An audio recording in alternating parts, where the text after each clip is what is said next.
you could. Absolutely agree. Yeah, they beat her. Then some guy sucker punched the wife. No, I didn't see the video. What's the You haven't seen the video. Like, the video is part of the Fucking video. I'm explaining it to you. Oh my god. I'll delete it. I'll check it out. Chicago. I haven't seen videos yesterday in Chicago. Oh, white man. No context.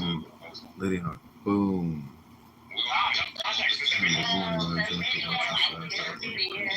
However, it doesn't show what caused the outrage, what caused the outrage. Okay, so I just looked at the video and Wonder if you forget about I just watched the bald guy with the white shirt. He said he called them an N-word and he called them a nigger house. I just looked at the video. Wow, I just looked at the video. Okay, gotta go in the audience. I'm sorry. So fucking disruptive. So what, Black? I just said I watched the video, however, it doesn't show what caused the outrage. So what happened? Well, they didn't say there was no news on that. So I guess my question would be, what is it? What do you think would invite that? Yeah, Basically, that's what. Yeah, unless there was like physical confrontation, like there's not retaliation for hitting somebody. So I think that's what's so appalling, and I don't want to speak for anybody else in this room. What you see, are you just breathing? I was just confused if you were talking or not. But my point is, what's appalling about videos like this, and what was appalling about the Carmelo Anthony and the Austin Metcalf situation, it's a running theme, which is, I don't want to speak for the white community here, but from my personal perspective, it seems like there's a level of violence, and then there's a fucking overkill. And a lot of the stuff that we're seeing seems like overkill. And I don't know, your piece, the Clubhouse user whose name is Your Piece, who was in here earlier, and she said that the white man used the N-word, and that's why he was being beaten up by this mob of people. But when I watch the video and I see this guy getting stomped the fuck out by multiple people, I mean, what I want to see in that mob who's running up and he's like, yo, he's good. Don't stomp him out anymore. He's good. Like, we got him. But there's nobody in that crowd who's like, yo, chill. They're all like, yeah, get him. Like, many people run from the sidelines to go and, like, give a kick or something. And that, I think, is really disturbing. I mean, Black, do you think, let's just say he did call them the N-word, hard ER, would that justify what they did? No, not really. However, Not really. It should be a solid no. She said no. I'm not gonna. Let her cook. Oh, God. However, I'm not gonna allow somebody to call me that and just walk away. You're gonna get told something. You can just walk away. You're allowed to say something. I'm talking about trying to head stomp people and sucker punching a woman and knocking her unconscious on the ground. No, that would do that. You can say like your mother is the W word. I mean, and then you can say all these insults and you can walk away. Yeah. W word. Nobody's saying you can't be insulted. Yeah, we got the saying that it was probably overboard. Main man got jumped. If they called one black man a nigger and everybody's only that one black person or a black couple responded, okay, it'd have been a private fair fight. But they got jumped. But it's a very, excessive consequence, but that's just what it is. It's every black.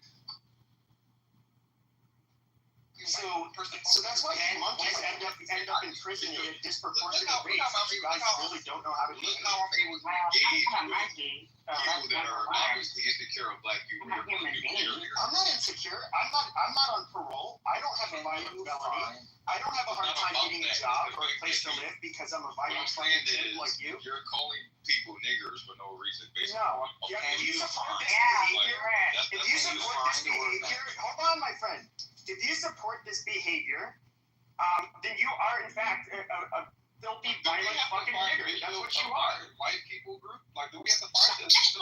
Nobody's standing up for violent white people, but you guys are standing up for violent black people. Let's talk about that. But let's be real here. You people lynched people, took pictures, laughed, Do shit. watched it,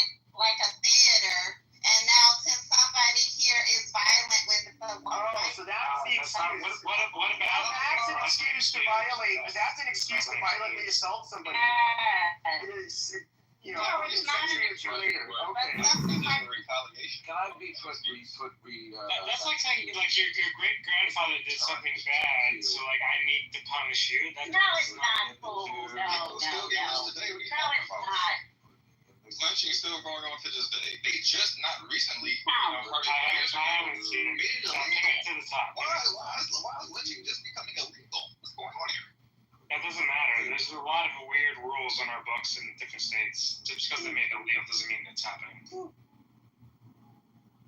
Okay, so can you find or even imagine, a video on Instagram or TikTok or YouTube? Can you find a video or even imagine a video of a random white group of drinkers at a bar beating the fuck out of a black man and woman?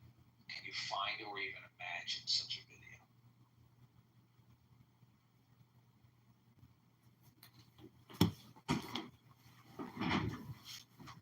Probably not. Why is that a thing?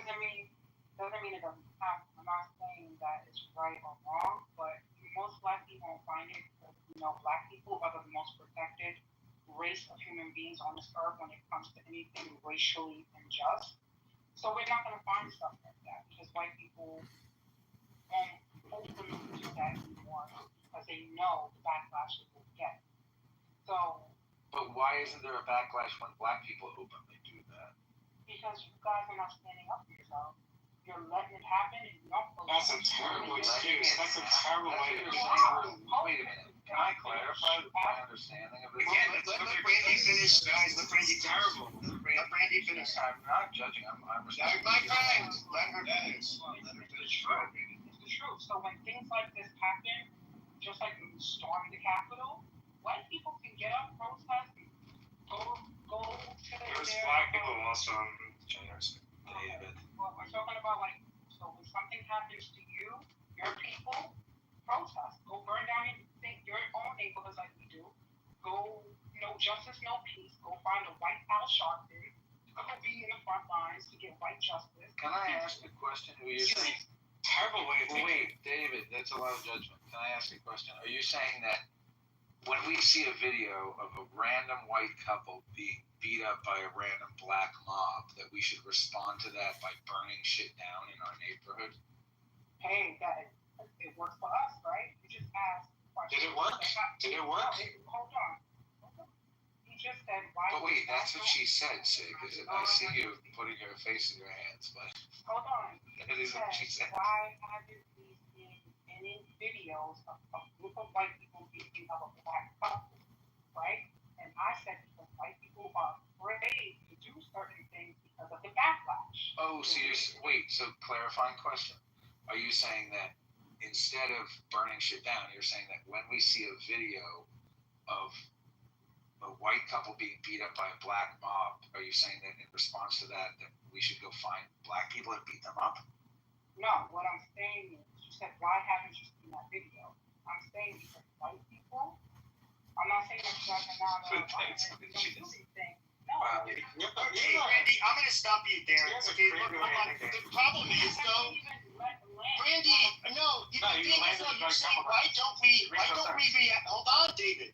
You're saying, why don't we go do criminal activity, fuck up cop cars, throw bricks at the cops, start doing some looting, start burning our own fucking businesses and homes? I'm sorry, that's low IQ behavior, too. I mean, I know that. I'm not, hold on. I'm not saying that it's not low IQ. But if you know it's wrong, then why you can do anything? I'm not saying that it's not low IQ. I'm not saying it is the right thing. It is the ignorant thing to do. But ignorant actions, for some reason, get a response, right? He asked, why haven't we seen those type of videos of white people doing that to black people? Because white people are afraid to say or do anything. Well, can I respond to that? They will get. Hang on, let's have a little back and forth here. Slow down, if you can. No, I wasn't done. Well, you kind of are done. You're just. Well, just let her finish. So she's extrapolating on a point that she Yeah, already made. just keep interrupting. So this is the thing about being high IQ. Is like I can follow. Okay, but hold on, my friend, hold on. Just try to wrap it up, Randy, and then my friend can. You can go. Right. Well, what you're saying is the reason we don't see the videos of white people beating up black people is Holy white people are shit. afraid to do certain things. Is that Oh, what you're saying? damn. Yeah, she said that. That's what she said, right? The reason we don't see the. But let me put it this way: I am afraid to rob a bank. I mean, there's moral reasons to not rob a bank. Sure, you don't want to steal. You know, it's wrong to rob. But also, one of the reasons to not rob a bank is I would be afraid of getting arrested. I would also not want to rob a bank. But like, for example, there are plenty of people I want to punch in the face. I mean, there are moral reasons to not want to punch somebody in the I face. needed to confirm my status as daddy. Rageful impulse. But one of the main reasons to not punch people in the face is because assault is illegal. But that's what I'm saying. But why are the black people not afraid of getting arrested for assault in the same way that I am? Don't you know that how those dumb people acted in the streets is the same way that dumb people are acting here on Clown House? It's the same stupidity being repeated here. To the entire black community. Why are you doing this? Should I find a video of a white group? Oh, we saw it during the summer of love. We saw what happened during the summer of love. Find a group of white men. Okay, find a group of white men. Okay, men and women like that. Okay, they're out in the middle of what looks like a downtown area where they're head stomping and they're punching out. Hold on, my friend. And where they're assaulting a black couple like that, I don't think you'll be able to find one, but you might. But that's how rare it is. That real quick context. It's a jazz festival. This is supposed to be a good time. By the way, this isn't just walking down the streets. Really, this is actually at an event, or at least coming away from an event. But this is supposed to be jazz. Supposed to be fun. Like, how do you end up on the ground? Like that. It's just. Yeah. The moment you look away is when you get punched in the face. And using the N-word. Yeah. But we don't know that they use the N-word. Yeah, I really don't know. The video is not really clear on what happened, so I can't really say anything. Okay, I can understand if, like, there was a black woman, like, I don't know, holding a toddler, and then the white woman or the white man ended up spitting on it and then, like, pushing it out of her arms or something. Like, I can picture scenarios why you would have such a violent backlash, but an exchange of words is not an excuse to do that kind of a vicious assault. It's just not. I'm sorry, a lot of white people are violent by nature. I'm sorry. By nature? What are you talking about? True. That's a good You point. just encouraged white people to be violent. You're violent, Brandy. Let me just restructure the context. So if that was a white man. How are white people violent by nature? Shut up. Look at our history, Paul. Shut up. Okay. I understand. Please, I think that has nothing to do with me. Take the microphone and put it into your mouth. Make sure that you get some healthy volume when you're speaking. Put the microphone inside of You your guys are mouth. so obnoxious. Everybody just shut the fuck up while Matt's talking. Hold on. I'm just gonna redo the hypothetical. So let's say this moral guy did use the N-word. Does that justify a mob response though? Why can't it be a one-on-one fight or a different response? Why are the women fighting? Like, does anybody have an answer to that? Like, why are the women fighting? The devil that they for some reason is shown up, but I already know when it's black on black, black on white, there's really no real consequences, and it's a racial thing for black people anymore. You can televise it, we can call you right now, we can do all types of shit, get your job taken. We have the upper hand when it comes to racial issues. Now, it's authority, right? White power is authority figure, so he has more power. But when it's a random white couple and a bunch of black people walking down the street, case in point, the Vogue situation that happened last year, black people were raised fighting and busting up these people's asses. There was no real. The white people ended up getting arrested. But there's no upside. So what I'm saying is now society, black people, that whole black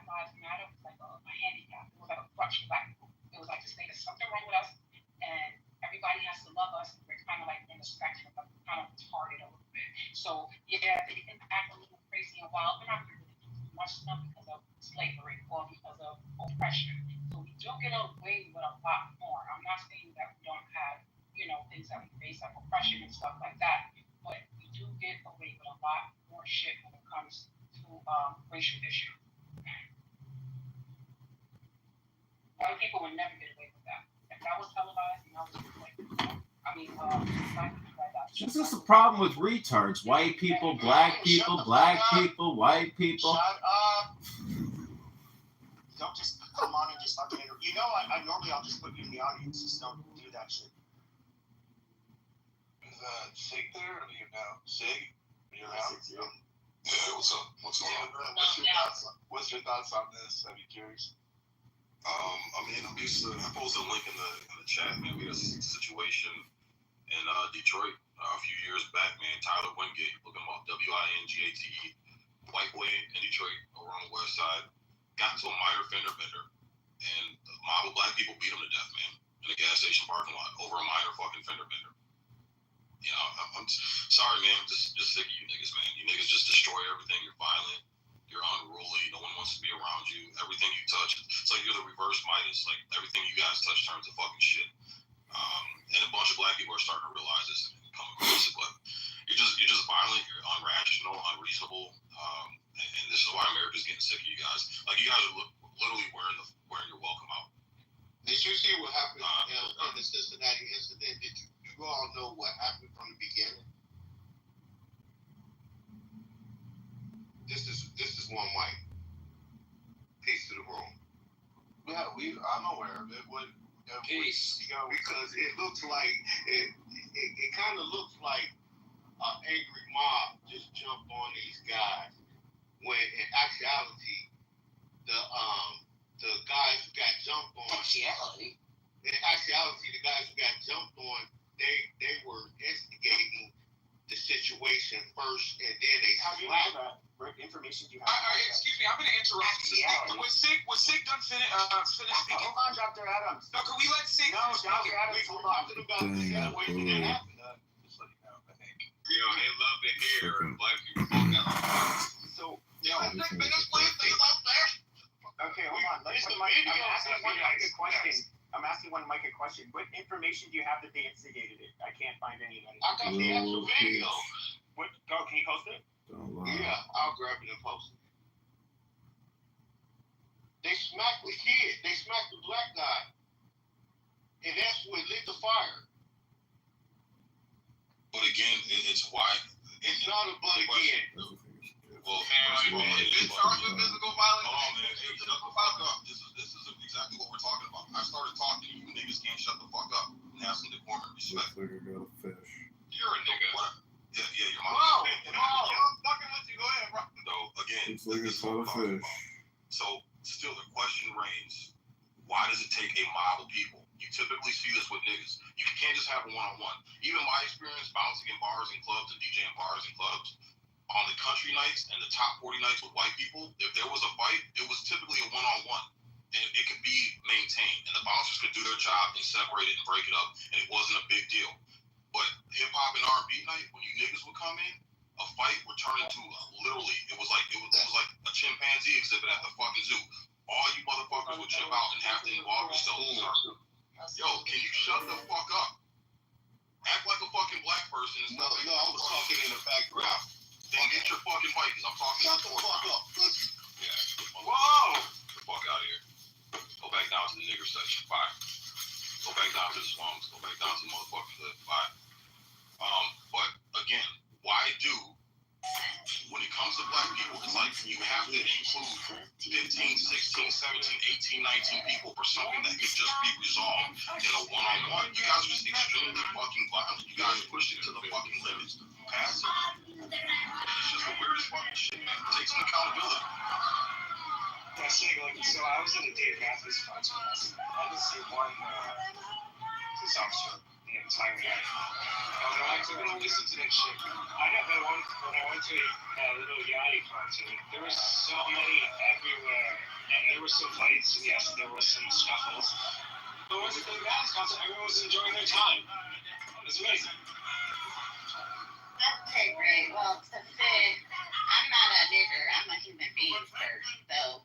And it's very sad that you hate your own people. Very sad. Get educated, fool. So again, pay attention, guys, to the logic coming from the black women. You wonder why the black women is in the fucking dumpster? It's because we got stupid bitches. Yeah, like your that. mama's in the dumpster. Whoa! So again, you see how when you were talking about like the way you It's sad that you hate your own people. So again, Bro, I'd say you categorize all black people in this box, bitch. So look here, black bitch. I didn't say anything while you were talking. Your mama's a black bitch. Exactly what I wanted to say. All right, well you can go down to the nigger section too. So again, I don't hate my people. I love black people. I can't stand you fucking niggers. That's what I can't stand. So again, black people are great. Because black people like myself, like Ray, like Nye, like fucking Adams, who actually has some level of fucking decorum, who has some class and fucking grace. Like, those are the black people I fucking love. It's you fucking niggers that come in and you just fucking turn everything upside down. And people are giving you grace and trying to understand your situation, but it's like no matter what level of guilt, understanding, consideration, empathy that people show, you take that, you ask for that inch, and when you're given that inch, you fucking take a mile, man. And people are just getting fucking sick of it. So dumb bitches like you who can't understand the difference between niggas and black people. No, I love black people. I love my grandmother. I love my great-grandmother. I love my grandfather. I love that generation of black excellence who are very well manicured, very well dressed, prioritize education, prioritize speaking English properly and assimilating to American culture and wanting to be part of the group, part of the solution and not part of the problem. Those are the black people I love. It's this generation of you fucking niggers that I can't fucking stand. Sig, white people were once black people that came out of Africa. White women were once black women that came out of Africa. White men were once black men that lived in Africa. Yeah, so like if you look at Reverend Martin Luther King Jr. and like his speeches and the way he's talked and the way he conducted himself, I mean that's what Reverend who? Everyone should strive for. Wait, hold on, Reverend who? Martin Luther King Jr. No, listen, first of all, Martin Luther King is still alive. Okay, that man is 90 years old, he lives in Florida. And the only reason why he faked his death is because he wanted to marry a white woman. And he was tired of activism, okay? So the fact that y'all believe that Martin Luther King is dead, y'all are horribly mistaken or you're just drunk. Wait, did you read through the 2,300 pages of the FBI files? He's alive. What are you talking about? It's the cover up. Let's not derail. But yeah, okay. This room isn't about JFK. But, you know, I do want to ask Sig about how the black community thinks of the YN culture. Because I live really close to D.C. and it's bad out here. Can you elaborate, please? I grew up in D.C. but have not lived there since high school. Yeah, it's YN culture. Yeah, young nigga. The young nigga culture. Young talkers. There's plenty of black kids in every neighborhood. Brandon. Like, come on. Brandon. Can you elaborate, please? Because I grew up in D.C., but I have not lived there in a while, so I'd like to hear about what type of neighborhood is it? Is it a rundown neighborhood? Yeah, I'd like to hear what type of neighborhood it is. What is the YN? Maybe they were furniture certain things. You know? I think that really hit a sore spot. But what about the little white? The YN. It's a discussion that happens with most like African American communities. And even black people are afraid of like their 12 and 11-year-old black kids that don't have any fathers at home because they're wilding out on maybe they're going through a situation where they have no choice what they want to allow. Maybe there's no government. Maybe the government doesn't pay for enough therapy. Maybe education's lacking. Maybe financial resources are diminished in the community. Financial resources to help the community. All Are there libraries in these neighborhoods? So you can say, Yes, it's federally funded. There's a lot of lack of libraries. No, I think it's just part of the culture. Are there basketball camps? Are there libraries? Because if there's libraries, 100% there is. if there aren't any So many basketball activities. camps, There's so many activities for these. Don't forget about the pandemic and what COVID-19 did to these communities. We're having fun. One might. Yeah, I just put the link in the chat. All right, you put the link. wait, I have. These you may be getting communities are what ravished. the YN culture is, because I don't really. Yeah, and that's what I was asking Stick originally. Yeah, so the YN culture is this culture that's being raised by these single mothers, these black single mothers. So they don't give a fuck. It's all about them. They come and they destroy things. They bring a high level of violence with them, irrationality, unchecked emotions, unchecked impulse control. This is this generation that you step on my sneakers, I'm going to kill you and take your life.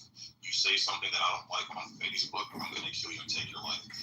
If I have a beef with you, I'm not just going to keep the beef with you. What I'm going to do is I'm going to load up a gun and spray up the entire neighborhood and kill innocent children and women and just not get involved. That's what the YN is. YN culture. And then the sleep. That's some shit. Like the original motherfuckers going up shooting up other people. Brandon, can you please? Same shit. Brandon, can you please make black people look decent by having some decorum and letting Zenimini finish his statement and not interrupting him? Like at least show a good example of black people that we have some decorum. I'm on mute, bro. But then stay on mute. I'm asking you, please. What you guys don't realize? I've been going on mute. But you're still talking right now. You're still talking. Right. Again, I have the fucking floor right now. You don't. You're literally proving. Right now. There we go. That's He's gonna take your shit. That's the why right there. Brandon, right there. Just like a green thing can take the floor, I can take the floor. Like I have the power of a mute button, just like that. But I'm gonna go on mute and be respectful. Zenimini, when YN is Zenimini, that's the YN right there. Don't give a fuck. I do what I want, how I want, when I want. Fuck the rules. And I chose to go on mute. Fuck everybody else. It's all about me. And these single modern black women raise niggas like this. And you're not a nigga. Okay. Can we maybe get a hard reset in the society, in the culture, in the room? Hello? Hello? Hello? Hello? My favorite part of that video is the white dress randomly. She like calculated. It's not about race, it's about values. She can get away with kicking the guy, and she like stomps on the guy, and then so he pulls her wig off. I don't know if you guys saw that. Don't forget about autism in the community. Autism. Yeah, the black community, yeah, we know. Hey, I put the link in the chat, so if you want to click on it and go over. Is that the Alabama one, right? No, that's just one in Cincinnati that just happened. Well, we know it. It's up in the jumbotron thing on top here. I'm talking about from what started it. Link is not working for me. Oh wait. So you actually have video of that particular individual. Here we go. Yeah, from what started. I'm about to watch it. Does it say the N-word? Did it say the F word? Did it say the F word or N word? Those are the two most repulsive words. So I watched the start of it, so it looked like there was some kind of confrontation, and then people kept on posturing up and getting in a stance as if they were going to fight. The white guy was doing it, so were several different black people, and then it showed that they were like standing, and it kept on like for whatever reason it wouldn't just let it play, but it was like it kept on doing this short little rewind, but where it showed the guy kind of like he didn't smack his face, he like touched it. It wasn't quite a smack, it was like a touch in a weird way with an open palm. I mean, it looked disrespectful, I'll say that. But then all of a sudden, like they just got jumped. So would it be controversial to say if that man was in a fighting stance with another man? I'm not assuming I haven't watched the video yet. Then he can use the N-word at that point. Found the fish. Why does it matter at that point? That's not what started it. So I think that's where it gets a little bit, like who Achilles at that point, right? He's saying it started because of He's saying it started because the guy touched his face, but they were already.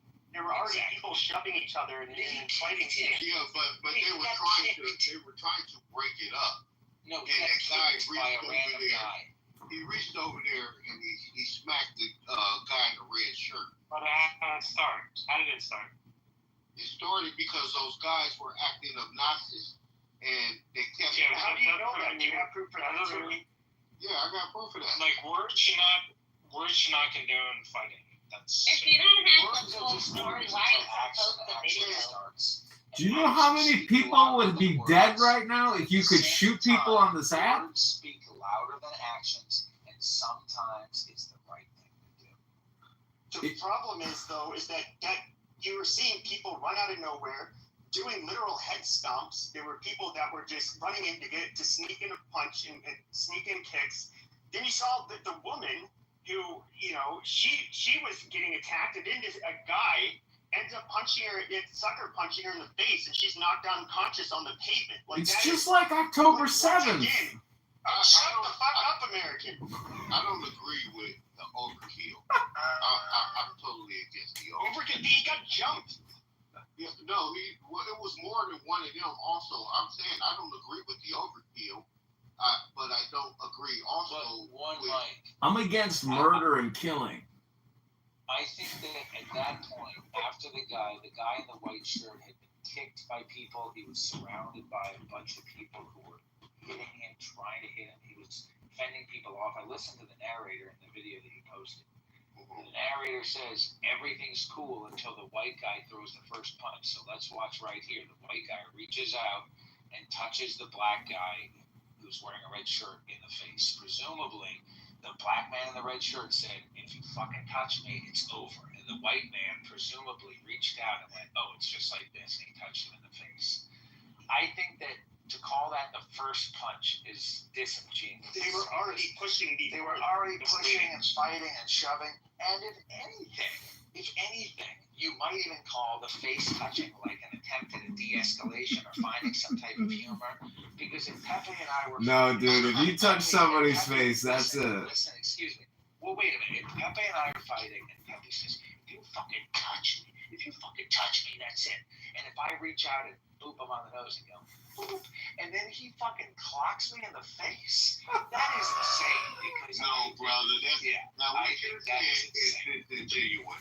You know good and well there's nowhere in America that you can go and in a hostile situation, you're the other... This is a lynching. Hold on, wait a minute. Hey, shut up and let me go. Let me go. Go ahead, one mic. You're the other person in a violent situation and it's escalating, and the guy says, if you touch me one more time and you reach over there and you're saying this is a friendly gesture, I'm going to put my hand in a grown man's... This dumb room will go on for hours. You're a stranger, you already in opposition with him. You're going to tell me that you could just touch him in the face and say, oh, it was just a... No, you can't do that. I would say that I mean, even if he got punched after touching the guy's face like that, I mean, the white guy was asking for it, to get punched back up. I think him doing that to his face is a challenge. And so that's... I would only anticipate a fight if I did that to somebody. But with that being said, it doesn't mean like a bunch of hyenas, they get to go and just like start mobbing him and kicking and stomping on his fucking head, and then of course there's the wife. Why was she getting beaten by all of these people, and why did a guy sucker punch her in the side of the head? Okay, let me add this, okay? Like I said before, morally, I think that the overkill was wrong, okay? Also, I need to add this. It was reports of that same guy and those people running around antagonizing people because I think they were a little under the influence, and they kept getting passes. And that geographical location right there, that is a all like melanated community, and it is like kind of it's one of the roughest communities in the city of Cincinnati. Okay, anytime that could have been. I don't necessarily think that was racial. It had been Bob, and he did that in every area right there. When the numbers is against you, that is the wrong thing to do. You have to know the history on the area as well. So they kept getting passes, and if you look in the video, you could see where people were really genuinely trying to break it up. So it wasn't just attack, like the narrative may seem like is leaning towards. It wasn't just all-out attack, angry mob attack. It was instances where they were trying to break it up and de-escalate it. Had he not reached over Sure, but you don't know how it fucking started. You saw multiple black men pushing black men, squaring up like before the fight started. If you take color off, okay, then you say there was a mob of Americans fighting other Americans, then it has a different perception, and it don't sound the same. But because you can use the race card, then it makes it look like it was black or white. I'm telling you, it's not because the race card. The thing is though is. First of all, those I saw would almost all look like adults. Most of them young adults, but I saw a lot of people that appeared to be in their 30s and 40s. Now, I don't think you would really see white people behave that way generally. Sure, people can get jumped. I'm just going to say that generally, like with white people, it's seen as like pretty low and dishonorable to just take a stomp on somebody's fucking head, especially if you have nothing to do with the altercation. But then punching a woman, we don't really. You're making this a comparison of race. And if you're going to do that, then you also have to speak about all the times that you turn on social media or the news and you see a melanated kid getting killed by police. So what does this have to do with the police? We're talking about how people conduct themselves in public. What do this have to do with race?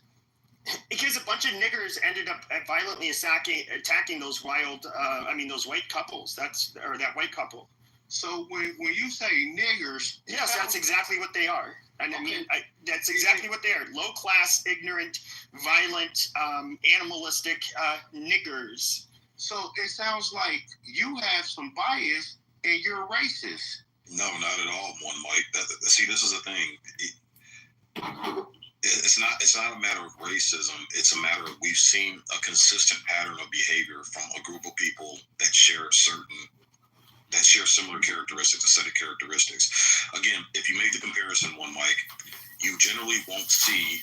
I just put a link. Actually, I just put a link in the in the chat. Mike. It's a white man in Detroit. He got into a minor fender bender, just literally a minor bumper accident in Detroit. You know what the response of those black people in that area were? There were probably 20 of them that jumped this white man and killed him right on the spot for a simple fender bender. Nobody got hurt. Nobody got injured. Nobody got ran over. What's the likelihood you would see that same reaction if it were a black person getting into a minor fender bender in a white neighborhood?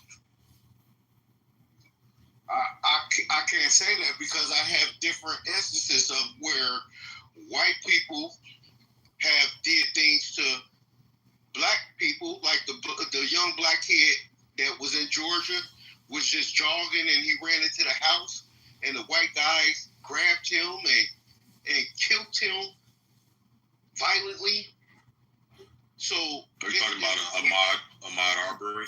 Yeah, Ahmaud Arbery. Hey, you mean because they grabbed the shotgun from one guy and was going to shoot the other guy? Guys. And he took the shotgun from him? Let me finish. Yeah, let him finish. We have other instances of a young male going into a church, shooting up the church, killing in a melanated church. But that's a minority thing. Okay, but I think the thing is we can conveniently use the race card. If we just say Americans, then we know it's an American problem. But when we try to make it just a race thing, then we're conveniently putting putting something on a race of people. Okay, fuck that bullshit. Dude, you're being very disingenuous. The reason being is that nobody appeal to the minority versus the majority of a Sure. But white people, okay, first of all, there might have been some like sick white trash, Nazis online that maybe said, oh, yeah, what Dylan Roof did was so cool. But I mean, other than that, he was like white people, 99% of them think that what Dylan Roof did was disgusting, and nobody was trying to run cover for him. Nobody's trying to justify it. But for whatever reason, whenever black people do stupid, bad shit, there's always a fucking excuse with you people. Like, it is so fucking annoying. Like, you guys need to be held accountable, and we need to call out your shitty fucking behavior. All you've been doing is try to downplay it and shift the blame more towards the white people. No, it was these fucking animals. And that's not true. This is specifically That's my not point. true Hold either, because at the beginning. You're just crying. Okay, and this is why Martin Luther King ran away and faked his death. Okay, this crying, this complaining, and this bullshit. Okay, there's absolutely no accountability. Zero accountability. And this is specifically the reason why Martin Luther King faked his death, ran away with that white woman, and lives peacefully today in sunny Florida. Listen, man, people need to be honest about, like, this is kind of why nobody likes black people, is because even when they do bad shit, then we have dumb motherfuckers like this guy trying to excuse it. And it's just crazy that you have. What sounds disingenuous is every example you have is depicting of a melanated group of people doing something to white Europeans. Because the frequency, Mike, it's the frequency. How frequent it happens is way more with black people. You kind of have to work the numbers game, like as a mathematician, like you have to think of numbers, like where the numbers, One, Mike, I don't know if you know this, but statistically, white people are 10 times more likely to die by a black person than a black person is to die by a white person. Yeah, but Keegan, is that per capita? What about that video of this black dude getting jumped by a bunch of white bikers? We don't need to be talking about no per Sig, what did you just say, Sig? I didn't hear what Sig had said. No, Mike, what I'm saying is it's true, Mike. We have a problem with lack of accountability, and we have a problem with supporting and condoning fuck shit. So, for example, I hear black people saying, well, you call me N-word, there's consequences. Okay, well, in this situation that we talked about in the link above, what happens if, what happened if those black people said something negative to him and his result was to slap somebody in the face or punch somebody first? Why don't they get the same benefit of the doubt that we asked for?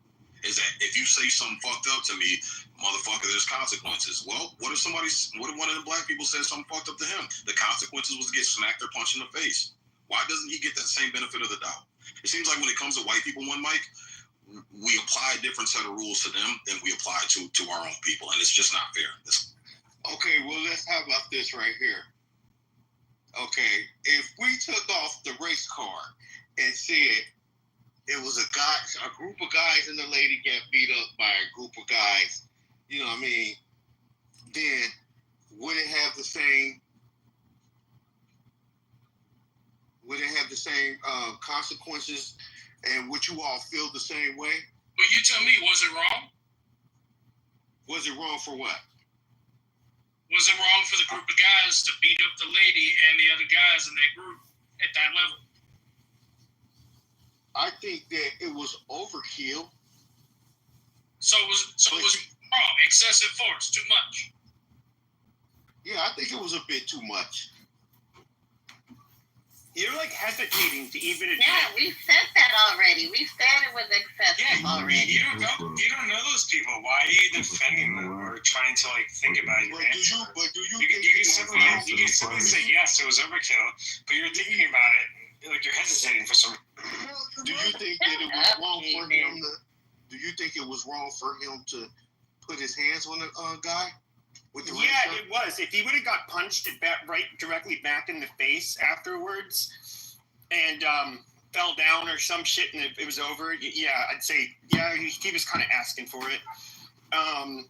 Do I think that for the whole crowd to jump him and try to stomp on his head, which that should be, basically that's aggravated assault. Yeah, once you're on the ground, you're trying to cause serious damage by stomping on somebody's head. Like that's very serious. And Pepe, that situation would be warranted if he was carrying a concealed weapon. He would be 100% warranted to bring a firearm out and use deadly force in a situation.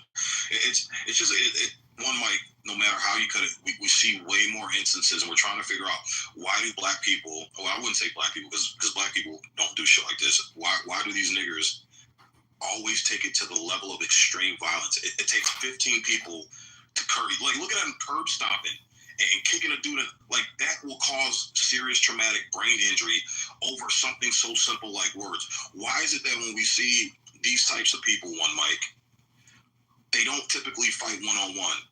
It's always a group mentality trying to literally kill somebody. Why does it always have to go to that level with them? The thing is that I'm about to tell you, okay? You don't just see that with a group of melanated people against a Caucasian person. You in areas like that, it could have been me. I'm American Indian. But I look like I'm a melanated person. If I had went over there and I did the same thing in that particular area, the same thing would have happened to me. That's what I'm trying to tell you. But that's not true. We have statistics, one Mike, that show blacks are way more likely to perpetrate violence against whites than the other way around.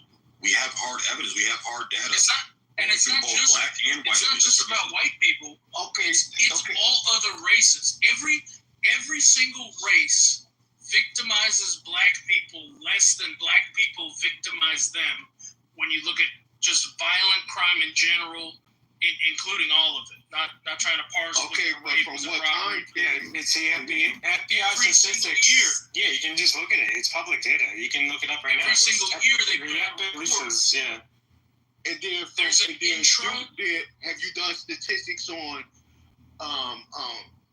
European cops killing melanated children? Yes. How many black people did the police kill last year? 10,000. Yeah, one mic. If you go on Washington Post has been tracking how many black people succumb to cops. The numbers ain't what you guys think. It's a very small percentage. Yeah, Roland Fryer conducted.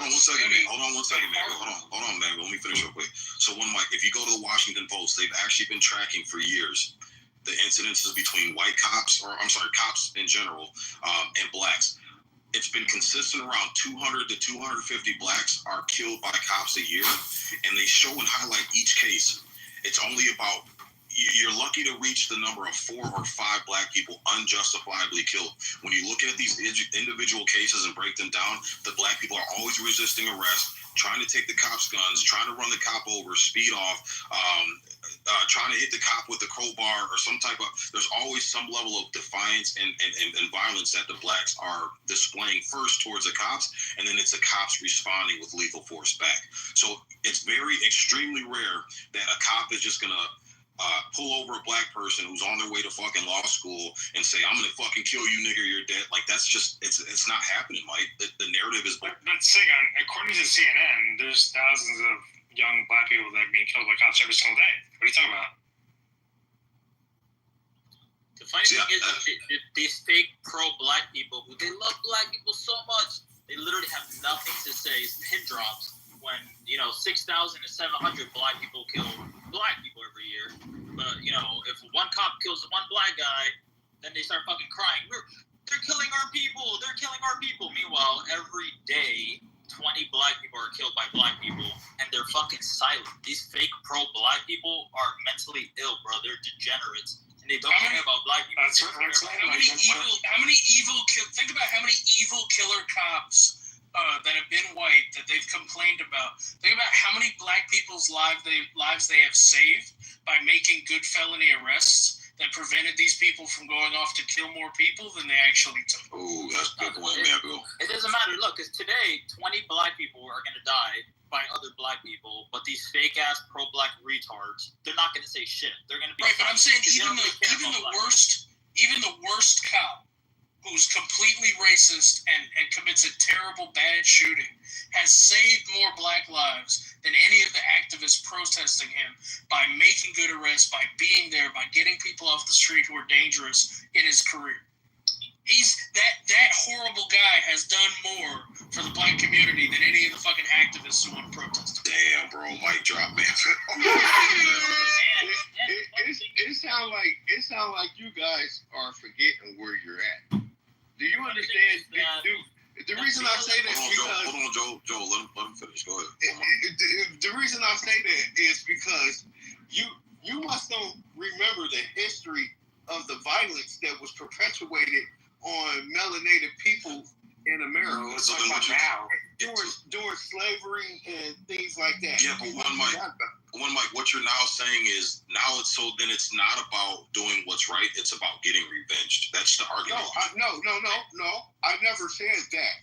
That didn't come out my mouth. What I'm saying You're is saying melanated people. You understand that Asians are melanated people too, right? And they were and also Spanish people are melanated. One mic. We talk about the Hispanics. This is begging a question as well. Like what the? Yeah, exactly. This is begging an answer from one mic. Hold on. One mic. How should we judge society and set expectations in society based on the violence that was perpetrated on black people 400 years ago to 100 years ago? It was exaggerated. How should we change society in response to that? Okay. Hold on. He asked me a question. Can I answer it? I think that the responsible thing to do today is let's eliminate color as it relates to people. Let's stop saying white people and let's stop saying black people. It's either you're American or you're not. Colorblind society. And then we'll see where this conversation can go. Because if you say there's a violent problem in America, then there's a violent problem in America across the board. Whoa. What if a group in America is committing twice the violent crime of all the other groups in America? Well, the problem is it's going to be a problem in America. So that means that the problem has to be fixed. Okay. So if a group was committing twice the violent crime than other groups, do you think they might get arrested more by cops in America? He doesn't want you to bring up race because it makes his race look bad. So he wants to talk about something else. Where the issue. I'm not part of a black race. Here is where the issue is. There's only one. Here is where the issue is. Okay, what needs to happen is all these Pan-Africanist academics, okay, that have invaded UC Berkeley, Harvard, and the catacombs of Yale, they all need to be deported. Okay, they're the only ones doing the heavy lifting. Okay, in Black America, as far as this fake activism that leads people to be complaining towards a pointless aim that we're hearing now on the stage. So my whole point is that when we start focusing on the immigration problem of deporting a lot of these academics that are peddling this bullshit across the country, that's where we're actually having a real conversation. And I go back to my aforementioned point. This is why Martin Luther King left, went to Florida, and married that white woman. He got tired of listening to this shit. The Africans and the Caribbeans came in there with their colonialist bullshit and started demonizing white people, and all of a sudden, white people are the problem. Yeah, and just to answer really quick, Yes, I'm here.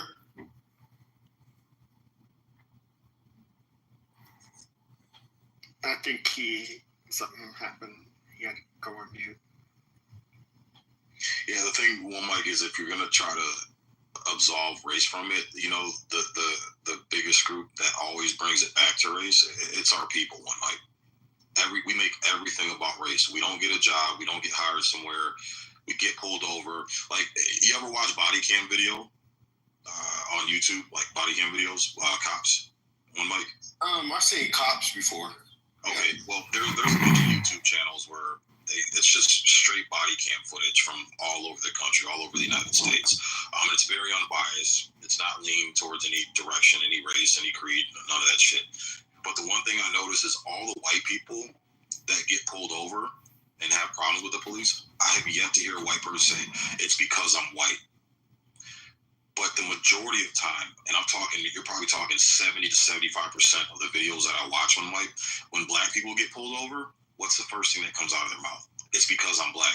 So it's like I hear what you're saying, and we all agree with you that it shouldn't be about race, but it's like the very group that's saying it shouldn't be about race always makes it about race as soon as a level of accountability comes to their doorstep. So I guarantee you, if everybody in this room right now, when they talk about the problem, if they don't identify it as a black person, or some even say a nigger, if a nigger or a white person, and just said an American, then you will understand that we have a problem in America, and it's violence. It's not an American problem, it's a black problem. See, you can't see how you just can't do it. Hold on. First of all, you don't like facts. Yeah, violence did not just pop up. Violence does not just pop up when America became America. Okay, violence is a part of human nature. Okay, if you don't listen, you're going to feel. It's very simple. So, I mean, this isn't an American problem. This is a human problem. Yeah, and what Mike, I was just going to say that, if you believe, like, we should stop looking at each other as far as our race, then you should be pro-Trump, because what he's been trying to do is different departments, his secretaries have been trying to roll back the DEI, the idea of the Small Business Administration has been giving loans to people based on their race, not based on their merits or their creditworthiness. I mean, stuff like that makes no sense whatsoever. We had actually the highest defaults on our loans as the SBA in the last 4 years because we didn't base our loans based on merit. We based on race, which is stupid. It makes no sense. So, yes, I agree with you. Let's stop. The government should stop looking at people based on race. Look at people based on their merit. I agree with you. Yeah, because see, when you some people, we got to keep in mind, everybody is not disingenuous, okay?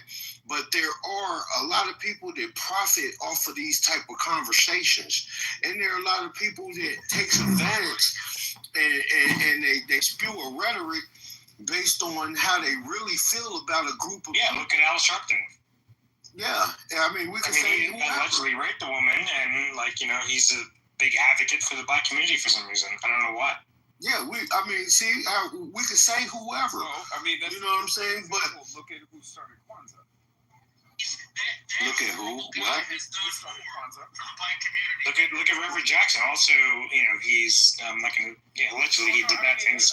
Allegedly, but the person who started Kwanzaa, they were actually convicted and put into prison in the 70s for raping and kidnapping women. He sounds kind of low. I could barely. He said the person that invented Kwanzaa allegedly raped and did some bad things. Not allegedly, was convicted. Right, he was convicted for raping and kidnapping women. Like, what are you talking about? But okay, people who are serious about this situation in America, then they're not going to differentiate. No, we are going to differentiate because once again, it's an American No, problem. you guys will do Black Lives Matter, all of that bullshit, and you'll give your goddamn soft-story narratives. Blacks. Hold on. Let me explain it to this. But hold on, Joel. And then it's just like all of a sudden when black people misbehave, oh, now you want to be colorblind. Like, no, that's fucking bullshit. That wasn't even started by minority people or by melanated people. It was the colors. Black Lives Matter was started by three black women. Yeah, it wasn't. Three lesbians. But here's the thing with them Black Lives Matter, because I've seen them motherfuckers, march. I will say this: you barely see any fucking black people in those damn marches. You see a sea full of white people marching for Black Lives Matter, with like maybe 10 black people amongst 800 fucking people throughout there. So I'll say that Black Lives Matter shit, although it was started by them two lesbian black bitches, that movement wasn't really a black movement to begin. To why name it? See, this is what I'm saying. This is why people can't take black seriously, because we say shit like that, right? But then we label it Black Lives Matter. The name is something else. Then it's so fucking preschool. Yeah, but Sid, what I'm saying is that movement, like I said, is a contrived movement. Yeah, there were some black people that supported it and whatnot, but that wasn't the overall goal. That whole goal really was just to promote lesbianism and really destroy the black family as a whole. Right, but black people in that, like when you say some black people, no, the majority of black people supported it, right? Let's not be disingenuous. But I'm just saying, I literally saw them march multiple times. All I'm saying is that I didn't see a whole bunch of black people in those marches. I saw a whole bunch of white people up in the marches, and then other ethnic groups that were in those marches.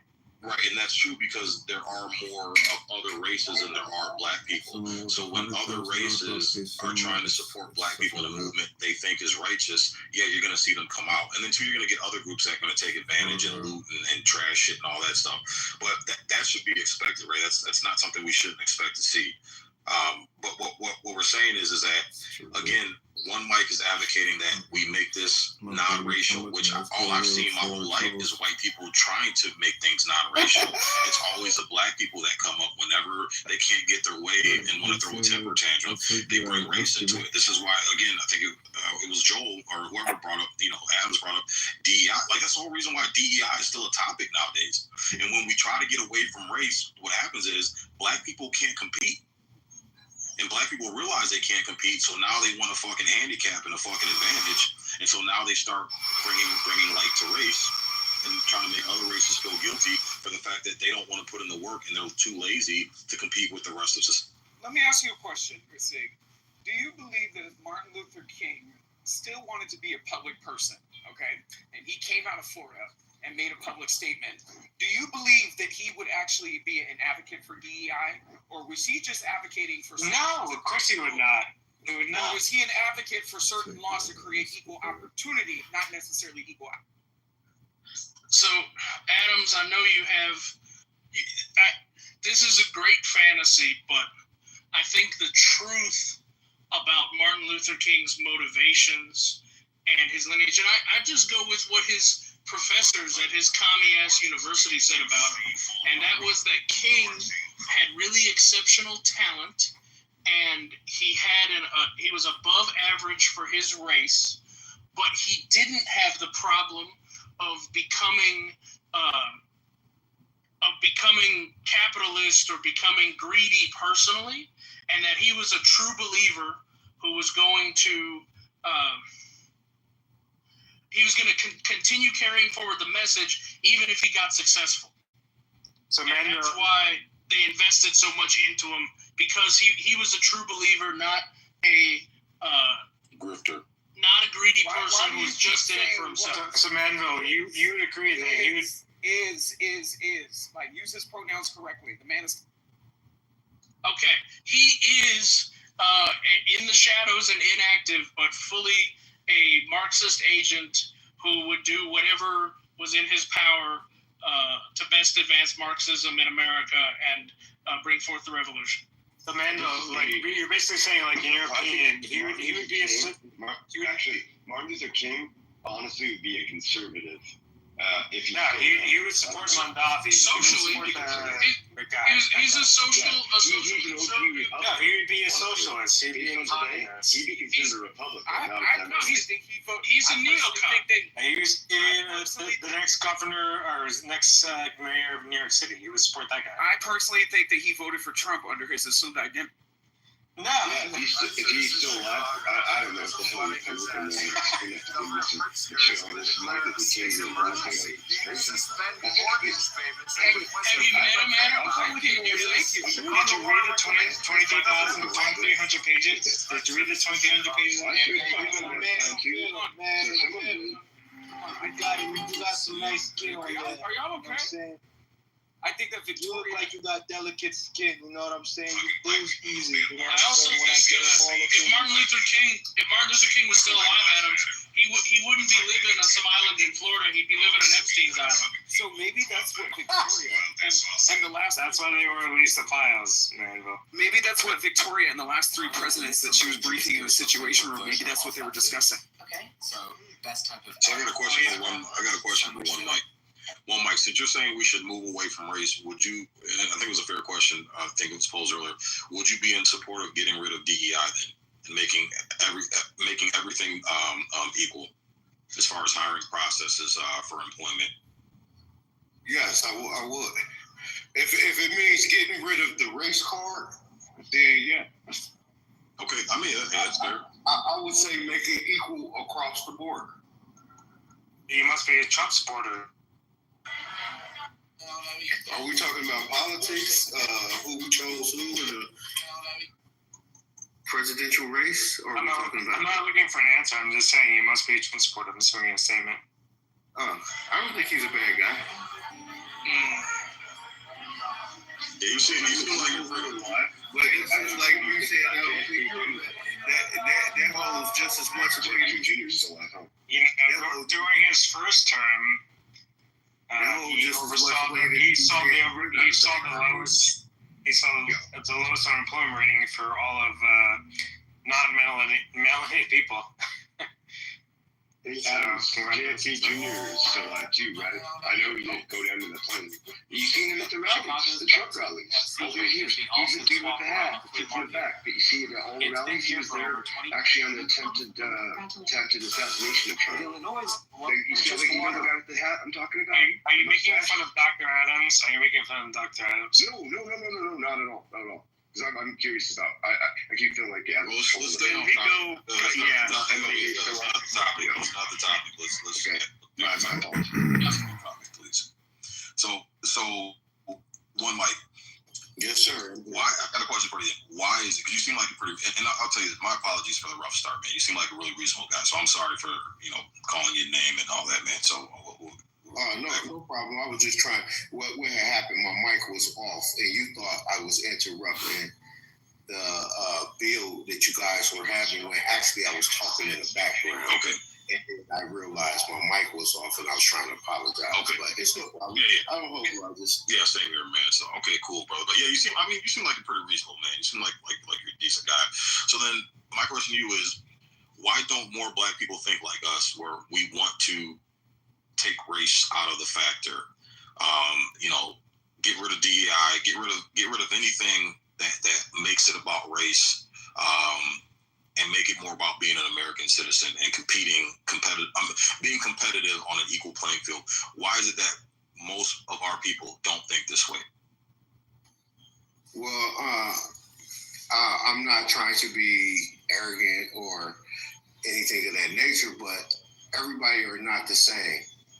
I'm not Black, so some people are different, but I think it all should boil down to, do you want to be an American or not?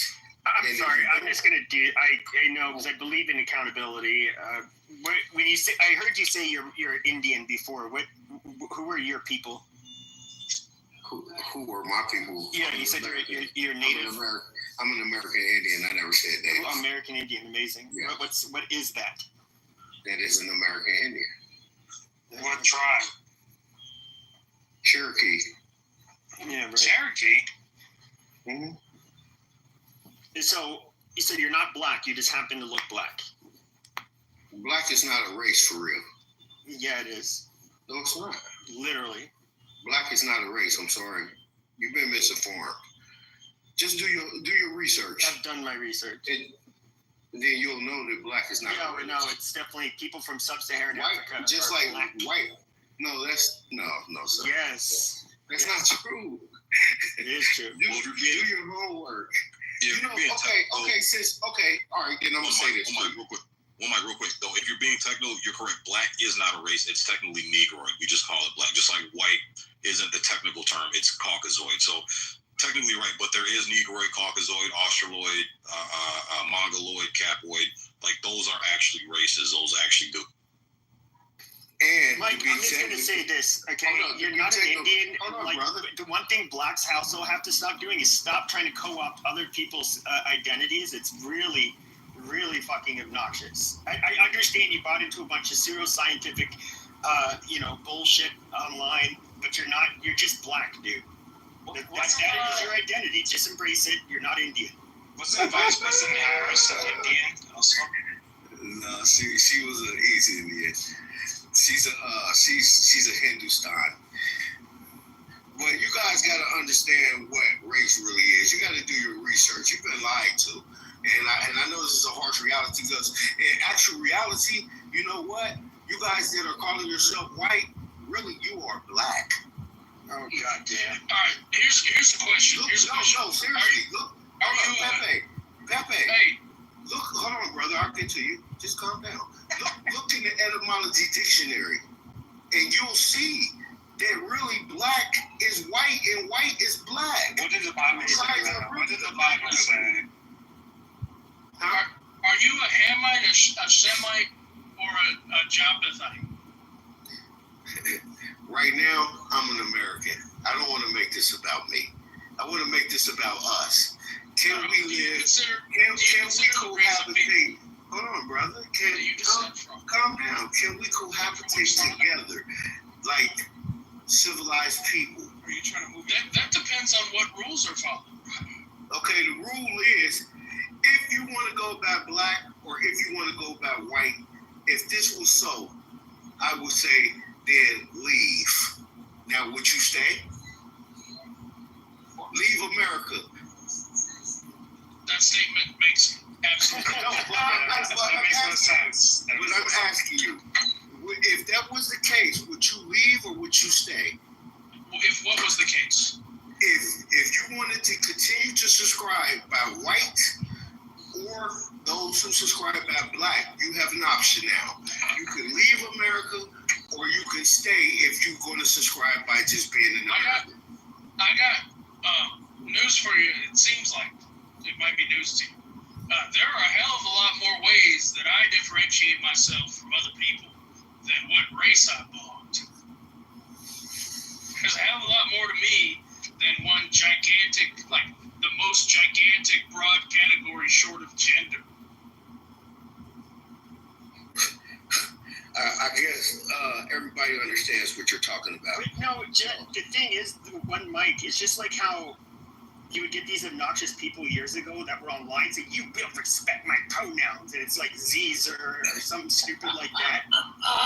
And it's just like, dude, you have a pretend fucking heritage, and you like want us to sit here. It's like I'm just going to tell you this, 100% of white people, well, nearly 100%, in most black people, if you tell them that you are an American Indian, they're gonna chuckle. They'll be like, "Oh, this guy's a fucking idiot." No, not necessarily, because first you got to understand what an American Indian is. I think everybody has a good idea. Yeah, you don't understand. You need probably do a little more research. Okay, what tribe do you belong to? I already said Cherokee. Oh, Cherokee. Wasn't that the tribe that took in some of the runaway slaves when they went on the Trail of Tears? There was a couple people who intermixed, like 12. Oh, yeah, that's not nice. Yeah, it's a lot of bad history about a lot. Where's the reparations? As a Cherokee, I think we need reparation. Where's the reparations? But I mean, I'm sorry. I'm pretty sure if you go to the Cherokee, I don't know if the Cherokees have a reservation, but I'm pretty sure that none of them, literally 0%, will have one Mike's phenotype. Like, I'm sorry. So it sounds like you guys just don't like anybody. Who do you like? I don't like people who pretend to be stuff they're not. So then you expect me to acknowledge you as being that thing. I don't have to do that. You don't have to acknowledge a thing, babe, but you can still hear him out. Who are you? Somebody who lives in reality. No, I'm saying you're coming down on me about who I am. Okay, if I go to I don't know, wherever the fuck what's your nationality? young black men, I'm a nigga. So if I go to if I go to wherever the young niggas like to hang out, and I say like, "Yo, niggas, what's up?" I mean, there's gonna be some problems. We know that, and just because I say I'm black does not mean they'll see me as black. They will not. In fact, they will just come in and shut the fuck up. He's just trying to educate you. Yeah, you don't have to call yourself black. You could want to understand. Okay, what do you mean by black etymologically? Meaning white. You could ask him that. He's not demanding any help you. Okay, nobody's gonna consider me black in person. Nobody. If I said I was Native American, maybe they allow some people. I know they have people of partial ancestry that might, that do pass as white, but Pepe, you can't tell anybody who they are. Yes, I fucking can. Okay, no, you can't. Just like he can't tell you. That was your fear. You're like, you can't. I'm not gonna say what you. He's not trying to say that. He's just saying, look, you don't know something. Let me tell you. And every time you get on stage, you don't want anybody to tell you. Okay, what if he told you he's a woman? What is a woman? Well, I mean, no. I know what I am. I know what my ancestry is. I'm not trying to make you do anything. Well, no, he's telling me he's something that he's not. You don't have to accept it.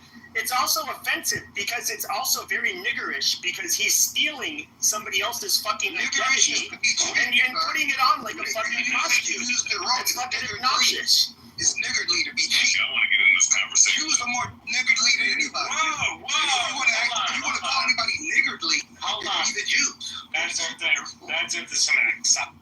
No, they literally were like cutting like the riches off of fucking the outside of the coins. That's being niggardly. That's being cheap. Okay, amazing. It's weird. This nigga want to say nigger all day. The moment I mention a Jew, he gets scared. Listen, you are white, definitely. And listen, so look, it's like this, right? I mean, there's many books you can go to. I mean, you can go look at the Black Indians book, where there was admixtures of black, like literally the most mixture of any other group of races on this planet was black and Native Americans, right? Me being one of them, all right? My father being Native, my mother being black, right? I'm gonna just say this, right? Like this stuff is very readily available. Was it the Virginia Act of 1682, if I'm not mistaken, classified Native Americans as being, Negro? Yep. That's literally something you can go look up. That's how they changed the population of Indians and Negroes. They would interchange them because they couldn't tell the difference. That's what I'm saying. I mean, and, maybe you could say one had longer hair than the other and whatnot, but the point is that like when you have those admixtures, certain people when they start to mix in with each other, one DNA can overtake the other, right? So my whole thing is like, it's not far-fetched to say that these black people aren't Native or have Native ancestry when in times past, right? And even to this very day, you do have certain reservations that have people that look straight up Negro, but they're a part of the Native. Yeah, I mean the Blackfoot, the Cherokee, they're the different tribes. And all those black folk out there, they Indian. So I'm just saying, like, just from that standpoint, I mean, when you look at the information, I mean, it makes sense. Now to sit up here and try to push the other Native Americans off of their lands that they're not, I don't subscribe to that. I don't subscribe to that. But if we're gonna say that about the black people call themselves natives, then why? There's a whole bunch of Caucasians that are sitting there calling themselves Native American. We make fun of whites that maybe have 20% at most DNA, and they say like, oh yeah, I'm a Native American. No, you're a fucking pretender, is what you are. And you even get people like $5 Indian. And Elizabeth Warren, like she's an example. She's somebody who did this woman of color bullshit, and she's like 3% fucking Native American. Yeah, even when she lies, she's still senator. That's crazy. Well, that testing site is for entertainment purposes only. It's not accurate. She's not a fucking Indian. Yeah, but that's enough to hurt. Yeah, but a lot of it isn't true because the way that they go through data processing for genetics, it's not as accurate as you think it is. That's why When you look all the way down on both of those genetic websites, they tell you it's for entertainment purposes only. In fact, that's Henry Louis Gates even said it himself. He's like, it's he even admitted that it's not all the way accurate. That's very factual. Thank you, brother. Hey, I have a question. For enlightening Pepe. I got a question for you, Mike. If you're asking, can we live in harmony? Can we live in peace? If that's the case, right? If you want to live in harmony, do you have to look at crime statistics and you would have to try to lower crime, right? So you would have to look at what group of people are committing the most crimes. You wouldn't have to actually lower crime because majority of the crime is done in America. To Americans, it's done from a corporate entity, usually white-owned. They do the most damage. Now, if you want to talk about drugs and petty theft, that happens in all communities. Because if you go to Oklahoma, Idaho, Iowa, there's white boys killing each other, shooting cops. No, we kill each other. I got a lot of friends in the military and in the police throughout the United States. And these white boys, they take a lot of these police heads off. So crime doesn't necessarily have to do anything with race. It has to do with circumstances. Any nigga that gets, his pockets get a little light, the baby starts screaming, he might want to go outside and do something, whether he white, black, or yellow. Yeah, but if you look at the Ozarks. Ain't no blacks over there, and there's a lot of white on white crime. So you wouldn't really have to look into crime statistics, because at the end of the day, most Americans have a lot in common, whether they white, black, or yellow, whatever the hell you want to call them. Most Americans do. It's usually media. People like Pepe, they like to harp on the differences, but in most cases, we want to be fed, we want sex from our women, we want our kids to be fucking safe. Some pedophiles, which statistically usually like older white men. No, actually, statistically, no. I'd rather have a nigga in my. Okay, Jaguar, we get it. Every now and then it's somebody that is a amazing. The statistics, though, are very clear on pedophilia. All violent sexual offenses are committed at a higher rate. Shut the fuck up and let me finish. Let me finish, Jaguar. Shut the fuck up. All violent sexual offenses occur at a higher rate amongst black males than they do with white males. That is a fact. Now, there's one little area where of sex offenders where white men are overrepresented. That is child pornography. Really? Yes, but you guys touch kids. But you guys touch kids at a higher rate. You rape kids and you rape women at a higher rate than white men. That's a fucking Let's look at the New York City crime stats. We all have to be honest with ourselves. The people who you gotta look at it nationwide, but they don't look at one state. Come on. No, this is national. No, I mentioned that. I heard somebody say state. Yeah, I said New York City, because you just look at that and the Jews get a better overall look at it nationally, so we can see. The problem with national statistics, at least, because during the Biden administration, major cities didn't actually post their stats to the FBI, so they really couldn't compute it in the same way they used to in different years. So hopefully during the Trump administration that's changing, but New York City was absent, so they had to estimate their. No, you have to think about something, all right? We're not. If we can't see the Epstein files, what do you think shit's gonna change under Trump? Hold on. I'm cool with him for business reasons, but when it comes to morals, the Epstein files, or Jesus Christ, Manfield was talking, guys. Don't talk over. I'm fine. I was trying to make a point about the Epstein files. Created by Jews. It's a bunch of bull. What? Whoa! Relax. Wait, what did he say about the Jews? He said all of this. Nobody brought that up. Shut the fuck up and let Manfield go. The Jews are the enemy. Goddamn. Am I really quiet right now? Because I'm just talking in my truck system instead of we can hear you. Everybody's hating on black people. I used to say something about Jews, now all of a sudden it's like, oh, you can't do this. Stop, relax, calm down. That might be a plant, because that was a strong reaction. Can we let Manfield talk? Yes or no? These statistics were all collected during the Obama administration, during the Biden administration. They had every incentive in the world, institutionally, with all of their bosses, to find the best stats possible to massage it, to make all of the race issues look and go their way. And despite that, they fucking couldn't do it. They tried hard as shit to get rid of Roland Fryer's study, to make him prove that his study was truthful, and they spent a crapload more money trying to disprove his shit than actually trying to accept that he did good work. And that was a black guy, right? They have tried and tried and tried, but the thing that they can't hide under every kind of fucking term, under every kind of excuse, they're robbing people because they're in a food desert. They're hungry. That's why they're stealing the computers from the Apple store during the riot. Every excuse in the book, they cannot deal with the numbers that are coming out of just general police reports in America. You put those together and you realize that we have a serious problem with a specific group of 14 to 24-year-old black males, predominantly in major cities, that don't finish school.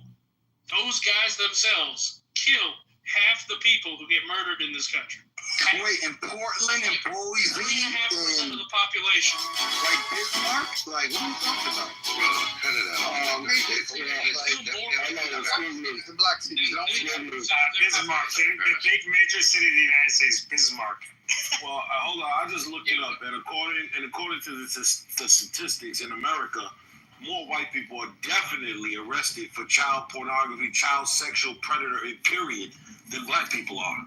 So Pepper's just an idiot and a liar. Talking about, I let him talk. Pepper's just an idiot and a liar and gay. Don't put that in the chat for me.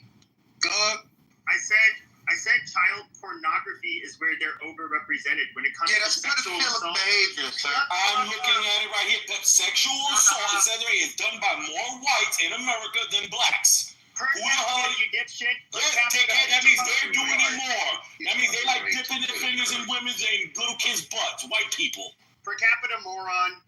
So, how many white people are in America? A lot, a fuck ton. Well, actually, no. Well, COVID knocked it out there. They make up 58% of the country. Population. Look at that. You How many white people in America? You got to make up I think we're about 13%. Hold on. Like I said, they make up 58% of the population, white people of America. 58%. And how many black people are in America? You mean black Americans? I think the black American percentage went down. There's a lot of Africans and Caribbeans now. That's why I asked you, are you talking about white Americans and black Americans or according to the census? 200 million. Yeah, but you know what's funny is that like Nigerians are both the richest and the least criminal. No, Asian Americans are the richest immigrants. Asian Americans, Indians have more money. They own a fuck ton of land in the Midwest. They grow weed. Nah, don't do that. The Asians are fucking y'all asses up. Y'all number 2 now. Asian Americans, they got all the Dunkin' Donuts. They own 60% of the hotels. It's okay. What are you talking about? Africans tend to work for people. They're doctors, lawyers, engineers. They don't really do commerce like that, the way Asians do. So stop it. Well, Indians I don't understand why you're contributing to society. A shitty fucking merchant class as like a grand virtuous thing. I didn't say it was. I was just correcting your friend. The way you said it seemed like you were. I know you don't like the way I said it. I get it, man. All I'm saying is that the most successful immigrants in America are Asian Americans, particularly Indians. Underneath them, Asians. When's the last time you went to a Dunkin' and said, and you ain't hear like, hello, how can I take your order? Wow, that's you can hear that at Dunkin', right? Especially in the major cities. I know here in New York City, Indians own that shit. You feel me? So when it comes to like the most successful, it's Asian Americans. Nigerians tend to do doctor, lawyer, engineer. And they work for companies. Well, bro, you might think they're Indian because you're not knowing shit, right? But a lot of them actually are Indian. They're like more Bangladeshi and, it's a way to get Pakistani. Successful. I don't know very many anesthesiologists that are struggling. So what are you saying? What was your point after I corrected you? Because you're trying to take a stab at Nigerians. Who like help you with entrepreneurship and bring to and shit like that. Now you need to shut up and let me talk. You're asking if the other types of black people that the general category is counting that you don't feel should be included in a conversation. I felt they shouldn't be included. I said that there's not a lot of black Americans in major cities. It's mostly Africans and Caribbeans that are outnumbering them now. So if you want to say black people, what black people are you talking about? If you want to find the major cities in America that have a lot of American blacks, then you want to look at the major cities in America that have the highest murder rates. Regardless of that, what's the percentage, brother? Because we were talking percentages. Remember, it's called St. Louis, Baltimore. I'm not asking about the place. I'm asking for a number, Manville. Because you're talking numbers, right? Which is weird because there's way more white people. So, like, how do we murder more of ourselves than you murder of yourselves when there's more of you? Well, actually, this is a serious question. It's like So that's a fantastic question. That's a fantastic question. So the answer is, right, if there were 100 white people and 10 of them committed murder, and there were 10 black people and 2 of them committed murder, right, then the black murder rate would be double the white murder rate. But the number of there you go. So you admit that it's skewed, right? The way you look at it, right? No, he's trying to explain to you, right? No, you don't you're like, understand. well, they killed double. I'm like, but what does it matter? It's 2 to 10. At that point. You don't understand. Like, I understand, but what I'm trying to say is like, you just equated 2 to 10 for percentage purposes, right? But I never even give a fuck about people dying. Niggas die every day. I'm talking about the poison that gets put in the food. I'm talking about like corporate corruption. Have been killed. Like that's what I'm talking about. Niggas die every day. White people die every day. Man, no, you forgot that the white people. The white people. Because I'm more accepting of people killing each other than on purpose. Companies putting shit in fucking food and like clothing that'll fuck up white people and black people. White people are responsible for putting things in the food. That's what I worry about. So white people are responsible for putting things in the food. Is that what you're saying? I mean, Nestle, Kellogg's, those are white owned, aren't they? I worry about the corporate threat of white people. I don't give a fuck if some white boy shoots another white. You guys keep on. That's gonna happen. I'm worried about like the chemicals in our water. Measures. Jesus Christ, Jaguar, stop acting like a goddamn monkey. Like I'm not acting like a human. Monkeys go. They make sounds. I'm talking to you. I may be over talking to you, but like nothing. Nowhere near monkey behavior. Keep on I'm acting the same way you are. Stop acting like a homosexual. Shut the fuck up, you goya bean eating stick. No, like putting goya beans in your better than that, man. Now, okay, so, all right, just let Manville. Go ahead, Manville. Y'all so like elementary with your stick. Like, come on, man. No, so why don't you understand why don't you understand the per capita comparison? It's not. I don't give a fuck about per capita. I'm talking about like the fucking bread aisle. There's paint thinner in the bread. Who put that there? White people. Sarah Lee, whoever the fuck that is. How do you know? She put it in there.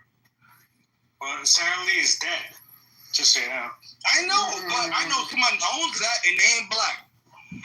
And they put paint thinner in the fucking in the cereal and in the bread. That's not like those are realities, you homosexual. Most of those Fortune 500 companies, especially dealing with food, are owned by white people, and they're the ones who put the chemicals within the food.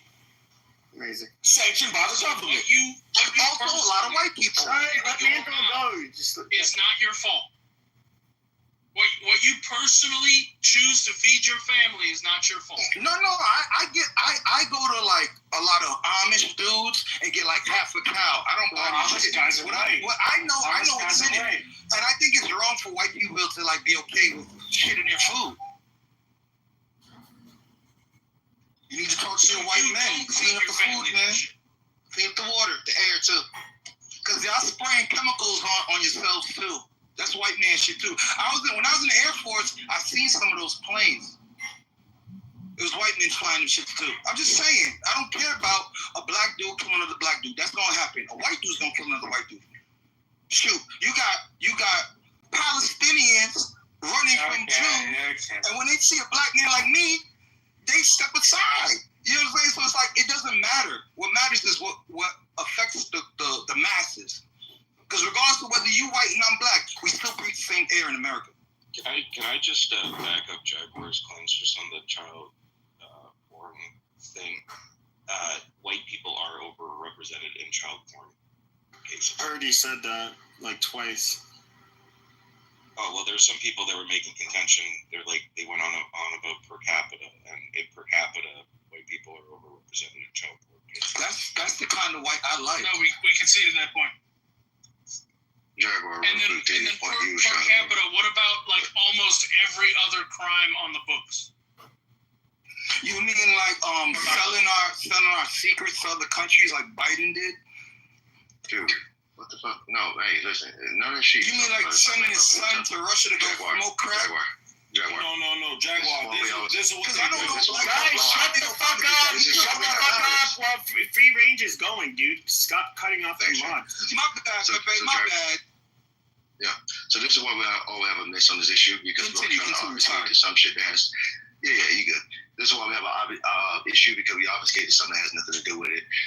Our demographic, I'm a black male American. Our demographic have an issue with violence, okay, and it supersedes any other group. We're about approximately 5 to 6% of the population, okay, and I would say black women too, but let's just focus on that.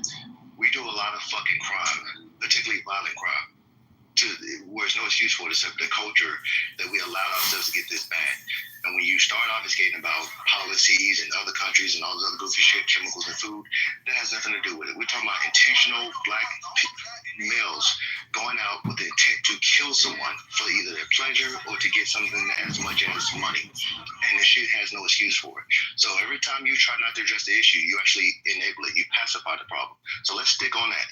I'm going to ask you a direct question. Do you believe our demographic had a problem with violence? That's to you, Jaguar.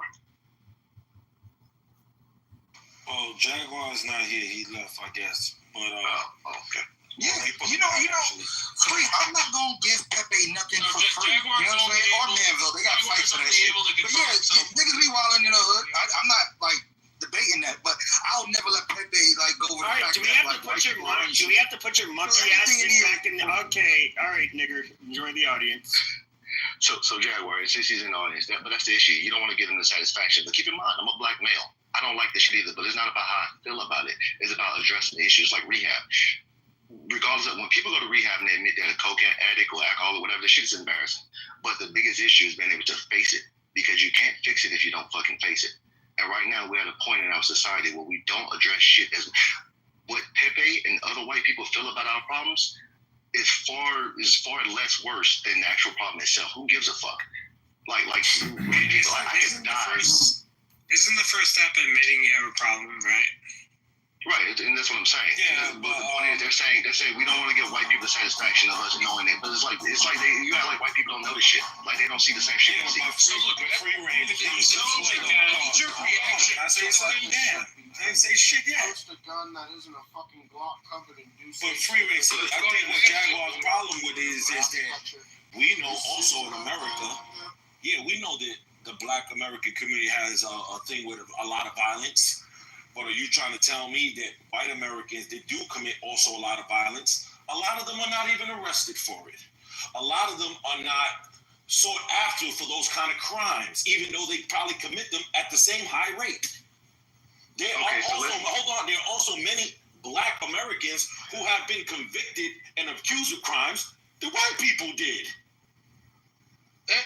The problem, the weakness of that argument is the weakness of that argument is that the unsolved crimes, like the unsolved serious violent crimes in this country, are mostly clustered around the proportions of communities where you would expect the rest of the crimes that have been detected are clustered. So there's no evidence to suggest that the undetected crimes have a different ratio racially in who's committing them.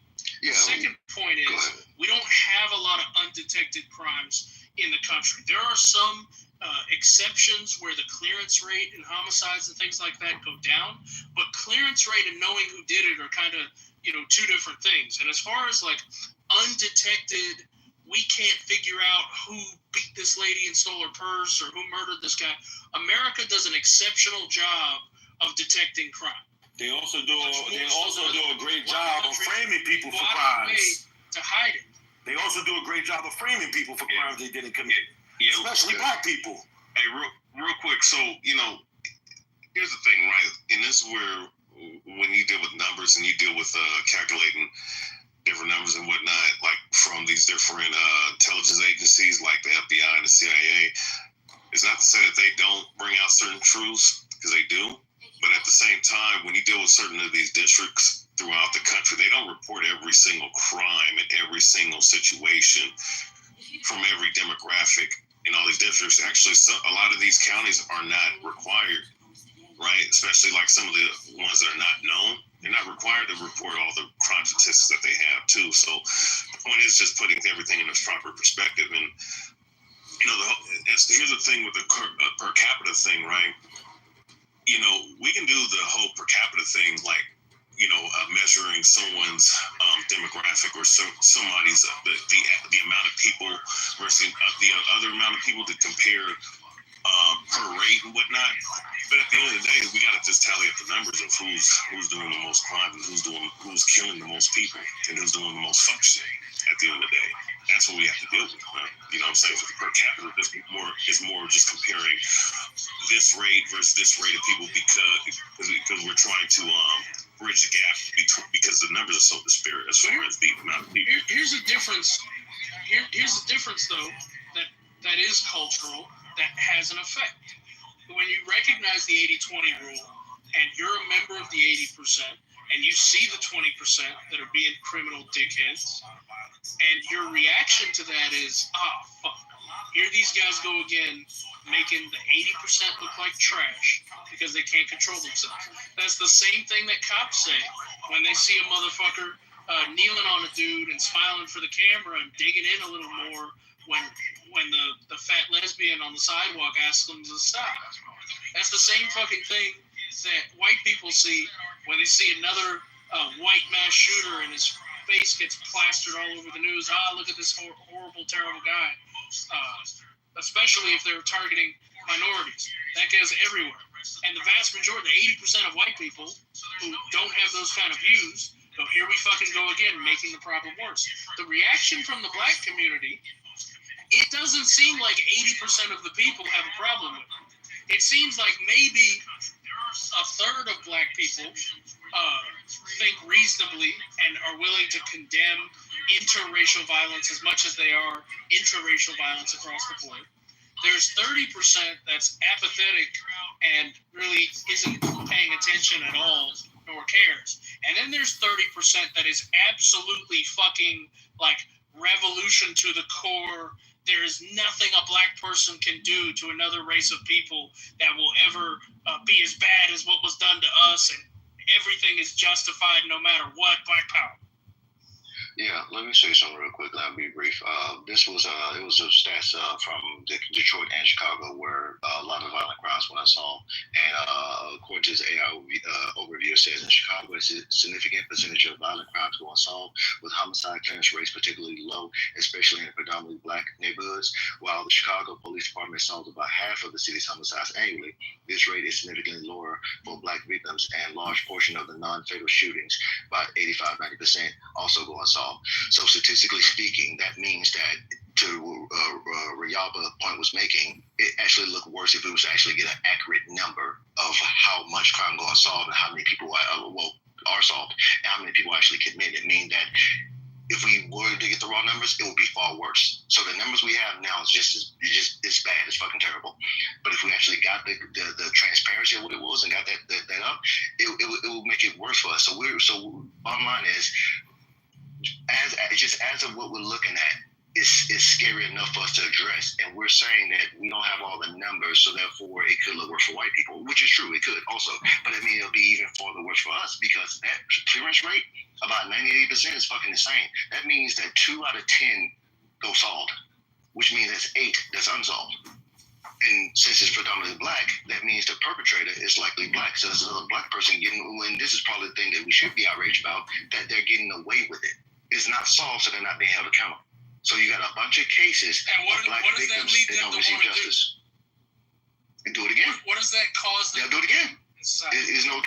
Do it again, because they can get away with it. They've done it, they think it's successful, and they're going to do it again. And by the time you catch them, they probably got their 8th, 4th, 5th, however many people they've done it to, whether it's rape, murder, burglary, whatever. And this is why society look at the way it is. You see high recidivism amongst black people, particularly males. And we act like it's not a problem. We always advocate to white people. Go ahead. What do the mammies reward them with? Oh, they'll, give them, put money on their books, or give them some place to stay. 4, 5, 6 fucking kids. Yeah. Money on their books, another 4, 5, 6 fucking kids that they can train and raise up to go do that shit again.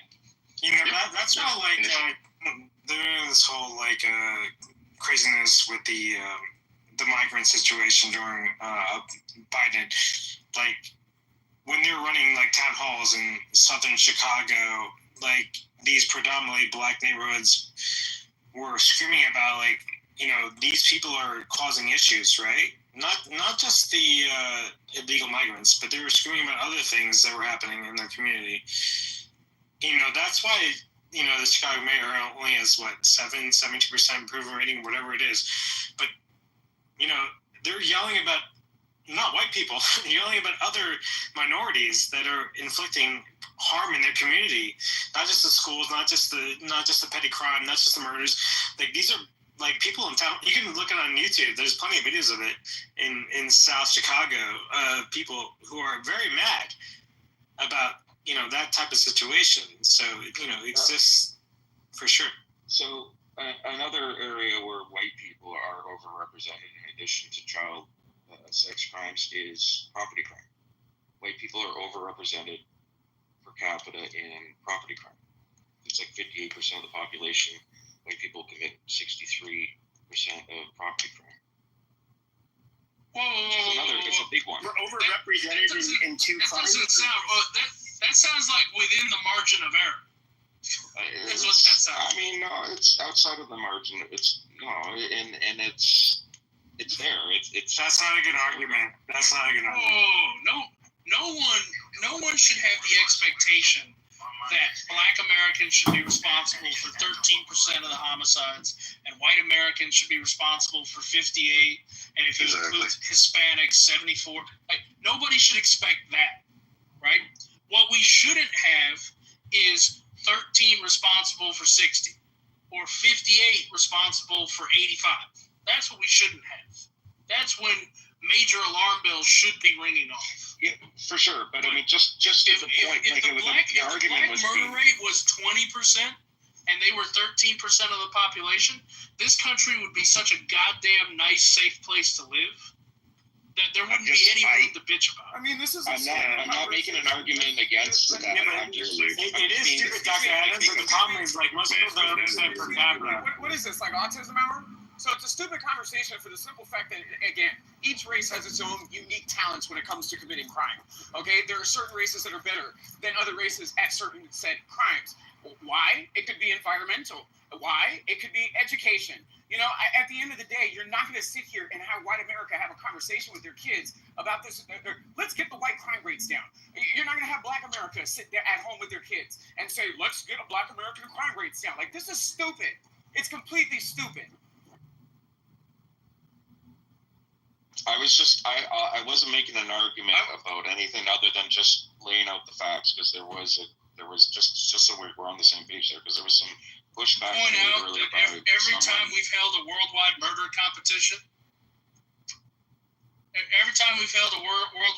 competition, America has won. Amazing.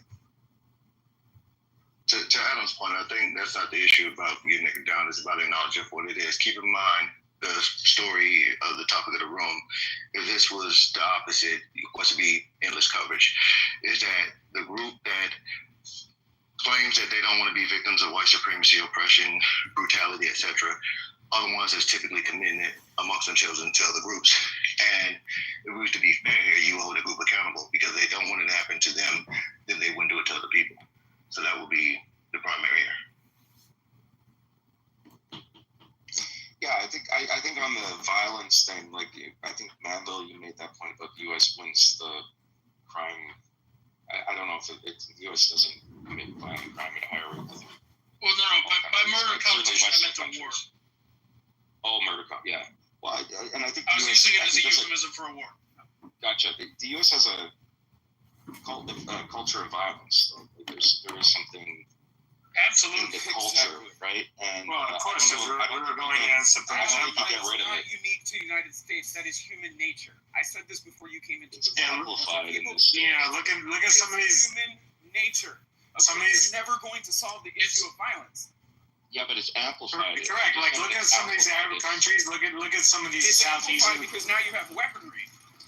But again, you don't think that the cavemen and the Neanderthals were having the same conversation? Yeah, but the rate of violence, Doctor, is different in Genghis Khan Western countries versus you the see what United I'm saying? States. But you see, no, we had this conversation. We were like, hey, these Neanderthal motherfuckers, they're stealing our shit. They're terrorizing our fucking little settlements. Let's get rid of these assholes, and we did. And then we stole their girlfriends. But there's variation in the rate amongst humans in different groups, right? And there is uniqueness in the United States, right? Each race has very unique talents. Okay, so like I said, Asian people, you see a lot of them do white collar crime, a lot of gambling, type of crimes. Shout out to the happy ending massages. I mean, it's just one of those things. People have a different, unique set of talents based on race and when it comes to committing crime. I mean, white people, suicide's a crime. Like the most deaths by gun is suicide. And I wish that we would stop. No, it's not. And I think it's the most personal decision that a person could make. And I think that other people should stay out of it. Well then, so guys, the crime is not a crime. The crime that white people. The crime that white people are truly fucking excellent at is fraud and embezzlement. That's white people's bread and butter. Yeah, Adam, would you rather have somebody? I have an airline. Send me a 747. He sold no tickets. That's what white people are fantastic at. No, there's more than that. That's not the only piece of crime that they do. Man. That's the main. You can say that's the main one, but give me 3 ships. Give me 3 ships. I'm sure I could go to India and bring you back cinnamon. Motherfucker goes to an entire different continent. That's always. For the record, he wasn't white. I was going to say Asians are disproportionate in animal cruelty. All the cats and dogs they chop up. Christopher Columbus wasn't white. Well, he was Spanish. Americans are catching up. It's Italian. Italian. Catching up to the Asians. They're catching up. But he wasn't fucking Southern. He wasn't Southern Italian like your African mom, Pepe. He was fucking Genoan. That is true. He wasn't Sicilian. So he was Portuguese. All the best captains. All the best captains in that millennia were Italian. On the English Navy and the What about Vasco da Gama? What was he? Vasco da Gama was a Spaniard. Was that Ergo Vespucci? Doesn't he own a pizzeria? Italian. I know that guy. Yeah, the Lower East Side. Yeah. Columbus was Sephardic Jewish. From the Iberian. And Genoan. No, from the. Yeah, well, who do you think paid for all? Who do you think funded all the slave ships that brought? He wasn't Italian, though. He wasn't Italian. Let's relax. He wasn't Italian. Here's what I will say. I'm willing to choose 5 of you to compete with each other, okay? And I want to see if the 5 of you could go a month, okay, without talking about Jews or without talking about race. I will give you $1,000. Jews run the country, Adams. You already lost. Not worth it, Adams. I don't think that's worth it.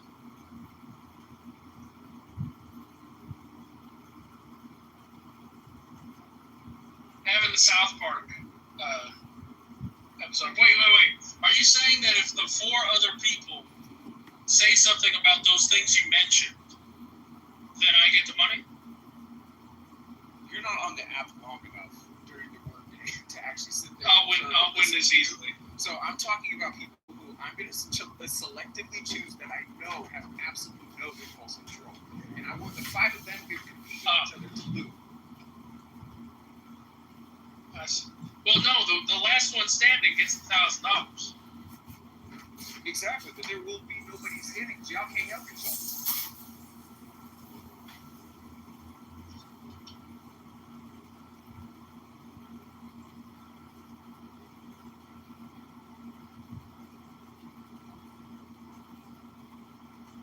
I wonder if, Adams, you could refrain from stating that Martin Luther King is still alive for 1 month. Why would I refrain from something? For the money. Is there something in those files that says that? I don't understand where they come from. Yeah, it was a hoax. The man is. Oh my God! What's he?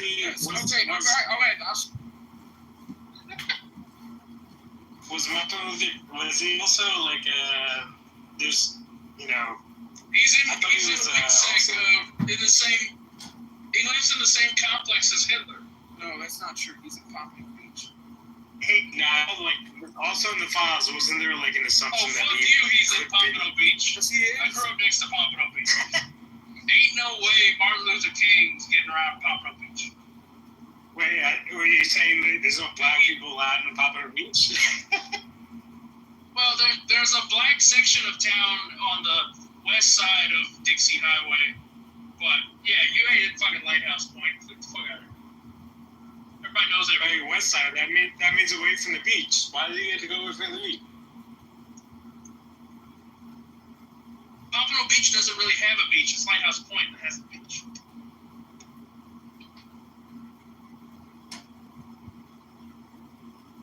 Yeah, Hillsborough Mile. If you push him further west, that's like, yeah, further west means like towards the alligators. If I had to go to Witsec, I'd go to the Ocean Reef Club. The point is, shit, I just fucked up my Witsec location. The point is, okay, Martin Luther King is still alive. Because he was J. Edgar Hoover's butt boy. So, hey, Alan, we had a room. It looks like most of the people that were on the stage earlier that we're arguing with aren't here anymore, but yeah, we're talking about crime stats and stuff. I think that's what the PTR shows. Well, they're just some random numbers that happen to appear on a thing with random words that say white, black, having nothing to do with this particular subject. Racist, I'm just saying. Interesting. Yeah. Very interesting. Yeah. And so we could absolutely draw no conclusions about how to fix the ills of society based on this information. Correct. Completely random. Correct. Yeah, but who made up those statistics? Who made up that? It's the government. I believe Scott. Yeah, which government? Who runs the government? Pull them out of his ass.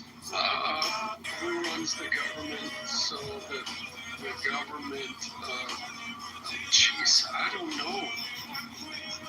Some other random people. These are, the numbers come from the crime victimization report. Yeah, who are these victims? Say that again? Who are these victims? Well, they're not victims. They're just random. I apologize. Alleged victims.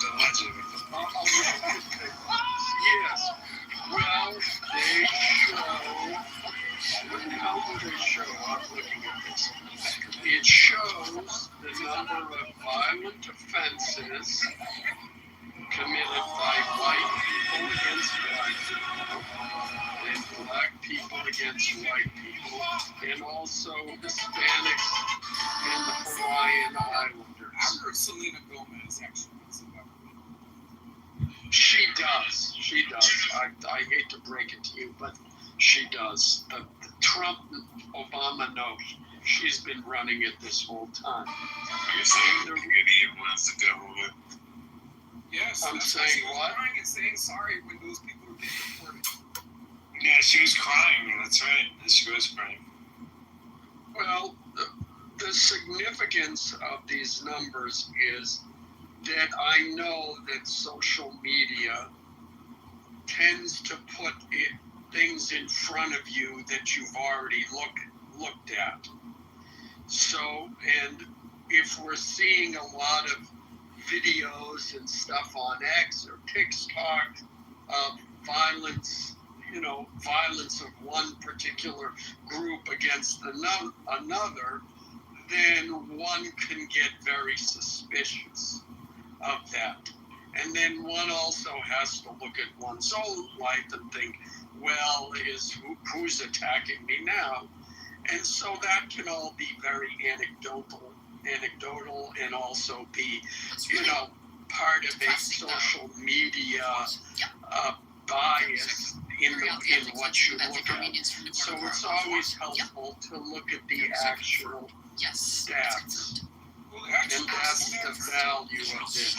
Weapons to Christians. And this is why America's not perfect. What's really depressing, though, is, we provide a lot of the weapons that Israel has.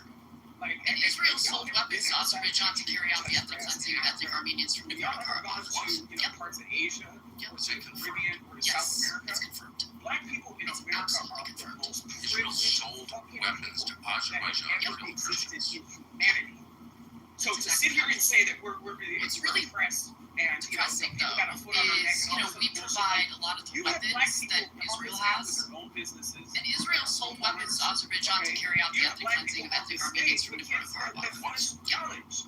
Right? So to sit here and say that, Black America is so plighted, I think it's bullshit. And let me just tell you this. If the literacy rate was higher following slavery than today, you are committed to stupidity. Because at the end of the day, Black people knew how to read a fucking Bible.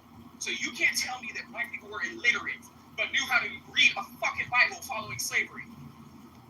Yeah, and I can't stats on that. Explain this to me, Adam. I drove down to meet up with some family. We decided to go out to brunch on Saturday and Sunday. We went out to brunch on Saturday.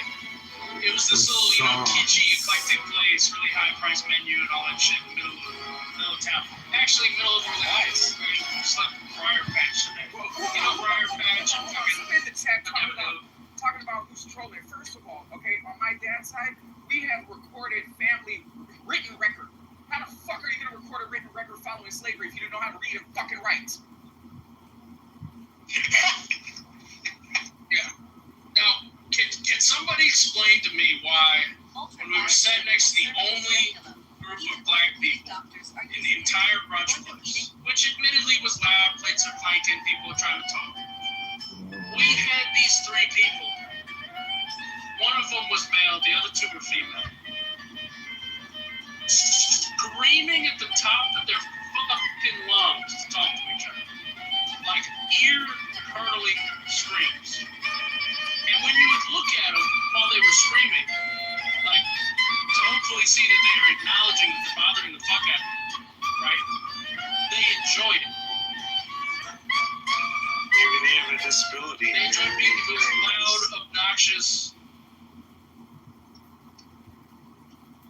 Yo, man, I took my wife to Outback a couple weeks ago, and we were sitting there. Did you get the blue onion? Nah, man, I don't fuck with that blue onion shit. But we hear this cell phone playing social media videos. Sound like someone scrolling through social media. Full fucking volume, blaring through the entire fucking restaurant. And who do you think it was? A black female. Yep, it was a black female. Yep, it was a. So before she came in, everything had been quiet. It was a nice atmosphere. Everything had been good. She brings her black ass in this restaurant and decides, you know what? I'm gonna play social media on my phone. Fuck earpods or headphones or whatever.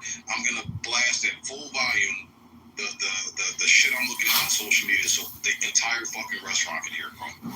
There was no disturbances in that restaurant until the second woman came. You know, that's usually what I'm telling you.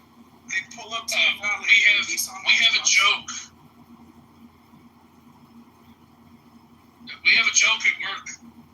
Black female policy. They had to change the policy and admonish people because people were with both ears in, talking on the phone, moving down the hallways of headquarters, inside the jail, working, out on patrol, having loud ass conversations. I think black females spend more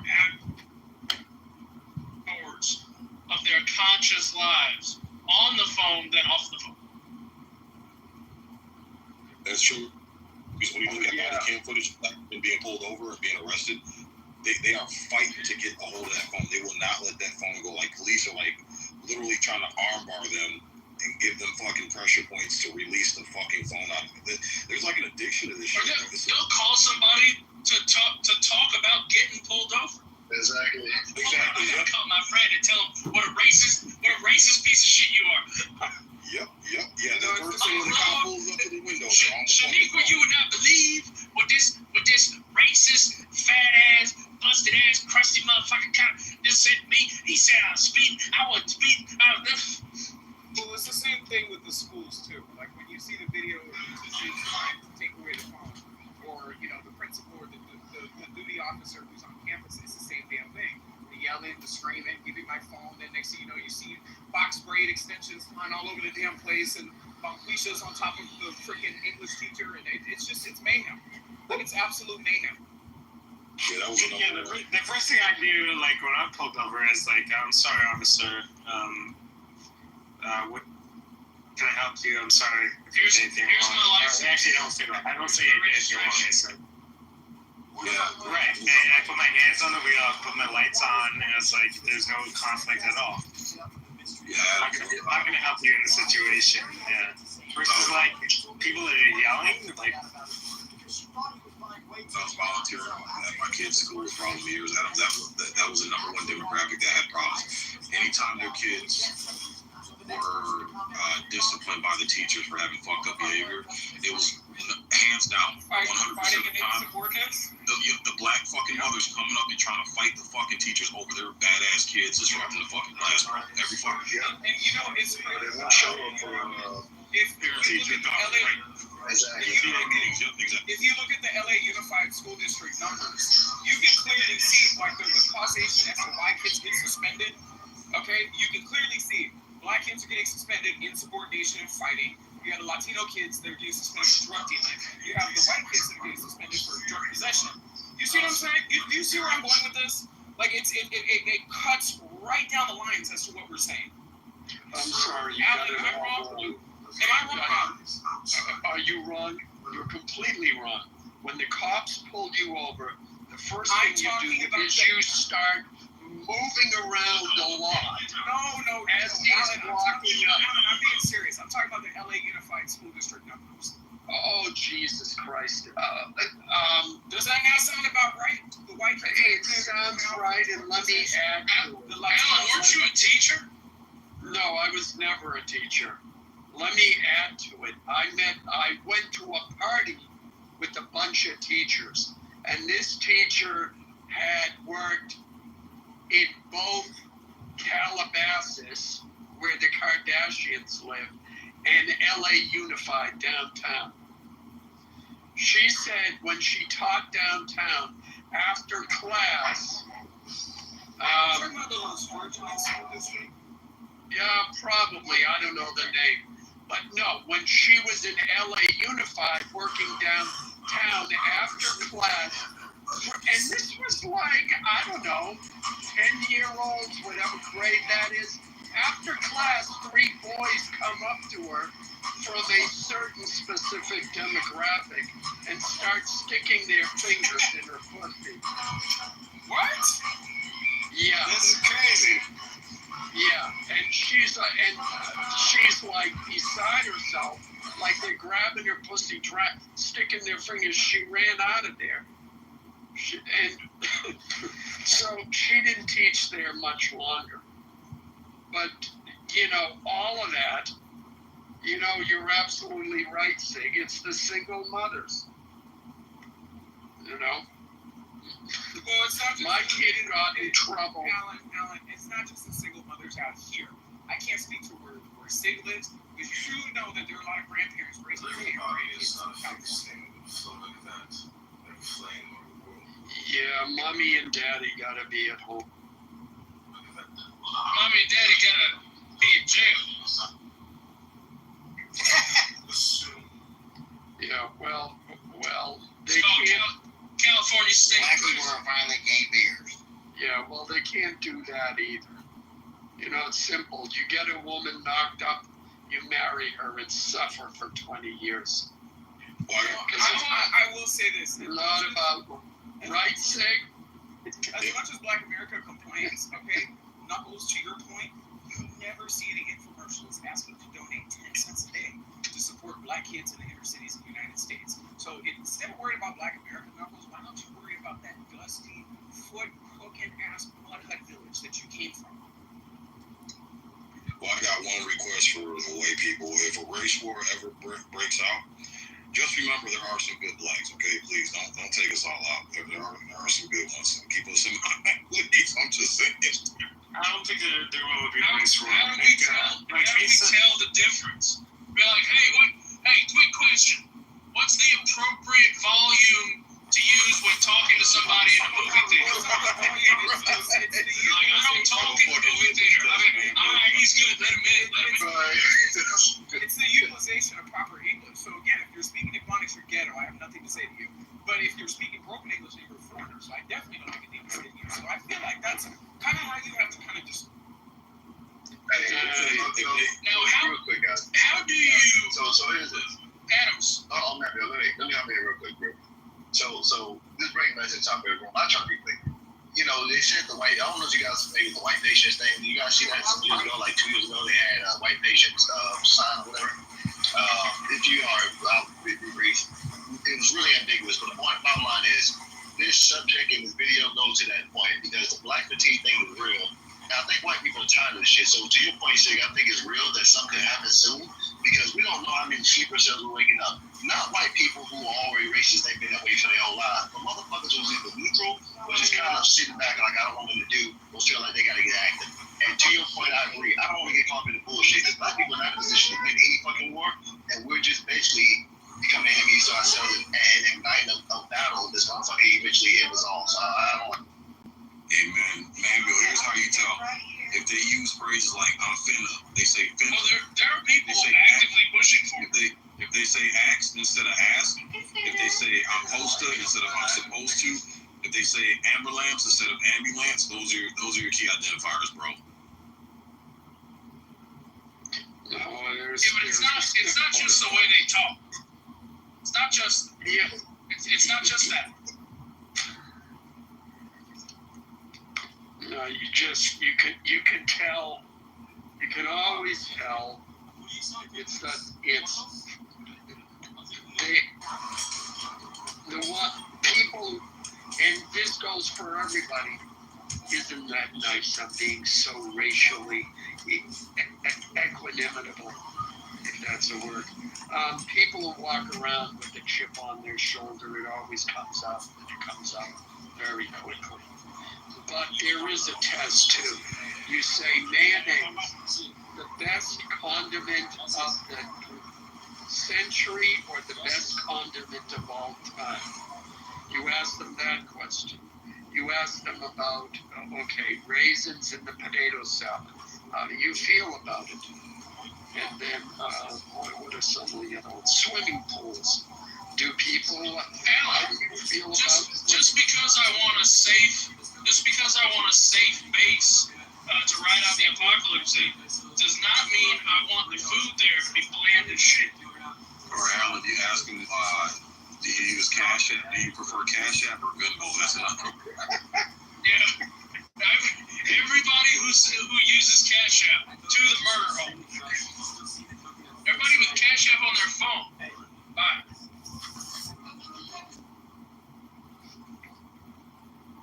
I'm still stuck on that visual on the teacher, how the fuck does that happen? I mean, it just trying to imagine how she lets a 10-year-old say like this, fucking like she can't say that.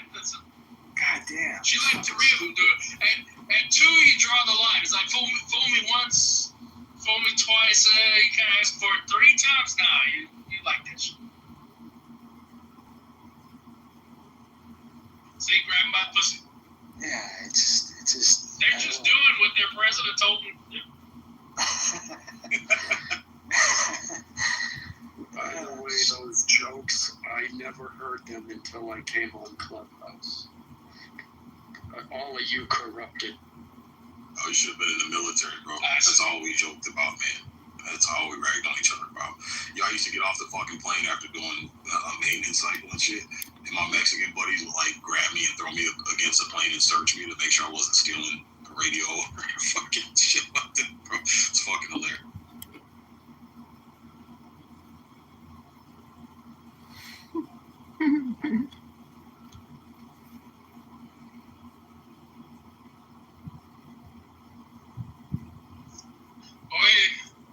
Mr. George, you know that new guy on the crew? I don't think it's gonna work out.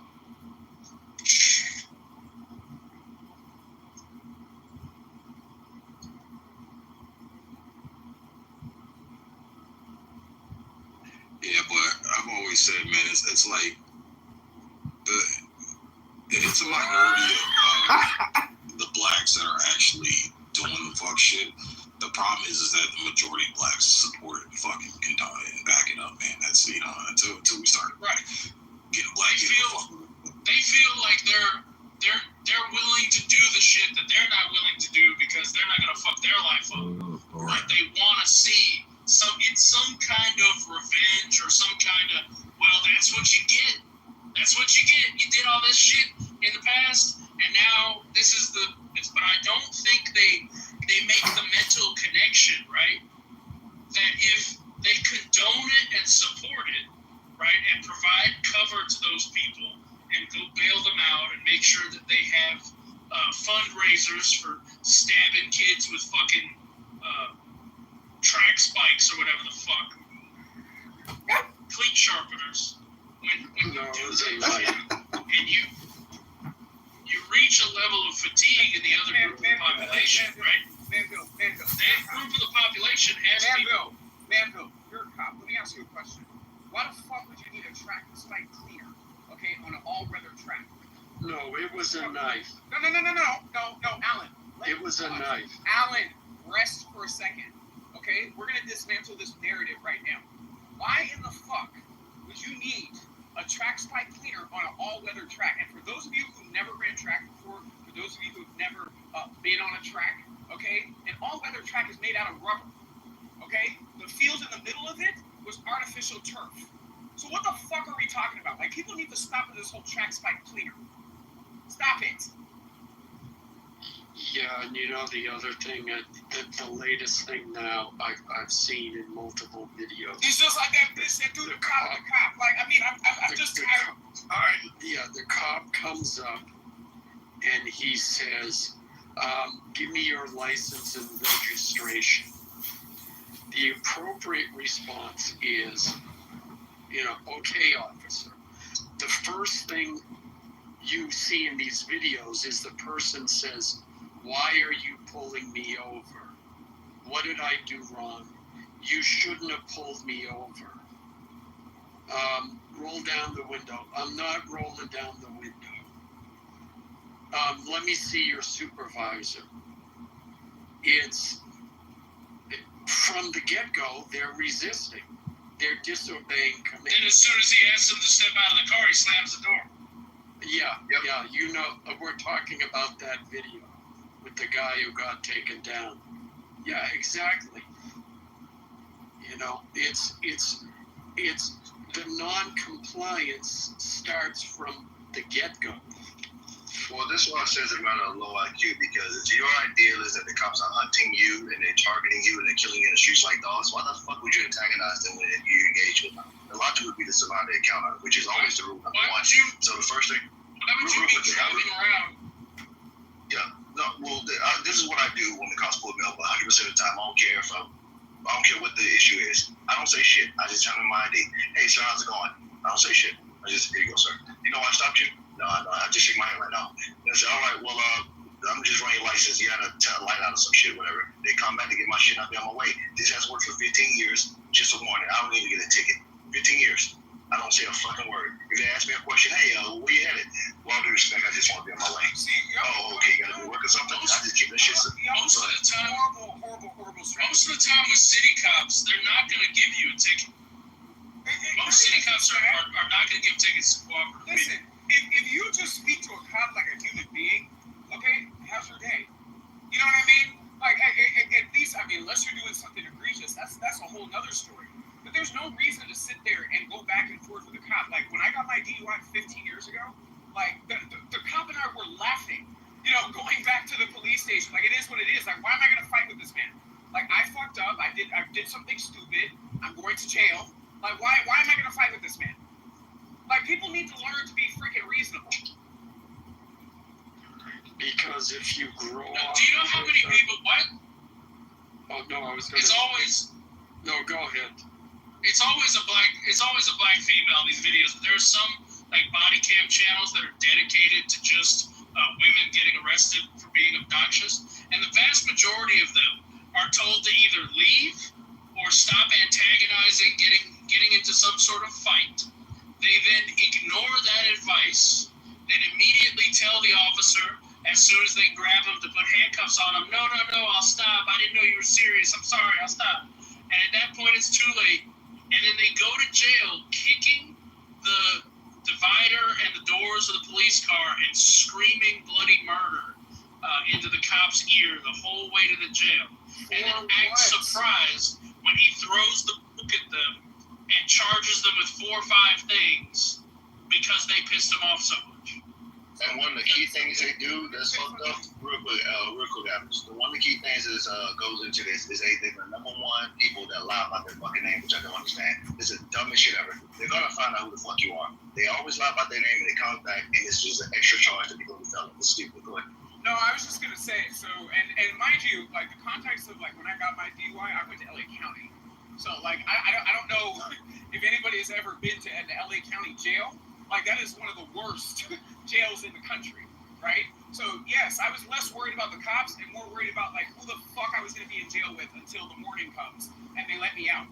So, like, you know what I mean? Like, it's one of those things. I was also more concerned about my parents and what they were going to do to me as well because I was, like, 21 at the time. How was the drunk tank at the LA County jail?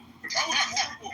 And it wasn't just a drunk tank. So I was in the cell with a guy where they brought him in on a warrant. He was laying in bed with his girlfriend, and he had warrants. Now, that wasn't the sensational part. The sensational part is the fact that he took a bat to her face.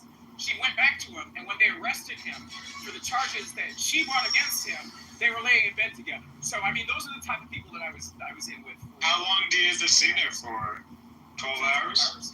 I remember, like, having to go, like, spend 2 nights, like, my senior year in high school, and I had turned 18, but, like, they have, like, the city jail, or, like, it's not really a jail, it's, like, a police station, but then the next, like, in the morning. City jail, county, and prison. So, let me tell you, so, like, in the morning, I spent overnight? So, I did. So, I had to go, like, I had court, and then I had to go to, like, the Maricopa County jail. So, like, they had the downtown jail where it's, like, central, you know, I guess where everybody gets booked. And they kept on, like, moving you from, like, a series of, like, tanks. And there's, like, I don't know, maybe 30 people in each tank. But it was, like, I looked like I was, like, 14 when I was 18. So everybody's like, oh, you needed a better lawyer. You know how you in Tent City? In the famous Tent No, City? you have to be convicted to go to Tent City back when it was open. But no, I just remember like being in there and then like you'd have people mouthing off to each other. There's like bums peeing, like literally wet, like just. There's one dude, he just like peed while he was sleeping and it was going everywhere. And there's like this one guy, he didn't speak English and like he's in there and you can tell he's like pissed. And he's like pacing back and forth and he just like runs and jump kicks the fucking glass. Like there's these huge glass windows and he's yelling in Spanish. And somebody said, oh, he got violated parole because he got caught with weed or some shit. I'd be mad too. But I just remember like being 18 in there, and I was just like, dude, I don't want to be around these fucking people again. Why'd you go there in the first place? I was freshly 21, and my mom made me walk from the fucking jail over to the Ritz-Carlton. She's like, I don't go into LA. Like, this place is ghetto. So, and it was horrible. Horrible. No, it was horrible. Like, I'm telling you. Dr. Adams. Yes. Am I the only one on this stage that hasn't been to jail? Am I the only one on this stage that doesn't commit crimes? Amazing. I've never been to jail. Okay, so we're the only two. Well, I've worked in a jail, but I've never been to jail. That's not necessarily true. They go to jail while committing crime. Be charged of a crime, but still be innocent of it. So you could go to jail. I got misdemeanor. I might have even gotten arrested, but I was used to being like, I got arrested as a juvenile quite a bit, but I like was like mouthing off to the cops basically, and they're just like, all right, disorderly conduct. Yeah, because unfortunately, rich white kids, they get in trouble too. Yeah, but that's like a super petty offense. It had like a $500 bail. So no, it's not. It's not a petty offense. Do you guys know? Yeah, it is. And I just say this real quick, and I'll let you go. You know about? See, you want to brush over it. I hate these videos that you post, and these people. I wish like, bro, they could all die. Would you be quiet? Like, and Manville was trying to ask a question. Go ahead, Manville. Yeah. Okay, so Adams, you know he's a mod. He's also a cop. He has more value to the stage than you do. Be quiet. Oh my God! Stop it! Just stop it. You know about Forsyth County, Georgia, right? Who are you asking the question? I'm listening to you. You familiar with the Windermere neighborhood in Forsyth? And you drove through there? You're not. Just say no. Don't try to act like a know-it-all. Just say no. Are you talking about like Windermere, Florida? No, not Windermere, Orlando. Windermere Parkway in Forsyth County, Georgia. Oh no, it's near Johns Creek.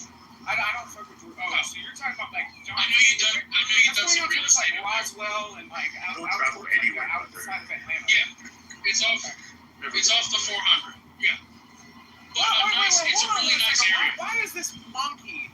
Okay, like freaking. What do you mean? Don't travel anywhere? I should. Excuse me. I'm driven from Santa Monica to Miami. Okay, and when I came back, I went through Colorado and Utah. What the fuck are you talking about? Oh God, no, because you don't know me, bro. You don't know me. Hold on a second. All right, very erratic. It's so funny, Dr. calls someone a monkey when he's half primate. TN, shut your monkey mouth for a second. But yeah, I was 18. I haven't been in trouble with the law in like I don't know, what is that, 25 years. You were violent. And I didn't get charged with a violent crime. I got charged with disorderly conduct and underage drinking. Amazing. Mouthing off the cops. Because I thought it was funny. I was drunk. It's not funny. Don't do it again. It was kind of funny. Was that? Why are you at the reputation not me? This is funny. All right, let Manville finish. Sorry. This is the place you don't want to speed. You don't want to get pulled over in. They are super about their traffic. They will chase you to the ends of the earth. Doesn't matter if you're in a Hellcat, a motorcycle, a BMW. They don't give a shit. They will chase you down and pit you. Also, like everything else, kind of zero tolerance. You go around Forsyth because Gorilla just got arrested because she had weed in her house when they responded to a home invasion call. They have zero tolerance for any kind of criminal activity. So let's say having weed tolerance there. Black woman gorilla so badly. It's gorilla. Listen, bro, we know who she is. Manville. So do they have a tolerance? She's been arrested twice. Zero tolerance. Okay, so that's a state. That's a county. She was arrested for DUI. Okay. So it shouldn't be no argument. She was in her house. She was in in her house. This wasn't my point. That wasn't my point. Doctor! Please. Like, are y'all, because y'all fucking, like. This wasn't my point. I'm trying to get to where he's talking about, man. She was in her house, and called the police, and they found weed in her car. Okay, let Van Drill finish. Right, she's in possession of weed. In her own fucking house. So wait a minute. So in Forsyth County, Georgia. God damn it. Doctor, you have the emotional maturity of a child. Georgia, you gotta know, and I know Georgia. Come up as someone that's prone to violence. And I know Georgia, Manville, they still don't. They didn't legalize marijuana in that state, correct? You better keep that grass inside the 285 Beltway if you don't want to get arrested for it. Yeah, Georgia still. I got it. So weed's not legal there. So you better keep the fuck shit inside 285 also. My point was that my neighbor, who's a crazy baseball mom, has a son that plays very high level travel baseball, still in high school. He was driving on Windermere in Forsyth County, the BMW 4 Series, and there's a part of that road that has a speed limit of like 45, 50 miles an hour. That comes down a very big hill, and it feels like a 55, 60 mile an hour highway. It's got a big median. It's got 2 lanes on either side. It feels like a fast route. The way you drive. And then it has that down drop. Nice neighborhood. So they got that big hill, and at the bottom of that hill was a Georgia State Patrol trooper. Now, troopers from the Georgia State Patrol, they have no humor.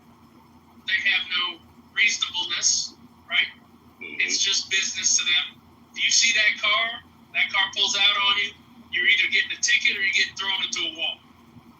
So he pulled him over. He wrote him a ticket. He got him for like 75 in a 45 or some shit, right? And he was pretty much leading a pack of traffic that was all coming down the hill and all with him. He just picked out the M Sport 4 Series instead of going after the fucking soccer mom cars. So the cop pulls him over, writes him the ticket. He goes into juvenile court.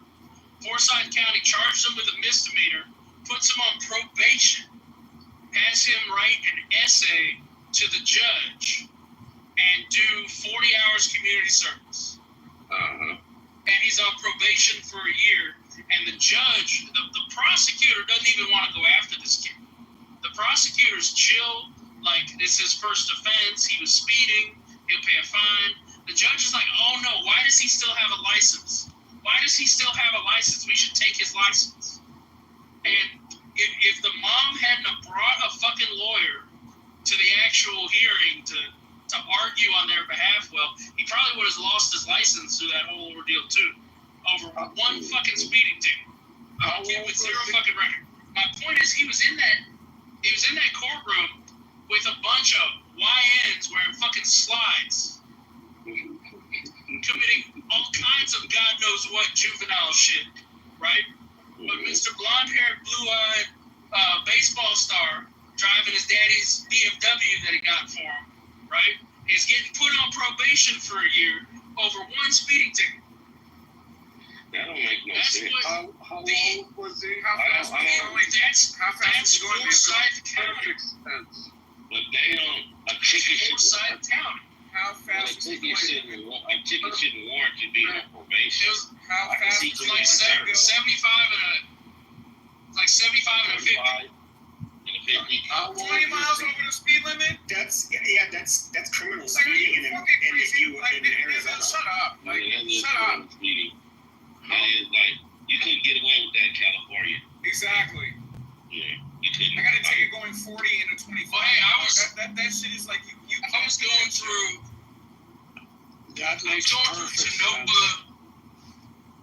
through Tonopah, Nevada, and I blew by a deputy sheriff sitting at the bottom of the hill where the speed limit drops down to 25 miles an hour, some stupid shit. I mean, and I was going like 45. And the time of the day, that could be reckless driving. Oh my God, finish your thought after other people talk. Jesus. So he pulls me over, we get to talking, and what he did, right, was he knocked the ticket down. I'm only going to write you for 10 miles an hour over. Then what I did is I retained an attorney to represent me in the Nevada, and the prosecutor's office made a deal with my attorney that I would pay a fine for illegal parking and not get a ticket with points on my license. So I paid a higher fine for illegal parking rather than pay for the speeding ticket, which was already reduced, because I know how to talk to law enforcement. That's because you had not only you have a law enforcement background, you had a lawyer to represent you, to represent your case. A lot of people are not fortunate to afford to get a lawyer to represent their case. So a ticket clinic lawyer costs the same amount of money as paying for the ticket. It's $1.25. Talking correctly to law enforcement is not rocket science. Yeah, I wasn't aware of the speed limit change. I'm sorry. Definitely won't happen again. You're right. It's dangerous. Here's my information. That's all you need. Where are you out of? And the guy's gonna work with you. You said Nevada? That happened to be it. It's a known speed trap. If you're driving through there, it's on the way to California from Vegas. Yeah, that's especially if you're going like to Reno and Florida. It's too, like if you're going to Vegas, it's another one like that. Reno's not too bad. Hold on. Reno's not too bad. I drove to Reno numerous times. The closest area. But they expect to have in the middle of Nevada. Well, going through Mojave Desert from California to Las Vegas is a tricky spot. I don't know if it's a gravitational pull because the fucking triangle's right there in the desert. Something about that, it's a magnetic gravitational pull that's down there making you go fast. I literally had to slow. Excuse me, shut the fuck up. I'm sorry, where do you live? Just let him finish, doctor. Damn, dude, shut the fuck up, bro. Like, I was driving from fucking the Bay to Las Vegas. When I got down past the Barstow, when you go through the fucking desert, it feels like the fucking gravitational pull is pulling you. Because I had to literally slow my car down, and I couldn't fucking slow down. I was doing 100, and I wasn't even trying to. So, it's like, you got the fucking triangle over there, which Area 51 ain't too far from. I'm telling you, that place is a very mysterious, mystic place. That's all I'm saying. From my experience, I felt that shit. Because everybody else that used to tell me that drove through there before was talking about, you got to try to slow down because you be going fast. And I'm like, how the fuck you can't slow down? When I experienced that, I tried to slow down as much as I can when something was pulling me, and then I see the fucking highway patrol before I crossed the border. They got on the freeway ahead of me, slowed down to me, told me to slow down. I said, I'm trying. It was just a weird feeling. It really. Yeah, when you said something was pulling you, was that the highway patrol? No. What I'm saying is it felt like some kind of magnetic gravitation. No, I'm not trying to play. I got what he said. That's gay. I'm not responding to stupid shit. What I'm saying is, bro, can you shut the fuck up while I'm talking, bro? That lets me know you're not a man. You're in a place. I'm not a truck driver, dog. That dude, can y'all shut him up while I'm talking, bro? That's rude as fuck. I've never did that to you, bro. Okay, well, let you talk. Like, man, shut the fuck up. Thank you. Damn. You know what? Go ahead, you guys. I'm not doing this immature shit. Okay, thank you. This is all I wanted to say. Shut the fuck up, dude. Ain't no fancy, bitch. And it's not a I'm gonna talk over you while you're talking. I see how that feels. You're not even a funny troll, TN, so go ahead. What do you have to say? Look, what do you have to say? Nobody's gonna laugh. You're gonna say I'm retarded. What are y'all doing on here? Y'all some fat. My agenda is go on mute.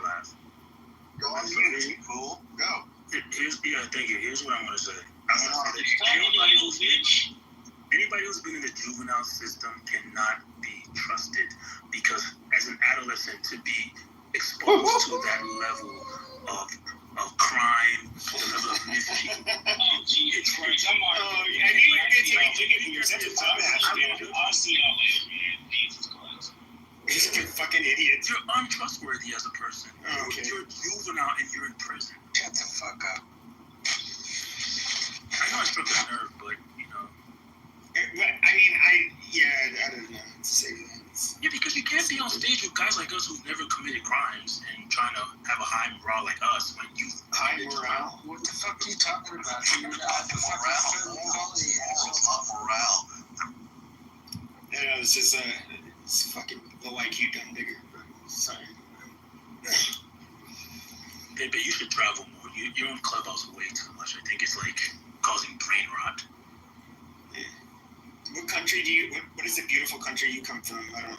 No, really. I was born in America, and I actually live in Africa, and I do really good business in Africa. Oh, you should come visit one day. I'm actually. And I'm still a law-abiding citizen there, Very like good. I was in America. Very good. But Pepe is concerned about getting his head chopped off on the internet, so he might need some considerations for traveling. I just think of malaria. I think of cholera. I think of salmonella. I think of all the things that. And it's just like a bunch of, and it's like if I do get sick when I'm there, it's like, what kind of healthcare do you have? Oh, then you get septicemia just for some routine stitches. I mean, it's just like, wow. Those are fair concerns. There's so many remedies. And they don't believe in condoms, so all the whores in town have AIDS. Well, I mean, the stats are worldwide. I mean, no, do you want to see where you guys still have, wow, I mean, we can look at a lot of the things, but if we look at like the spread of disease, I mean, like the petri dish of the world, and this sounds harsh, but it is true, is Africa. Literally, it's Africa. That's where disease is rampant. Right. And as a healthy guy like myself, how is that any of my business? That's not my business. Live there, you should be worried. It's like obesity and the inability for a lot of Americans to keep food out of their mouths is none of my business. You know, doctor eats all the time. I don't bitch about it. You're not healthy. Yes, and I just came back from the gym, right? I went to the gym. Thank you. I came back at 11 o'clock last night. I was on Clubhouse, and guess what? I woke up at 10 o'clock this morning, went from 11 to right now. So at the end of the day, don't sit here and tell me. See, when I look at your PTR, it's calorie deficit. I look at a fat boy in distress, right? Your body looks like it's confused over whether it wants to be obese or whether it wants to be toned. But it is toned. What do you? No, the fuck it's not. You got chubby elbows, bro. Like, what is the flag? So what kind of African are you? But when did you stop taking geography class? I don't memorize flags. We didn't have to do that in geography. I did. Amazing. So are you gonna say it, or are you just? Yeah, sure, I'll help you. I'll educate you. It's Cameroon. And I don't live in Cameroon. I just happen to be a first. Where do you live in Africa? Another shithole country. Where do you live? You guys are too idle. You probably dox me. Where do you live in Cameroon? I mean, I have zero connections in Cameroon, or Africa in general. So, my only interest in Africa is that the white people are protected. Okay, there is a white genocide that's going on. Okay, black people, no, there is. There's a white genocide going on in South Africa, and nobody is talking about it. There's not a white genocide. There is a white genocide going on in South. Yes, there is. There's violent rhetoric, but those white people that are getting killed, it's almost all robberies. If you look at the demographics of the murder statistics in South Africa, the overwhelming majority of the murders are black on black. But of course, they're less likely to be. If you're white, you're less likely to be killed.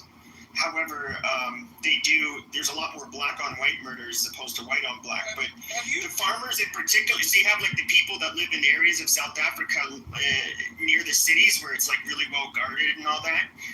And those people, you can't really go in and rob them. But if you're a farmer and live in a rural area, those people are a lot more vulnerable. So they'll rob them and kill them. No, listen. So I'm talking about, NBC did a special on this, y'all. It's called The Real Housewives of Johannesburg. Okay, and all the black women just attacked the one white woman on that show. I'm telling you, there is a genocide happening in South Africa. Genocide happening in South Africa. Y'all are being built out of millions of dollars. Donating because I want the money laundering to stop. Okay, y'all built. Christian conservatives have millions of dollars, in the middle of Joel Osteen's freaking televangelist broadcast, asking, for people in Africa who are suffering, donate 10 cents a day to black babies. I'm sorry, African babies with bloated bellies. Why are aren't you donating 10 cents a day for the white people in Africa who are facing genocide? Well, first of all, Pepe, I'm shocked. I've never ever said this, but I live in Johannesburg, and Pepe's actually right. Most murders in South Africa are due to just nominal high rates of crime, right? The same person that would rob me would rob the white guy. And by the way, there is no Real Housewives of Johannesburg. It's actually Durham. But again, I'm glad that you finally admitted that you're from South Africa. Thank you. That's why I said it. That's why I said it, because I'm smarter than you. Because I'm smarter. If that's him in his picture, he doesn't look really like he's Khoisan or anything. I'm not, doctor. You gotta calm down, brother. You know, you don't, when you show a level of emotional immaturity, and that's how people are gonna treat you. But anyways, the point I'm making is Pepe's right. And by the way, you know, you're catering for white people in South Africa. They're not the same type of white guy in America. There's a lot of Excuse me, the wealthiest African American is South African. Yes, we should be protecting South Africa. Apparently, they bring America brilliant talent. They were trying to con President Trump into giving them a visa to come to America. Those are the lazy dude. They're the ones you'd be mad at if they were here. So, what are you protecting? I know. I'm confused. 60 white people from Africa. Oh my God. It's an invasion. They're doing a con job. 60 people. And that white-only community, there's like 60 of them there. They're going to overrun and change the entire rhetoric of the United States and the entire dynamic. Oh they're my just not going to be president. They're not going to be 60 more unproductive people in America. Well, I would say this, to be fair, they're like the South Africans are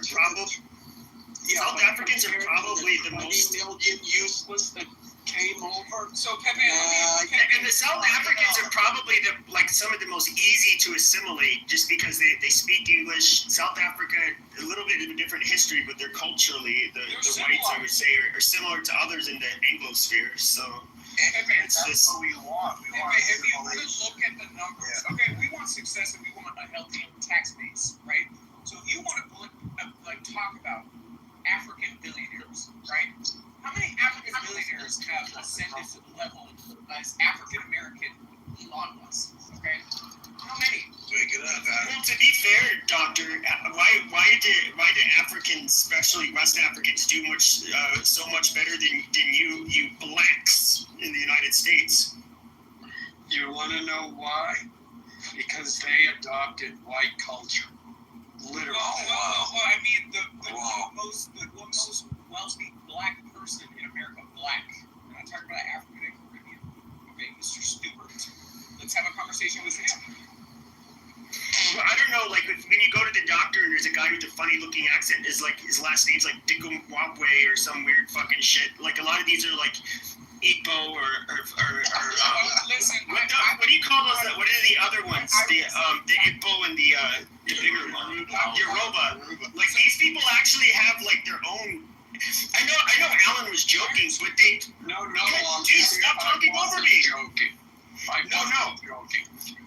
But I would say that no, I think they have culturally. I mean, it seems like they have their own class, and they have a class of people that do really well, and they're very disciplined with their children and how they raise them, and that's why they come here, and they're just like the upper caste Indians that come here. Well, why do you keep comparing black Americans to Africans? They're not the same people. We should compare them to China. And especially now, 30 years later, because again, a good majority of those black Africans are being invaded by Arab countries. So that's why, a lot of them are coming to, the United States named Ahmad and Muhammad and all this other bullshit. So again, the black people in Africa are not the same black people in Africa that were from the 90s. It just simply does not exist the same way. Yeah, Nigeria was, I believe it's become more Muslim now. Yeah, Somalia got a lot of Somalis in Maine. Well, but even up in Maine. Yeah, but Nigeria wasn't the way it is now. Well, Nigeria, I thought it was a split country. Nigeria. I mean, let's keep listing the names. And listen, I don't want to turn this into Palestinian petting zoo fascism. What I am saying is a lot of the people that, embody this whole, well, you should support Africans because we're part of a diaspora and they're still black. No, you're not. Y'all have blended in and become fucking Arabs. So as far as I'm concerned, I'm worried about the black people in Chicago. I'm not worried about the black people in the Serengeti. No, I wouldn't say Arabs. I would say Islamic. Which comes from where, Sam? Oh, no, I know, but there's a difference because the Nigerians are not fucking Arab. Yeah. Well, some There's of a them, huge some of them are. Thank you. You don't think that after 30 years later, we're not looking at like our. When I see Boko Haram, I see a bunch of black people. This is a new. Yeah, but they're black. They're not Arab. Yeah, don't conflate them. They're like Arab adjacent. I mean, the Arabs would still say, "Oh, you're a Mohammedan, amazing. You're going to be my slave now. You stupid beat. No. Here, put on this collar." Yeah, they act like they essentially act like Muhammad, right? Like it's the same shit. It's the same religion, just terrorizing a different region of the country or of the globe, right? So it's it's a software. Right. That's a good way to put it. It's a software. Yeah, but again, somebody said that they're more worried about the violence in Chicago. So are you worried in theory or provide yourself? They're not doing shit about it. I said I'm more worried about the quality of life of people. You're talking about violence. Well, the quality of life is synonymous with violence. No, it's not, because everybody in Chicago is not violent. What does this say?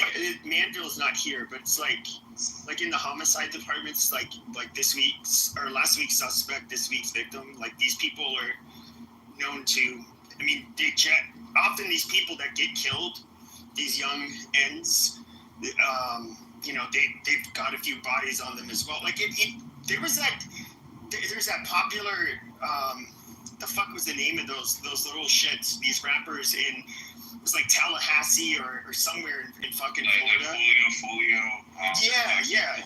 And these guys are like making rap songs about the people they've killed, and like it's just like a huge long list. And a couple of them have been killed. Like that Folio guy just got killed, right, in the last year. Yeah, is Julio? He's dead. And he made a rap song with listing like 30, 40 fucking people that got smoked by his gang, and mocking them. And Elvis married a 14-year-old girl. So what is your point? What my point is though is that shut the fuck up, Adams. Goddamn. The point is that by the time this guy got killed, he's already got a bunch of bodies under his belt. Like none of those black young men were innocent. People oh no, why did they have to die so young? Because they were hanging out with a bunch of killers and they're killing people, and then they end up getting killed. That's it went through a full circle. Yeah, that's right. Live by the sword, die by the sword. And we're not even talking about disrespect and ops anymore. They literally went in a music video. They went to the cemetery where the little kid died, and they dug up his grave. Wow, that's a diss. That's how demonic these people are. And then we're talking about inner city people. Let's save them.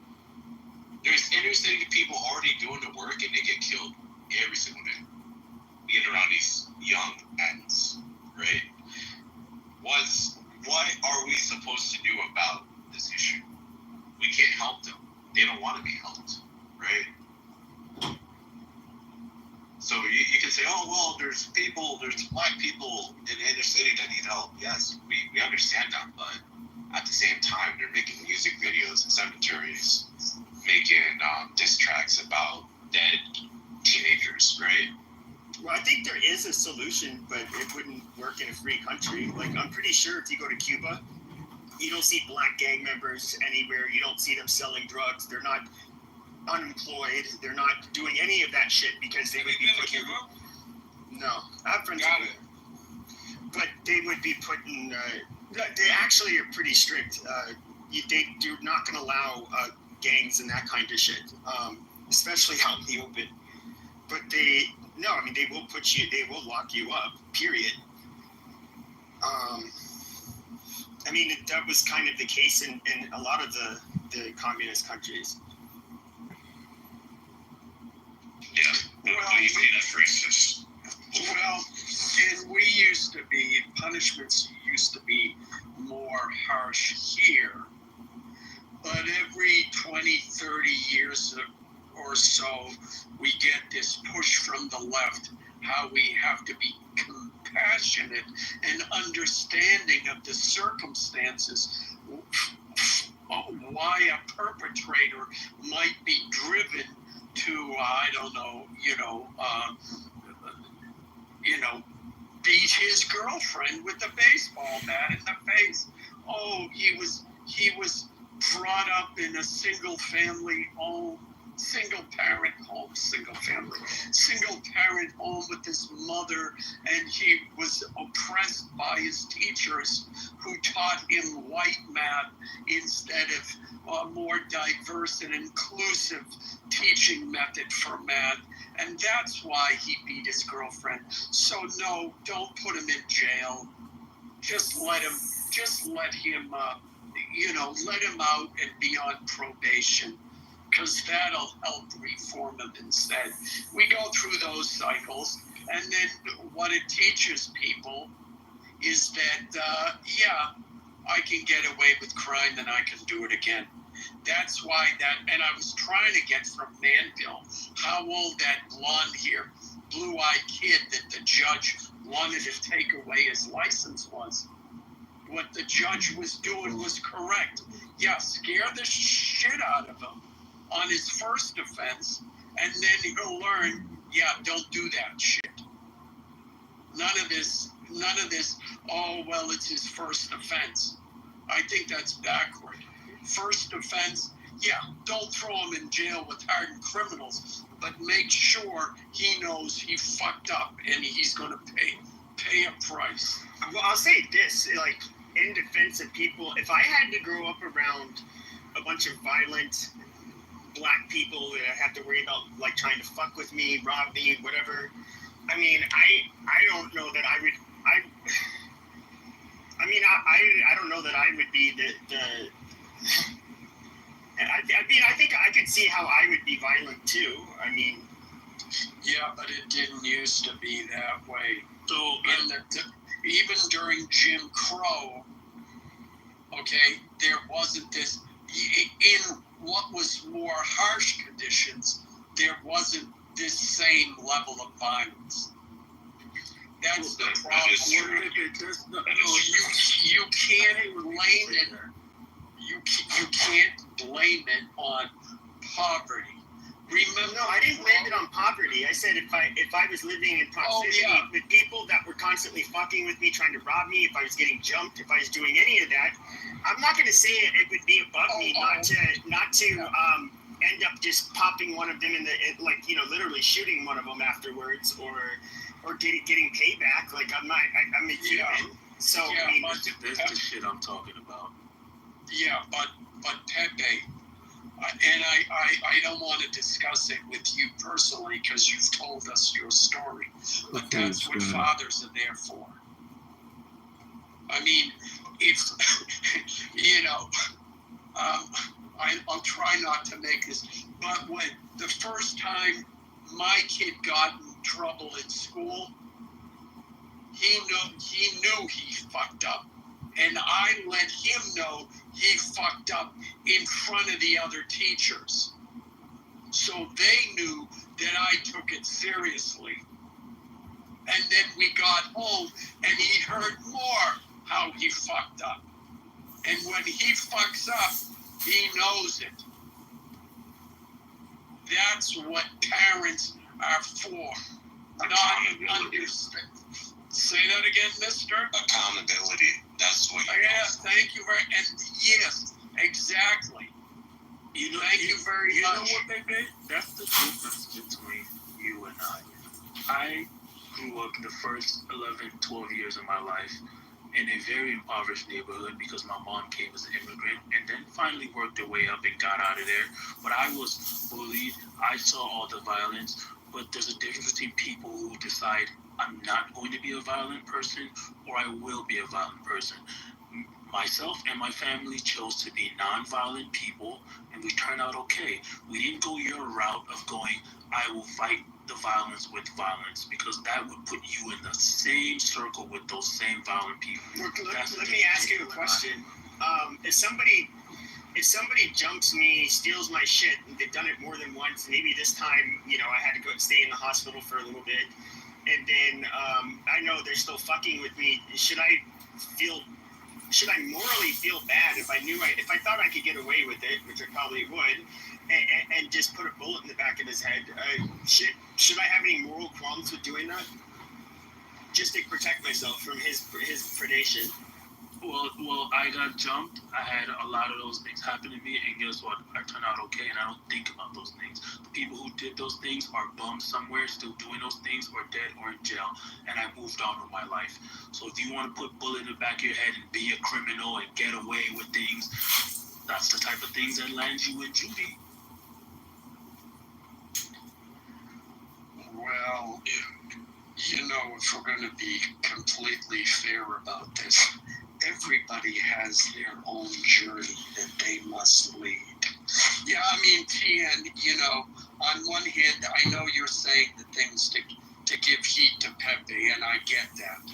And I also agree with you, and we should applaud people like you who, in spite of their difficult circumstances, nonetheless still manage to not fall into crime. Good for you, and kudos to you. However, and there is a wide range of human experience, but when we speak in generalities, and I'm using Pepe as perhaps the example, we do know that statistically, having the fathers in the home statistically improves the outcomes of both girls and boys developmentally and in terms of their adult life, not getting into crime, not getting into drugs, not becoming strippers, etc., etc., etc. So I think we can discuss both of those things and not necessarily have to use them as throwing shade at Pepe. Though if I'm not here to police you either. If you want to do that, that's your business. But I'm trying to remember the Chris Rock joke. If it's something like, if the lights aren't on, that's daddy's fault. And if your kid becomes a stripper, well, that's mommy's fault. Something like that. Well, I'm just curious though, Tien. You said that violence isn't an answer. I mean, I don't know. If somebody kills a loved one and you can, let's just say you'll get away with it. I mean, are you telling me that you don't know that you could do it? Here's an example. Do you know that, because it was on video, there were these Cajuns that lived in Louisiana, and the karate instructor ended up kidnapping this boy out of state and sodomizing him. And they both walked off the airplane, and the father was, had a hat on and acted like he was on the phone. And then when the suspect, the karate teacher, was being escorted off the plane, he turned around from the pay booth holding a revolver and shot him in the head and killed him. I mean, I think he didn't get convicted of Louisiana jury wasn't going to convict him, but I think he got some kind of civil rights charge or some shit, but he still didn't really do any time. But I mean, Tien, do you think that man, for example, is a violent criminal? He's somebody that because he resorted to using violence, he's somehow bad? No, Doug. No, Doug. Yeah, Brandon Herrera did a video about recreating that, and every time one of them tries to take the same shot, they all go, "No, Doug, no." Because the cops knew the guy. Oh, wasn't his name Larry? Oh, but then Larry, whatever. But yeah. No, Larry, why, Larry? Yeah. Well, Pepe, I don't know. I operate, for me personally, I try to operate under the laws of whatever country I'm in. I've been to several countries, 38 to be exact.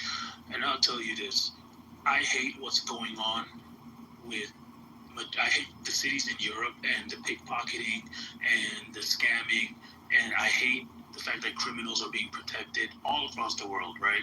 But we have laws in countries that have to be respected, unfortunately. But I'll tell you this, because I'm not a saint, right? I'm not here to say I'm going to forgive whoever hurts my family or hurts me. When I was in South Africa in December, a guy snatched my phone, right? And I never thought this would happen to me, but it did. He snatched my phone. But the good thing is that there's a wiggle room in the justice system where jungle justice can almost be had without any consequence. So when people in the neighborhood came to me and said, we can catch this guy, they said, what do you want us to do with him? You want us to kill him? You want us to beat his ass? Now I'm operating under the guise of that flawed system, that loophole that gives me power to have that type of revenge, the type of revenge I can't have in the United States of America. So I operate under that guise. That's just how I move. I follow the law, bro. I'm a law-abiding citizen wherever I go. Well, let me ask you a question. If you live in a country, let's say you live in a country where nobody follows the law, everybody skims from the top. It's just kind of a corrupt country. Would you obey the law there? Well, that's my point. That's the point I'm making. Is that because I'm currently in a lawless nation, I have that type of wiggle room. I don't have that in America, so I can't try to get away with things. I can't try to exact my own form of revenge because America's not going to protect me. They're going to protect the criminal. I'm going to be the one in jail with the criminal. He might even walk. I mean, I would think there's some countries like Mexico, and you get into it, but there's a lot of laws where I'd say they're at best suggestions. They're not. Well, while you're in America, you can't just do what you want, and you and I know that. You can come to South Africa and we can go beat and kill everybody who's ever done something to anybody and get away with it. You can't get away with it in America, and you just have to respect it.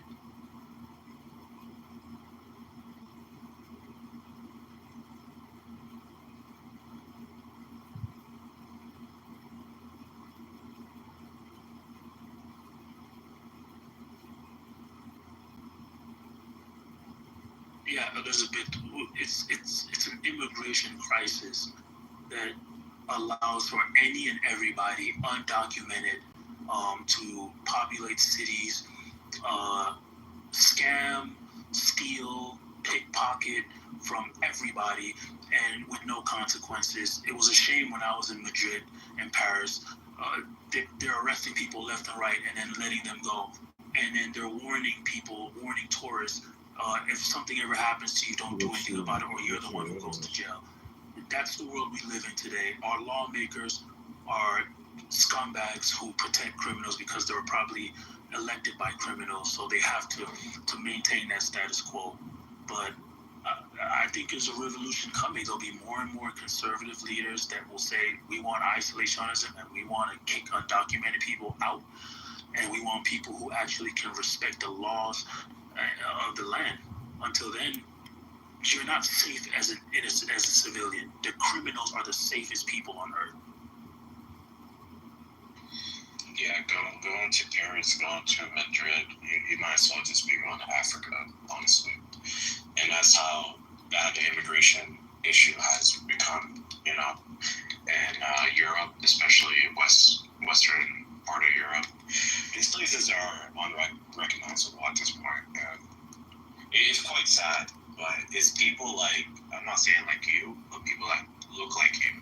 They cried racism in 2020 during COVID, BLM, all that stuff. They defunded the police, and this is the result we have, right? You're getting knife attacks in London, you're getting pickpocketed in Paris. This was all designed by the same people that said Black Lives Matter. again, and these people don't live in the same communities. They don't have to walk across the same streets that the people that are actually affected by it. Like the lady, the Georgia University student that was raped by a bunch of migrants. It's just sad. It is absolutely disgusting. And I agree with you, man. We need more conservative leaders. We need people held accountable for what I believe is like a national identity crisis, identity genocide. Like, we need to be doing better, but that's racist, you know. You get called racist if you actually stand for principles.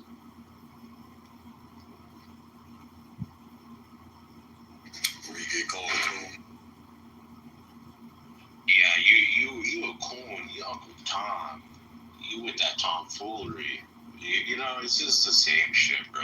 It's so tiring. The West is committing suicide. Like, I don't even know what the fuck. Europe, I think, is they're in. I think they'll actually have, even though demographically, like, their native population's higher percentage in comparison to foreigners. It's the types of immigrants they're getting. You know, their religion that's really going to be a huge problem for them. Well, the thing is, okay, why are they bringing in the immigrants? Because they bring them in to do the jobs that the folks there won't do. So you're not exactly getting, you know, top shelf. If you know what I mean? Because that's not what's. It's only. I think it's only partially true. Mass immigration like, if you look at the first waves of mass immigration into the U.S. in the 1800s in particular, there was northern industrialists that ended up basically they had campaigns in southern and eastern Europe, advertising campaigns. They wanted a huge influx of people to come in, and it was just, you know, basically they'd have more cheap labor for consumers and shit. And these were all, you know, WAFs that were doing it. And you know, at the time when they were immigrating here, people did not care for the Eastern or Europeans or the Italians. They thought they were, you know, much too different from them. And you kind of, I don't know, it seems kind of similar now too. Why do you think all of these large donors, why do you think they want all of these foreign, they wanted, I guess you could say, our borders wide open? Cheap labor. I don't think it was because they had some grand idea of like, oh, it's like one world, we're all the same, you know, prosperity for everybody. Like, no, I mean, I think they're just they only care about themselves and being able to access more money. That and votes. That's why they're pushing a reform of flood. Oh, yeah, of course. And change the voter ID laws where you don't need an ID to vote. Yeah, because all these people that vote Democrat. Oh yeah, I worked at a voter registration place on voting day, and the people would just come in and just show their name, their driver's license, and they would just go vote. And I turned around to the guy, I looked, dude, that guy, I don't think that guy's, you know, citizen. He goes, yeah, we're not allowed to ask.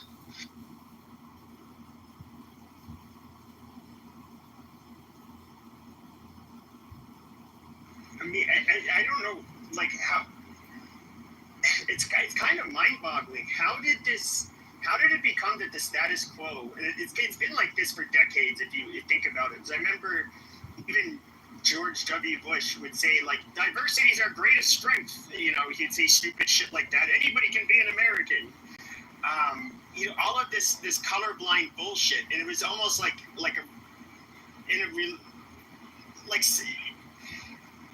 it was almost like a religion that, like, for example, even in England, anybody can be English. What is it to be English? It's just that you adopt the culture. It's like, no, that's not the fucking case. Like, the people are definitely a part of what it means to be fucking English. And it's the whole push for the like religious fervor that they have for like pushing diversity, multiculturalism. To me, it's just there's literally zero. I mean, maybe there's a couple little small things, but there's not an actual strength. There's no real fucking benefit from it. Why is this being pushed so hard? It just doesn't make any fucking sense. So I do think that, I mean, this is white America, right? But like this also does not necessarily reflect the norm in the country, as most people don't really have an issue with immigration, right? Overall, there's not as much vitriol as even the common person that you talk to. I mean, this is an outlier, right?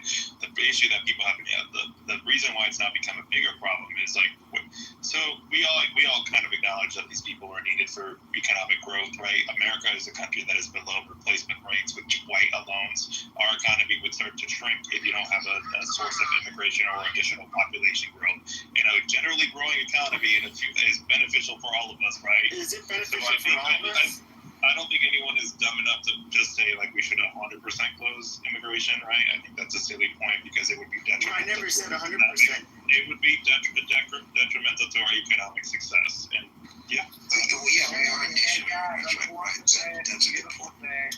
I want to say it's a beautiful day. I'm not going to take long. I'm out on the river floating. Shut up, man. You all go get your ass out there and start enjoying the grass in the day, okay? Oh, sorry. I want to add something to you. Hold on. Because I was going to ask him something. I'm sorry, man. I thought you were a troll. I apologize. When it comes to first of all, people, when it comes to like the GDP or quote unquote growing the economy, I don't care about making corporations or the wealthy wealthier. I don't really care about that. Now, what I don't see is the immigrants, the standard of living in terms of I don't know, being able to buy a fucking house. Any of this shit has gotten better for the everyday American. So I do not care about growing the fucking economy if that's not going to be felt by the middle class. Like that's bullshit. Well, actually, getting those immigrants will increase cost of food production and housing for the middle class. So it would actually make inflation worse and make the quality of life much worse if you get rid of all What are you talking about? Decrease. Because labor costs would come down and the labor costs would be passed on to a decrease in the food prices. You think Americans are going to accept the same wages as these migrants? Oh, are you talking about? No, you reversed it. Okay, so you made it. We were thought you were talking about immigrants as the workers. Okay, got it. Well, I'd like to ask this. I'd like to ask this question either Pepe or my mother. Now, the thing about immigration, what I'm concerned about is how the United States has certain numbers that allow per this country or per that country. How they select the country that they want or the numbers from each country. I don't get it. Like, how do they make that checklist or that criteria list? Yeah. Oh yeah. It's not an open application as you think. No, I know that. Becoming a legal citizen is actually pretty hard. Right. Like they'll accept a certain amount from this country, a certain amount from that country. They have certain numbers they'll accept. I don't know. I really don't know the answer to that. I mean, isn't there like what was it passed in? Wasn't it like 1900 something that there was a quota system law and then they tried to reform it? I can't think of the fucking president at this nation point, of origins quota. It was like, I think it was Johnson. I don't know. Yeah, maybe Johnson changed it. Essentially, how it works is that it prioritizes family reunifications, right? I think that's the first one that is most likely to get you a legal path to citizenship. Then it has something to do with, I think, your employment. Those are the other options. And then the last one, I think that's it. Refugees. But I don't know if that is included in that law or not. I have no idea. Well, the 1965 Immigration Act got rid of the Nation of Origins quota, so remember how I was saying how a bunch of Eastern Europeans came here, then a bunch of as well as Southern Europeans, and they weren't like, people didn't really care for them as much as they cared. In other words, they were kind of discriminatory against them, or at least the population. So in 1924, that's when they instituted the Nations of Origins quota, where it prioritized Northwestern Europeans and allowed some Southern and Eastern Europeans to come here and also that like with the communism and all of that shit, like the United States was very wary of letting in people from Eastern Europe, but they ended up, in 1965 they took that away, so now people could come here from all over the world. That's why we were like 90% white country then, and we used to have the Bracero programs, for example, where Mexicans could be guest workers and they'd have to have a savings account set up where they'd have to have a certain percentage of their money in that account, and it could only be accessed in Mexico. Because, well, honestly, like, I think that's suspect because the whole Mexico border situation with crossing back and forth to live in Mexico, and that's a special situation that doesn't really apply to most people, right? Most Mexicans, if they had a choice, would prefer to stay in their own country than the 1965 Immigration Act, that's when we started getting Mexicans staying here, like permanently, and having kids here. Because they couldn't go home, right? Isn't that what that law did? It said basically you can't do that anymore. No, the Bracero program made it so you pretty much had to go home. Whereas once the Bracero program ended right before the 1965 Immigration Act. So both things kind of happened nearly at the same time. So that's when we got like a huge influx of Mexican immigrants. Well, you're naturally going to have a huge influx of bordering country immigrants. Well, especially if they're a lot poorer than you're right. Yeah, that too. Why does Nicholas still have me blocked? I'm done answering this stupid question.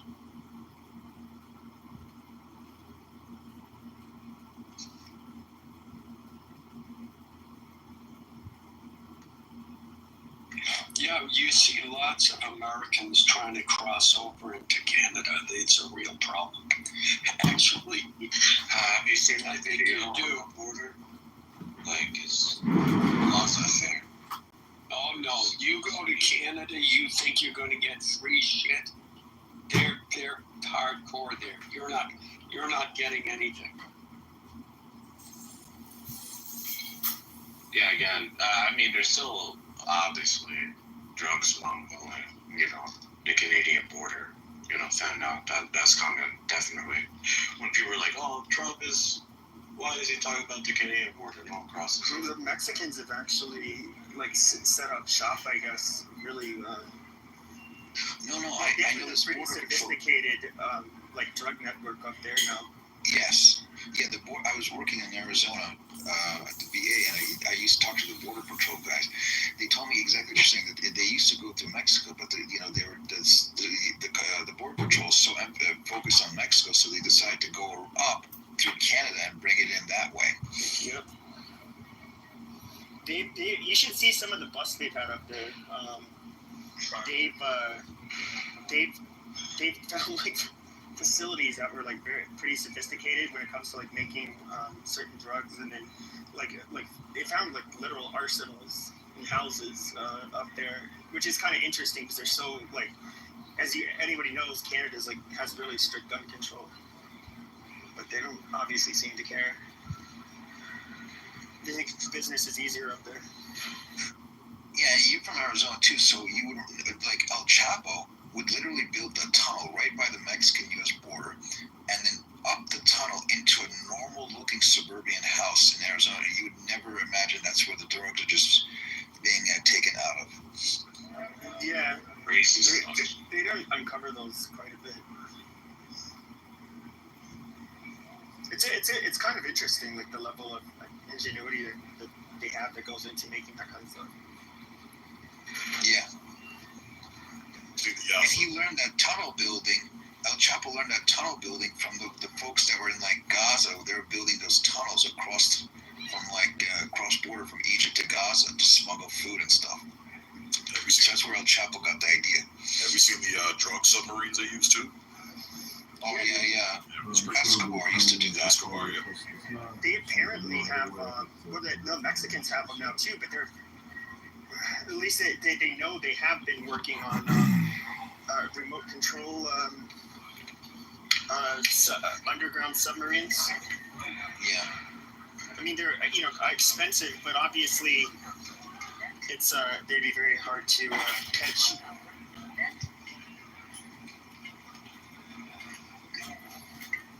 Bro, are you in a Walmart? What's going on? I'm in a grocery store checking out. Almost done. So working class can't afford grocery delivery, so you gotta go in the store and trip that bacon. Can't afford what? Pepe goes to Kroger's. He doesn't go to Bristol Farms like me and Alan. Yeah, sorry, you can't Instacart. Like, that's too expensive. You can do tamales, Pepe. I'm not like well off or anything. Like fucking grocery store. He's at the Ranchero Market. Wow. It's giving poverty. Wait, are you telling me that you're not sponsored by anyone? No, unfortunately.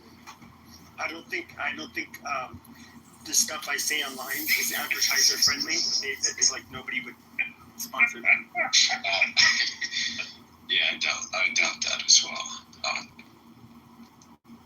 But hey, put your cash app in the chat. People want to support their page. Oh, go ahead, sir. Go ahead. Yes, go ahead. What'd you say? Oh, no, I'm just saying if people want to support that page, you can donate to his cash app. So one time, Pepe, I was chilling in your audience, just going about my day, and I was like sitting in the office at one of my clients, and my earphones died, and all you could hear was, this fucking monkey, blah, blah, blah, blah, blah, and I was like, oh my god, I cannot believe how the office is lit. I was like never again will I open this room in a professional environment. You went back to the office? Well, I had to go to my client's office. Good for you. I mean, I talk on here like I never would need another job again. And, with AI coming out, I'll probably, if somebody releases something, I'll say like, I used to make these serious rooms online and these guys would always come in and troll me and they ended up making AI recordings of my voice. It's so unfortunate. I just play it off. Oh, wow. For the amount of hours you've been on here, they could pick up every word you have and be ready for AI for you. Yeah. Sam, your voice sounds familiar. Are you someone I know? What are they going to call it? Jim Crow AI? Yeah. Sam, you're like the Coptic Christian Wait, is this guy. Mike? I don't know, man. No, Sam. Are you a Coptic Christian? I'm no man. I'm sorry. All white people sound the same. I apologize. Sam is Middle Eastern, and so is Mike. Yeah, see, the wealthier white people will use those delivery services, but the really wealthy ones, they get their own farms to grow their own food and then get illegals to do all the picking so they can, get some of that white supremacy out and, oppress their workers. That's how they go food shopping. I mean, in case people didn't know how evil white people. So I have a neighbor. He intentionally hired the guy to mow his yard because of that reason. He wanted a white man to have the dominance over a white man. Yeah, my parents did that. Like, there's certain things that they're not willing to ask black people to do. Like, I've never had a black maid, never had a black landscaper. Like, that's white and Latino work. Sorry, mother. I'm gonna be that is for the Mexican. I'm gonna be honest with you. Like, there's a guy that, like, if I had a problem like with my washer dryer or water heater or whatever. It's like father and son. They're black, and my parents had used them. I'd use them. Like, I can't think of any other black people I can hire for like technical shit. Contracting, but yeah, we trust them and they do a good job. So we have because of the Jeffersons. Look how the black housekeeper treated Wheezy and George. She never worked for them because they were friends. Of course they're not going to hire black people. But that's what wait.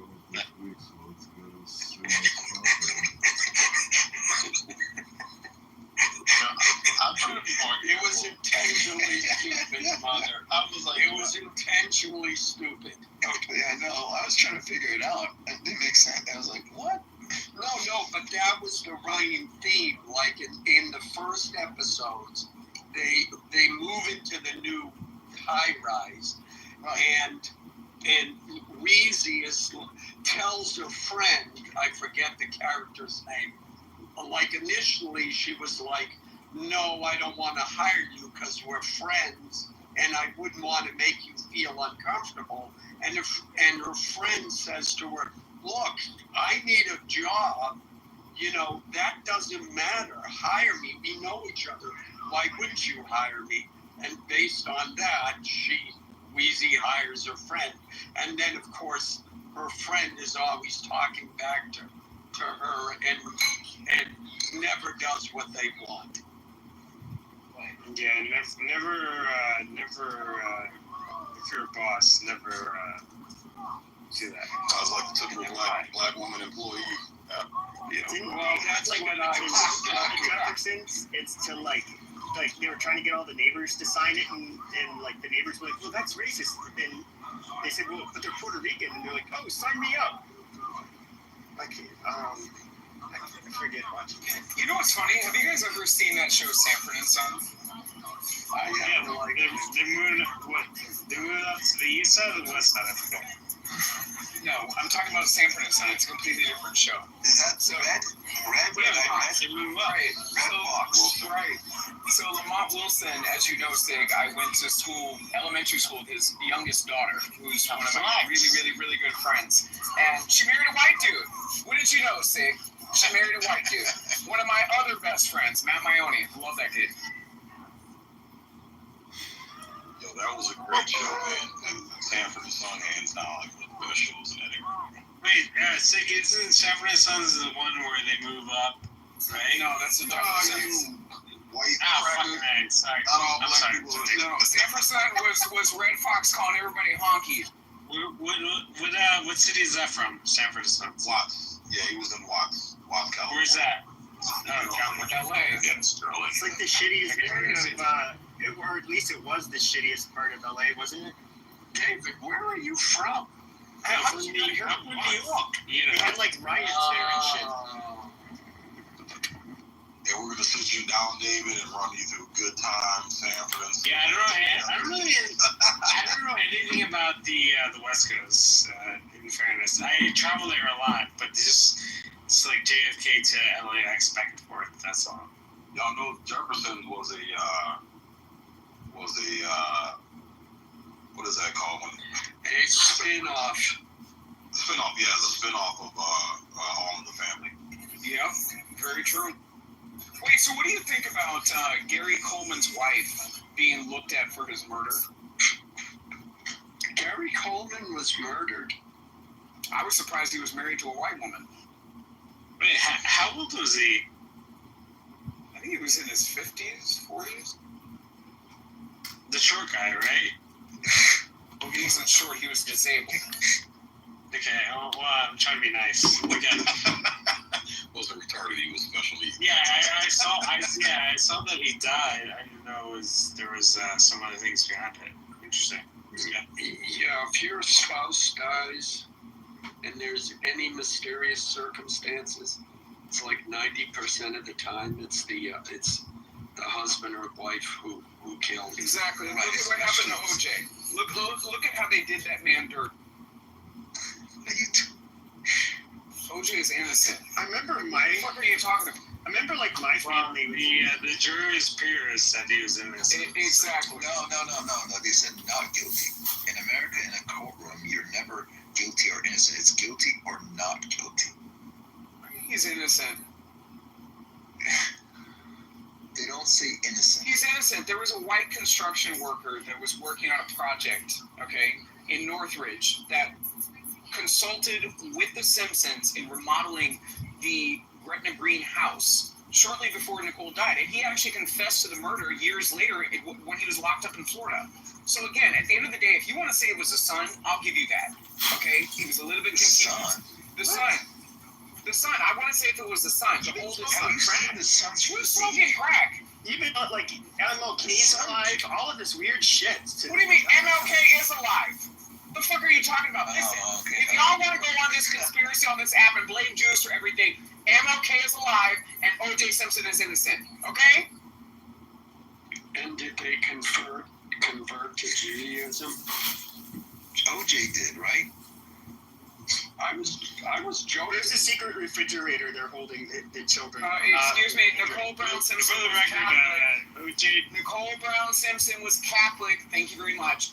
Yeah, she was very Catholic, and for the record, She's buried in the Catholic cemetery. What are you talking about? That guy was, but I think the guy lives here in Scottsdale, whose son they killed.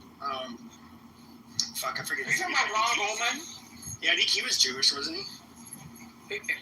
Listen, we're not doing this. Okay, yes, we're not doing this. We're not doing this. You're not going to blame the Jews, okay, for the O.J. Simpson situation. I blame them. I already did. You're not going to blame the Jews. What did St. Peter say? And let me just tell you something. Hold on. Let me just tell you something. No. If there's anybody in the victimhood camp that has a heavier weight as far as finances, it's the Browns. Okay? Shout out to Casey Brown, that's married to Nicole Brown Simpson's nephew. Amazing. Right? They own the Mission Inn Hotel. They're worth $500 million. You're screaming. But I'm pretty sure Goldman, he worked at Nordstrom's. He was the suit guy. Okay, that has... Okay. So, no, I don't think... I'm just saying, I don't think they, I don't know if they have any... He worked... Hold on! Goddamn! Shut the fuck up! Jesus Christ. The father used to work at Goldman and Sons. The father worked at Nordstrom's for, I don't know, at least 20-some fucking years. Maybe he's still... My nephew worked... Oh my God, shut the fuck up while I'm talking! God damn it, you drunk fucking spick! Jesus Christ! Holy shit! David is Armenian, for the record. Wow, that was harsh. I call him a beaner all the time. Yeah. You definitely got nerves calling people names. Yeah. What did St. Peter say to Nicole Simpson when she arrived at the pearly gates? Nobody. Your waiter will be with you in a moment. I thought she would have said it was good to chop it up with you. See, Abby said she knows. See, Abby said he works at the suit, the men's department at Nordstrom in Scottsdale. Yeah, he's been working there for a long time. Wow, they got a Nordstrom there in Scottsdale. All right. Do you know Scottsdale's kind of Yeah, I know. wealthy people here. Yeah, I know, but it's not even that fancy. They had a fucking Nordstrom when I was living in Anchorage, Alaska. They had one downtown. Yeah, to be fair, Nordstrom's is not that. How far are you from Paradise Valley? 10-15 minutes. Got it. That's a wealthier. Right. That's really where the heavy lifting folks are. Scottsdale, no, yes. You don't have any cheap homes, and it's obviously the average price of a home is do you have there, but you have parts of Scottsdale where you have homes that are almost if not as expensive as some of the ones in Paradise Valley, and very exclusive places though. Yeah, Scottsdale's a high end for Arizona. I always preferred Sedona. Yeah, Sedona. I was just about to tell you Sedona. Exactly.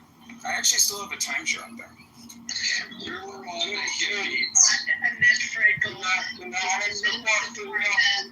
Is the men's department at the fashion? What's the name of that mall that they had Scottsdale?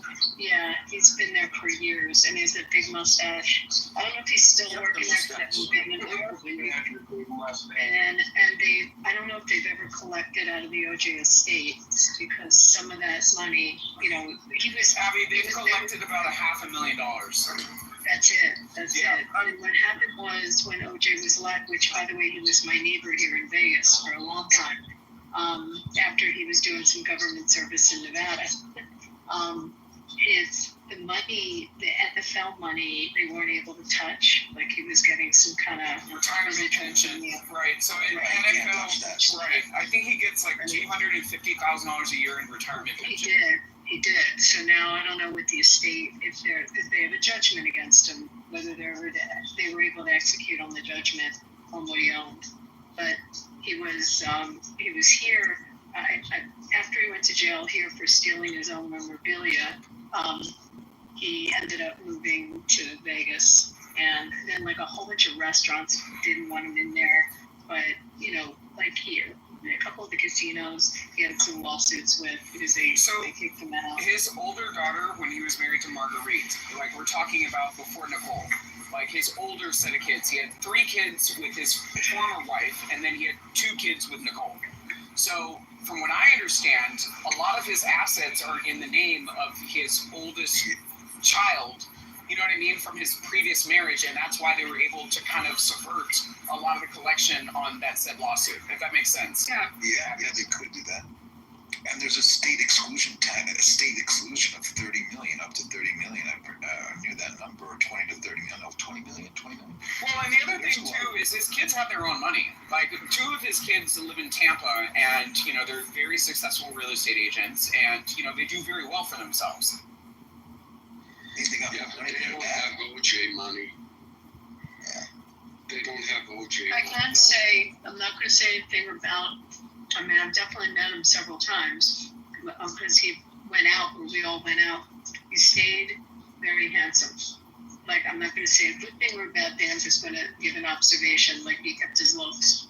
Well, the other thing, too, that you have to consider is that the kids are going to inherit from his kids with Nicole and, the kids with Nicole and OJ, they're going to inherit part of the Brown estate. So, I go back to the whole point that the Browns have embedded themselves into a lot of Southern California society through marriage and through business partnerships. Like, do you understand that, like, the grandfather used to own a Hertz, franchise that used to compete with Rick Caruso? Like, I mean, people don't understand, like, the greater context. I really don't care about how much money. Wait, if they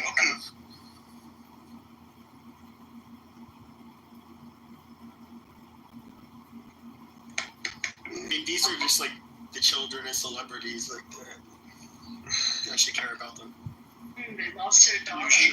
Very sad. No, Nicole Brown. Why was she a waitress? It was a very polarizing case, and she was a waitress coming out of being in her youth.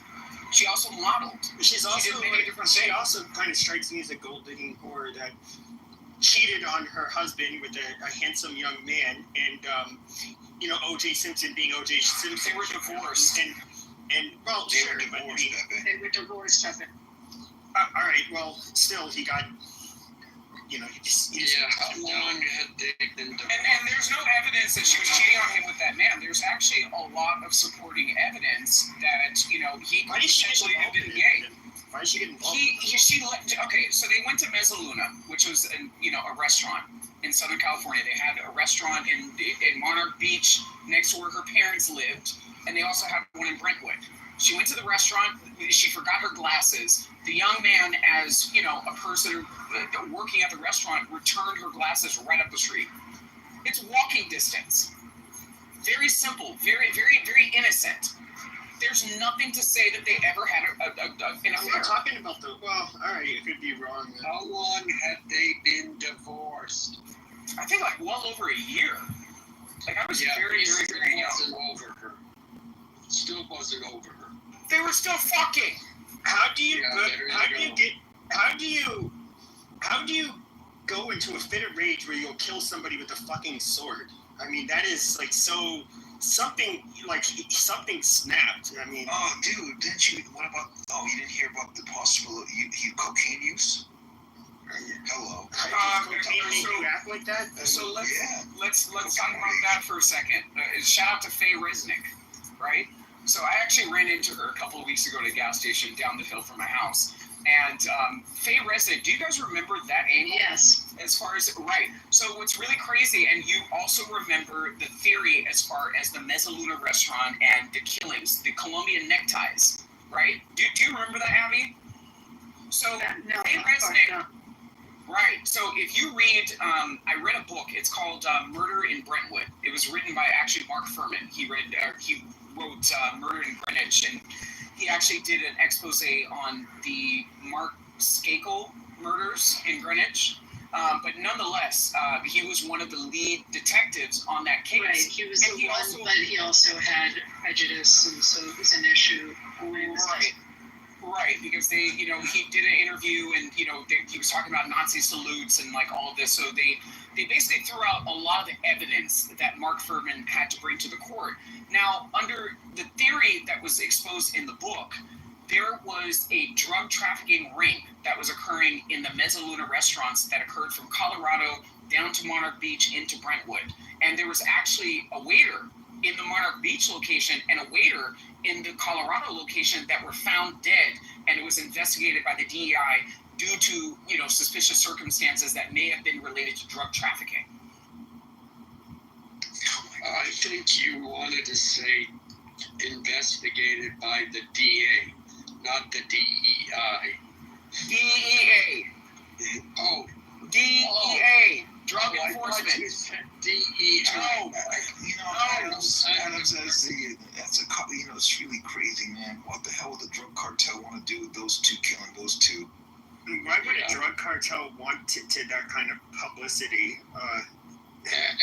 Because the restaurant was a front, and a lot of people were buying cocaine. A lot of people were not paying their debts. Again, if you look at the theory, Faye Resnick was in substance abuse treatment in Marina Del Rey when the murder happened. And mind you, she was just as much the polite house guest as Kato Kalin was living in the Rockingham property. Faye Resnick lived with them.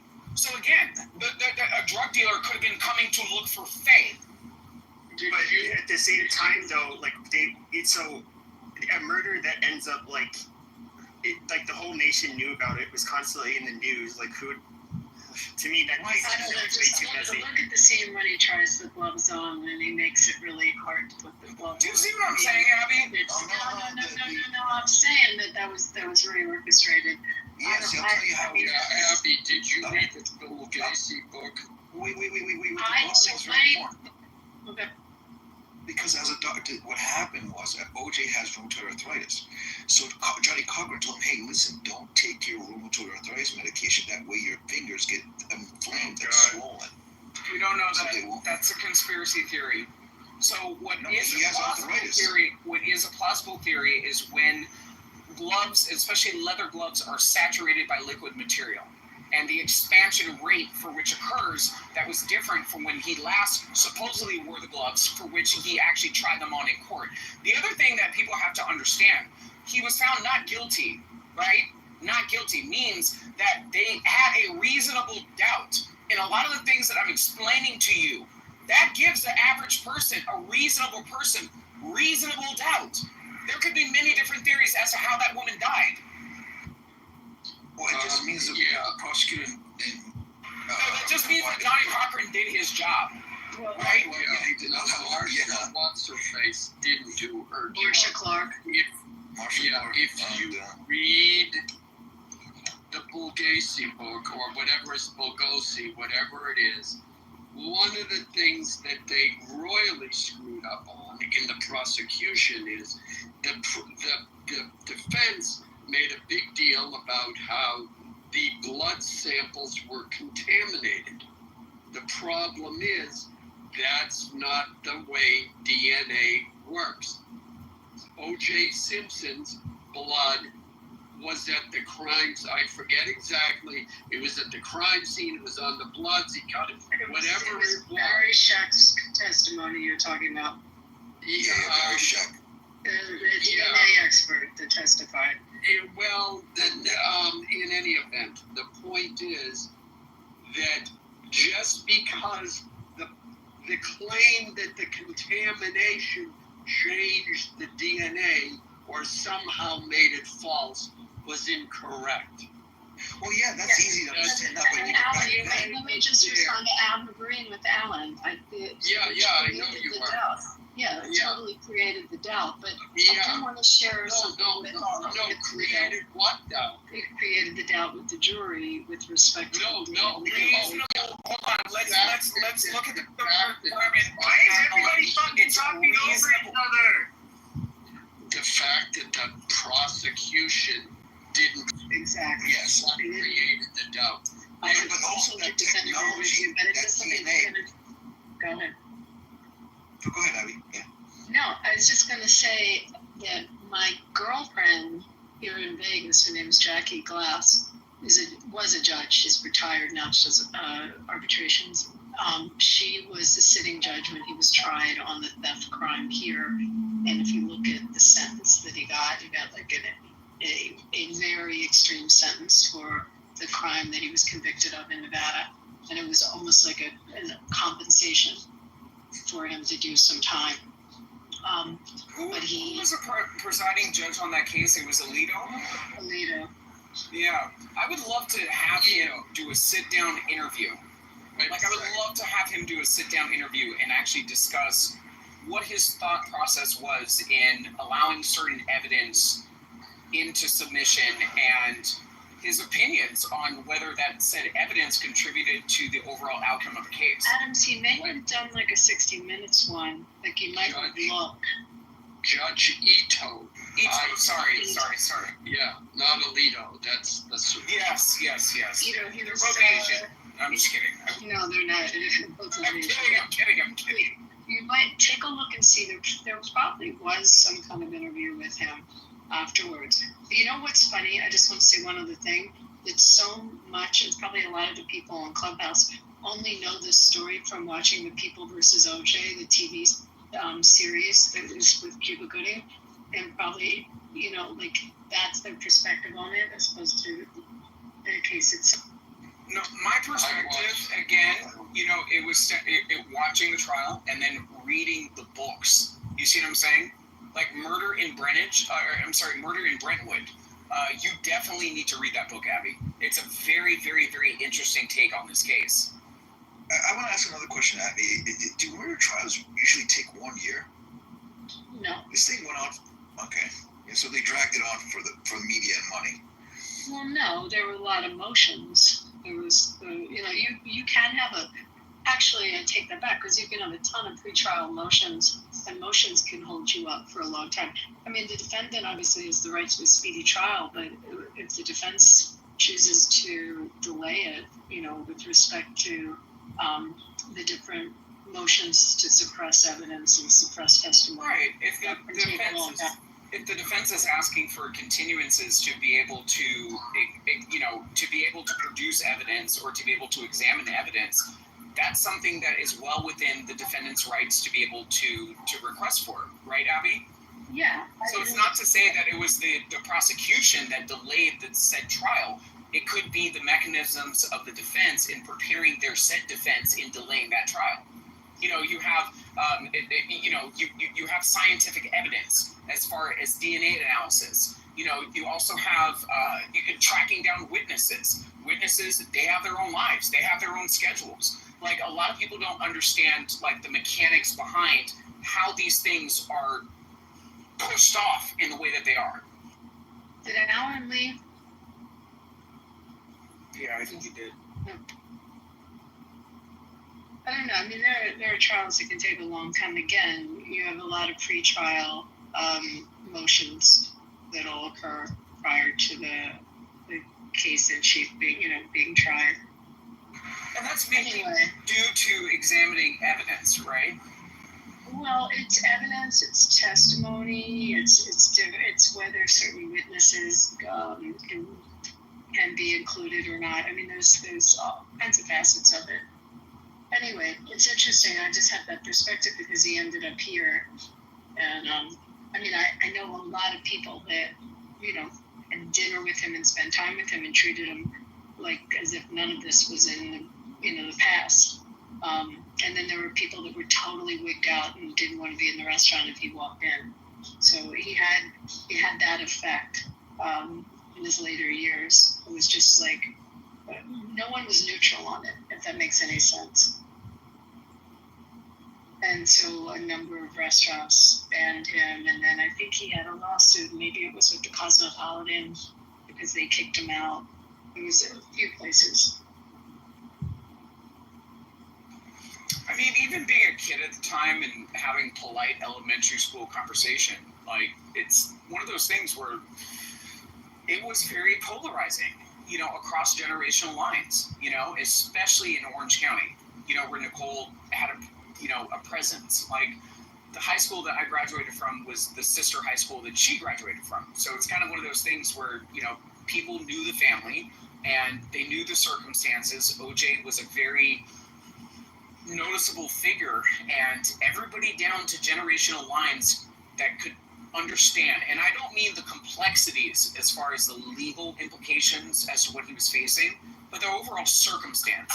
I feel like it was very polarizing. Adams, let me tell you, I know exactly where I was when that verdict came in. I was practicing law in Philadelphia, and they had like a all police bulletin everywhere in the city that if that verdict came in guilty, what we would expect. We expected Rodney King riots. We expected all kinds of problems. And that's, how many 3,000 miles on the other side of the country. It was incredibly polarizing, that case. I remember it. You know what's interesting? I didn't realize how polarizing it was until the verdict was read, and I literally saw all white people gasping, like what, and all black folks like cheering. I was like, whoa! I didn't know it was like that. Completely that way around the country. Well, at least that was the anticipation that there would be an issue from it.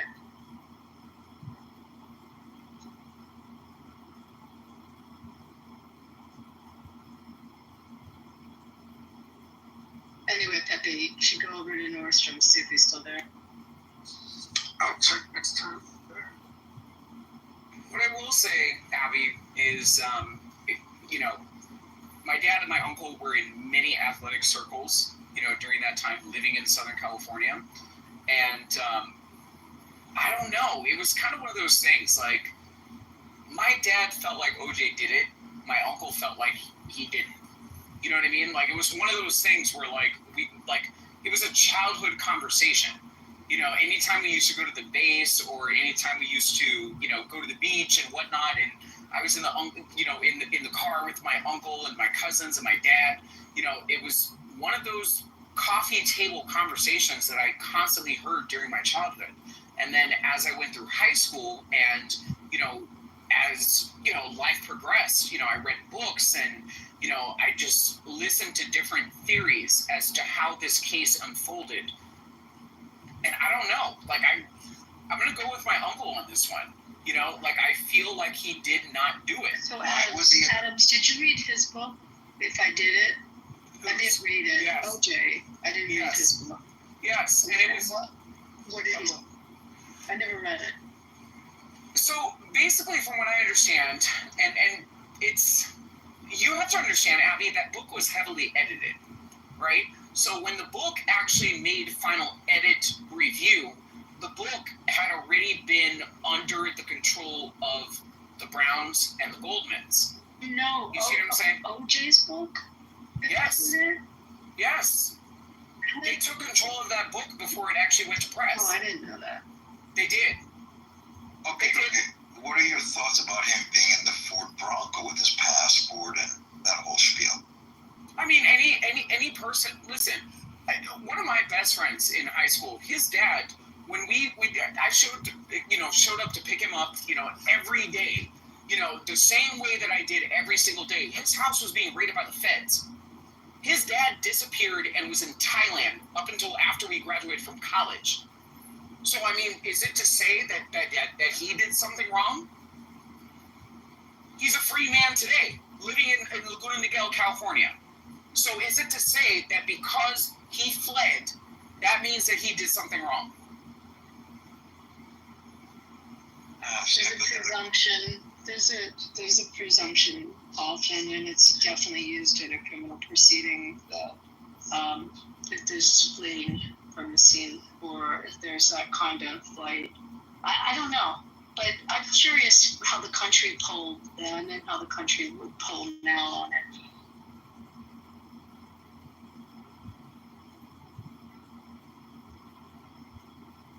I mean, Abby, I've given you two different theories. One for which actually rendered a confession. The Northridge construction worker that was working on the damage in Northridge at the time confessed to that murder in prison while he was in prison in Florida. Years later. Was he out of his mind, or was he of right mind when he? I'm going to be honest with you. I don't know his level of cognition. I don't know his level of him being able to offer up those statements and for them to be legally valid based on his state of mind. I'm going to be honest with you. I don't know that. But what I am saying is that the same relevance and importance into people examining those facts should be taken into consideration in the reasonable doubt factor in terms of, listen, even the evidence that we have, aside from these other anomalies, people on a reasonable basis felt like the man did not do it. Yeah, but there was this guy who confessed to the little Ramsey girl, and they put him on the plane, they brought him to the courtroom. It turned out to be a whole hoax. The guy made it up. Which is another weird case that also intersected into my childhood. So I went to Crystal Cathedral Academy while this, O.J. Simpson case was going on. And I guess the daughter of the Dr. Schuler, who was the pastor at the time, she actually purchased the Ramsey house in Boulder, Colorado. Very strange. Wow.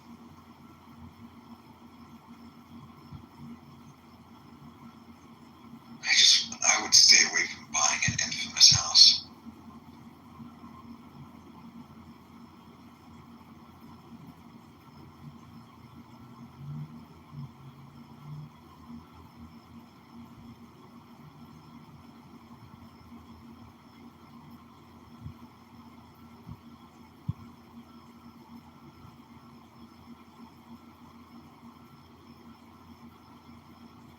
So I think I pissed off Pepe enough for today.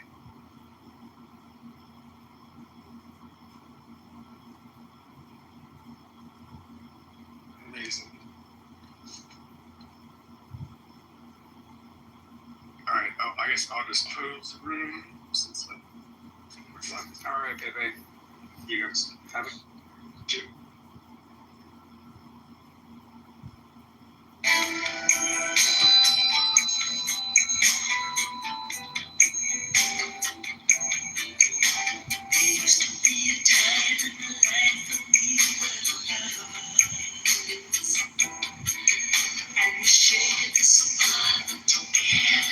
Just as two.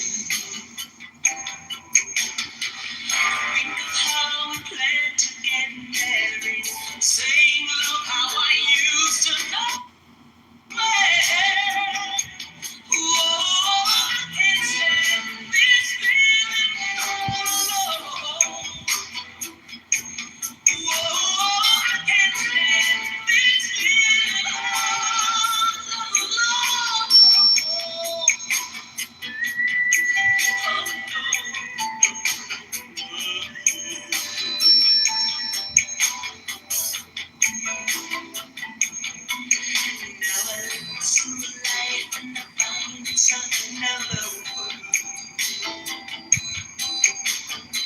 I'm not even the same, I'm a different girl. Yesterday I was somebody's baby. Now today I'm a woman. Oh, I can't stand this feeling all alone. Oh, I can't stand this feeling all alone. Feels good to have somebody hold you tight. Feels good to have somebody love you right. Live all my long and lonely nights. Oh, I can't stand this feeling all alone. Oh, I can't stand this feeling all alone. Oh, I can't stand this feeling all alone.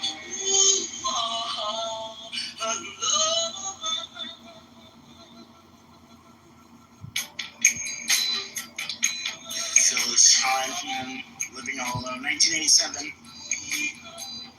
Thank you, Dr. AJ. If you want to listen to the full length of this song, Playlist is up top. Anyway, I appreciate that. Awesome. Now that's, open 80s or 70s R&B. Next up, well, we're back to Elle. She's not asleep. We're back to Elle. We're giving up on that. All right, we're going to do direct from Minneapolis. Oh, and by the way, wait. Sorry. Anybody can come up. Like, hand raising is totally open. You can come up and just get in the queue, and we will get to you. So, yeah, awesome. And replays are on, so people can, listen to it later if they get away. All right, go ahead, Elle. So, direct from Minneapolis. Oh, I know who. Maybe. I bet you do. It's not Bob Dylan. It's not Bob Dylan. It's Little Red Corvette by Prince. And here's a little trivia for you. Despite its title, Little Red Corvette was inspired by a pink Mercury Montclair Marauder owned by Prince's bandmate Lisa Coleman. Prince reportedly napped and perhaps more in the car with Vanity, which may have sparked the song's creation. Also, Stevie Nicks wrote Stand Back after hearing Little Red Corvette. She even invited Prince to play keyboards on the track. How cool is that? Thank you. I love that. All right, here we go.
October 1982, Little Red Corvette, Prince. All right, now we're moving along the stage here. Thank you, Elle, for that. And Sky, we're back to you. 70s or 80s? Yeah, Hercules, Aaron Metal. Wait, what's the name of the song? Hercules, Hercules. Yep.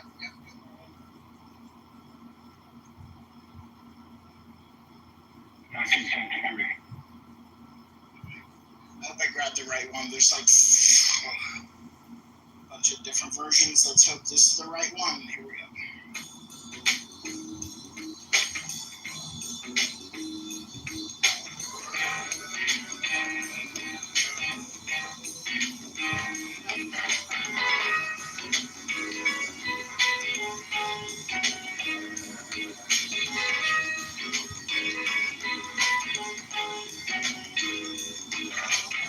And fear is fear itself. Check out your own backyard, check out someone else. Railroad track in my neighborhood. Ain't no trains out around that fall just ain't no good. I wanna know what's going down. Up on the corner, looks like the sharpest cat in town. Can't be no fool. Might get caught by all the other crook. Hard time for cool. Look out, Jake. What you say? What you carrying, brother? I hope you clean, 'cause the man is mean. But don't go another further. We all know the answer will come out in time. I might even carry some of your load right upon my line. Congressman, Mr. Please, 'cause I must be Hercules. I must be Hercules. Like a bird on the wing. I just wanna be free enough to do my thing. I can feel the pressure from every side. If you're not gonna help, don't hurt, just pass me by.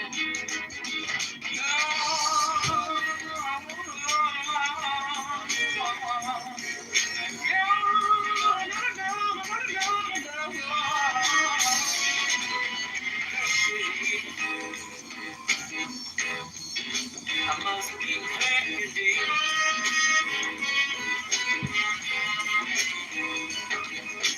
Jungle Root. Aaron Neville, Hercules. That's a good one. Thank you, Sky. I like that. I haven't heard it before, but that's great. We're moving on to Rick. Rick, 70s, 80s. What do you got? Right on the cusp.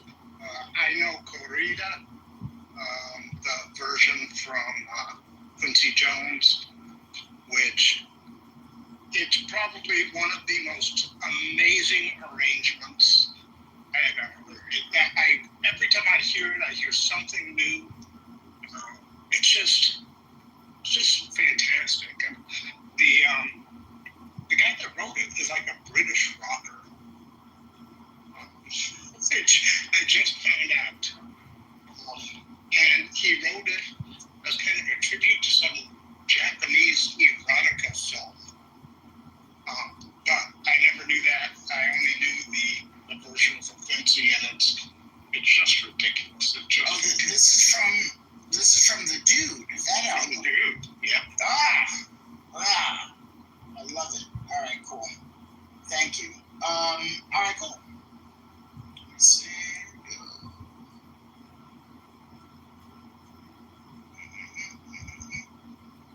Thank you. 1981. Oh, shoot. Wait a second. give me another minute. I'm having little tech issues. I hope this is the same one. What is it? Oh, interesting. Okay. It's giving me some headaches, so give me 1 second here.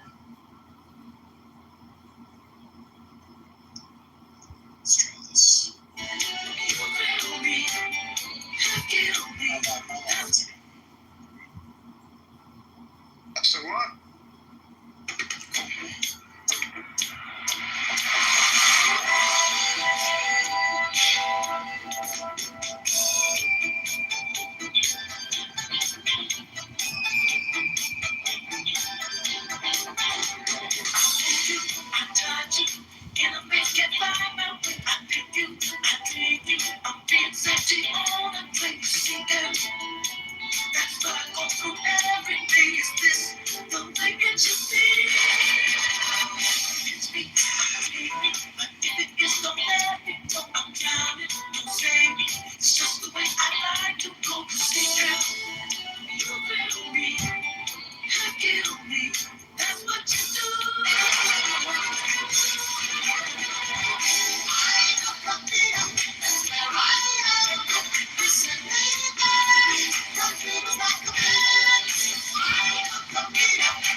Quincy Jones.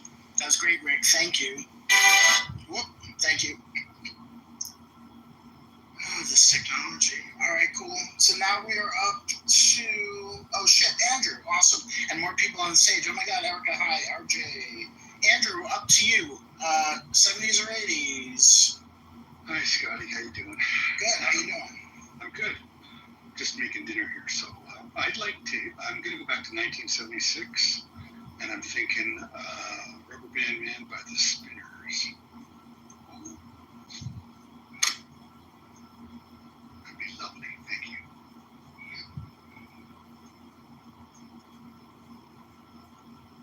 I remember this one. Okay. It's hard, when you pull it up, there's so many different versions. So I hope this one is the right one. It's hard to tell right away. Here we go.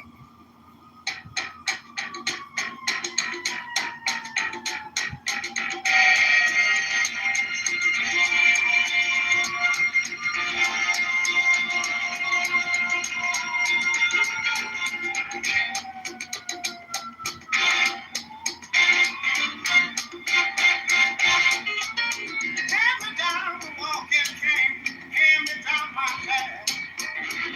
Now don't be late, 'cause we ain't got time to chat. You and me, we're going out, catch a better side. Guaranteed to blow your mind, so high you won't come down. Hey, y'all, prepare yourself, man, prepare, heard the sound, man, you're bound to lose control, man, start to jam. Boy, this dude is out of sight. Everything he does seems to come out right. Once I went to hear them play at a club outside of town. I was so surprised, I was hypnotized by the sound his pants put down. When I saw that short fat guy with the man between his toes, yeah, I laughed so hard 'cause the man got down when it finally reached his nose. Hey, y'all, prepare yourself.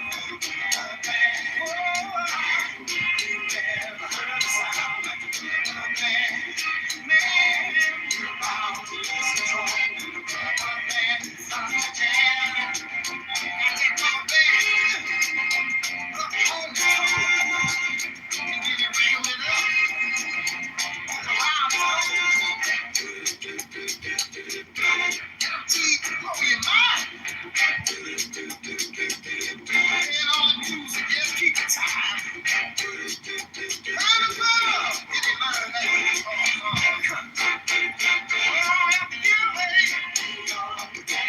1975, The Spinners, Rubber Band Man.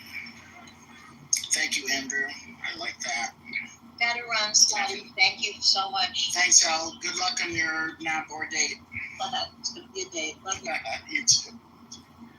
All right, next. Where are we next up? Erica. Erica, so good to see you. So good to be here. So good to be here. I know you're an OG. You're an OG Music Stoop making a playlist person. So it is an honor to have you here. Whatever you want, 70s or 80s R&B. I know you got a good pull here.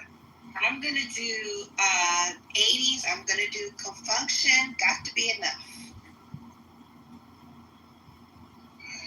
Shoot, I know I'm spelling that wrong. All right, here we go. Sometimes when you're entering in these things, like it has to be spelled so perfectly, and confunction is like 3 words.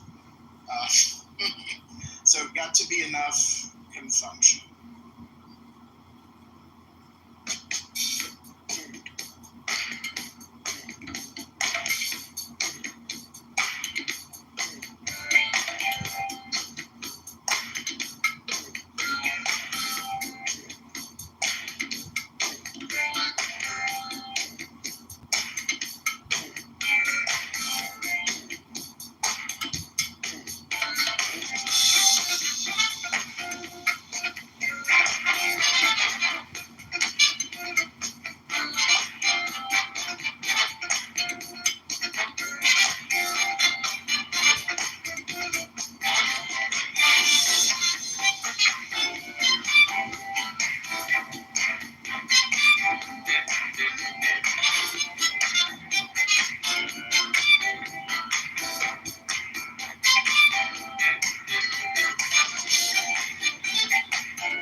Confunction.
Got to be enough.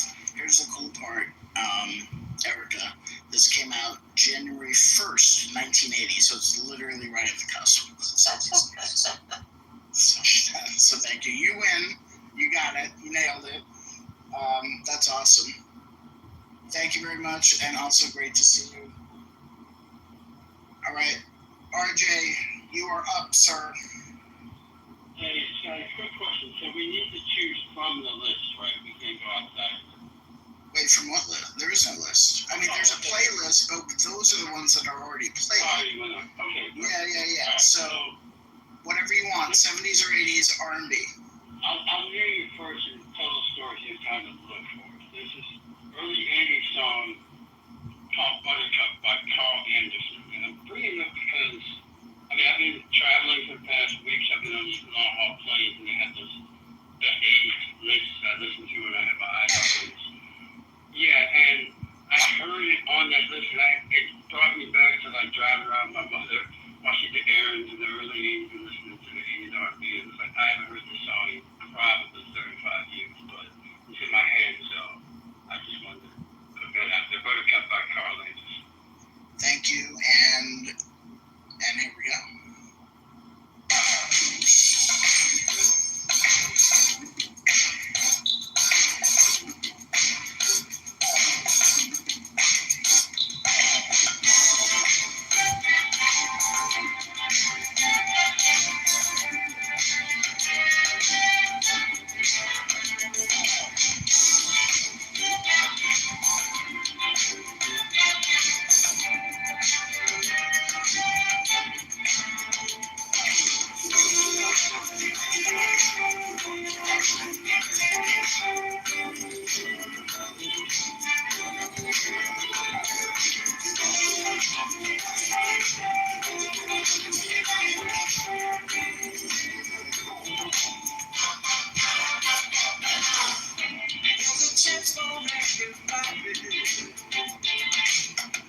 So I took my chance on loving you. Yeah. One that can make you happy. You wanna have your cake and eat it too. Yeah. You want to rock, you say you want to get it. You can't stay. No. Oh, you want to get up. You gotta get over to get home. I can't stay. I'm writing my opinion. Feeling me be better off as friends. Yeah. But you can't make no one man happy. When you're spreading yourself much too thin. Oh, you want to give up. You say you want to give it.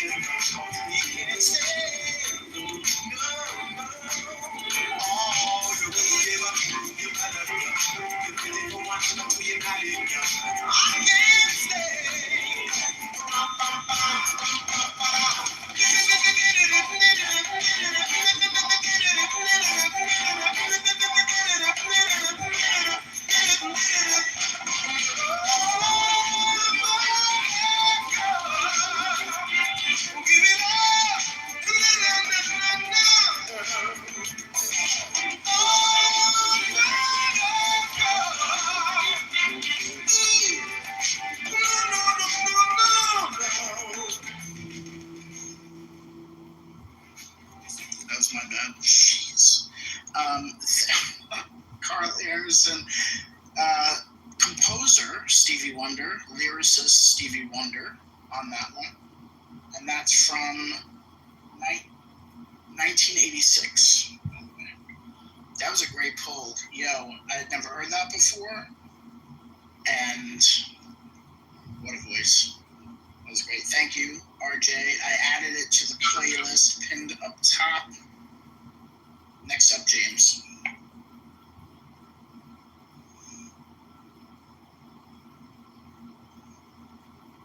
Oh, James, are you there? Yes. James, if you are there, you can tell me your choice, or you can write it in the chat.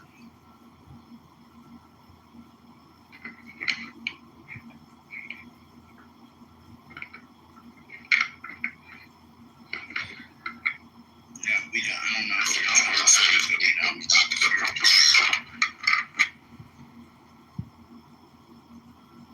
Yeah, you can write it in the chat, James, because we don't. I don't think we hear you. But next up would be Brian, or we can come back to you, James. But Brian, it looks like you're on a phone call, which then means we're going to Moose. James, I saw you muted, but were you able to speak, or you can put your pick in the chat? It's up to you either way. Otherwise, we will go to Moose. Moose. What's good, Scotty? Happy Sunday. What's good? Happy Sunday. I was so happy when I found your room. Much needed today, man. I'll say, Give Me the Night by George Benson, if you haven't already. Yes. Oh. I think James is. Oh, wait, James is speaking. Okay. I can't hear very low, but go ahead. What I would like to hear is the slick, the sly, and the wicked shown up.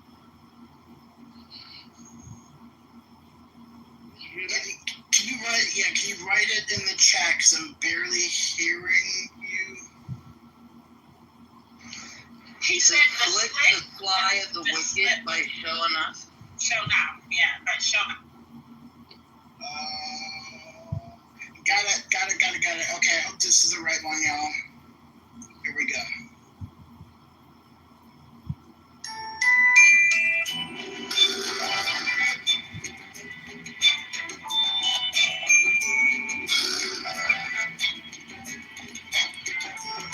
I like this. Whatever it is, I love it.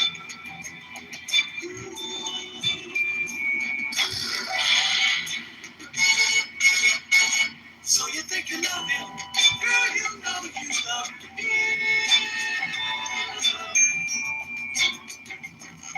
So you think you love him, blow your man. Oh, you got to let me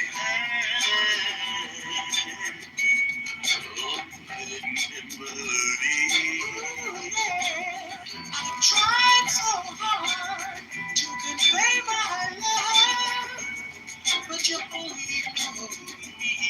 Oh,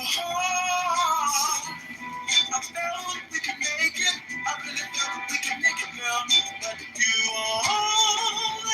only thought of him. Show enough now. 10,000 times I tried. Yes, I really tried. All I can say is you really love me. You really love me. Show enough. You really love me. Love me. Show enough, love you. Show enough, show enough. Show enough. You really love me. Show enough. You really love me. Love me.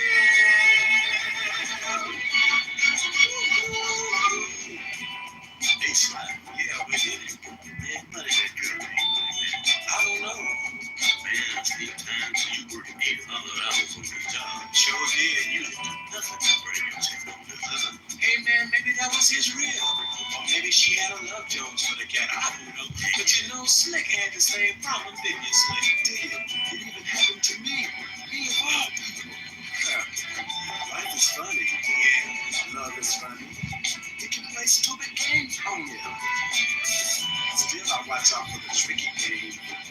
But nevertheless, I'm still a man. I know I am. 10,000 times I've tried. God knows I'm really tired. All I can say is, you really love me. You really love me.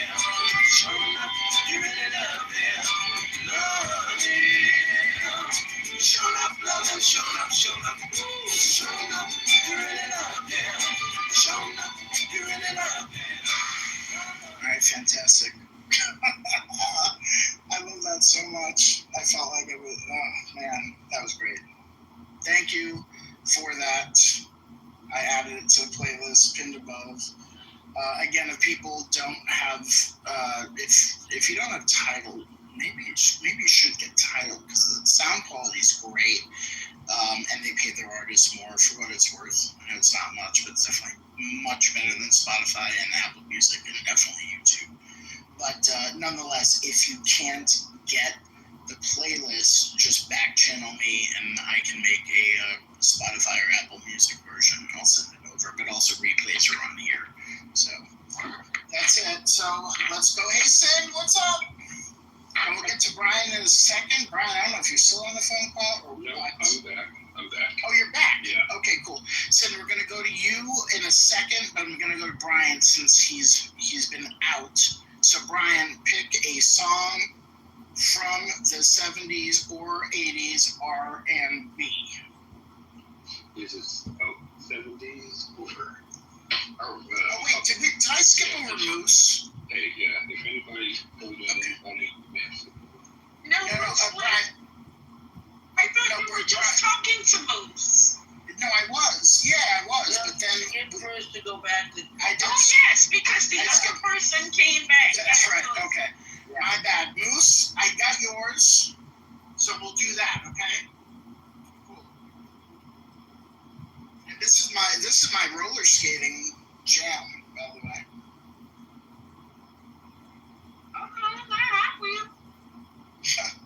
Wait, sorry. Oh God, you have to spell these things correctly. This is crazy. Okay, here we go. This will forever be a jam. Oh yeah.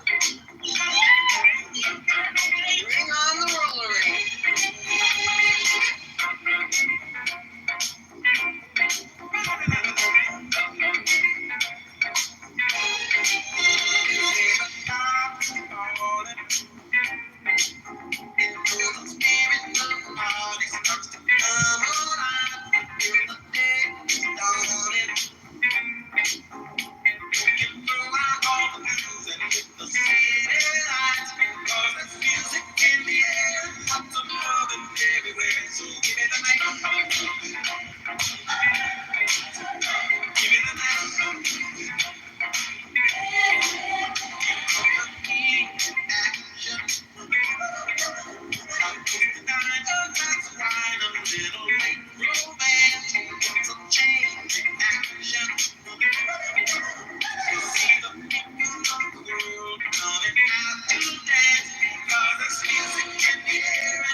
over at another place about, woo, this one was such a hot jam at the time and still holds up ridiculously.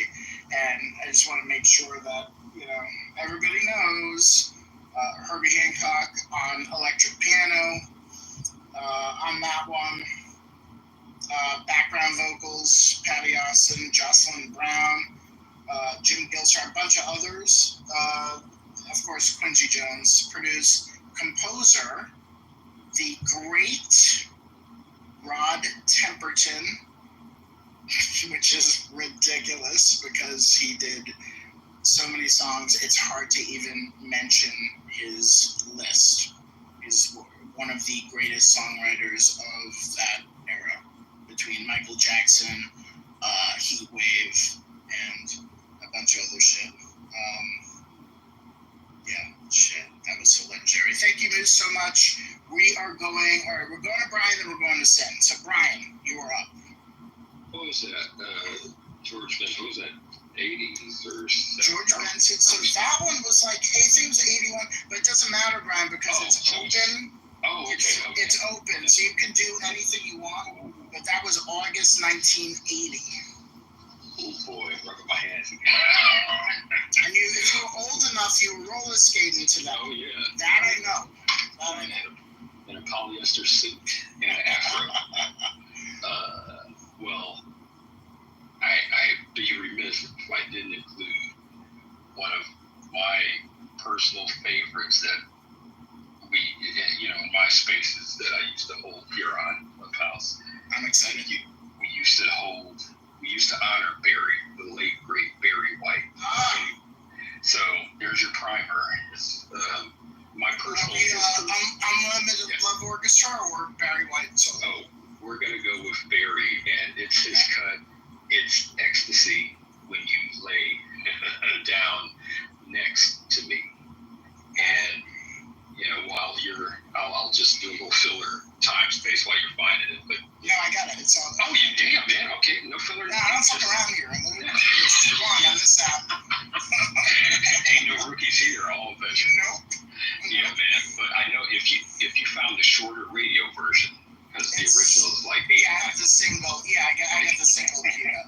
But I'll put if I find the extended or the album version, I'll put it on that one. That one's worth the time people listen to start to finish. We'll do that. The radio edit's pretty short in the scheme of things, but here we go. Barry White.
When you lay down next to me,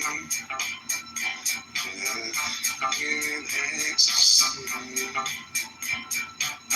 you lay down next to me.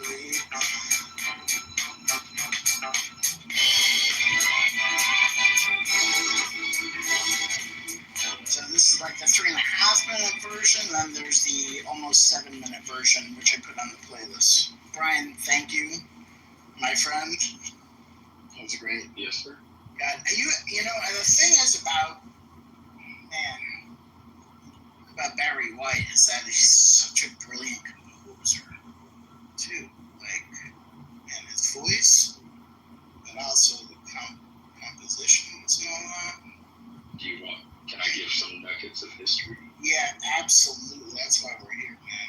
So Barry Eugene Carter, that's his as we say, government name. But he didn't know how to read music, so he would initially in his early life and career, he didn't know how to read music, so he would just do like, okay, this sounds like whatever, and then over here the horns should do this, blah blah blah, and then in his mind he put all this shit together and it sounded, fantastic. And his voice, as he's told it, well, it's passed on now actually, but the history goes that he shared in interviews that, 1 minute it seemed like he was talking in his teen years like, any adolescent boy, and he woke up the next day and scared the bejesus out of his mom when he was like, hey mama, whatever. And Barry White started, you had Love Unlimited, which is the girl group, female group, my apologies, Love Unlimited Orchestra, and Barry White. And lastly, another fun fact, his influence, Kenny G was in Love Unlimited Orchestra, amongst others that we know and take for Wait, granted. so the obvious question is what happened to Kenny G? Next, go on. Okay, so he peaked at Love. Okay, got it. Thank you. Brian, thank you for that. So far, this has been like ridiculously fun and continuing to go. We have 28 songs on this playlist already. We haven't even scratched the surface of like what is really out there. So we're over to Sin for the first time. Sin, I'm glad you came in, so thank you. If you have a 70s or 80s R&B track. Gotcha. I sent it to you in the back channel. Oh, shit. You're going to have to just tell me. Okay. It's Whitney Houston, I Want to Dance with Somebody. And thank you, Sin. It gives me warm memories because my neighbor had this pink record player, and we would play the song over and over again on her pink record player. So, it's just being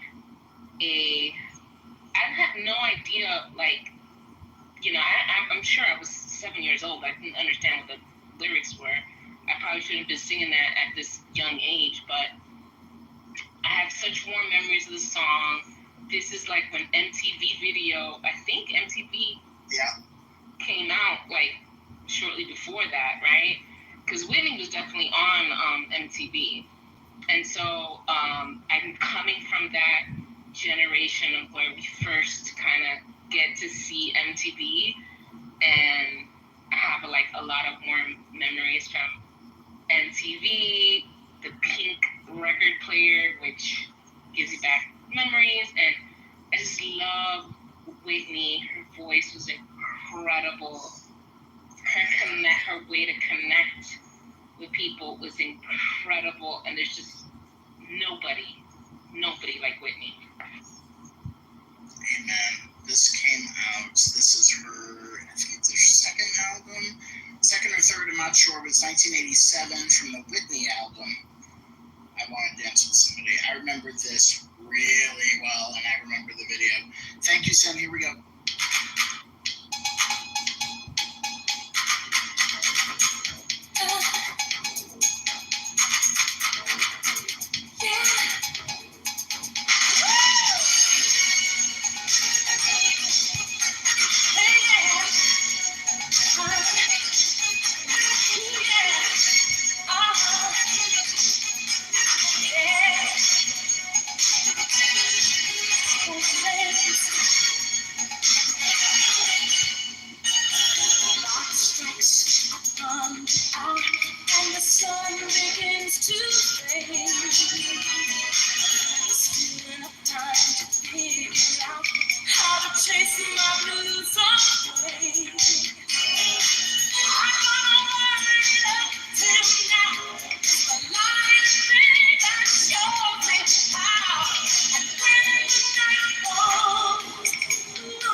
I remember when Whitney's first album came out, and the first song off of that album, which I think was the first single, was "You Give Good Love." Oof. Yes, sir. Still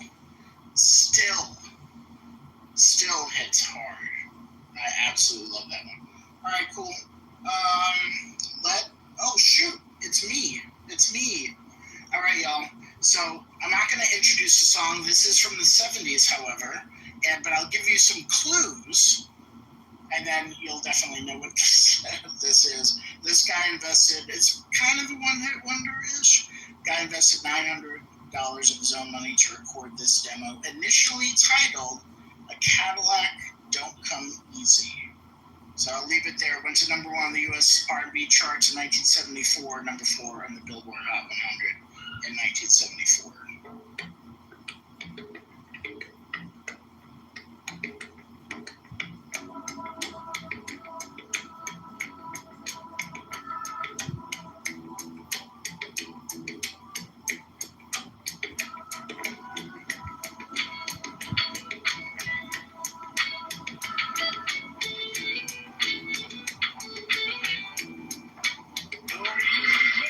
Drive a great big Cadillac against the white wall, TV antennas in the back. You may not have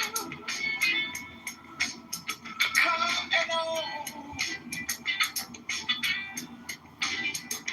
but remember, brothers and sisters, you can still stand tall.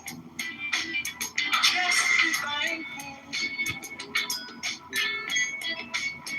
for what you got. Though you may not drive a great big Cadillac, diamond in the back, sun on the top, digging in the scene with a gangster against the white wall. TV ain't television in the back. You may not have a car at all, but remember, brothers and sisters, you can still stand tall. Just be thankful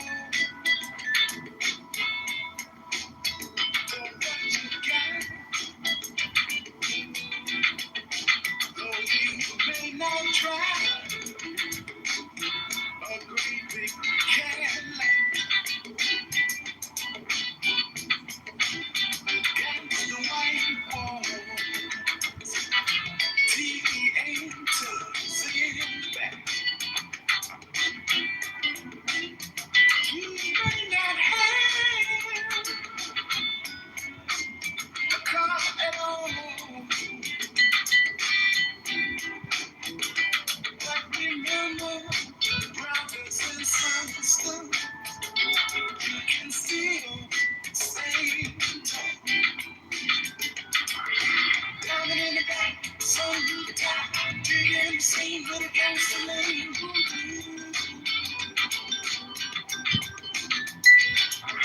Diamond in the back, sun in the top, digging the scene with a gangster lean.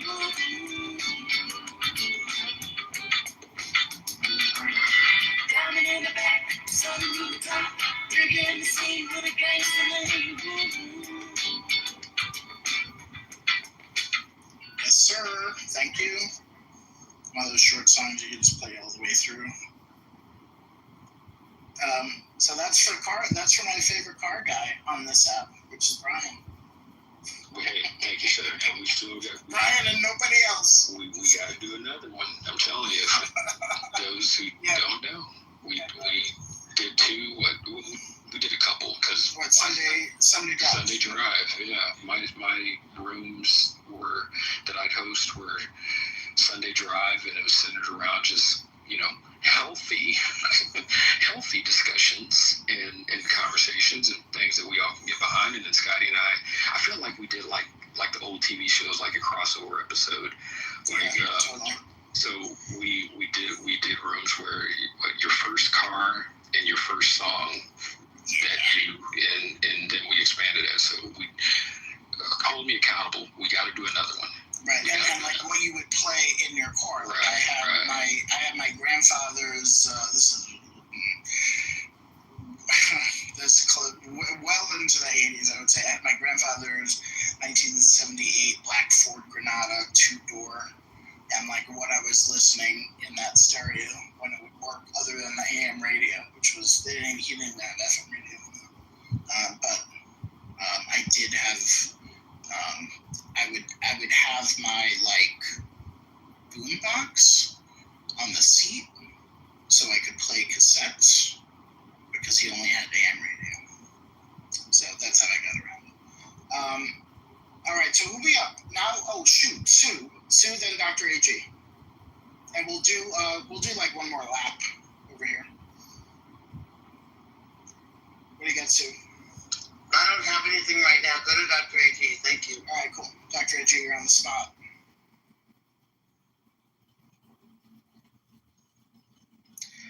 Dr. AG, you're on the spot, but if not, we can carry on. We'll go back. All right, I'm ready. All right, cool, go. In honor of myself and our current political conditions, I want Marvin Gaye's What's Going On. All right.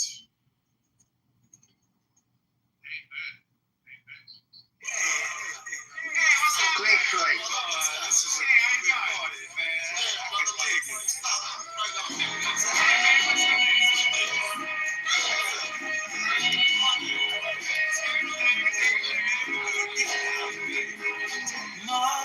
Mother, there's too many of you crying.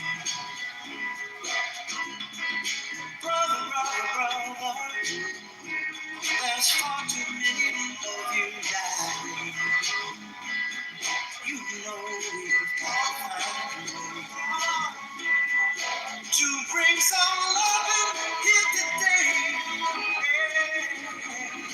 Father,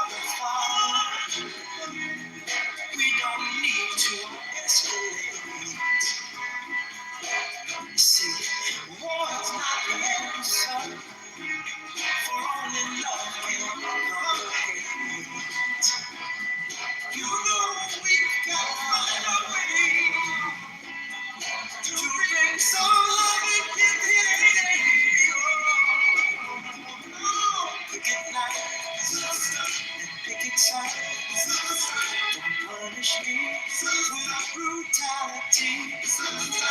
Talk to me so you can see what's going on. What's going on? Yeah, what's going on? Oh, what's going on?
Talk to me. You can see what's going on. Yeah, what's going on? Tell me what's going on. I'll tell you what's going on. What's Marvin Gaye? What's going on? This is for solo. Was the first solo album? I'm trying to remember. I don't know. Anyway, that's from 1971. Came out May 20th, 1971. All right. So now who are we up to? We are up to. We can go back to Sue, or we'll go to Sky. It's up to you. Let's go to Sky. At Last I'm Free by Chic.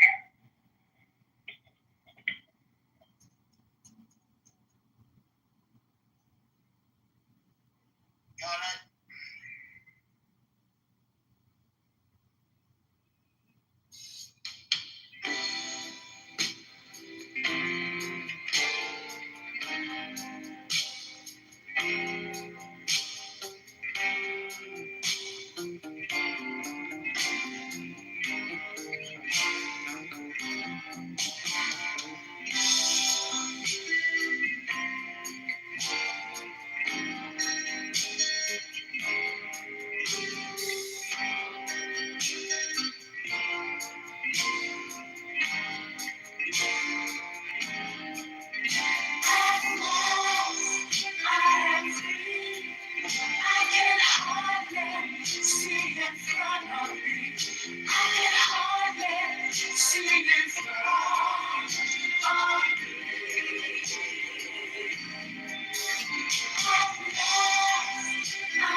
I know that, please listen to what I say. I can't go on living life this way. I've tried and I've tried, oh, to make you see. You call this love, all this lying, my friend, it just can't be. I am free.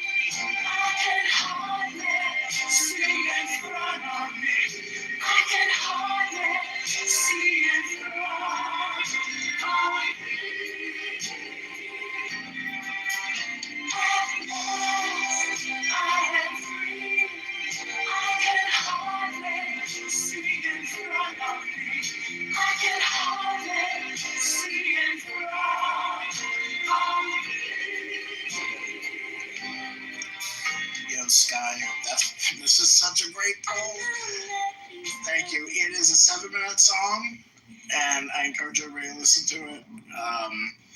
1974, of course, the great Nile Rodgers, Chic, and one of the background vocalists is Luther Vandross on that one. Amazing. Yeah, that's the 70s. Insane. Sky, that was amazing. This is why I love this room, because it attracts people that also come up with like random songs I've either never heard or haven't heard in forever. And it's always like good taste. So thank you. That leads us to Rick. Rick, what do you got for us, my friend? Well, here's one that you probably never heard of before. Yay! Those are my favorite. So, it's a song called Nice and Easy by Leroy Hudson. Oh, I know Leroy Hudson. Oh, you do? Yeah, because he has, there's a song of his, I'm trying to remember, that is one of my absolute favorite R&B songs. Shit, I forget the name of it, but anyway. Well, he was with the Impressions originally. And he's got an amazing voice. So this album was produced by Nicholas Caldwell, who's no longer with us, but he was one of the singers with the Whispers. And this is one of the 2 songs that I played guitars on in my... I love it. I love it. So, but it's Nice and Easy from an album called Paradise, Leroy Hudson. Thank you. Nice and Easy. Here we go.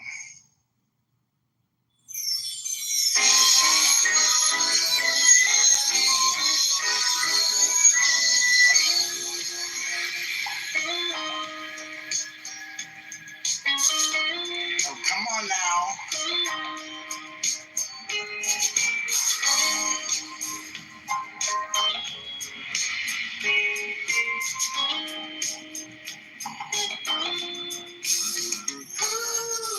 When you're on the floor and you're moving, really dancing, baby, moving too fast to hold in your arms. I wanna slow you right down so I can kiss and hug you, nice and easy, baby, yeah.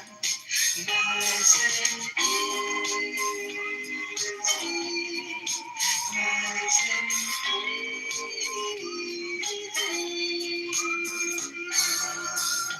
Hold right there. It's time for loving, baby. Your last fast move will be to my arms. Long as I'm able, I'll rock you in my cradle, baby. Nice and easy, yeah. Nice and easy. Nice and easy. Comes a time when lovers are dancing. They wanna slow down, feel the fire. That's the time when two hearts are romancing. The heat is rising, they're burning just the time.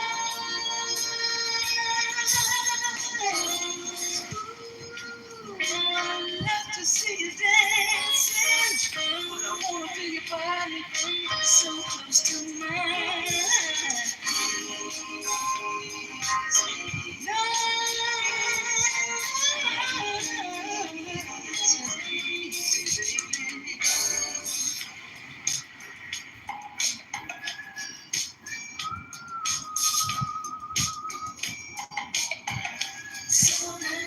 Rick, what year is this?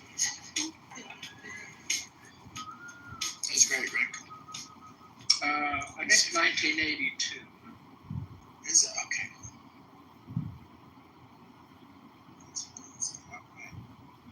Thank you. Oh, yeah, from his 1982 album. I see that. Okay. All right. Thank you. That was great. Erica, we are back to you, my dear. I am going to go with one of my mom's favorite songs, Low Down by Bob Skaggs. I love that. Let's hope this is the right one. Jeez.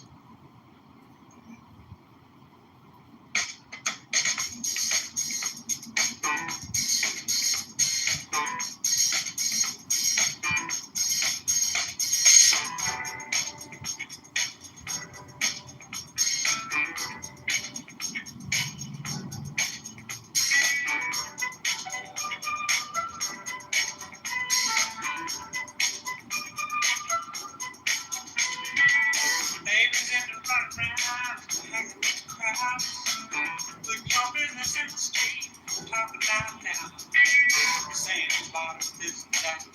How much you done spent? I swear she must believe it's all hell to say. You better bring the chick around. To the sad, sad truth, the dirty law down.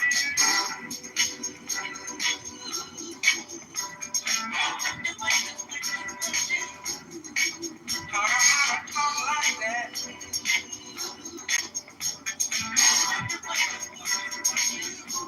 That big idea.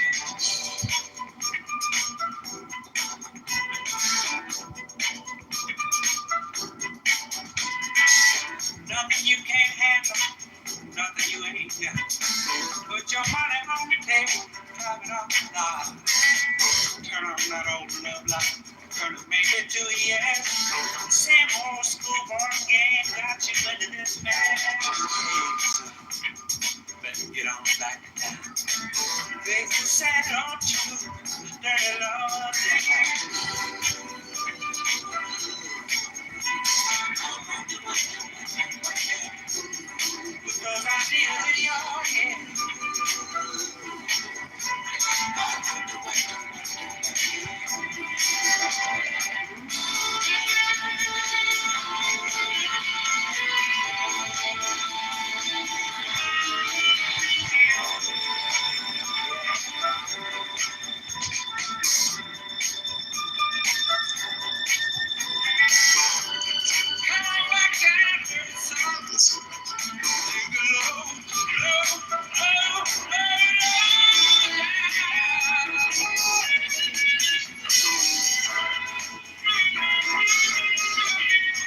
Yes.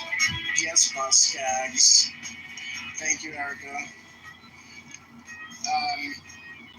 Also, yeah, God, there's so many greats who appeared on this record. One of them is on drums, Jeff Porcaro, who literally played with everybody back in the day. He was one of those LA session musicians. If you watch the Yacht Rock documentary on HBO, I highly recommend it. But basically, the root of all of it is essentially like Toto, Michael McDonald, Steely Dan, all them cats. But Jeff Porcaro played with Steely Dan, Seals of Crofts, Barbra Streisand, Ricky Lee Jones, Don Henley. He was on Michael Jackson's Thriller. He's on Lionel Richie's Can't Slow Down. He was like the fucking guy. Toto, obviously. Yeah. Anyway, that was great. Thank you. Very much. All right, RJ, we're up to you. Alright, I think this list has to have at least one actual song that Stevie Wonder sang. Oh my God! How have we not touched Stevie Wonder in this? Because like his fingerprints have been all over stuff. It's not even singing. Yeah, exactly. I'm gonna say it's Summer Soft because it's on my mind. I mean, it's like there's almost no wrong answer, except for I just called Say I Love You. And so this is great. Thank you very much from Songs of the Key of Life.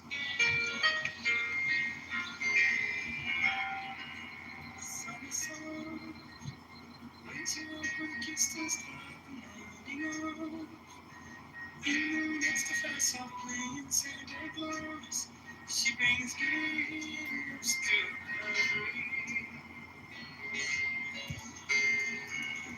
Honey rain, keep the place where baby's on when giving you more time when she plays to change to bring rain or sunshine. And so you wait to see what she'll do. Is it sun or rain for you? But it breaks your heart in two. You find it's all and she's gone. And she's gone. Something's gone. Taking with her some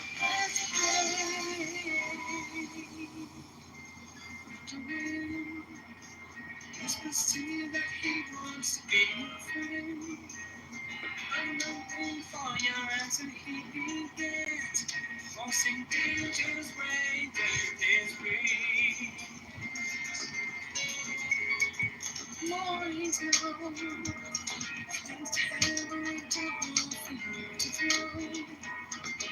Just what when he never lets you know. If it's no more clear days you'll find. And so you wait to see what he'll do. Is it sun that's no for you? But it breaks your heart in two. 'Cause you've been fooled and he's gone.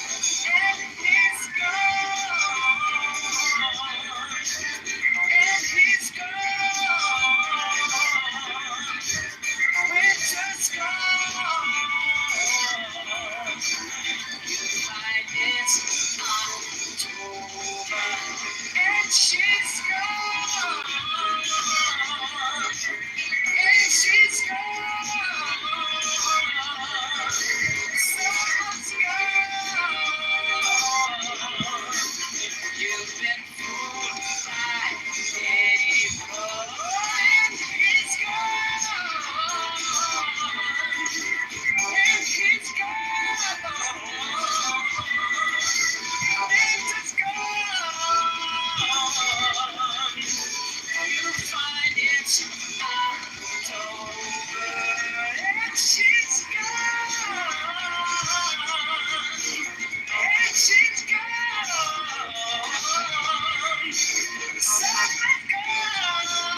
Square Garden when he was doing the Songs of the Key Life tour. And man, it's just so good.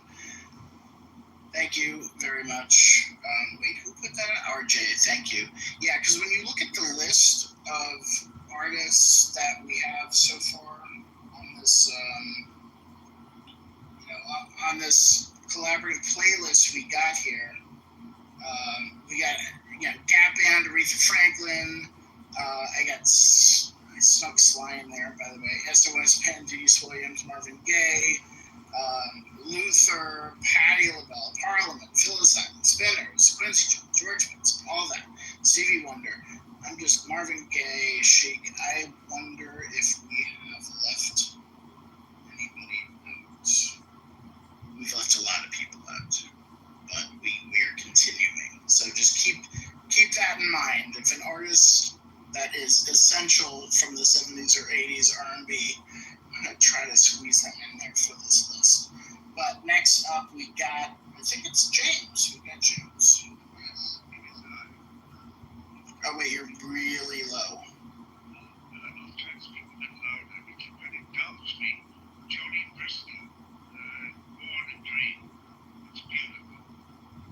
What is it called? Go On and Dream? Yes, by Johnny Bristol. Okay. All right, let's see.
That is quintessentially mid-70s R&B right there. Johnny Bristol, Go On and Dream. I added it to the playlist. Thank you for that one. Okay. Yeah. All right. We are moving along. What's up? What's up next? Is it Moose? Let me pull the refresh here. Oh yeah, Moose. Moose. Then Sin. And then we may be done. Although I'll end up with a song, I'm not sure. But go ahead, Moose. All right, buddy. Shake Your Body, in parentheses, Down to the Ground. 1978, The Jacksons. Right. Thank you.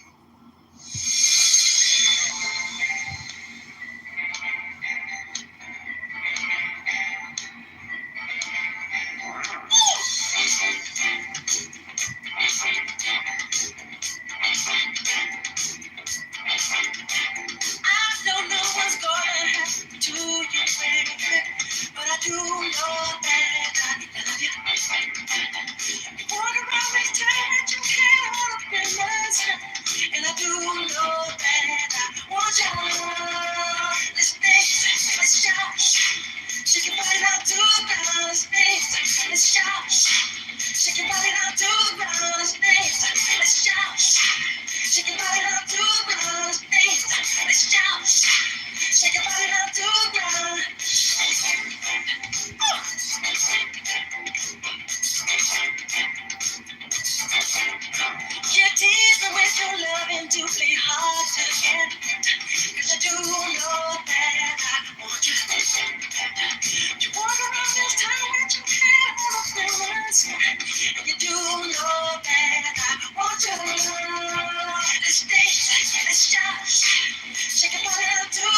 my notes is 1978. That is correct. All right, so we have been heavily in the 70s, and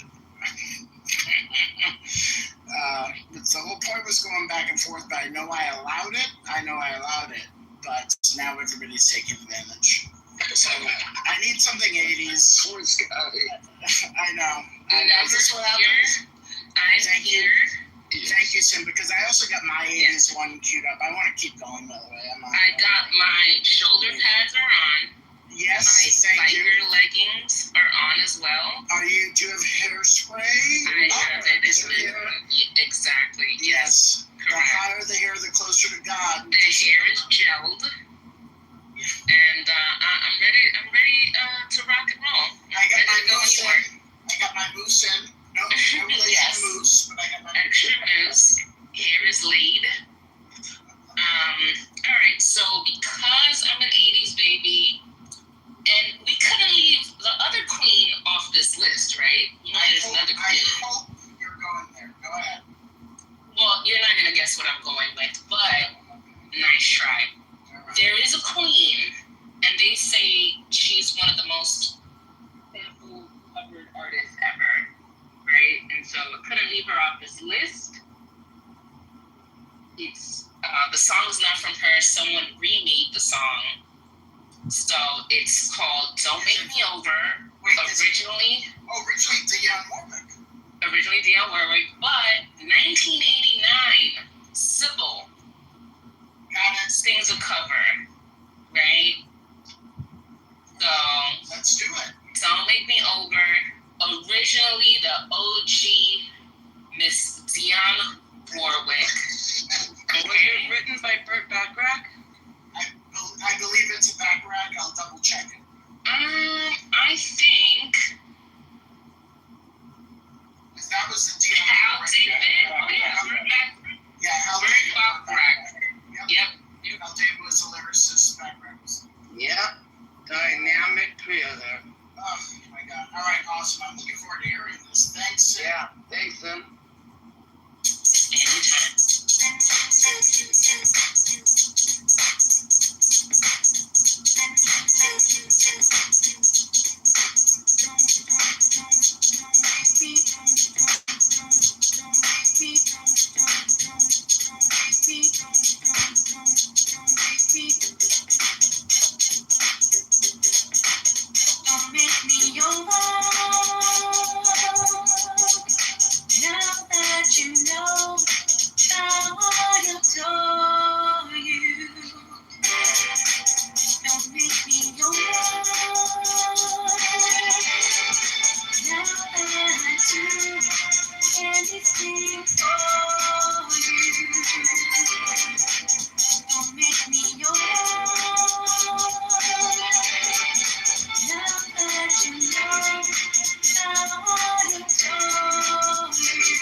for Bacharach, Hal David, Deanna Warwick original.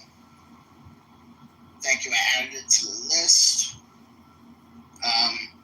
When I was thinking about 80s, I'm like, man, this is one of my favorite 80s songs, and I have to play this one. The great Gwen Guthrie, I believe this is 1982.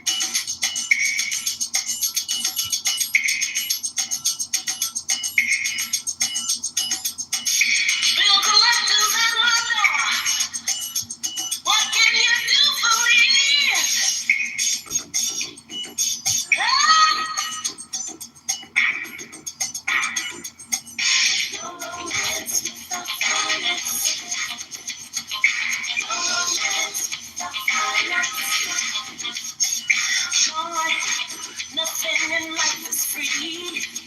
That's why I'm asking you, what can you do for me? I've got responsibility, so I'm looking for a man, somebody interested. Leave nothing. You got to have something if you wanna be with me.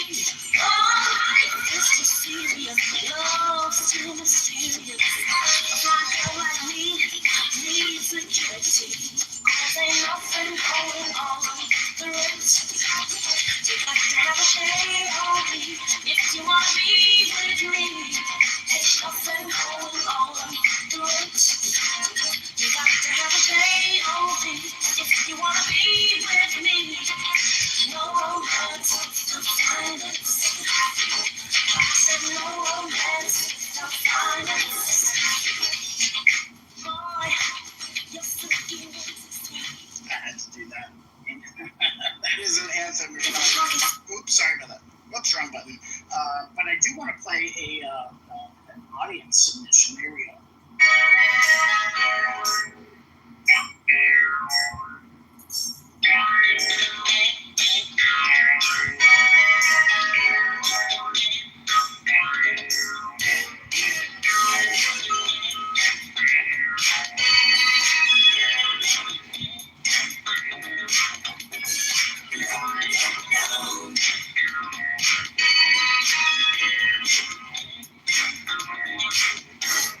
No sleep last night, been dreaming of you. Please hold me tight, 'cause I can't love the way that I feel. I just can't love the way that I feel. Deep in the night, you took my heart. Now danger's inside, 'cause I can't love the way that I feel. I just can't love the way that I feel.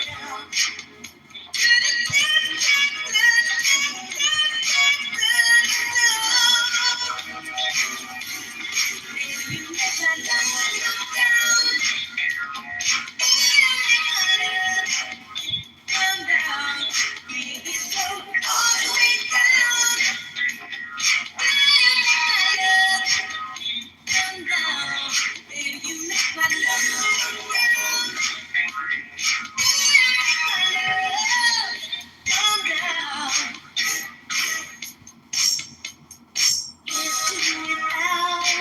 Alright, that made me very happy. Alright, Brian, you're up, my friend. Thank you for the suggestion down there. By the way, if you have a red ticket, please join the house. Because I do these, I have all of these making a playlist replays in my house. And we've done dozens and dozens over the last 5 years. Pretty much, this is, I think, I may be able to say definitively, this may be the oldest music or continually running music space on Clubhouse, because I think we started this house in November of 2020. So, yeah, we've been doing this a long time, but there's dozens of making a playlist rooms where we do the same thing, but it's different themes. So we have everything from, like, we have everything from jazz to, like, 90s R&B to contemporary to thematic, like songs about, food or songs about, the galaxy or whatever it is. So Lots of good stuff out there, and all the playlists are up, I believe, on I hate to say it, Spotify, and I think Apple Music. But nonetheless, we're on Tidal today, and if you back channel me, I think I can convert this to a Spotify playlist if needed, or Apple Music. But Brian, you're up, my friend. We'll do a few more of these, and then we'll get out of your hair. Man, listen. There's too many to choose from, bro. Exactly. I mean, it's ridiculous. I'm sitting up here like I'd stop work and I would lean back in my chair like, all right, because I'm just going off the top of my head and I'm going by what I've I was going to say exposed, that sounded bad, but shared with my 13-year-old. And man, okay, so I'm gonna respect and say with the 80s, but one, Kashif, Love Changes, and that's one I've played for my Bailey. Sorry, dog's barking. Kashif, Love Changes. The one with Melissa Morgan. Yep, that right there. He's been like, I'm opening up his eyes and ears, and he's like, oh my God, like, when did this come out? That's old, but it sounds great. Yeah, so yeah. I love that. What year is this now? I'll look it up. 80 something. It's in the 80s. Yeah. All right, let's do it. Thank you for this. Come on, 80s.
I love it. Thank you, Brian.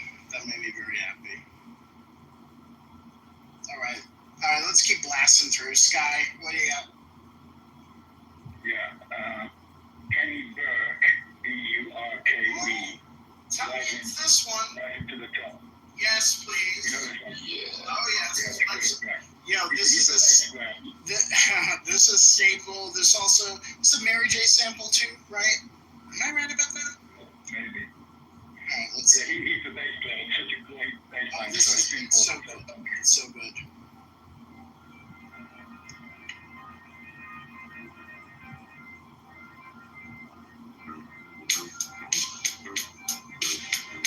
Yeah. You can hear Mary mop over this.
My bad. Anyway, so I don't know what this is going to be. Anyway. Thank you. Flash to the top. Sorry. My bad. Oh, wow, these buttons. All right. There's no more. Come on, old man. Jesus fucking Christ. What's going on? I'm being attacked by this technology. Okay. Very good. My God. What the hell? Once again, right before your eyes, so no surprise, it's the man. That's what I'm saying. This is the Mary version. That's what I was trying to get to. So that's all. Just the first couple months. This is not going to play this because this is 90s. But my God. Unfortunately, it's a Puffy remix. Oh, damn. Baby, there's no need to tell.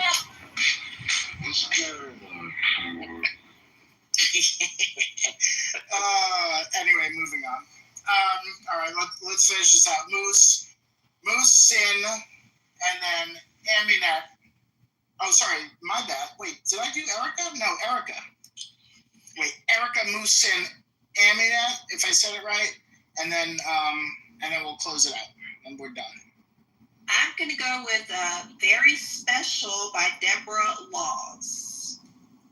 1980s. Special. Damn it. This is so cool. Touche. This is so cool. Okay, thank you very much.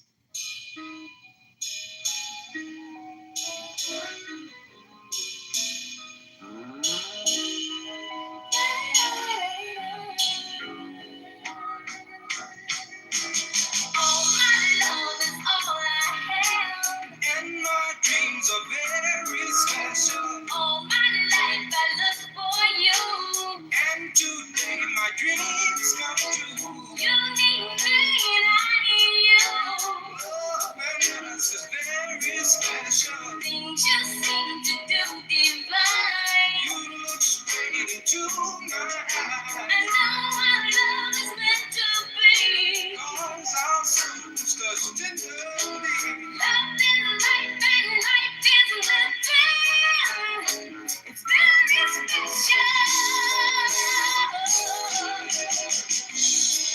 In my heart there was you. Love is life where dreams come true. And even though I can't have you, baby, desires like these are true for you. Hold my hand, take my life. Through these days of venture, Once my love was truly great. then my life was so together. A change in the light can bring good things. When you're in love so supreme, Close to you, lips should meet. to remember the days so sweet. I need you when you need me. Very special. Our love is joyous. We can make it.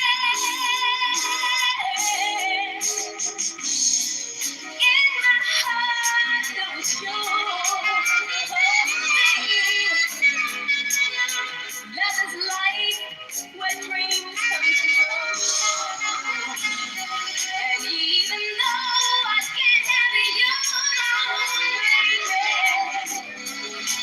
desires like these are true.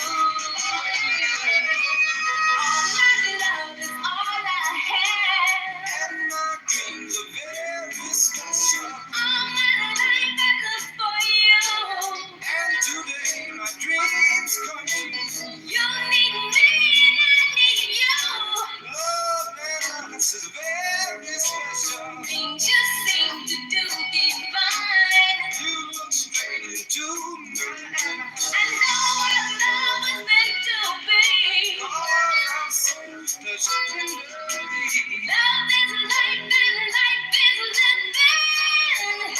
It's very special. Another track I've never heard. Thank you, Erica.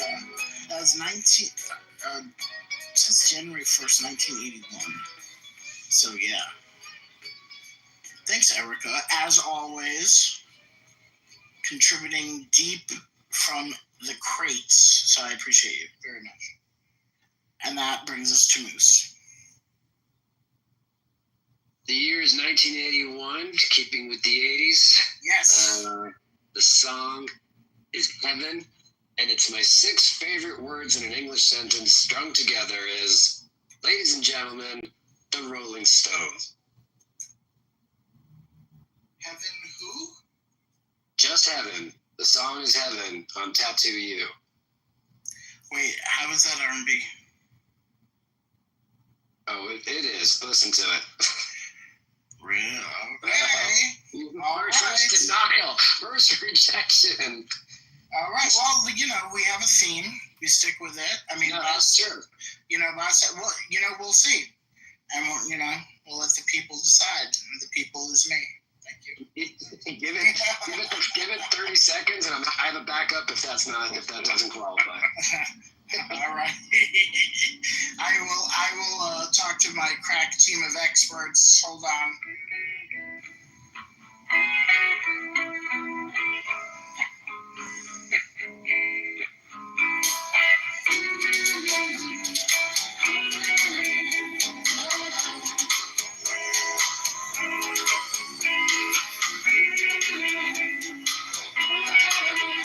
Wait, I have an idea.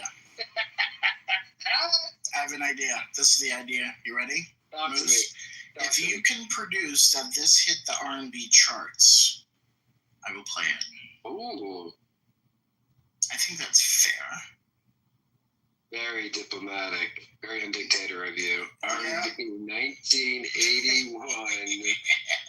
I love it. This is actually a good. I think it's fair. It's like, taking it out of me. Like, I'm not, I don't know, if the R&B charts say something, then all right.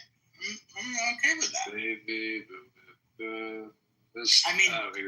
Definitely when I think of like Miss You or something like that, I'm definitely thinking R&B elements. You know what I mean? It's definitely got a I was gonna do a disco Miss You, backbeat. You know what I mean? It's 78. I was trying to do more 80s. Yeah, I hear you. I just still wouldn't think it's R&B with even if it has like the disco backbeat. You know what I mean? Right. If it's on the R&B charts, we're cool. It's not.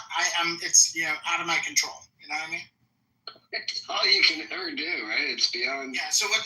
In the meantime, what's your backup? While you produce no evidence, what's your backup?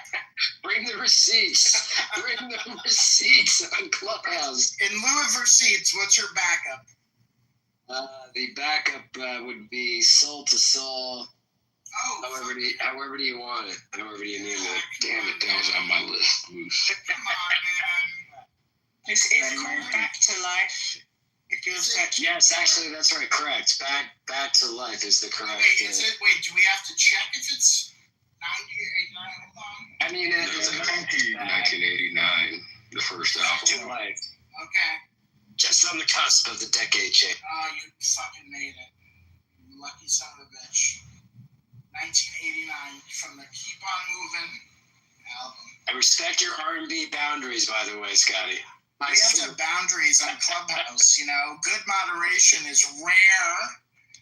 All right. Back to life, back to reality, back to life, back to reality, back to life, back to reality, back to the here and now, yeah.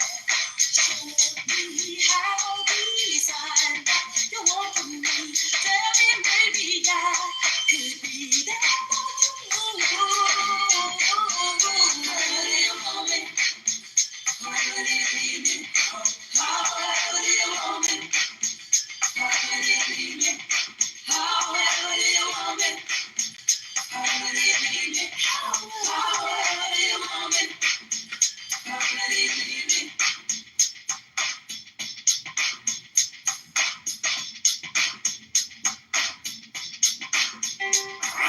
Back to life, back to the present time, back from a fantasy, yes. Take me now, take the initiative, I'll leave it in your hands until you're ready. However you want it, however you need me, however you want me, how do you want it? However you want it, however you need me, however you want it, however you need me,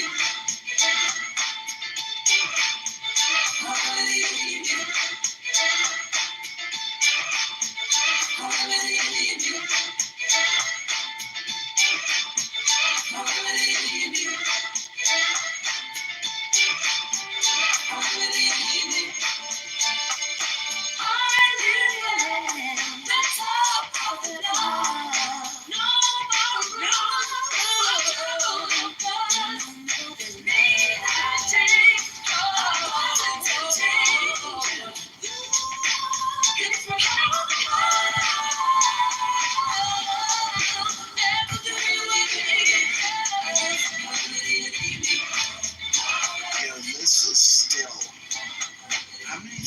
I don't even want to do the math. 35 years.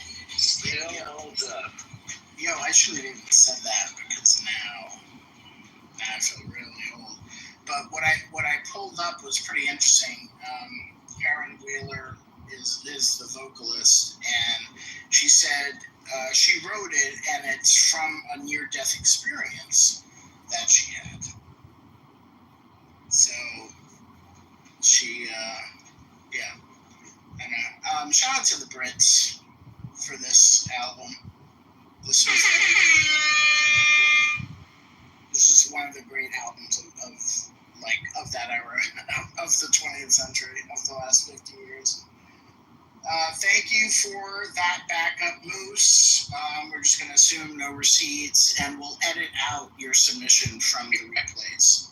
I don't even know what you're talking about. Rolling Stones? No, I don't know. No, you must have been in the rock room, and you came over here, and that's all good. Here you can get I forgot to bring my R&B passport for a second, but I found it. Thank you. That's all right. We'll keep you honest here. Sin, and then Amunet, and then we'll close out. Go ahead, Sin. Amunet, I was gonna put a song that you put in the chat, but you want to go ahead first because if you don't say that song, I want to play something else. So if you're ready, so I will say what song. Jimmy Watley. It's 1981. Oh, which one? A very good year indeed, if I say so myself. It is She's a Bad Mama Jamma. Oh. And Sin, we'll go to you right after. Is that cool? Okay. Yeah. All right, cool. By Carl Carlton. Got it. This is such a good one.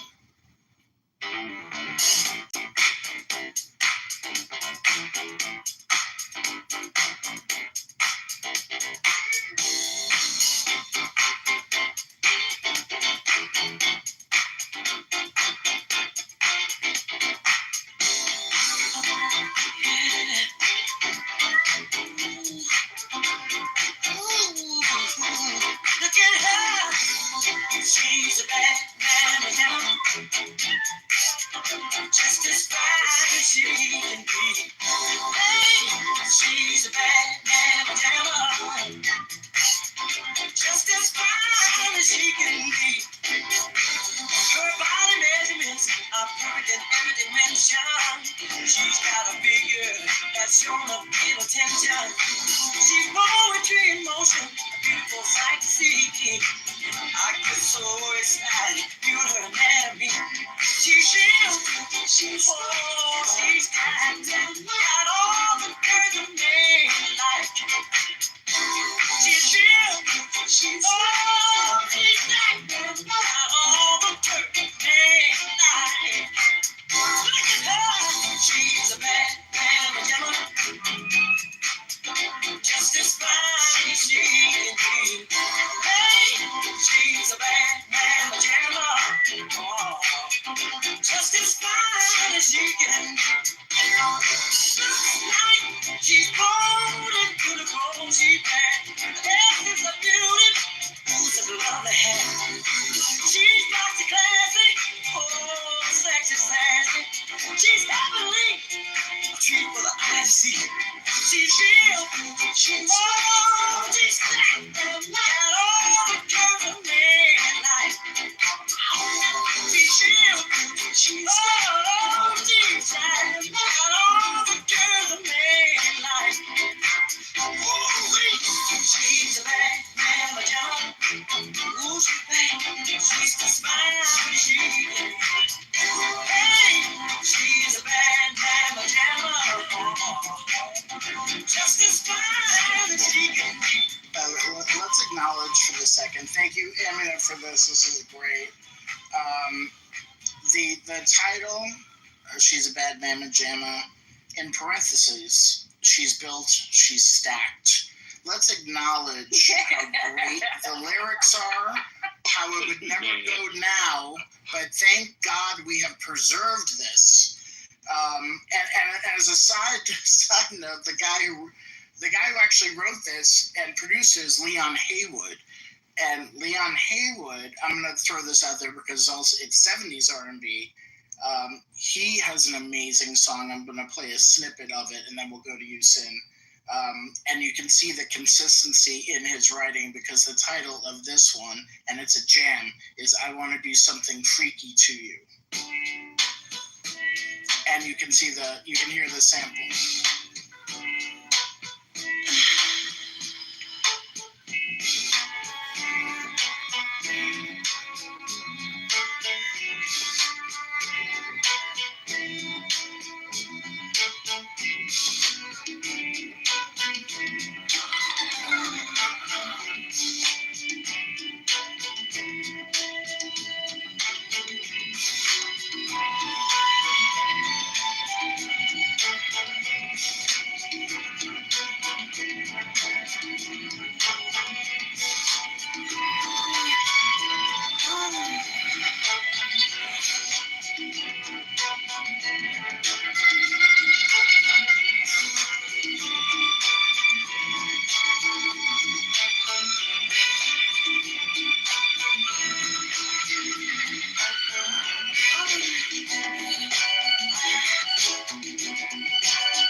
And you can listen to the remaining 4 minutes on the playlist. Shout out to Leon Haywood for, keeping it 100. I appreciate you. Woo!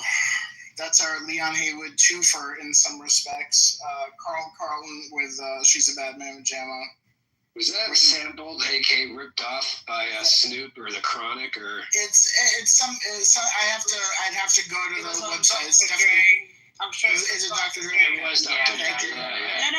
Was it Dr. Dre or was it Snoop? I know, I confuse them. Yeah, I mean, I absolutely love that sample. I'm like, let me hear what this is about. It's Snoop. It's the It's Snoop. It's the fresh double P, D-O-double-G-Y-D-O-double-G. It's Snoop. It's Snoop. There you go. All right, I love it. This is why I love it here. All right, Sin, what do you got for us, please? So I was gonna go to Jody Watley, but this is the last song of the room, right? Is it the last song? I think so. A send-off song. All right. So you're in the movie theaters. It's 1980 something, and you're throwing popcorn around. You're about to leave the movie theater, and this is like the last song of the night, and it just makes you feel fun. Like we had a great time here, and so this is just the last song of the night. I love this setup. Thank you for Thank you for painting the picture. Yeah. Very good. Pads on, my acid wash jeans, and my Reeboks, and I'm just wanting to dance a little bit. All right. So we're going with DeBarge, Rhythm of the Night. Yes, ma'am. Listening to it on your Walkman. No iPods were out yet, ladies and gents. Okay? We're on the struggle bus over here. When life was simpler before stealing songs on, what was that thing we used to steal songs on? You weren't stealing. You were sharing. You were sharing. Yeah, we were sharing. Yeah, before AOL. Before dial-up, it was just rocking out. That's right. All right, so we're gonna. I'm gonna do this since it's the last song of the night, Rhythm of the Night. Just remember the playlist of everything we got, even including I Want to Do Something Freaky to You, of course, is on the playlist pinned up above on Tidal, and also the replays for the room are on. We did, what did we do? Three and a half hours today. Here, can I make a point of correction? Yes, please. It is Dr. Dre and Snoop. That's why I was like, is it Snoop? Okay. So Dr. Dre produced. Yeah, it's on or, Chronic. okay. I believe it's on the Chronic album. Yeah, I mean, what a great sound. I think it's nothing but a G thing. Absolutely. Thank you. Thanks everybody for participating. Thanks to, this is the first time I ever said this, thanks to the people who listen on replay, whoever they may be. We appreciate you. It's been a good 3.5 hours. Great way to spend Sunday. All right. Thank you, Sen. Thanks, Brian. Thanks, everybody. Here we go.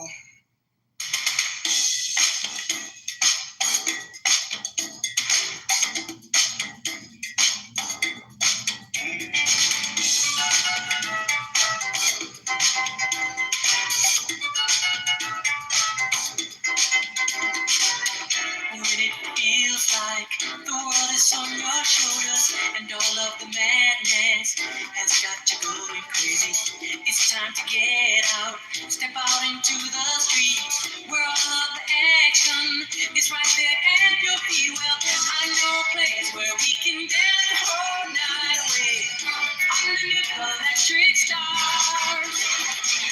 Just come with me and we can shake the blues right away. You'll be doing fine once the music starts. Oh, feel the beat of the rhythm of the night. Dance until the morning light. Forget about the words on your mind. You can leave them all behind. Oh, the rhythm of the night. Oh, yeah.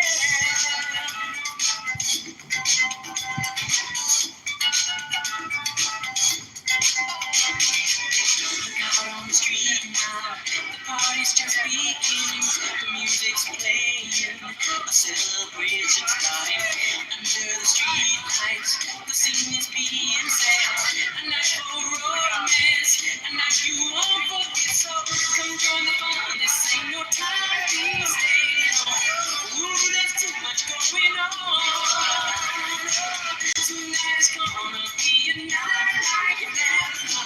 We're gonna have a good time the whole night long. Oh, to the beat of the rhythm of the night. Dance until morning light. Forget about the words on your mind. You can leave them all behind. Oh, the rhythm of the night. Oh, yeah.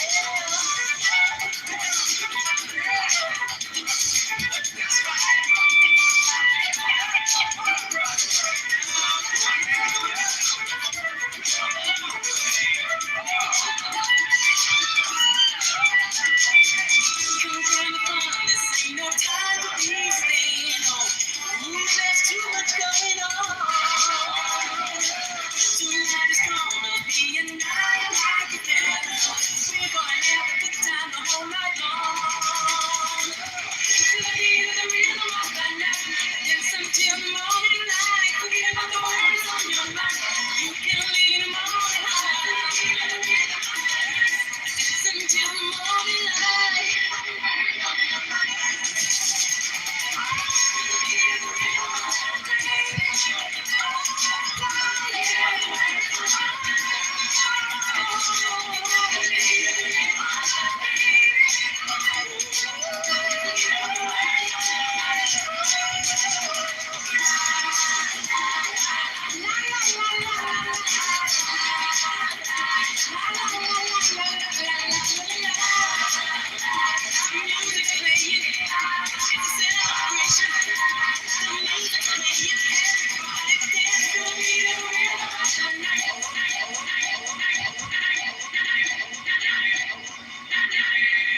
DJ Master Mix at the end, Scotty.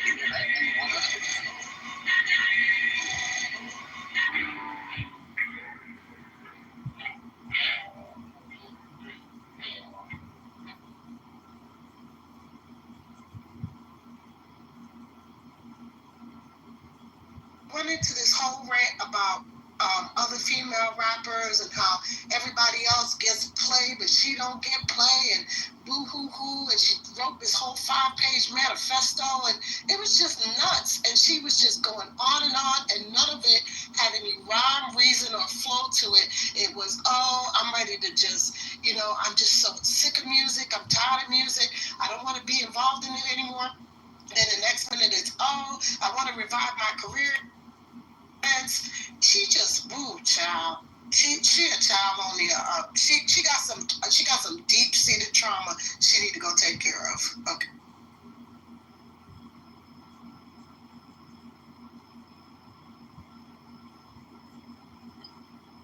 To speak directly to what she said in our post, what's wrong with sleeping raping basically a 15 and 14-year-old girls, that the age of consent in New York is 17 and the age of consent in Florida is 18. So it's a crime. So it's statutory rape, and if he was doing that, he's a rapist. So that's just to say, make sure that we understand what was wrong with him, if he was fucking 14, 13-year-old girl. It's strange that she tries to make an argument. At no point in a civilization, we're in the United States of America. Our society is not built for that type of behavior. I don't care where it's sleeping at in the world and all of this terrible perspective. She sounds dumb as fuck. And she's, so I expect dumb things to come out of her. So, yeah, she's an idiot. It's plain and simple. She's an idiot. And I don't know who said in the chat about who cancels her. Azaria Banks has had a hit song in about 3-4 years. She's had more problems than she's had a song. Let's be clear. She doesn't have a going music career. At one point, she was going in a good direction, and she just went left. Let's be clear.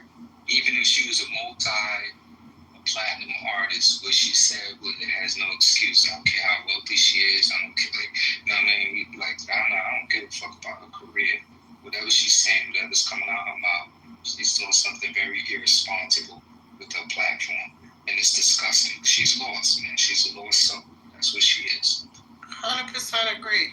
And I mean, anybody who is caping for any of this, like last night, we were in this room, and you should have heard some of the things.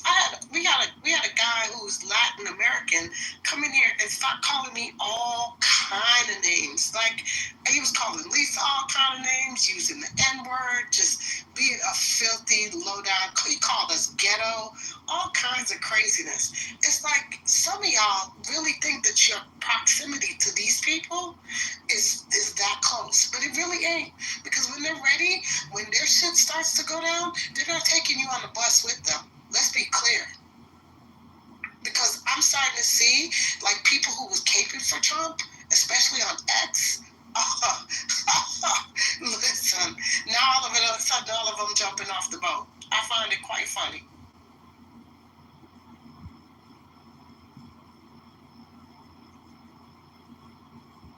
And the courts had forced her to go get a mental health evaluation. She had got court order. She's bipolar. So that's even more sad, that if she's bipolar, that she's still in a place where it sounds like she's not on her meds. You know what I mean? Right. Let's hope her family, gets a hold of her and gets to the help that she needs. I'm hoping her family sees that and they get involved. They need an intervention.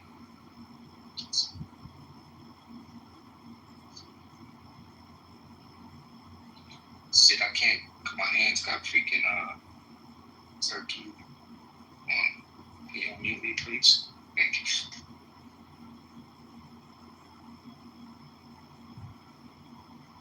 okay, so what was the topic? What are you talking about? She got $5 million on Epstein files. Okay, can you guys hear me? It's very sounded in here. So y'all hear me at all? We can hear you. Okay, great. Ain't about to tear this airport down. Okay, so what I found was an article, and it's just a little fluff article from the New York Post. It's saying that Odds that Trump will release Epstein files surge above 50% for the first time. This was published on the 26th at 9 a.m. Eastern Standard Time. The odds that the White House will release any of the Epstein files spiked above 50% this week, with gamblers putting $5 million so far on that question. Leafy, a site that calculated all you gamblers, is it pronounced Kelshi, KLSHI, a site that allows people to make wagers on the outcome of almost any event. No, sir, it's not. Thank you. The casting site that allows people to make wagers on the outcome of any event saw the number of people betting yes on the question skyrocketed Wednesday after news broke about Trump and the DOJ back in May. Let's see what else. Anything else you see on there? It's telling us about all we know about Jocelyn. We know about the 100 different people linked to a sex offender. The largest trade was 3,000, when the odds were just 21%. And Trump releases the file. The gambler will walk away with close to 15,000. Who said, "Oh, how did that go for 1 million?" Catching will pay on a list of files contain genuinely new, previously unreleased material, not just a rehash of what was already public.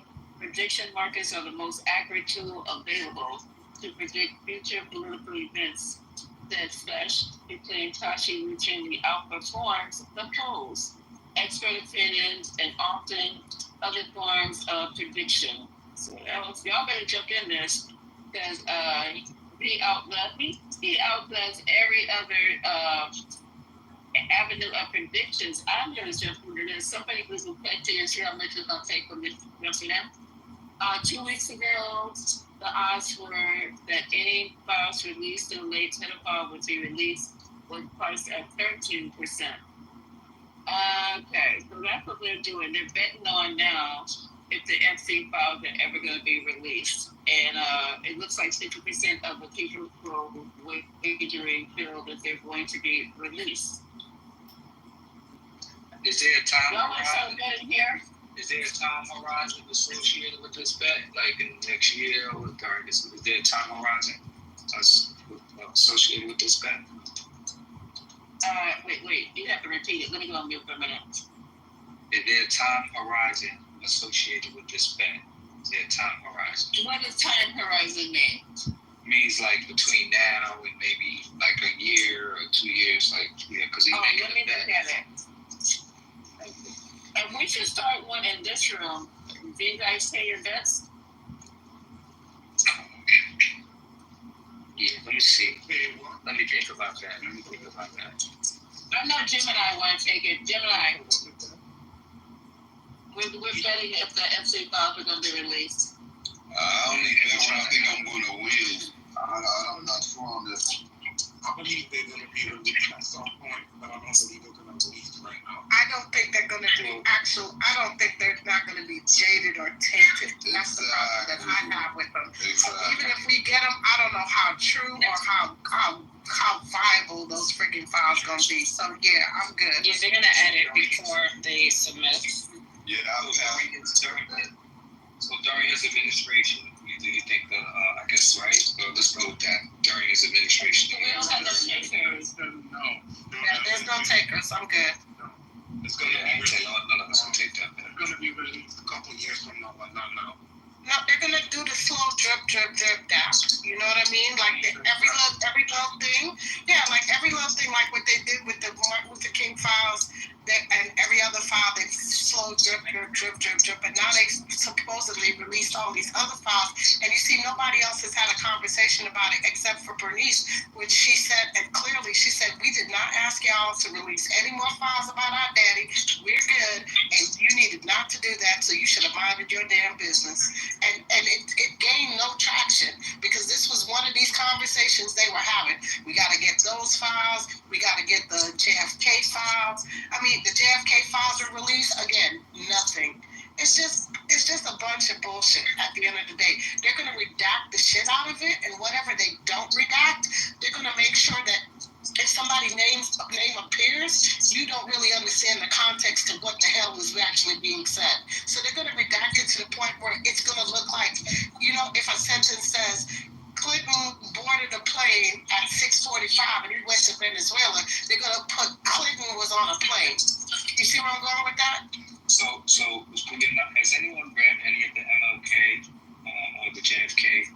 Wow, this got 2 Ks in them. I just noticed that. Okay, anyway, has anyone read any of that? Any of those files? I haven't. Anybody seen any excerpts of it? I haven't. Has anybody? Anybody got a PDF of the files? No. I haven't. That one I haven't seen. I do of the King files. Yeah, not the current one, not the one they just released. No, I have the old one, but not the. You have the current one, Mike? I'm not sure, Riz. I downloaded it after this came out, but I'm not sure if it's those or not. It's so many pages I haven't gone through. I just sort of skimmed it in different parts, but I'm not sure if it's the updated one or not. Yeah, I have no interest in going through those files at all. Like, it's just, he's a human being. I'm not even. Maybe one day I'll get a chance, but right now, in my life as it is, I see no rush to dig into those files. The greatness that these men brought about, both him and that white guy, that was, they left their mark. They had more positive impact than say the likes of them. Here's the thing, we know that MLK was shot to death, and we know it was set up by the CIA and the federal government. That's just the bottom damn line.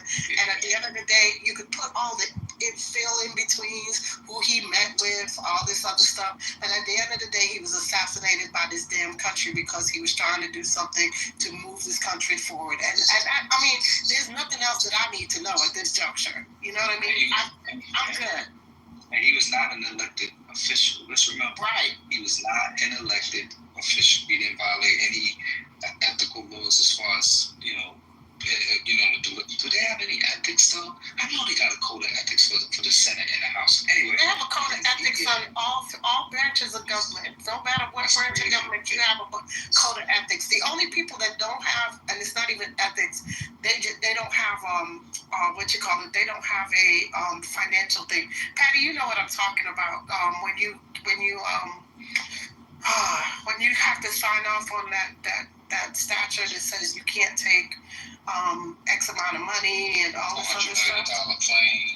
The only people that don't have that is the Supreme Court. They're the only ones. That's why, what's his name, that jackass, Thomas, been able to take all these gifts and stuff. You know what I'm talking about, Patty, when you can't accept gifts, right? Over a certain amount of money. Yes, thank you. Appreciate it. So that's a clause, right? They're not really supposed to, Supreme Court justices are supposed to report it to. It's just broad, the language is broad. The emollients clause is in the Bill of Rights, right? It's in one of the documents. It's a law. It's not it's not like it's something just passe. It's an actual law. They tried to get Trump on that the first time, and it came close, but he sacked the Supreme Court, and that was the end. The main rules they have is the 3-word clause.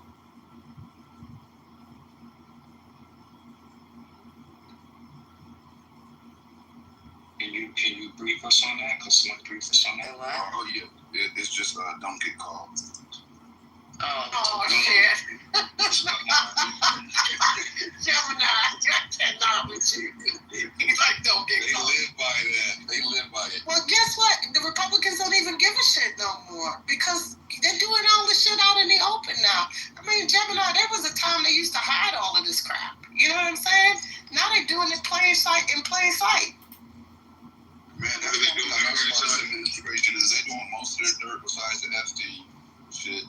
They're doing most of it right in front of your face, blatantly. Like, you know what? If we hide in plain sight, nobody can see it or question it. Yeah, well, the rule of law is no longer the boundary. We operate outside the rule of law now. Clearly. But when was the rule of law? When has the rule of law ever really operated on a straight line? There's always been diversions, right, of the rule of law. But the problem is that now they're just overt with it versus before they just used to be, you know, we don't do it in the back room corner, you know, we keep it quiet. We ain't doing that no more. Now is we just gonna break laws, we gonna do what we want, we gonna be racist right in front of you, we gonna call you all kinds of names, and what you gonna do about it? And so what, there's laws on the books that protect you. Try it if you want to, because we've stacked the courts. That's where it is. My boy Lou, I kept getting pinged to this room while we were hosting the room earlier, because he had a room on Twitter, or still does, where he has the owner of the new town in Arkansas. Yeah, he has him in the room right now questioning him. And he's being blatantly honest, like, look, I just want to make sure that we preserve our race.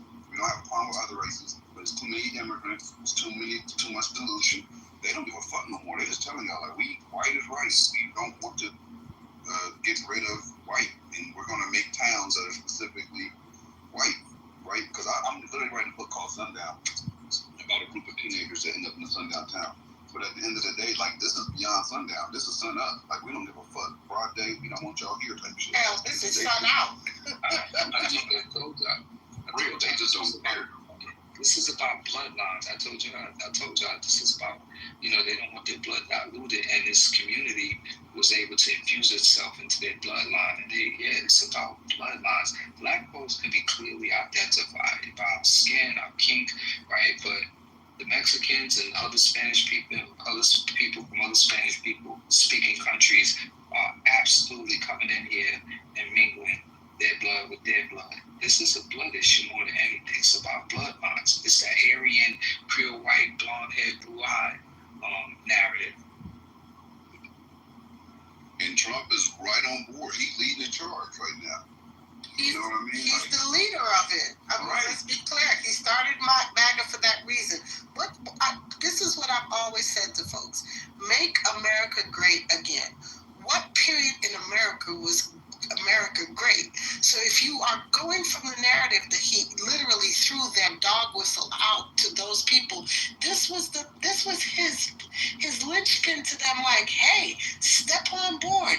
You can finally be racist all you want to be. He literally, during his first during his first campaign, when he came down off the stairs, you remember he called the Mexican judge? He said they're rapists, they're this, they're not bringing their brightest and their breast into this country. Like, people have forgotten that. Like, he blatantly said that before he became president. I think you're mixing up your hoaxes, because he didn't talk about the Mexican judge in his inaugural speech. You're mixing up all anything about inaugural. I didn't say nothing about inaugural. I said inaugural, meaning his first speech. That's not inaugural. I didn't say anything about inaugural. I said when he was I know you were talking about the inauguration. Let me not use that word. I don't want to confuse you. Let me use another word. You're not confusing me. You're not using the right word. No, I am. That was his initial speech. I didn't say initials. I never said his initial speech. I said it. Excuse me. Well, then don't talk, but you're speaking for what I said.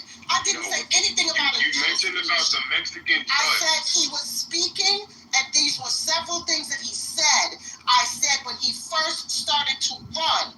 This is what your problem is. Right, which is inauguration. I didn't say nothing about inauguration. Man, boy, his inaugural speech as a presidential candidate was when he came down upstairs, and he didn't talk about no judge in that speech. He did talk about the Mexicans. He didn't say what you just said. That word inaugural. I used the term inaugural because that was his initial speech as a presidential candidate. The word inaugural applies, but it's confusing y'all. So I'll take it back. Not confusing anybody. First thing, nobody is. Well, I don't know why you guys are getting confused just because I said inaugural. I'm not confused. You are incorrect. Okay, so let's move past the word. No, don't say the word. I can say the word if I want to. Incorrect. It applies. It's not applies, sir. It doesn't matter. You want to argue. It doesn't matter when he said it. Doesn't matter when. It doesn't matter when he said it. I'm good on my facts. I don't need you to fact check me, sir. I do not need you. Sir, I don't. Here we go with this whole shit. Affinity, when he talks about the Mexican judge, I was at one of his rallies. No, he talked about the judge way down the line when it was in the heat of the election, when he was talking about because she said when he came down the stairs, and there weren't stairs, it's an escalator. It wasn't stairs, it was an escalator. But she said when he came down the stairs, he started talking about the Mexican judge. The difference is that he was mixing up hoaxes. Because that's not what happened. The point is he said it. And it says he first publicly referenced Judge Gonzalo Curel, Mexican heritage, on May 28, 2016, during his campaign rally. Thank you. That's what I said. When he was initially running. Because y'all are arguing about That's not what you said. Exactly what I said. You are trying to twist my words. You said when he came down the stairs. Oh my God. This is typical distraction. God, this is typical distraction tactics 101. Take us down the rabbit hole so we stop talking about what we're talking about. That's what he's using. Listen to the information. He's listening. I'm listening very closely. This is why I can't repeat the words that she said. Okay, so I'm telling you, it was not coming down no goddamn stairs. It was at his rally, and then they said that he continued this following other media interactions. Okay, that judge belonged to a group called La Raza, and if you know anything about La Raza, we're up. Distract, deny, and defend. That's the tactic. Distract, defend. But it's all in the realm of defense. Let's get back on. You called it a hoax. It is not a hoax. He said it. It's not a hoax. He said they're rapists. He said Mexicans. You are a liar. He said Mexicans are rapists. Yes, he did. Yes, he did. I'm being muted. Lisa, I'm being muted. He didn't call Mexicans rapists. He called the ones that they're sending. He said, when Mexico sends their people, they're not. So, question: what do you guys feel about this guy that wants to build this white-only? You guys chill on the stage, please. Because I can't be doing that. I was kicked out. Okay, can you be quiet for a minute? I'm in the airport. You guys know I'm in the airport, right? She's in the airport. Affinity, chill out. Y'all stop dropping him. Man, Affinity, you gotta stop trying to talk over people and let them complete their sentence. Yeah, Affinity, I can't do this tonight unless you can be an active listener and wait your turn, and then everybody's gonna go on mute while you speak after you have waited your turn on mute. No, sir, I do not know where I'm going. So, what do you guys feel about this man that wants to build a white-only town in, I think it's Arkansas, in Arkansas. Oklahoma. It's either Arkansas or Oklahoma. One of the two. One of them is well-directed. Please. There you go, Tim. Yeah, they already started it. Yeah. Yeah, they've already built it. I think it's like 50 families live in there. They said over there's a bunch of other families that's actually donating. I was supposed to do that room with them, but I'm not on that Twitter shit. So, the motherfuckers be doxxed like crazy. I just want to say it excludes non-whites, gays, and Jews. It's all Aryan whites. So don't. And shit is crazy. The dude is actually from California, the founder. Shit is crazy. Right, so don't trip. Forsyth County here in Georgia, like if y'all seen the Oprah tape, like they went up there, it was whites only. That's the nature of this country. Like it's just because they live in that city. I mean, literally, don't trip. Good, like that's like 50 racist white families that none of us have to live around and be worried about. Gotcha. Got all the women that said it to him. Got all of you. Gotcha. I think we need to watch it, like, and that's the reason why the book I'm working on now. I think we need to watch the indicators. And right now, what we're seeing is indication of them getting blatant with it, right? It's not a secret anymore. We're gonna go public with it. We're gonna go on to Twitter and have a room about it.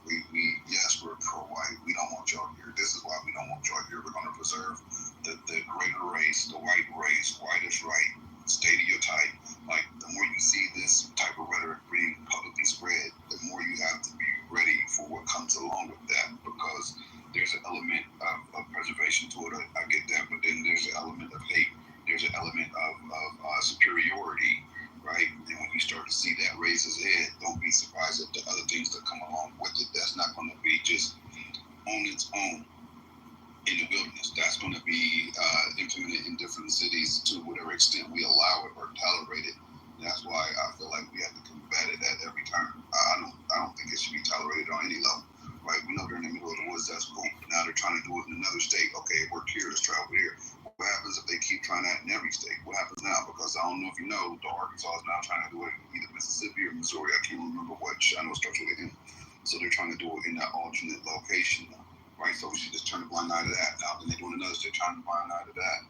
Now, some blacks accidentally encounter one of these encampments, and they're automatically targeted. Oh, now we need to be on that shit early, bro. Right, and let me say something. Y'all, can I just have a talk? I know y'all be hurting inside. You know, I just want to. Was it their room, Patty, where we got, you weren't there, obviously, Jim and I, where we got pushback. At least I did. We're talking about doing something and speaking up on this issue. And I think it was Michael also that co-signed that particular stance, that we just chill out and don't bring attention to it. When I was like, oh no, we need to light this on fire. We need to do this. We need to do that. We need to march. We need to do commercials. We need to do.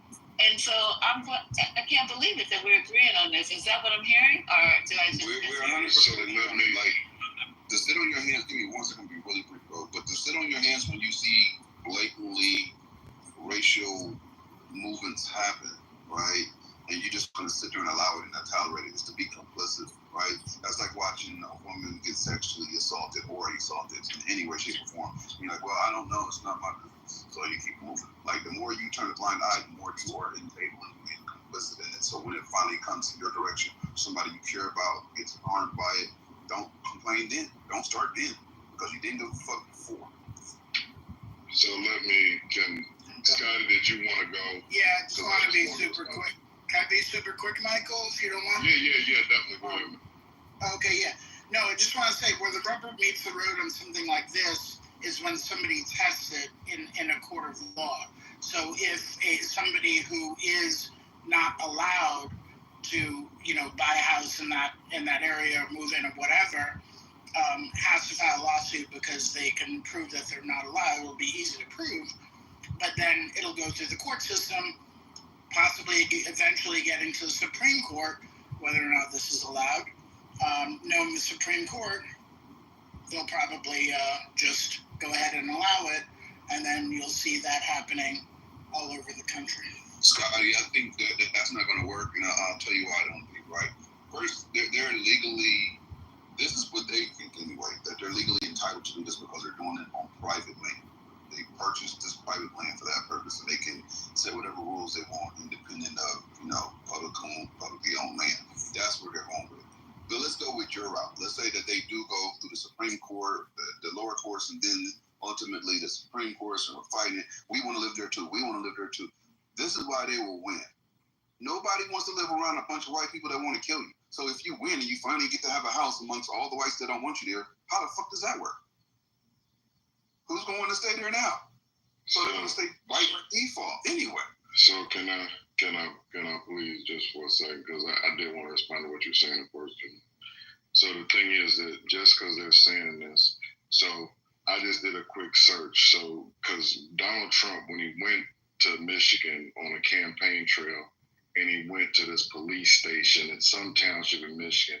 If Sandra's here, she might be able to tell me the township, but it's like where the Klan, it's either the headquarters of the Klan or it's where the Klan originated. What I'm saying to you is that would be Howell, Michigan. Thank you. We are so you think black families are going moving over there? Do you think that town is probably already all white? I'm just saying, even like in Brooklyn, and like, well, not Brooklyn, but in New York, I remember like the whole thing about, like, I think it's like Bensonhurst. There was an Italian neighborhood. That's correct. I think Tawana Brawley. Yep. came through. So like there are already these towns. So the fact that they say it, who gives? In my opinion, it's just a non-starter. We also are segregated ourselves. This whole thing, even Martin Luther King said he feels like that he might have led his people into a burning building with all this segregation, this desegregation stuff. I'm just saying that we are literally already self-segregated. So the fact that there's a white town, there's already a ton of white towns. But sundown towns, there's a town in Texas that I can't think of the name of this town, where it's like this scary ass sundown town. And if you go throughout the South, a lot of places are segregated. Most people live within proximity of the people who they relate to. So you have majority Black areas, majority Asian areas like that. If you go throughout the South, it's extremely prevalent. So it already exists without it being like anybody like blatantly saying, "Hey, I'm living with my own kind." Does that make sense? What I'm saying, Mike? No, it makes, and that's what I'm saying. So this announcement that it's a whites only town. So let's, as Black people, let's get a Black only town. Let's say we're gonna repatriate Tulsa. We're gonna go back. We're gonna rebuild Black Wall Street. So like it's gonna be Blacks only. Whites can't come here. What the fuck? It's just, it is what it is. We literally already doing. I guess what I'm saying is just for them to make this proclamation. I get why it might be a something, but literally just the Civil Rights Act of 1964, we just got out of apartheid in this country. We went through this whole Jim Crow thing. You realize that like we were segregated. This shit was already like this. The fact they're trying to roll it back, I get that the announcement probably is like jarring to people, but let me just say that it's a lot of towns, people ain't living together. It's already a lot of white towns in America. They're just not saying they're white towns, they just are, or they call them sundown towns. You guys better not be caught there after sundown. It just, to me, is a non-stop. And there's still towns literally that if you go on one side of the railroad track, it's all Black people. And you go on the other side, it's all white people, like in West Virginia, for instance. I have a friend that's from West Virginia. And I was in shock. I went to go see his mom. She's passed away now, but we served in the military together. And they invited me to come to West Virginia. And they were like, "Oh, don't cross the railroad tracks." And I was like, "Wait, what? Why?" And they were like, "Because that ain't outside of town." I was like, "Oh, okay." And we talking about in like 2011, this was the shit that was going on. So it still exists. Yeah. So I think you're kind of conflating two different things. Yes, historically, because of redlining, you have certain areas that are still predominantly Black, and that's just, we haven't been able to, there's certain areas that have just remained that way. But what you're talking separately is to have an all-white town. Now, what I read in the article, it said something about there's like a pre-screening that happens. So he's pre-screening people, so you have to pass the first test, which is to be white. That's discrimination under the Fair Housing Act. That's not going to fly. So once you show a pattern that certain people are being excluded, I mean, these people can sue, right? So that's like, it's not even let's start a Black town or whatever. Like, no, we've already litigated this through the Fair Housing Act. You cannot advertise, a whites only town, right? Even though I know he's doing it, but I don't know if there's like a legal ad somewhere, because you could just sue off the legal ad. I don't think he's that dumb. So by him doing the screening and just excluding people of color, Muslim people, Jewish people, etc., he can get sued in that way. No, I agree with that part as far as the suit part and the legal part. I agree with you. I don't think my desire was to conflate sin. My thought process was just to say, look, we still live in those unspoken separatist pieces. Their stuff is more extreme, and I get it, and I agree with you 100%, because now you're literally screening people. But there's other methodologies that people have used to literally keep Black people out of certain areas. I lived in a predominantly white area, and they gave me pure hell, especially when Trump came into office. I went through pure shit. I sold my house because I was getting tired of it. It was getting to be too much for me. So they use other tactics. Let's be clear. You know what I mean, Sin? I understand your point. 100%. I'm in the affordable housing space. I 100% understand. And I know exactly certain communities are targeting others. I'm not saying, I didn't mean you in particular were conflating. I was just saying we need to be careful when we're talking about two separate things to sort of compartmentalize them a bit so we're not conflating them together. Gotcha. Okay. Let me, because I did want to respond to what Sin said, because she mentioned redlining in the Fair Housing Act. So I get that. I grew up in Maryland, like a suburb of DC metropolitan area. So Prince George's County, I think that it may still be, but it's like the top 5 richest Black communities in America are in Prince George's County. There's a whole thing. Yeah. So here's the thing. It's not just about like redlining and like we want to go someplace we can't. We can have our own. People already have their own. And here's the thing to the Fair Housing Act, because when that was instituted, they like unfair practice, right? Like, you know, have us living in like slums, like where we can't own stuff. You know, you're renting forever. You're always under that. Like Donald Trump and his dad or whatever, the suit in the Nixon administration. We're trying to go and get something that's fair. But if we have our own and it's nice, thus like the Tulsa situation, even you look at the movie Rosewood or whatever, just in like Bloody Summer 1919, all these communities built up, had our stuff together. Why would anybody in this world or the next, and I really need to start questioning Black people's insanity level, want to go live in this town in Arkansas where the Fair Housing Act would even be a thing? Like, why? Who's the one who wants to go and break the color barrier there? Like, why the fuck are we even doing that? Didn't we see what happened in the 60s? And I'm saying, if you're living in squalor and somebody else is living like in a mansion and they're saying you can't get to this, great. Then let's get together. Let's go, and we got to segregate. We got to break this shit down because we got to be a part of this. But we can get our own. They got their own. But yeah, if anybody wants, I don't even see that coming up, because who the hell wants to go live there, or whether it's Black? If they do, then God bless them. So Mike, I want to say this to you. All right, so you're correct, and I agree with you. But different states, they do different things. So based off of what Sin was saying, I'm gonna go off of what Sin is saying.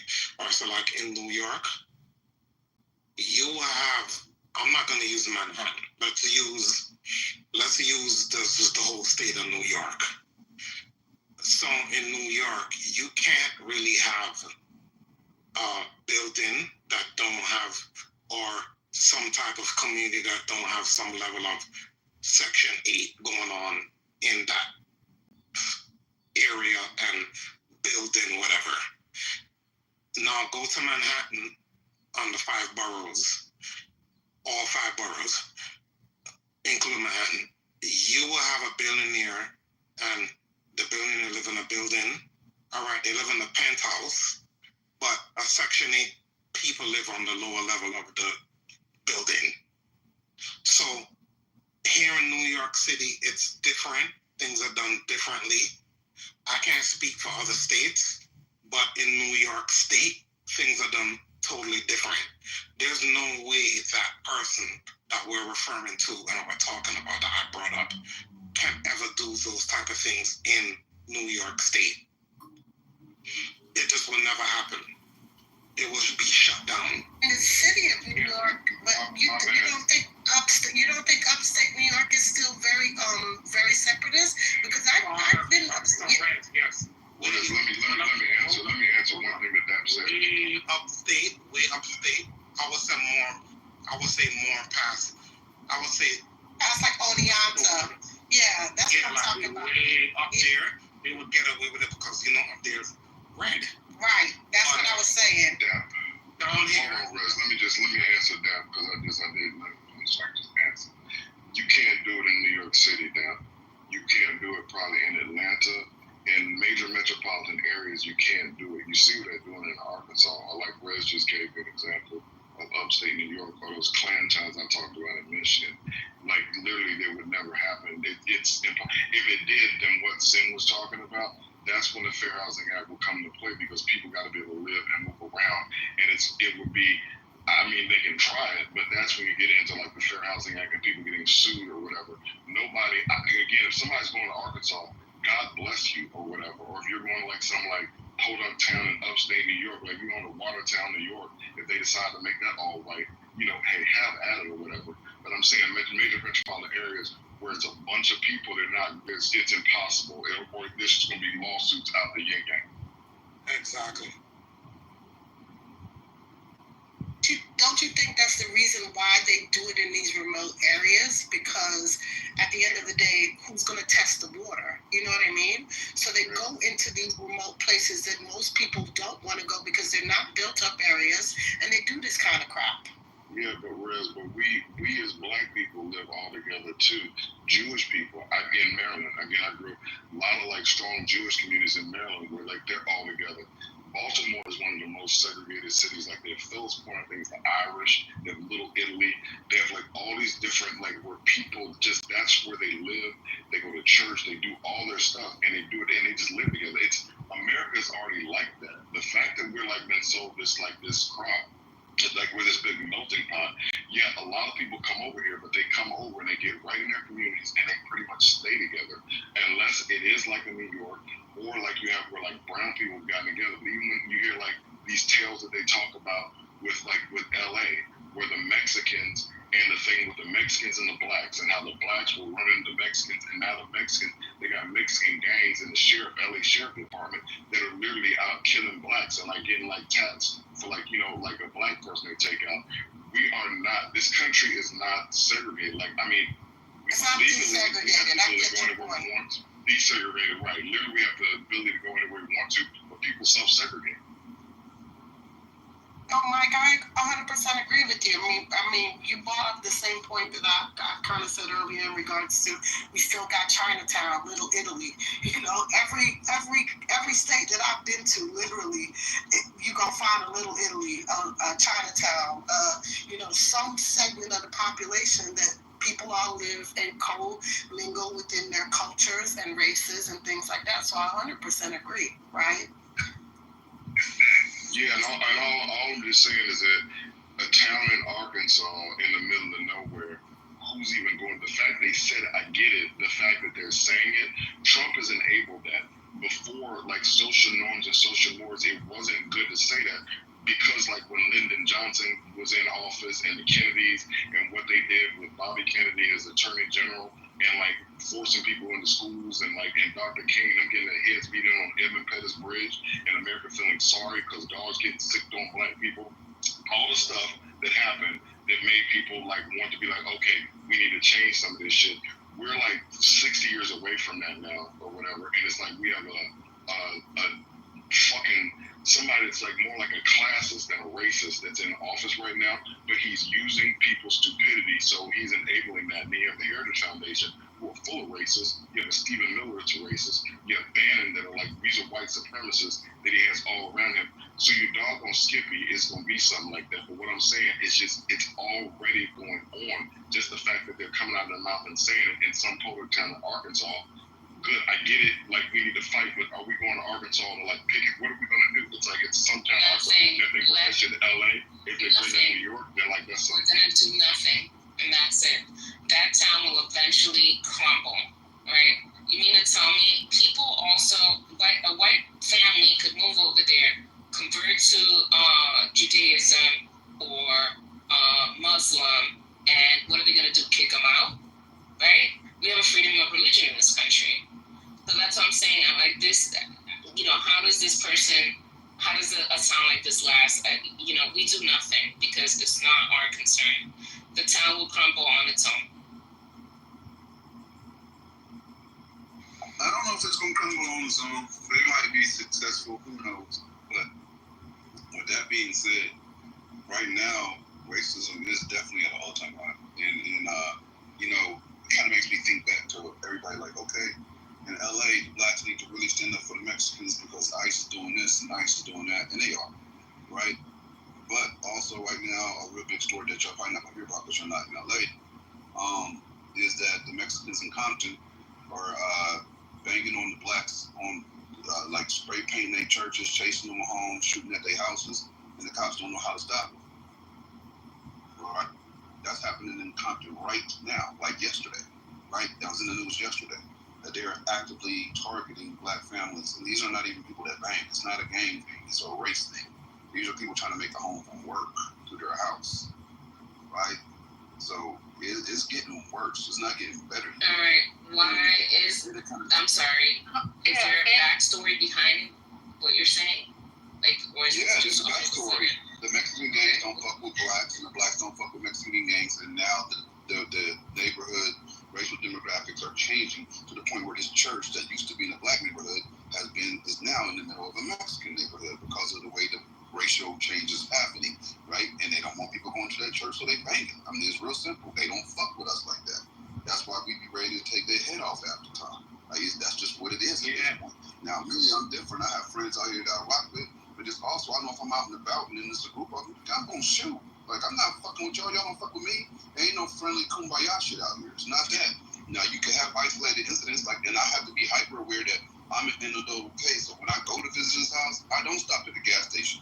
No, I know I gotta have enough gas to make it to his house and make it back out without stopping. Because if I stop, it's probably gonna end up in somebody getting trapped, and it ain't gonna be me. Look, those cities that you think are gonna crumble, I don't know, because I would say the biggest example is Salt Lake City. This is a Mormon town. They were like basically saying it was going to be racist against black people, and Salt Lake City is like a tech hub. So I wouldn't consider that. Secondly, we were in San Diego. There was like a Mormon kind of like castle that was in La Jolla, and there were no black people couldn't go in there. They let that shit go on for like 20, 30 years. It's still there. It's some Crystal Cathedral shit. It's still there. Now that more people have their reckoning, I think they allow black people there, but for 20 years I grew up there. Black people couldn't go. It was just something that we accepted. So when you say like that shit will crumble, I don't know. It depends on the businesses. Salt Lake City, they got JP Morgan, they got not JP Morgan, what's that? There's Goldman Sachs. They've got all these tech companies that are coming out of there, and they still kind of have these things where they're like exclusionary. I can't believe that. Something could happen to that town and they could blow up and they'll still exclude black people. I don't like them. So Salt Lake City excludes black people?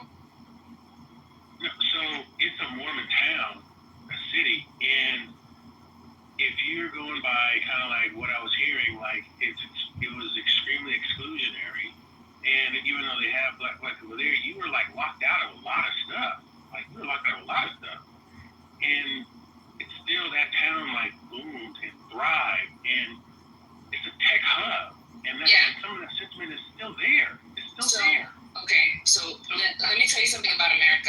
Every city in America is racist. Like, do you think New York City is not racist? Because it is. Don't let these, liberals fool you. They're racist as fuck out here, okay? Oh, yeah, I can't even tell you the shit that I've seen here since the election.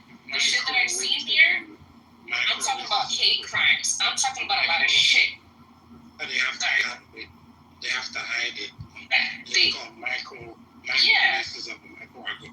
Yeah, but you're talking about America. America's a racist country, so you're not saying. So the way Salt Lake City, people are exclusionary there. Believe me, people are exclusionary everywhere. I see it every day, right? Every single day, so everywhere is racist. But this time in particular, because the laws are I think the way they're setting things up, this is bound to fail. But I don't think anything of it. I'm focused on helping who I can help, who I can mentor. Like, I'm not, I don't even think about this white town. You know what I'm saying? Yeah, no, I feel you. Don't get me wrong, but the last thing I want to mention is the town that you were talking about in Texas. It's called Vader. Vider, actually. Vider. Thank you. Yes, that is definitely known. Stay out away from it. If you're going to Elton, you do not stop by that town. You don't get gas. You get gas before the town. You get gas at the town. You don't get gas, and that's a fact. Vider's well documented. 2025. We're talking about right now. Lisa, I've been researching this. I wouldn't go in Missouri. I've been researching this for a minute, Lisa, and I can tell you like this: there's a lot of story times on TikTok, is where you can find a lot of them, and YouTube, but mostly TikTok, where it's mostly UPS and FedEx workers that are saying that they accidentally got routed there and almost got killed. Right? Like, it's really that serious. Like, you show up after dark, you die. You stay there after dark, you die. They're very open about it. They have the Confederate flags. So the police are There's laws.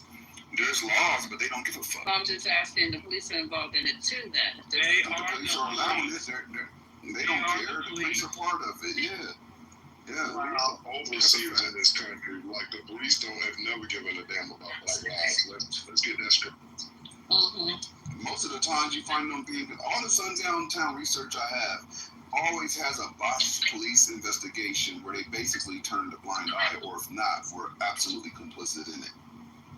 You don't run to the cops and think that's how you die. Like, okay, I'm gonna go to the cops. Good luck. Listen, Rebel Ridge might have been a fictional story, but trust me, Rebel Ridge, if you ever seen it with what's his name, Aaron Pierre, listen, that is definitely what Sundown Towns are about. It's a really good movie to see. And as far as Sundown Town's not working, I can tell you about Murder Mountain, which is Humboldt County. That's been around, I don't know, 80s, 90s. They're doing extremely well right there. Like, they've been around. Everybody knows it's Sundown. They do extremely well. Nobody gives a fuck. It is what it is. Go up there and die. If not, you stay alive and they keep doing what they're doing. You better do what you're doing somewhere else. Just because it's racist don't mean that they're not going to be able to thrive. Racism has been thriving and alive, just not next door to you because you don't see it. But that town is more than likely going to succeed.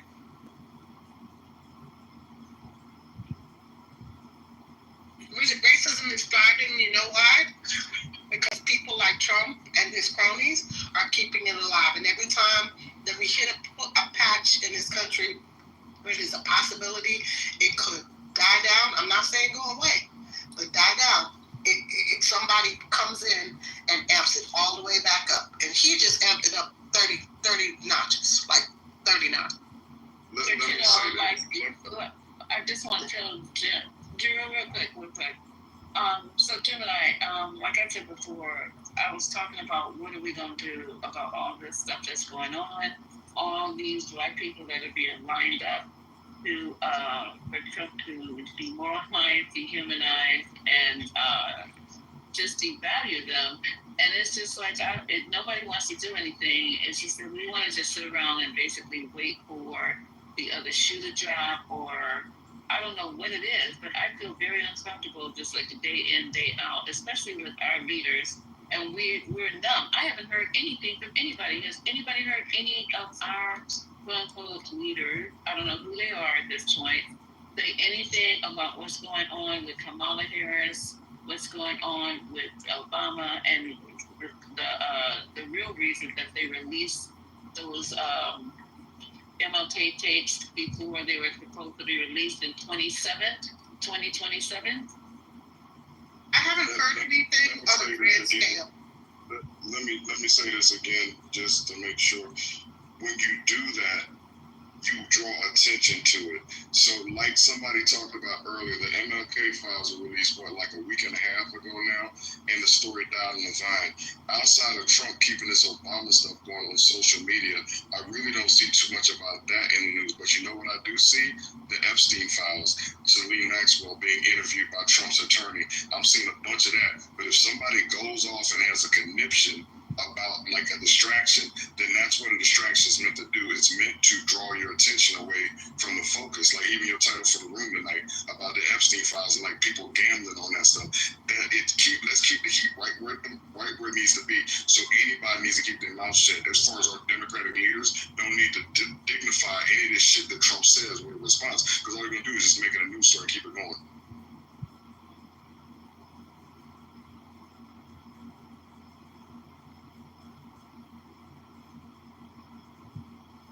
Our leaders aren't doing anything. Democrats don't seem to have any fucking leaders right now. They're non-existent. There's nobody to lead the charge. Gavin is not going to work out. I don't know if y'all been following this one. That's because y'all not looking. Let me finish real quick. Yeah, but Gavin right now, that's a completely false statement. Okay, right now, nobody did shit about the Martin Luther bus being moved. They didn't make a fucking statement. Part of an executive order. It was a presidential executive order. You can still get pushback, like Obama said, quit bending over and spreading your cheeks. You can still I'm gonna tell you how. You can still by creating public. I'm gonna tell you how. You can't listen if you're talking. I'm gonna tell you how right now. I'm gonna tell you how by not bending over, by creating public announcements, by not just sitting there and letting it happen. Publicly announcing this shit. No, there's not publicly pushback. They're not doing it. Who? Show me. Show me. They swallowing cum. They're not doing shit about shit. That's why Obama made this statement he is. Obama made that statement about being tough for a reason, because he sees it too. Everybody is sitting down and letting it happen. I guess Obama's slow too then. Obama said, man, the fuck up, and I'm agreeing with Obama. Step up. Step up. Who you telling me shut up? I said step up to anybody tell you to shut up? I said step up. Step. S-T-E. That's why Obama made that comment. Y'all need to listen to Obama's submission again. Well, okay, you tell me when's the last time you heard from Bashir, someone that we know that may be running in the next election. Gets don't know. On four different occasions within the last 2 weeks. You guys don't know because you're too fucking busy. There's not enough opposition. They're not stepping up. Why? Because y'all are too busy fucking sniffing up Trump's ass. That's why. You're not paying attention to what's going on in your own fucking party. You make jokes when someone sits on the fucking on the stoop of a goddamn trying to make a statement. Y'all make jokes about that shit, right? So you're not paying attention. You're too. Make jokes about what? What are you talking about? Somebody's ass. That's the problem. What are you talking about? You're so fucking concerned. All y'all. Y'all always got something. You're not even making sense. Sniff, what are you, steps? What are you talking about? Every fucking morning, the conversation is about fucking Trump. If you want to fucking really know what Democrats are fucking doing, make one of the fucking stories about what a Democrat has done today. Because there's fucking speeches going on all the time. There was fucking 2 speeches in the last week in South Carolina. You tell me who made those speeches. I agree with Patty. That's good. You don't fucking know. You know why? Because you're too busy sniffing Trump's asshole and trying to figure out. I agree with Obama, who knows a lot more than Patty about the Democratic Party. A lot more. Nothing could have been done. The fucking executive. I think Obama knows 10 times more than what she's talking about. Nothing could have been done. An executive order was signed. They fucking petitioned the court. The court said we would release it. And guess what? We was talking about this shit 3 months ago.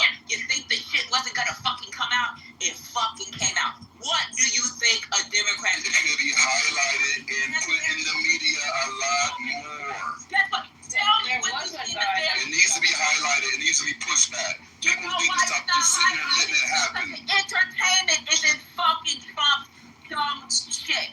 The media fucking emphasizes Trump's dumb shit. You motherfuckers aren't even paying attention to the reality of what's going on within your own party or the party that you're fucking supposed to be supporting. You know why? Because you're supporting the fucking narrative of a Republican. Explain why Obama said what he said. I'll wait. Explain that, Patty. Hold up. Wait there. Wait, Lisa. Explain why Obama said what he said. He's saying do more. Right, and you need to know he knows what he's talking about.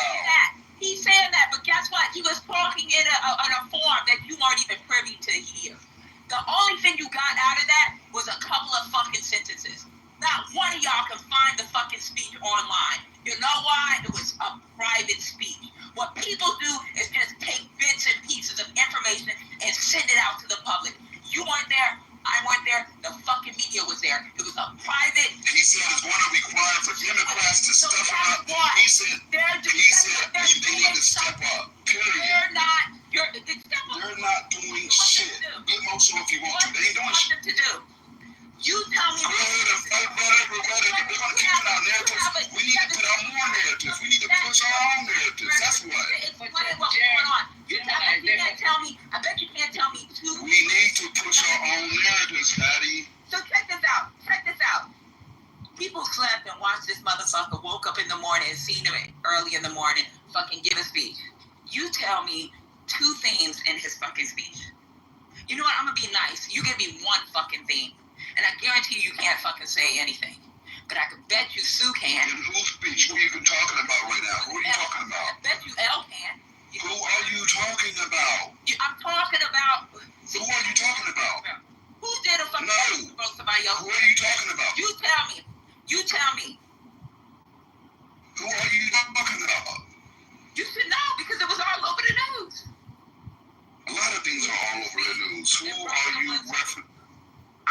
There's only one person to reference, and he's a black man who gave a speech, and it went over 24 hours, and he was breaking someone else's record. You tell me. It's Tory Booker.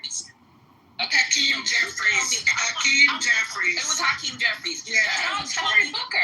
It was not Tory. It was Hakeem Jeffries. So y'all give me two.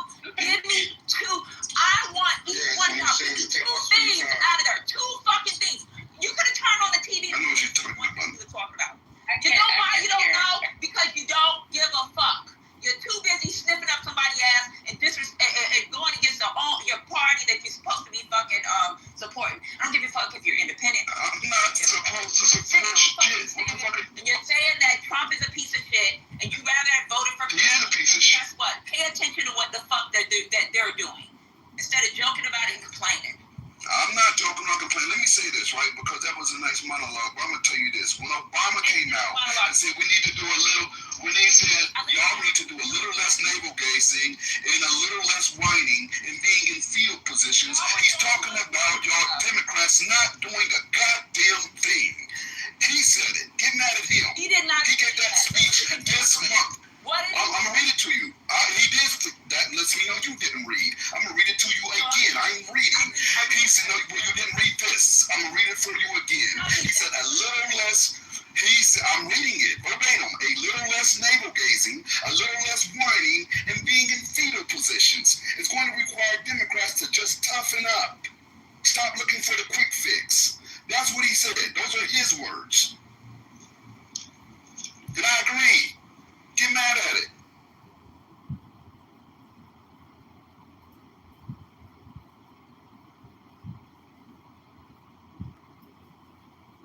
We gotta combat rhetoric with rhetoric. We can't allow them to just control the fucking narrative. Okay, if we can't combat an executive order, I get that. But we can combat it with the narrative. We can put it out there. We can highlight it. We can highlight the fucking negativity that he's doing consistently. We can do that on a daily basis until it takes root.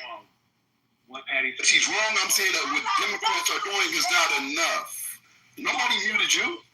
I didn't mute you. On my daughter. I don't know what you're talking about. Highlight a Democrat every fucking day. Do that. We can do that too. They need to do more. That way, you can see what they're fucking doing. Are you discrediting Jasmine Crockett? Because she's always... No. I said outside of Jasmine Crockett. Not you. I'm talking to Gemini. Gemini, are you discrediting Jasmine Crockett, who is loud and proud? I love what she's doing, yes. We need a lot more of her. We need a lot more. I'm not saying we need more. She gets highlighted is because of her lashes. She's black, and then she gets. Thank you. And she represents in one way. There's other ways to do it. She can be loud and proud and ghetto. We need people to do it refined. We need all kinds of people. I love me some Jasmine Crockett, but nobody me too. wants to hear the interesting. Nobody wants to hear the interesting speeches that are actually being made. No one wants to highlight some of these fucking lunchings that they're having at some of these shitty ass red states. Nobody highlights that. You know what they highlight? Beach blonde built bitch, bad body bitch, or whatever the fuck she said. That's what they want to fucking highlight. If you listen to the last time she was standing on the stoops, fucking giving a speech, the speech to me was trash. I'm gonna be honest, it was trash.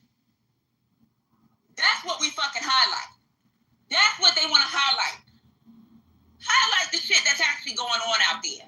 There are people out there. Bashir has made a lot. He's in Kentucky.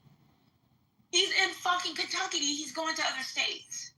You got when they highlight Gavin Newsom, they highlight the fucking shitty shit that he saying that he's trying to become he's siding with Republicans because they highlight certain words. He just flopped in the works where I don't know if you heard Gavin is nothing. Because if y'all did, you know what? Every day when you come into the fucking room, if you're fucking being modded, say something about a fucking Democrat. Figure it out. Go fucking I do it. accept your challenge, Patty. Every time I come in here, I'm going to try to find at least one person from one state, from one city, from one town. I don't give a fuck who, and I'm going to drop it. I accept that challenge. That way you can stop complaining about what Democrats ain't fucking doing. There's a reason Obama made that speech this month.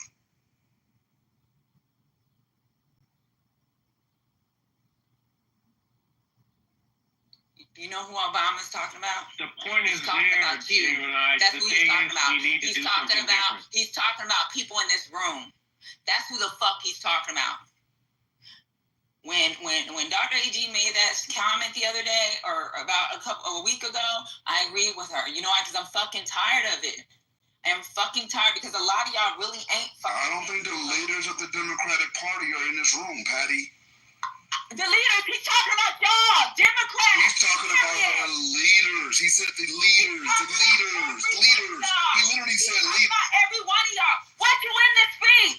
What you there? No. That's one of the things highlighted in his speech. I quote from his speech. You were not privy to that goddamn conversation. He said the leader. That was for Democrats overall. He's talking about every one of us.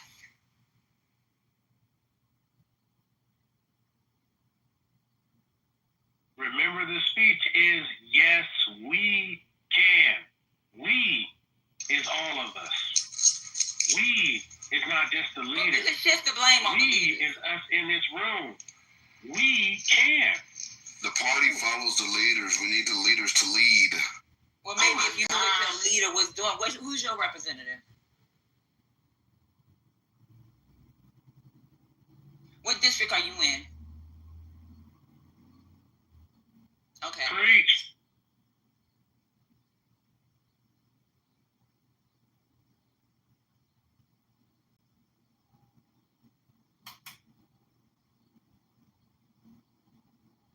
Just saying, Gemini, she ain't wrong, dog. She ain't wrong.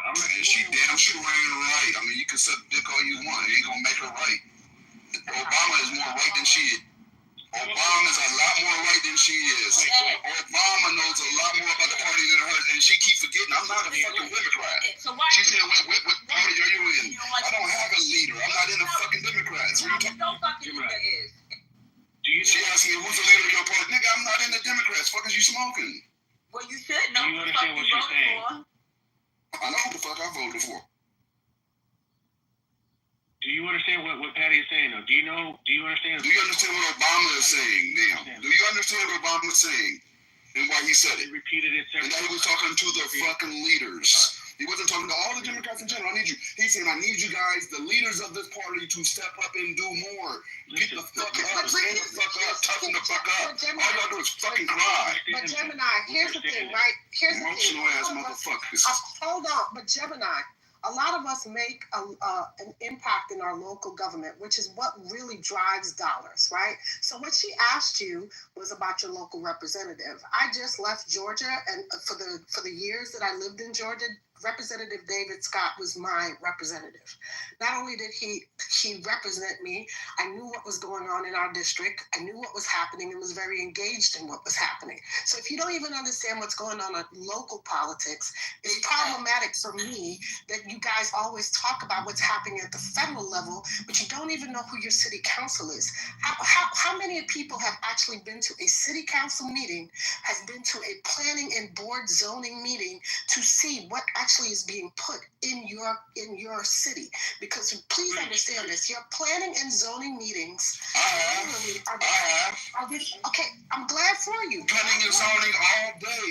Fuck are you smoking? I deal with planning and zoning all day. How you have a license here? Okay, you don't have to. Like y'all talking. Y'all don't know what the fuck y'all talking about. I deal with them all day. Talking to like that. I deal with planning and zoning more than y'all do. Fuck is y'all smoking? How do you get licensed? Who controls licensing in LA County? I don't know. Okay, so when you were talking about the leaders, right? So this is context in the audience, right? Since no one was there. But this is what the media is saying. This is actually coming, and I will post it in the chat since you guys got it. This audience with CEOs, business executives, policymakers, and everyday Americans. The purpose of doing more. Encourage businesses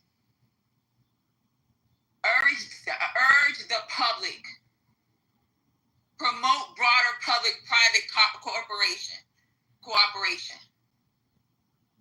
It wasn't only to Congress. It was to everyone. But you're not a Democrat, so it wasn't aimed at you. It was aimed at Mel. It might have been aimed at me. It wasn't aimed at you. So I think where you read it. Here's the thing. So we can't. So free speech affects everybody, right? And we could agree on that. And right now we have someone encroaching on free speech, encroaching on a lot of laws. And so what I got out of it is like, we can't, we have to do something, right? Yeah, he did say Democrats, but I take it as everybody, right? All hands on deck. Like, for me, you can't just say, oh, this isn't my district. Oh, this is like, if there's a problem, we need to be able to listen to people. We need to be able to act. We need to be able to help each other. I know what's going on in my district and the district of like all the districts next to me. Why? Because I'm very much engaged. I don't know everything, but I'm constantly on a regular basis engaging with people, not with necessarily the issue that I deal with, but multiple issues that affect a broad range of people, right? And that was like a call to action for people. And whether you're a Democrat or not, I take it as, if you're not a Democrat, okay, but we're in a fucking hole right now, right? We're in a fucking hole. Millions of people are going to lose healthcare, right? Perhaps 10 million people will lose healthcare. That's going to affect us all. Like, all these things are going to affect us all. So we need to be engaged and we need to act. And that's what I took about Obama's the little snippet that I was able to. I read 3 articles in regards to it, and all of it said that he's talking to the leaders, women's call it the big wigs, or whatever else. Let me finish what I'm saying, please. About the portions of the party that are not taking action. A Messiah figure. That's exactly what he said. So he's talking to us. Pay fucking attention. I'm paying attention. Y'all are not. Y'all need to listen. Support candidates. Defend Democratic values. Who the fuck you think he was talking to? Who the fuck? In that portion, listening on everybody, in this portion is where he's talking to the leaders. He was talking to? The leaders are going to lead. You understand what the leaders are supposed to do? You motherfuckers that ride a dick and don't even fucking pay attention to the actual read. I'm sick of motherfuckers that ride a party and don't know what the fuck going on with their own party, want to defend it emotionally instead of actually looking at them not doing fucking shit. And then losing and wondering why. You don't even. And then losing and wondering why. Lose and then cry. Listen to your leader. Listen to Obama. He said it for a reason. Do something. Right, Trump supporter.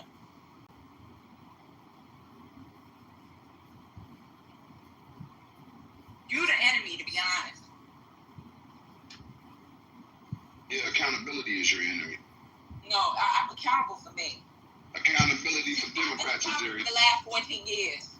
See, I support defending the Constitution. So I've been. She's asking you to be accountable. Motherfucker, I've deployed 6 times. Get off her fucking dick, damn. Shut up. Shut up. She can speak for herself.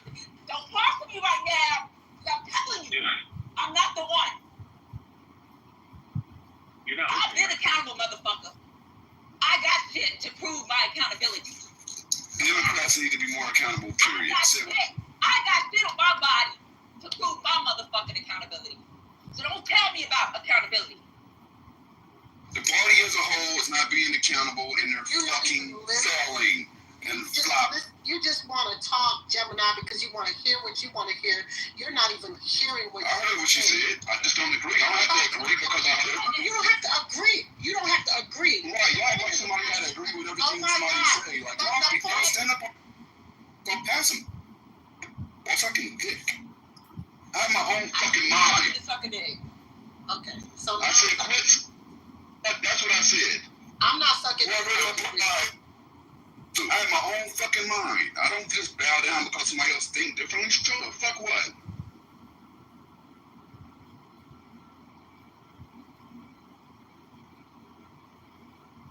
So then you don't have an understanding problem. You have a communication problem. Motherfucker that don't actually pay attention to politics. How about that? I pay attention to what matters to me politically. Exactly. You need to pay attention to everything. Because if you only pay attention to nobody can pay attention to everything. I try to pay attention to as much as possible. That is the And reason I also see that is the reason why we lost. Because we didn't pay attention to our own community and what they wanted. That's the fucking problem. No, the problem was enough people did not show up. That's the problem. A lot of people didn't show up. I voted the way I thought. I voted for Kamala, but that don't mean I did too. I did too. I changed my state. I changed my state. Can we stop beefing? And can we just have the... No, I'm not going to stop beefing with him. Now it's up forever. No, it's not. Y'all Haitian come up.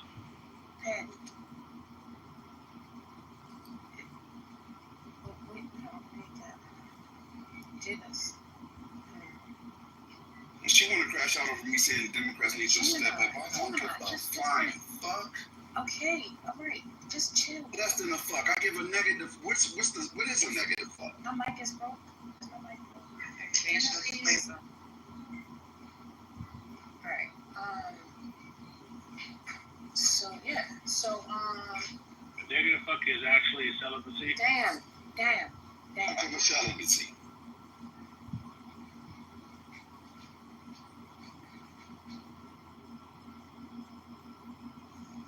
Okay.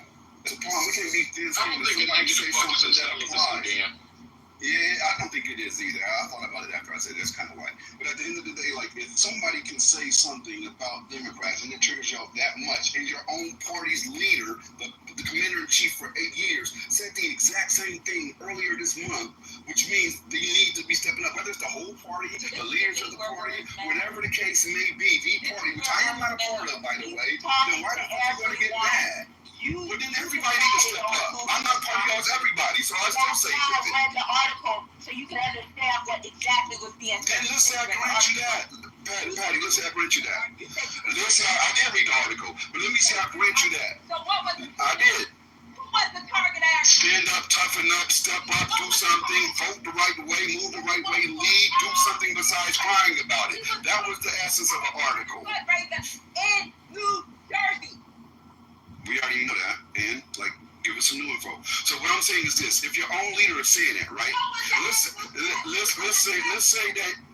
say that he was talking to the entire party. I grant you that. I concede to that, right? Now, if he's saying that the entire party needs to stand up, which I'm not a part of, by the way, I just vote that way for the most part. If he's saying that the entire party needs to stand up, and I echo that sentiment, hold up.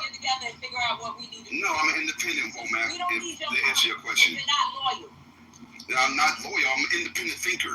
Like I have my own brain. That's what you should do, right? You don't blindly just follow a party. That's fucking goofy. That's why I'm not fucking with you for good. I don't care if you're not fucking with me. I'm not blindly following a white party. That's you. I'm an independent thinker. What are you doing? What are you doing?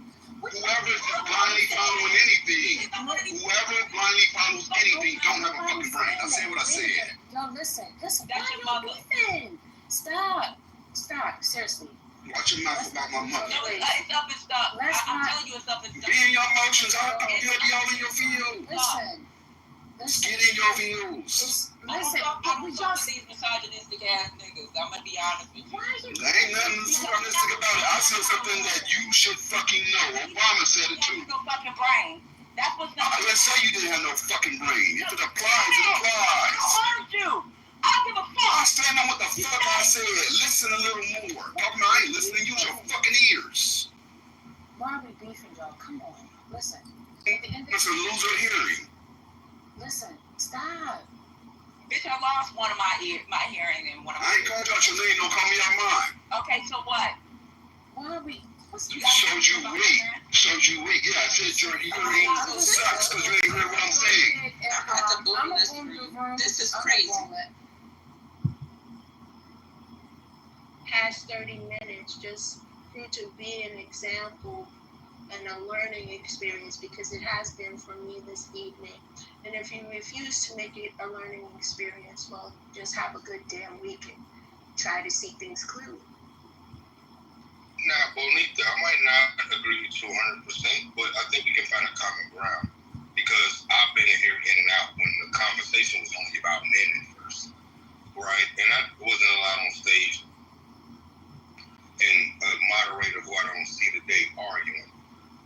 But I don't like the T-app shit for men. T-born was it what it was called? I hate the world where men, in order to make women realize something, they become women.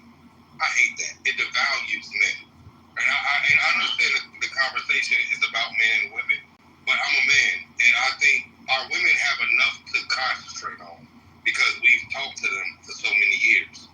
So I do talk to women, but I like to talk to men a little bit more because I'm a mentor of men. I'm not eligible to mentor young ladies about anything. But when I see the T-app open and women are talking about men, and then I hear on TikTok, Instagram, Facebook, whatever, right? I do make money on social media, so I pay attention, right? And I see men go, well, if they got their app, let me do mine. I hate that tit for tat thing for men, because how dare we come into a room and tell women we're logical and solution based, but every time a chance pops up in the world for logic and solutions to exist, we end up becoming emotional, right? So I don't like the T-born app. I think it's a very emotional response to the T-app.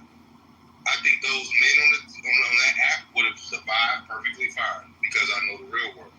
But I don't like that men take women's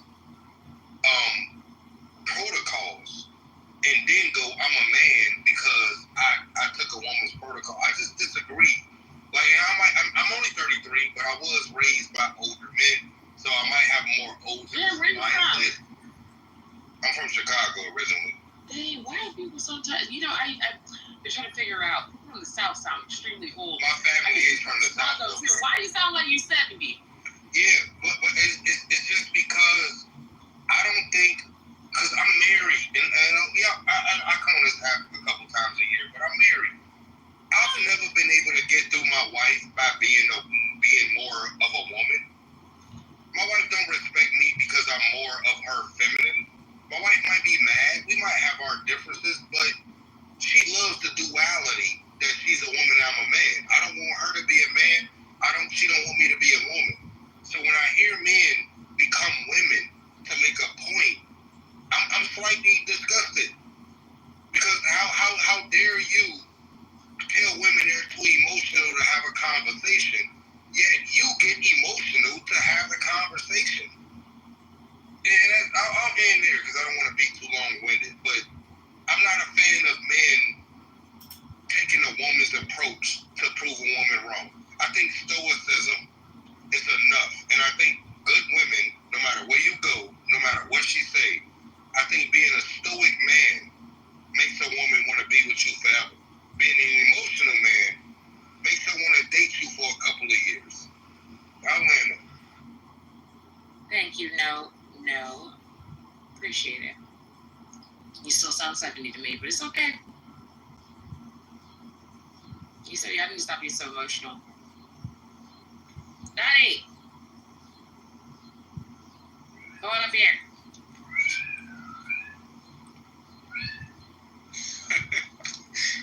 You can't be right with you. What you say? I said you can't be right with you. That's say hi to Daddy. Say hi to Daddy. I know. You just talk so crazy. No. Hi, Mickey. I know you'll be in there going in. Say hi to Daddy. Say it. Okay. All right. I don't know what she be saying. She just, if you yell at her, she'll talk to you. Yeah, that's a dog. That's a cat. Say a cat. I wish I could have a cat. I'm so allergic, it don't even, I'll die.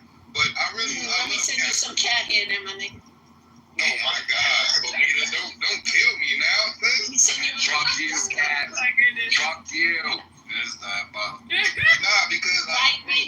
Queen. Bye, Queen. Look, Bonita, my homie had 2 cats, right? I used to sacrifice my allergies to see those 2 cats interact with each other. They used to do swanton bombs, F5s, all the rest of the shit. Them cats was a ball. But God damn it, did I not sacrifice my health to see these bitches? That's Benadryl. This nigga blew up like a damn balloon. That's Benadryl. My goodness. All right.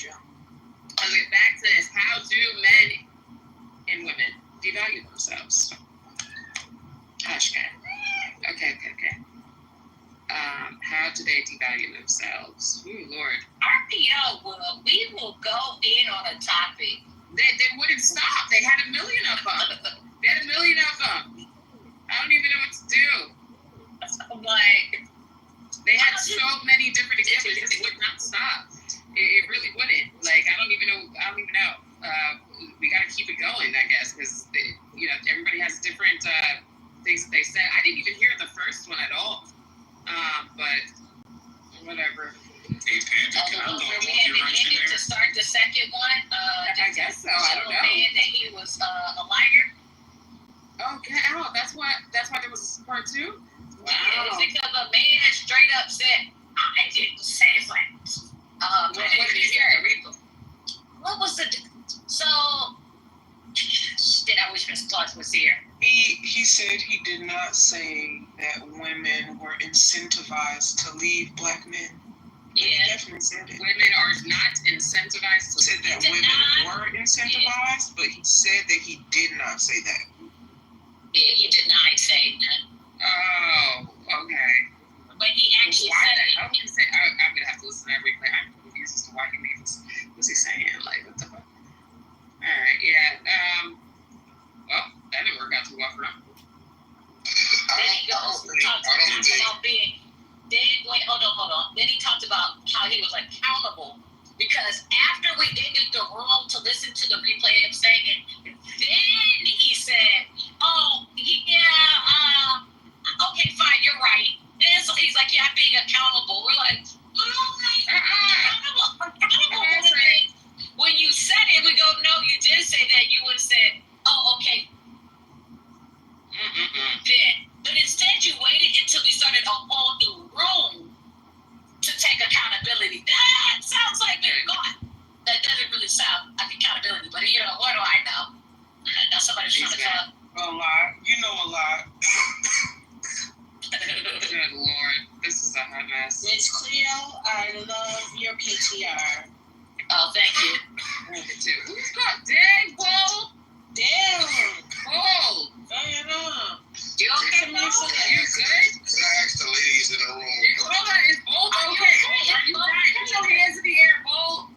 Put your hands up. He's got no hair. That nigga okay. He higher than he was 2 seconds ago. He's going to get Okay, all right. As long as he can talk. All right, you good. No, I had a question to the lady. Well, okay, can you not talk on top of each other? That's y'all dicks banging. Can y'all stop? Thanks. One of you at a time. Throat fluttering. All right, so Bold, you're good. All right, perfect. Now there was somebody who's trying to speak. Just now, sir. No. Yeah. I don't want to get over Bo's weed high. You're good. You can breathe. Yeah, he can breathe now. Salute to you, brother, for breathing. I just wanted to ask the ladies a question. Because I noticed some of y'all been in here for a minute.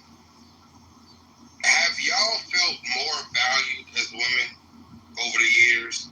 Or, and y'all go to all different rooms, right? Or do you feel like you have more to prove as a woman? It's just a question to the women. Well, this app? In general, like the world. Because I think this app is just a part of the internet. But the internet is very much, the internet. So, like, you and Paul sound alike. No, I'm not him. Nah, Paul sounds extremely squirrely. Like, he just sounds like too many words at one time. More value? What do you mean by that? More value? Like, because I feel like I've always been valued, and I don't know. I never think about my value levels at all. So I don't know if I can even answer that. I'm trying to process it too. Yeah, I was thinking that. I typically don't think about what people consider my value if I don't consider the fact that those people are alive. Well, That's part of it. My value to the people that I care about, do I feel like I'm fighting for it? Or it has to be proven more? Do I feel like they value it more than the people I care about? No, I really did mean this as a very interpersonal question. So this is why I see a lot of ladies in the room. I don't expect y'all to have all the same answers, right? So I'm just saying, you've given your rhetoric, right? You've talked to men. You've heard disgusting men. You've heard good men, right, in different rooms. As far as real life goes, though, when we log off this app, do you find value in the black man, specifically black man's rhetoric, or do you feel challenged? Is that better? Challenged. I don't know. That's a totally different question. Yeah, those are so well, yeah, answer that one though, because I think I got more. Which one? Do I find value in black men's rhetoric? Typically not. No, you have an option: empowered or challenged. That's your options to the question. Okay, so Confused is empowered my or answer. challenged when I listen to black men in real life? Is that what you're saying? No, totality. In real life. I'm saying totality. This has no Men you know in real life and men you know on the internet. Totality, right? Do you feel more empowered to one of the two? Go ahead. No, I'm gonna let somebody else go and see if they can answer. I don't mind that'll going give me an first. idea of what. Yeah, that'll give me an idea of what exactly. I don't mind going. Thank you. Bonnie, I also heard you. Were you trying to go? I don't want to step with nobody. So. Okay, I'll go after. I'll go after you, Miss. Wait. Okay, let me just go because I'm getting confused now.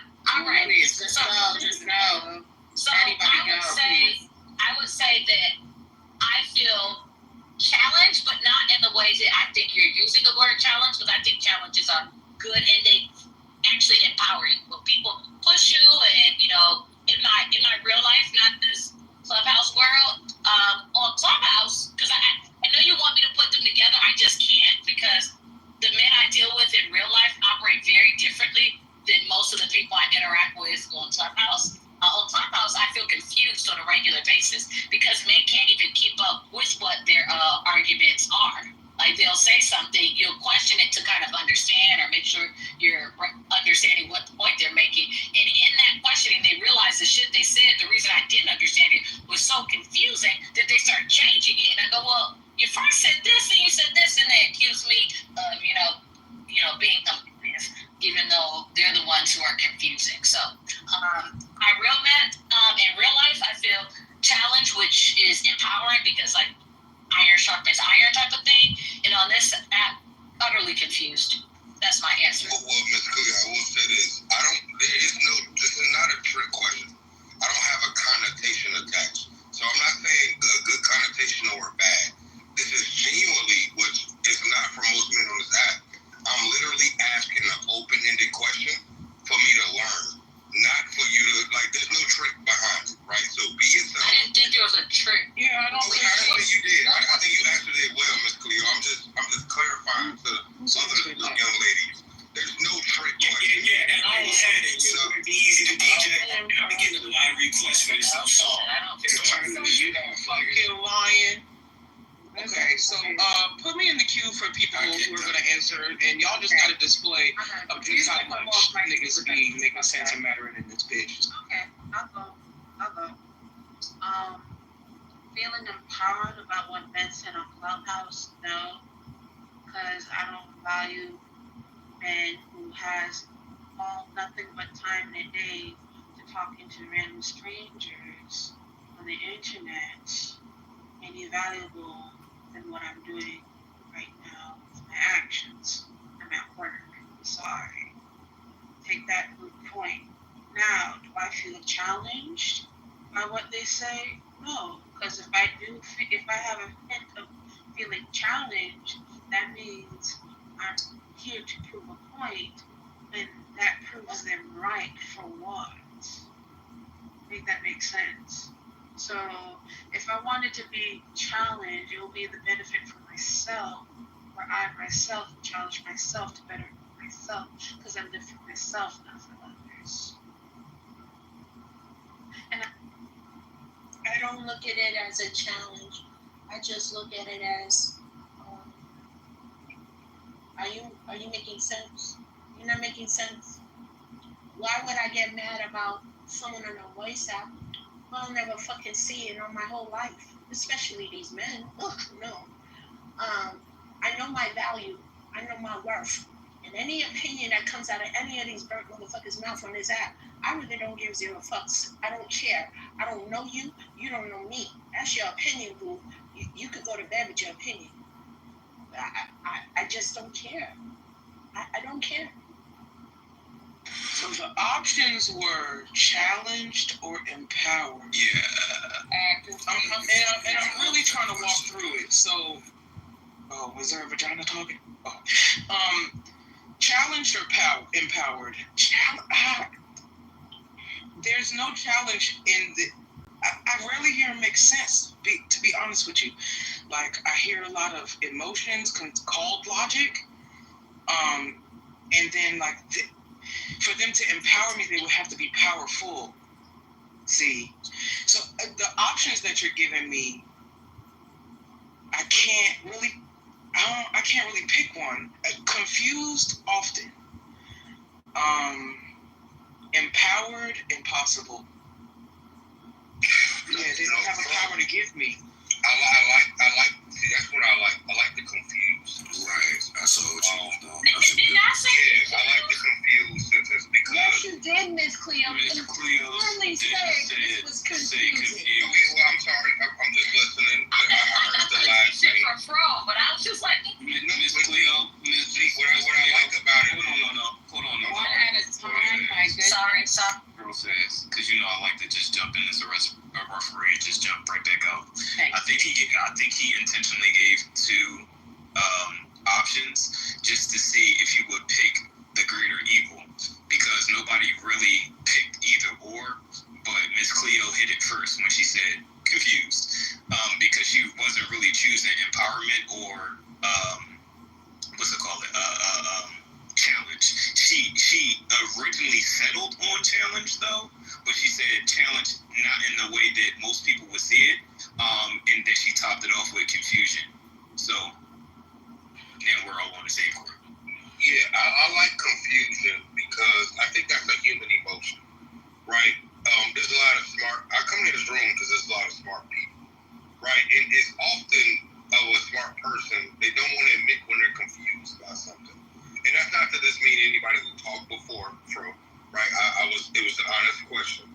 But, you know, when you live in real life, and you, as a man, at least, because I can't speak from a woman's point of view, you could easily, from Clubhouse or any internet app, hate black women. But you can also learn to love them if your algorithm is right on other social medias. Right? So when I hear confusion, the only reason I appreciate confusion is because it tells me that this person has a mind of their own, to where I hear bullshit, but I hear great shit. And sometimes I get confused on what is good and what is great. And it was like the kid said, it was an open-ended question, so I'm not hating on nobody. But I was looking for the obtuse answer of, you know what? The world shows me 100 ways to be a black person, man or woman. But I've decided that I'm going to figure this out through confusion, because it's so many ways to operate that with my own mind, not nobody else's mind, my own mind, I'm still trying to figure out what the correct process is. So, you know, I appreciate everybody's responses, but I did love, I'm going to say your name correctly, sis, Firo's responses, because it shows a human reaction. It's Fro. Too much information I'm sorry, sis? It's Fro. No why. Oh, Fro.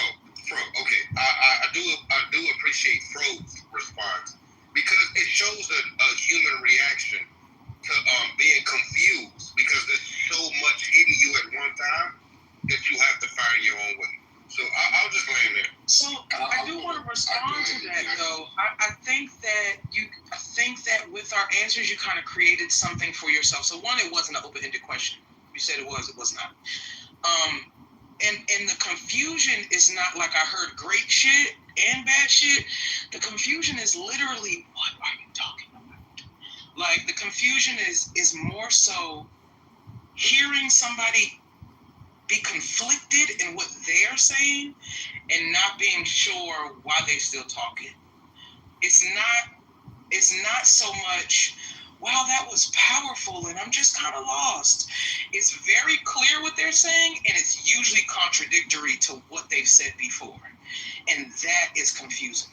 Well, I will say this, Fro. This is why I gave accolades to the people who spoke before you. Because I didn't ask the right or wrong question. I think everybody was right within their own mindset. Right? We often talk about mental health until conversations not about mental health includes it. So when I asked the question, it was an open-ended question because I get to know people on a more personal level. Right? I don't know if y'all understand psychology. But you gave us multiple choices, not open-ended, sir. Right. Have you ever took the SAT? Hold on one second. Have you ever took the SAT? Of course. I'm reading you for this question.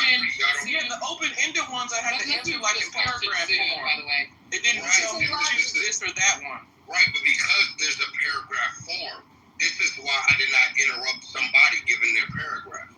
I didn't say it's a yes or no. I asked a question that allows you to expand. But you didn't. You gave us two to choose from, and we said, fuck that. We're going to get you another answer. Yeah, a teacher's going to jump in. I just want to be, I'm going to do my teacher thing. Can we make it quick? Because it's just a question. Can we move from this question? I want to get to the topic. Yeah, I need a piece of the pie. Because I don't want to get caught up in the question. I want to get stuck. I'm tired of getting stuck sometimes. It's like I don't even understand how he even wants us to answer this question, let alone us to even sit around answering it. Just wants your opinion. I mean, the opinion on what exactly? I don't really know. So that's why I just really want to move this because I don't think anybody fully understands what it is. It's not logical. So that's why I'm saying let's just move. But that was my point. There is no response that will make me happy. I want to say indulge in the people. That's not what open and closed. All right, yeah, let's move. Oh my gosh. He made an error. It wasn't an open-ended question. It was options. It was only two options. Perfect. So we can did that. He misspoke. Yeah. So I have a new question. He didn't misspeak. He just was wrong. Okay, either way, let's talk about something. So new question on the floor. There's nothing else here. Or is it this is men being the most protected. Is value self-induced or peer-approved? Is value what? Self-induced or peer. Both. Self-induced or peer-approved. Both. Combination.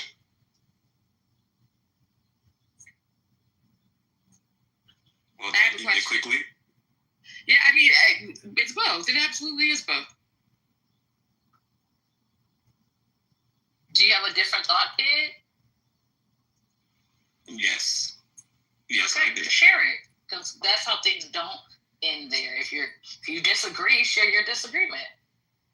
Well, I don't want to go down this rabbit hole and be misunderstood, but I think. So you're not going to share? Yes, of course I'm going to share. My man raised no hope. I think that value comes from the consumer. I think value is peer approved. So you can say that your house is worth $10 billion. I'm in real estate and nobody buys your house. Your house is not in fact worth $10 billion because if it was, then you would have a buyer. I deal with it all the time. People list their properties for above market rate. Market is what your peers are willing to pay in that area for this product or property. I think a lot of us think that we self-induce our value, but unfortunately, if you're trying to sell some goods, people got to buy it. And people only buy based on supply and demand. And supply and demand is measured by its value. So if there's a whole bunch of houses on the market at the same time, evidently the prices are going to drop because they have options.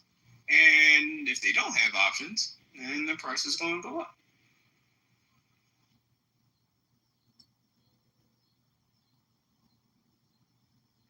What does that property versus a human being? I mean, I think it makes sense. I do. I think that it makes sense because if you're discussing now, I think that you can have a value of yourself, but if we're talking about other people experiencing you, then I think that they do determine the value of what their experience is of you. I think sometimes what gets blurred is people that are not considered or are not of value to the person whose value is being determined think that their perception of that person's value matters. Now that's a whole different realm. Yep. You get what I'm saying? It's like if I would never sell my house to you, your value of it wouldn't matter. If you know what I'm saying, if I am not in the market for you to be the buyer, exactly, of whatever said house. So I think that there's several ways that a person's value can be determined by themselves, by the people that they would like to exchange with, and also by the people that they would never exchange with, but those people still want to matter to their value. Exactly. Like there's. Let me just give this last example, and I'm gonna give it back to you. Less women are going to sign up to be with a broke nigga. That doesn't mean a broke nigga can't still find somebody. Somebody is gonna, be in the running and purchase this broke nigga. But let's compare him to somebody with a little bit more finances, and he's also handsome. I mean, we hate to admit it because we're human beings, but let's be fucking for real. That handsome man with a bag is always going to have more people checking for him than this broke ass nigga that's trying to live in your house for free. I think part of why the examples of like goods and services doesn't exactly work for people, particularly if you're talking about partnership, which it sounds like you're doing, is you're actually, well, I don't consider myself in a competition with other people where I do think goods and services are in a competitive environment. So I think that's one shift is deciding that it's a competitive environment, one. And two, you're only really the limited number of people that you're actually looking to sell to, which is different than in like traditional sales and goods and services. So I think those two key pieces make it a bit different. Also, I do think some of your value is internal because even if nobody's going to buy my house for a certain value, I'm willing to stay in my house because of the value I see within it. And that doesn't mean there's not value. That value lies within me and my enjoyment. And I'm upgrading, I'm doing this, and I may not even ever sell my house. So it doesn't mean the house doesn't have value. There's a lot of value, and some of the value in the house is like, this is my childhood home. This is where I grew up. So there's a value that nobody else will ever have that still is a very rich value that exists. So I think to make it a cut and dry how you could sell on a market to be where value lives, I don't necessarily think that exactly translates, in my opinion. But value is directly in competition with a thing. Is it not? Like, what do you mean? You can. So in my field of profession, right? I'm in real estate and I deal with clients that want to sell their homes or buy homes. So in order to give a thing a value, you have to have something to compare it with. Otherwise, value doesn't exist. It's the comparison. That's market, but that's when you're starting to talk about, like Adrian is saying, something, but not the intrinsic value of something. Have you ever heard that something is priceless? Yes. It's not a comparison to necessarily something else on the market, but more in comparison to time. Something is timeless as well. So that level of self, that intrinsic value that can be placed, you don't have to compare. And just like Adrian said, it could be something as simple as a memory. And understood. You're the only one that holds. So yeah, I understand that, but I'm speaking value. You're talking about market value though, because again, you're the one that drew the comparison to real estate because that's your profession. So yes, I hear you in that term. But again, how does men and women devalue themselves? The analogy, when you draw out the flaws in the analogy, you actually can take a step back and answer the question thoroughly yourself. So I would say, stepping back from, the market hypothesis, right? I don't think that black men or women can devalue themselves at all, because you can be ghetto fabulous, a bum, and as long as you say to yourself you have high value, regardless of what the market or what everyone else says, then in your mind, you're valuable. So there is no devaluing of a person, because a person is always going to see themselves as valuable. You're a human being. I have civil rights. I have human rights. I'm not devaluing myself. I can be a piece of shit. No, but you have people. You have people like narcissists and the like that get extreme pleasure out of tearing somebody down, stripping them off, stripping their value from them to big up themselves. And this is where a little portion of the devaluing conversation comes into play, because not everybody values everybody. But that goes back to the market scenario.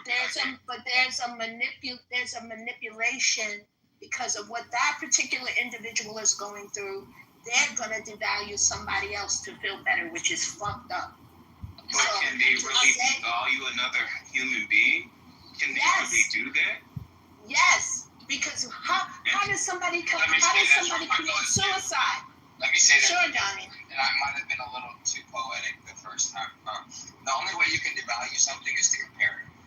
If you're not comparing, there is nothing to devalue, value. It's literally intrinsic. So if I'm looking at myself right now, I'm driving on this fucking open road. If I was to say, oh, nobody's as cool as me while I'm driving, I would have to look into this Acura, this Hyundai, this Toyota in front of me and really make a comparison versus I'm driving down this open road. That's it.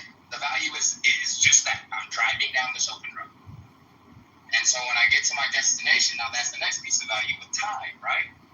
So when I get to my destination, the value is I'm home. I appreciate that. But it's no comparison. I'm going to get home faster than you, Toyota Tacoma. Like, how? So again, value is really only placed out externally when there's a comparison. Right, and that's why I was saying that there's three different ways. So, kid, you actually just contradicted yourself, because when you said you're saying that a person can't be devalued, but you explained a person as a house able to be devalued. So, I don't know. I gave 2 points. I didn't contradict myself. I was trying to better understand how someone can have intrinsic value without comparing themselves to another thing. Like, you can say, I'm priceless, or this thing is priceless. It's priceless to you. But somebody can walk into your home, look at that you think is priceless, and say that's worth $1. In comparison to all the other nickels, this nickel, it has sentimental value to me. No. My uncle gave this to me. You're right, which is actually why I think that why No-No's question went the way it did, because he asked us if something that we don't value empowered us. Impossible. Like how? That's right. I think that's exactly why he's trying to unpack it further. That was my whole purpose. But kid, what you're doing is, even in the way you continuously talk about it, it always situates itself as a comparison. You don't actually, because you live, it sounds like the way you approach looking at things is comparatively, right? And so every time you give an example, you give one that rests on comparison versus giving ones that don't. And so what happens is you give an example, go, isn't this proof? I'm like, yes, in that example, because the example itself is a comparison. love my brother and I value my brother to the ends of the earth. That has shit to do with my sister. Value my sister and love her to the ends of the earth. That has shit to do with my brother. I value and love my mom to the end of the earth. That has shit to do with either of the people I've named already. They are all priceless to me, and there's no comparison of them to me. Nor is there a comparison of them to your family or your friends or myself. I disagree because I'm just. You're going to disagree with how I value people? No, I'm disagreeing that there is no comparison going on. You're going to disagree with how I value my family. Great. Go on, tell me how I was going to disagree with the logic of it. That was it, but you got. No, go on. I would love to hear this. Sure. So when you have category, right, and you place things in categories such as family, right, and humans that are not family, comparatively, you value family more than other people. So if they're not part of this category, they're not part of the system. So it is a comparison abstractly. It's not like we're doing it like with a mean spirit or anything. No, you've decided that I've placed that value on them. I've said that they're priceless and it has shit to do with anybody else. You've decided that I've made family more important than other people. That's what you've decided. Well, you said okay, maybe that's true, but however you view that category called there's family. To be there, it's definitely true. There's no maybe, but go ahead, continue. Wait, yeah, I did not say that. You inserted a value that I never said, and then told me that I'm doing something based off of a value you've added in to my life. Because she just very specifically said that this is not a comparison to your family or your friends or even herself. The value that's being placed is just that value. She's not giving a $10 limit, right? And saying you get $2 because I like it. You get $5, you get $1.50. She's not doing that, right? She's saying I have infinite dollars. Only you get $1 because I value you all the same fucking way.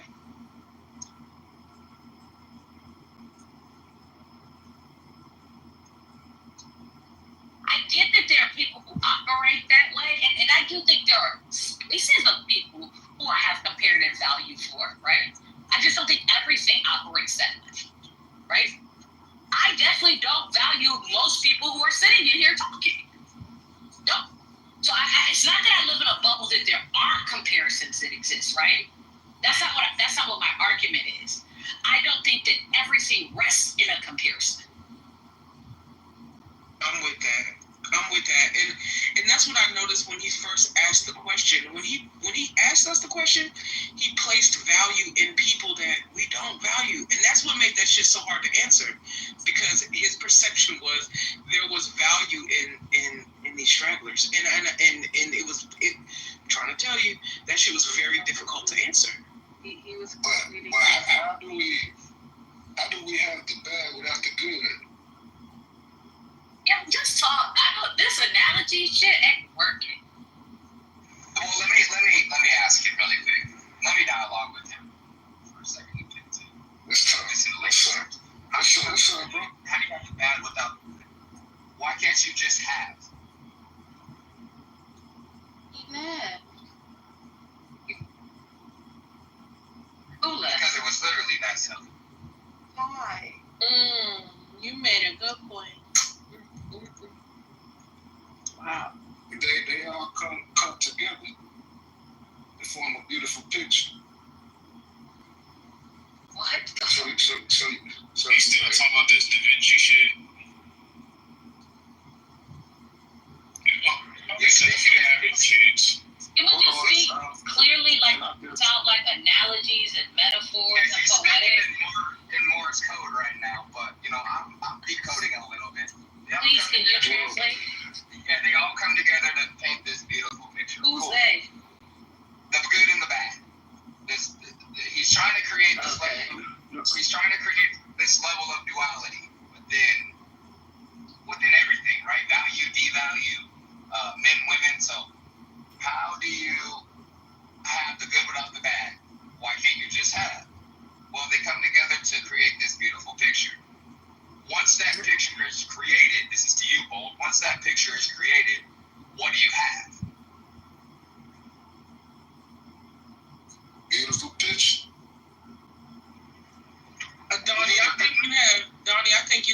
picture that has its good and bad that would not be considered if it were something else that had to include the good and the bad. So I think we get to this place when people realize that they are the bad or the devalued and they still want to be included. And I peeped that when the dude said something about people don't like to admit being confused. A newsflash, we all have vaginas. We actually don't mind admitting that we're confused or we don't know shit. That's actually not something that we got a problem with. Like, we don't live in a world. I don't live in a world where if we're confused or wrong, we lose merit. We don't live in that world. So who's confused about who even shared confusion? Like, right, like it was just interesting. Well, I think Donnie made the point earlier. Hold on 1 second, let me say this real quick. I appreciate you picking up on that, Fred, because his submission was you need the good and the bad to create a beautiful picture. So you're putting the bad back in this realm of being included in this beauty, right? The existence is the beauty. Like Fred said, you have a picture. Why can't you just be okay with that? Having good, bad, happy, sad, anything in between, you have. So that's the problem with me in this conversation as I'm listening in this devalued value. The level of intrinsic, whether that's motivation, love, self-esteem, it's lacking. And that shows in the comparative nature because niggas want to look at the fucking homeless man and say, I have a studio, I'm doing better than you. No, nigga. You don't know what. That nigga might have a Cadillac fucking van behind this liquor store just panhandling. You don't know that. So why compare it? Because it looks good at face value and makes you feel good about yourself? The second part, Donnie. That part. Can I just read something? So Donnie, because if it was about having the good and the bad of like terrible ass women and good ass women, the narrative would not be the same. This is about including self in something that you want to be included in. That's just so easy. It's transparent. So Donnie was right when he said there's a difference between intrinsic value and value by definition. So I just asked Chad, pulling up the definition and scrutinizing it to its core, right? So, no, value in the sense cannot exist without comparison. For example, saying this is expensive assumes a comparison to something cheaper. This is better assumes another thing that is worse. This form of value requires a reference point, whether it's another object, a past experience, or an internal standard. But if you mean intrinsic value, yes. In some philosophical and theological frameworks, something can have value in and of itself, regardless of comparison, which is why I gave the submission. If we are talking about intrinsic value, then there is no devaluing of a person because a person will always have value according to how they see themselves. So no, a person isn't going to say, oh, I'm not valuable as a human being. But people do that. It's called depression. Okay. People actually do that. You're right. You're absolutely right. They do that. I stand corrected. They do that. It's depression and suicide. Yeah. And comparison. But it's not value. It's intrinsic. Right. Comparison. It's intrinsic value. So for the market, like if we're talking about dating or comparison, like business owners owning shit, competing with other nationalities and ethnic groups and shit like that, yeah, value does exist. Yo, did you not listen to my submission at all? Like, he had to mansplain it and had the word intrinsic for you to, like, this shit is crazy because I legitimately said in my submission, I go, in a market situation, that makes sense. I literally said that this. I didn't say that you didn't say that, Ms. Cleo. I just reiterated the conversation. This devalues the conversation. Because Ms. Cleo has made it abundantly clear. She has said this several times. See, this is where we draw the line as to whether or not you're going to value this conversation or you're going to devalue it because you have a one-track mind to believe what you want and just go with that train of thought instead of listening. Are you not listening? I started my statement by saying Donnie was correct. And I also said I stand corrected, and I reiterated everything that Donnie said. I gave additional context, and I never said I'm not getting defensive. You're the one. Your tone, your inflection of your voice says otherwise. Let's just pause it here. Donnie, for mansplaining for me. I appreciate how you do that very well at RPO. Well, let me just say this very quickly and briefly so it is understood. I only reiterated exactly what Adrian said because I was listening to her. And I do appreciate, was that Kid? Yes, sir.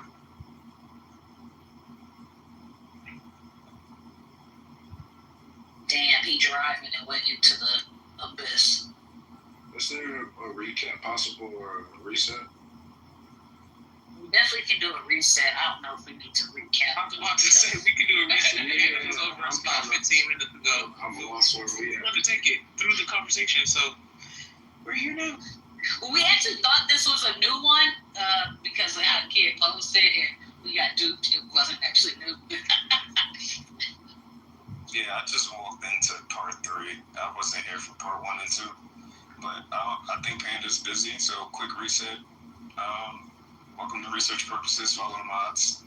The topic for tonight is how do Black men and women devalue themselves, and this is part 3. So if you missed the first 2 parts like I did, go back and listen to the replays. So right now, I have put on the floor the question of value. I said, is value self-induced or is it peer-approved? So that's pretty much how we kind of got on here in terms of how we see value socially. So I opened up the conversation or the debate with the comparison of the market using real estate. But we got to the intrinsic values of human beings or us Black people in the community and how we value ourselves.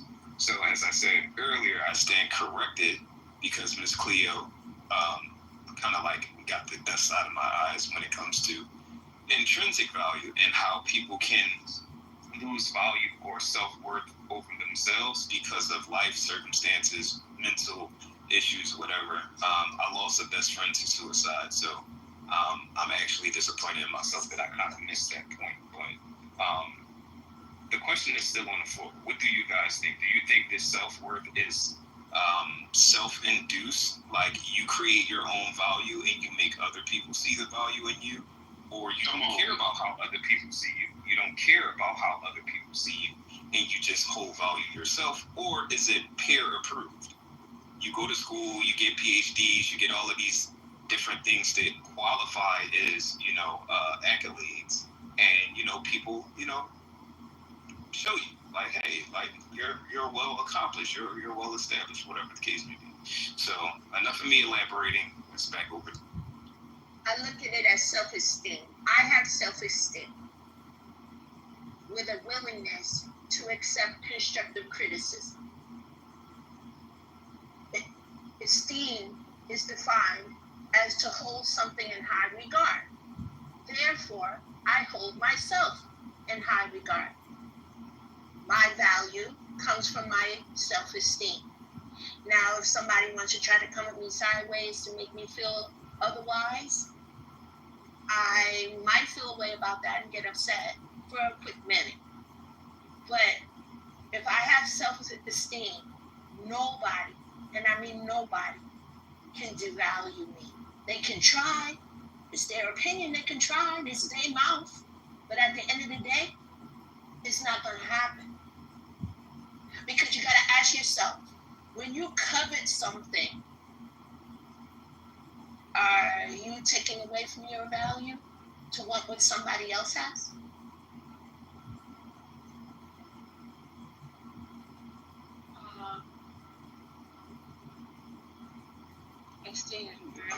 We can barely hear you 2.0. You gotta speak up a little bit. Sorry.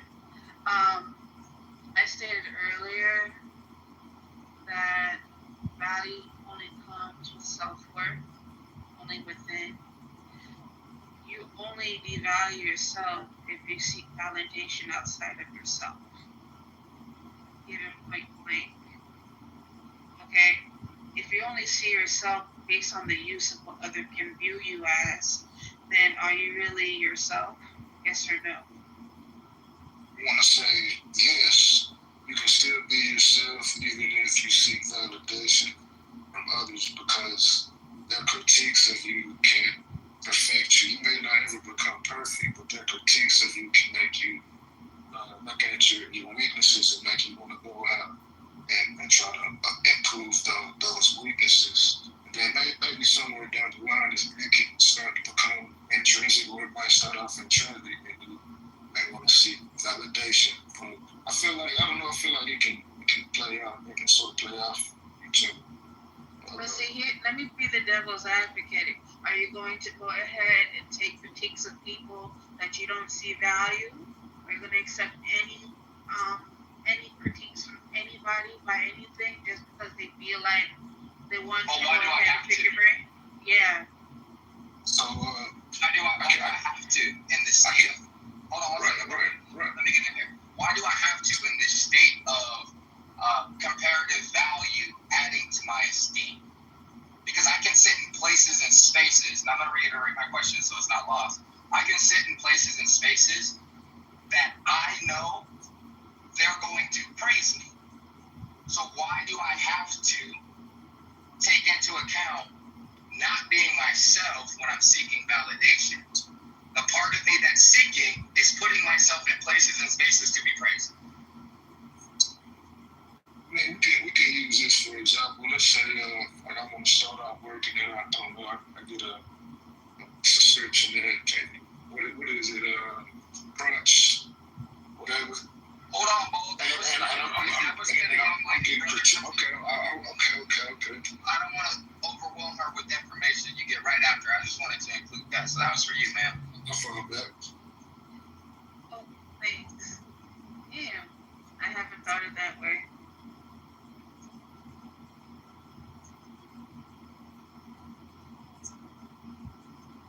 And see, that's the beauty of human, right? It's not necessarily, and somebody's playing out not somebody, this whole conversation is playing out this level of duality. And within that, the level of validation in value, value, root words the same, right? Wow. Yeah, I got you. So with that being the case, it's just one of those things that we can't take away the human aspect of it. The marketplace is a thing. It's not a person.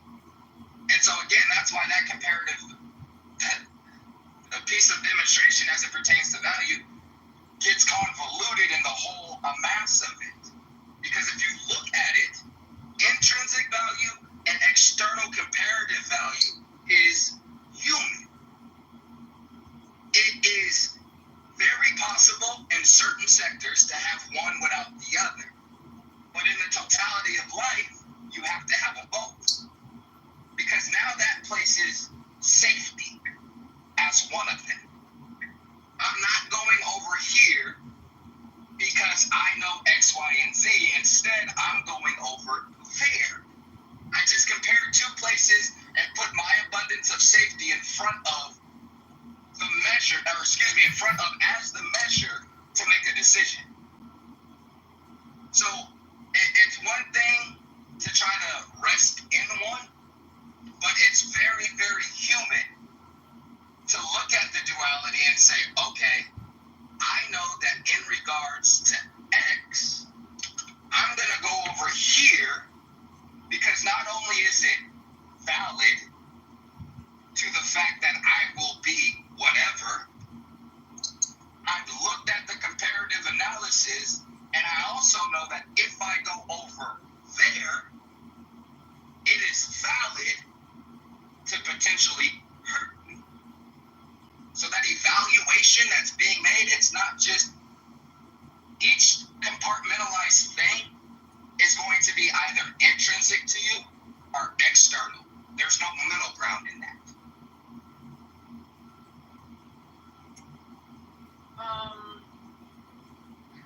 You're right on a certain point, but I definitely disagree when it comes to external validation, because people utilize external values that needs applause. It's not considered value, it's considered vanity. Praise is nice, but it's not proof. Real worth is what survives the silence. So when it comes to validation and seeking applause from other people of your worth, diminishes your intrinsic value of yourself, if you get what I mean. Yes, but if you do not know yourself, this is why we're going in circles saying the same thing, but in a different way. Hold on, Alicia. Let's not be so, I'm just saying, in the response. Not talking. Yes and no, right? Because again, I can know myself and understand that in this realm, that praise is because of me, whatever section of me that is. So externally, all I did was accept your applause, but internally, I did all of the work. So you just gave me an Oscar, that's it.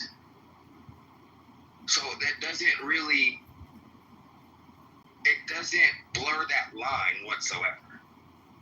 And I'm not saying that's all people, but there's a fraction of people that can do that. And your question was, can you essentially? That makes sense. It's a lot to think about. So, Donnie, what you're saying is that accolades and all of that is fine and dandy, but at the end of the day, we should just know ourselves and know what we value so as not to be devalued. I'm not telling you to do anything left or right. I'm just sharing, right? No, I'm asking, is that what the gist of what you're sharing? Maybe I missed something? I'm just asking, because I like the way this is flowing. I'm just a little curious about something. That's all. I don't understand what you're asking. I apologize. It's like this, right? Look at the people that come in this room, always wanting to center themselves, right? How many times have you and the other moderators had to silence me for something, right? Yeah, hi to you too, Corey. So anyway, what I was saying to you, Let's flip this back on yourself really quick before you ask your question. I just want you to think about something. How many times have you referenced the moderators in terms of making a point to others to validate your point? I've done that several times, but not because I feel devalued. So now think about your question and then ask it in a couple of seconds, because I think that might hit home for you. You sit in a room full of people you don't value all day. But yet you find value here. You can't speak for me. You'll never be able to do that. You don't value me. Opinions are like assholes. Everybody has them. Am I right or wrong? You're right. I really don't, because of what you said in another room, but that's for another time. Y'all personal shit. I don't want that. Yeah, I was about to say it's about to get weird because I don't care. I'll go on mute. No, it was about to get weird because also like Bold, I don't really know how to say this because I'm also simply a participant. I am aware that I'm a valued participant, but like you just be here. So like to say that to her is weird because you're not the room. So I don't know what be going on. One of y'all said it earlier. I do not value anybody in this room. No, I mean, but her not valuing you, and then you saying you come in here and sit in a room full of people you don't value. You don't value me. It doesn't matter that she doesn't value you. You're simply another participant in the room. She didn't tell you to value you. Yo, Bold. No, I'm gonna put you on mute because you're confusing the word every and anyone. And those words are very different. Don't value everyone in this room. Facts. It does not mean I don't value anyone in this room. Not facts. There are people who I've shown that I value them by action too. Right. So do not confuse the terms. Everyone and anyone, although sound really close, actually don't mean the same thing, and their context really matters here. Thank You see all, hold on one second, Bolt. I got happen at the same time. You see all these little hearts that I'm putting up? Oh, damn, they froze me out. But you see all of these little, like, fires and hearts? These are the people that I extremely appreciate because of their value, right?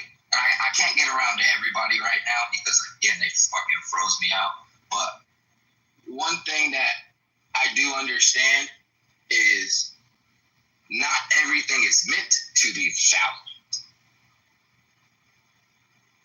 Let me say that one more time. One thing I do understand is that not everything is meant to be valued. Say that. Because not everything is for everybody. And I'll end there. And I think that was what was getting kind of lost and confused between No-No's question and Kid's question. I do think that sometimes there's this assumption that if somebody is valued in the space, everybody's kind of valued the same or worthy of being valued the same. I made a comment in the chat. It's a brother who comes in here and he has this little energy where he kind of tries to like make the conversation go his way or like, I don't know. The nigga's name is Dr. G. Anyway, we just kind of step over his body every time he do that shit. I think it's the funniest thing in the world because I don't know what you came here and thought your value was, but it's what we think it is. And if we don't think that it matters right now, we will step over your body. And so I think that what people sometimes don't understand is that they are somebody who is easy to step over. But they see the value of other people and they just kind of like place themselves among it. They place themselves among it because they can have entry into the space. It's not the same. You are carpet. Like it be like that sometimes.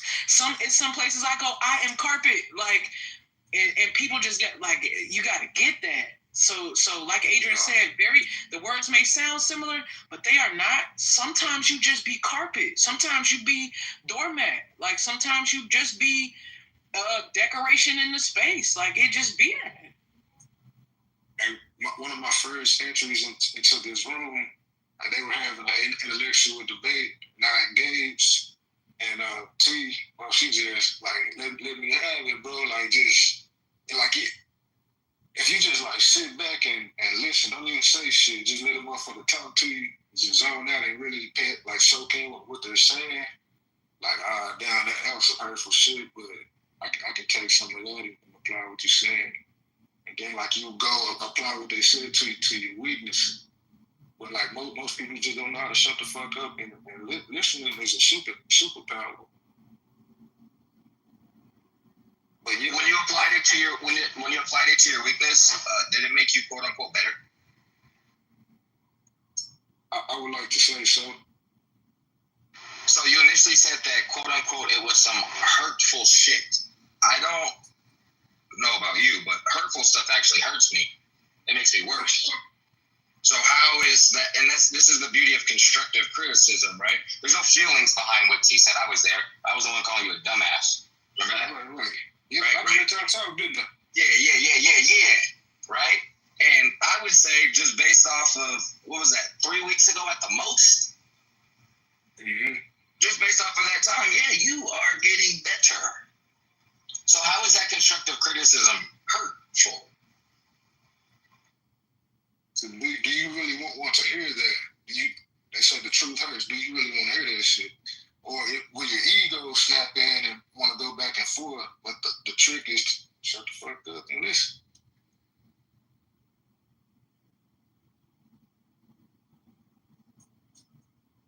So it wasn't hurtful. You were just being sensitive. Gotcha.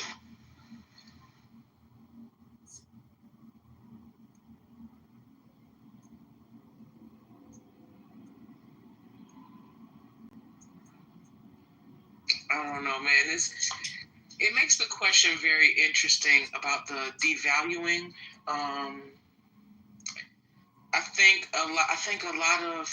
think men and women devalue differently. I think right now we're kind of in the nucleus of how a lot of men end up devalued, and I think it starts with this social this idea of like socially being valuable regardless, like just because this is a man world. Like I think it's that. And we've had the display about 2-3 times in the last 30 minutes of how that happens. I don't know if anybody else saw it. I definitely did. There's this placement of value prior to asking about their own value. And then when like the answers come back as like, who are you again? Then there's this space of like denial for the comfort of ego, confusion for the cradling and the safety of ego. It just is. Like I don't know, man. I don't understand it. Like I said in the chat, like when I'm carpet in some places, that shit don't bother me. I don't feel like I need to try to become a flying carpet. I don't feel like I need to, like, I just understand that these people value something else. And it just, maybe it's not me. And that's cool. Like, it's nothing wrong with that. But that's because I don't come into the space expecting to be valued by strangers simply because I exist. And I think that that's something that, I don't know, a certain group of people they kind of like expect that they be valued because they kind of exist. And it just don't be that. I don't know. So the it kind of feels this or it kind of hurts. I don't know, man. Can't really relate because I don't come into spaces expecting to be valued by strangers, people who don't give a damn that my parents fucked and had me. Like, I think a lot of people need to get used to that. Most people don't give a damn that your parents fucked each other. They don't. It doesn't matter. That was special to your parents. Like, I don't know. Run that shit past them. See if you're a flying carpet to them. Your existence is merely an observation. We do understand that. And I can literally close my eyes, plug my ears, or leave quietly and you no longer exist. Not in my world. You may exist in your own or somebody else's, but I'm the observer, and that's the only thing that really matters, is the observation. Because or lack thereof. Or lack thereof, correct. And so it's just one of those things, like, I just hate this value and needs and versus wants. And you guys know me, like, it is what it is. It's there. Good, bad, happy, or sad, or in the fucking middle, it is there. What happens next? Can I say something? You just did. I want to say more. Then talk. Absolutely. So when a baby is born, the baby doesn't pay for a room. The baby don't pay for clothes, a place to stay, no parents. But because the baby exists, all of those things come with it because it's attached to its intrinsic needs. So just because you choose not to pay attention, you just choose to not be a part of me that other people need, what makes you a liability, not an asset to humanity. Because at the end of the day, we all know that those who want to pay attention to people and want to listen to them and to get them attention, that we value people. Why do people care about people who don't value them? You understand what I'm saying? And so it doesn't matter if you observe somebody or you actually. You asked, do we understand? I don't understand actually anything. I didn't either. That you just shared. And I'm saying this from like a legitimate, I'm lost. That's okay. Like I hope you hear in my voice that I'm not. Yeah, you don't want to understand. That's the thing. It's not that. It's really not understanding. So if I didn't want to, hold on. It's intrinsic. It's not intrinsic when the conversation was about your value to somebody else. That's literally, the conversation was about your value, the perception of your value to others. So it's not about the intrinsic value, it's about the perception of your value to other people. That's two different things. That's not so that's when we've been conditioned to allow our value to be based on somebody else's feedback. That's not normal. So if someone is basically what I'm saying is, if we are trying to get our value based on somebody's feedback or how much they pay attention to us, if we're not operating the way we've been designed to operate, that's not healthy. So that doesn't really matter. Until we're talking about the value of a hoe, a whore, somebody who's fucked 30 people, then you're going to think your perception of that person's value matters. Y'all be playing games with people, and y'all be having no fun with the whore. I didn't give her value. I can't take it away. But you have a perception of her value to you. No, I don't. Do you know I stay in the community? Do you know I live? Not only do I go into school, I go to an organization of women who have been sex trafficking rings. We're not talking about sex trafficking. We're talking about somebody who wakes up and says, "I want to fuck 30 people today." I don't see no different from myself. Every single day I see these women, I see them no different from myself. So you're wrong. You may not see value in a woman like that, but don't project that onto me. Well, don't project onto us that we don't want to understand you. We just didn't. You don't have to understand me. What I said is the truth. No, okay. Wait. You just projected onto us that we just don't want to understand you, but now you don't want to be projected onto. Again, right? I'm not here to agree. Do you do math? Nobody said you were here to agree. Like, sir, you literally the thing. Y'all see it happening. It's happening again. This is like the fourth one in 33 minutes. Yeah. Hold on. Truth. No. You submitted. Do you understand? You propositioned the question to check my understanding. I willingly admitted that I didn't, and instead of saying, "Oh," because you would think if you're asking, "Do I understand?" Bo, you got something going on. You would think that if you're asking, "Do you understand?" Okay, let me. I got it. Thank you.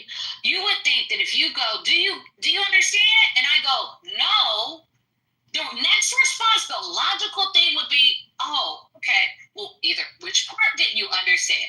Let me try again. Did you get this? What about that? What about this point?" Or I can say succinctly. That's what you think you would say when you say, "Did you get it?" and the response is no. Instead, you wanted to actually go insult it. When I tried to make it very clear, I wasn't trying to actually do that. I said, "Hey, can you hear my tone?" I'm not, because I know my tone can get there. And people will think a thing even when I don't mean it. So I tried really hard. And Kid, you can tell me, did I sound, I tried really hard to go, "Yo, I hear you, but I didn't." You said on multiple occasions, I'm not being shady. I'm literally telling you I didn't understand. And before you could land, he had already received your submission as you didn't want to understand or you were in disagreement. I said that. Why would I admit you disagree with me? I understand that y'all might Not him, the other dude. You talking about me or Truth? Who was it talking about? It's not healthy to have that. Truth. I mean, so like, let's say Truth, you have a son, and he may not have intrinsic value to get into AP classes, so you have to externally impose pressure up to him and hold him to a higher standard, and then he gets his certificate. He's able to show you that, and that can translate into like him. Like going out and purchasing a car, like a Hellcat, a black Hellcat, tinted windows, whatever. Man, that was sexy. And him being like a accomplice of that and wanted to go buy a home. I mean, it's healthy. It's healthy, man. But like we're saying, like you also have to have that intrinsic value as well to balance it out. But I don't understand. I don't get it. I can see it being used as a healthy tool, but I'm gonna let it right there. So when I tried to explain my point, I couldn't even finish. So that's how I know she didn't want to understand. Like, no. She just wanted me to shut up. No, I didn't. So here's again. You got to a point in your, mind you, you're going to continue. I didn't understand the base of what you said. So how? If I really didn't care what you had to say, I actually would have said my black ass on mute and let you say that and stepped right over what you said. So why didn't you ask me a question then? You never asked me to to clarify. You asked the question and I responded. No, Don't try and flip this. If you want to understand it, you would have asked the question, but you didn't. No, you. So we can move my on. goodness. Oh my God, I'm tired of you niggas crying today. Shut up. Yeah, she literally started with something that she was confused, and before she could ask the clarifying question, you said, no, you just don't want to understand. You got super defensive, like somebody said they was going to pick you up for ice cream and they never showed up that weekend. I listen to tone. I know what sarcasm sound. I know what kind of No. That's where I gotta stop you, bro. Because you don't know her. You don't know her yet. You made an assumption, and that's why she said repeatedly, right? And I'm not pandering. I'm just listening to the conversation. This is what I do. You don't know me, but like I play referee damn near all the time. You assumed that she was being combative, and she was trying to tell you before you even responded, no, I don't understand.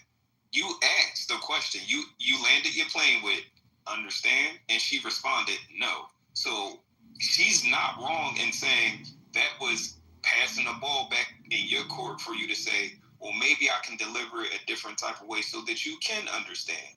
However, that wasn't in your spirit. You thought that she was being combative, and you said, well, you don't understand because you choose not to understand.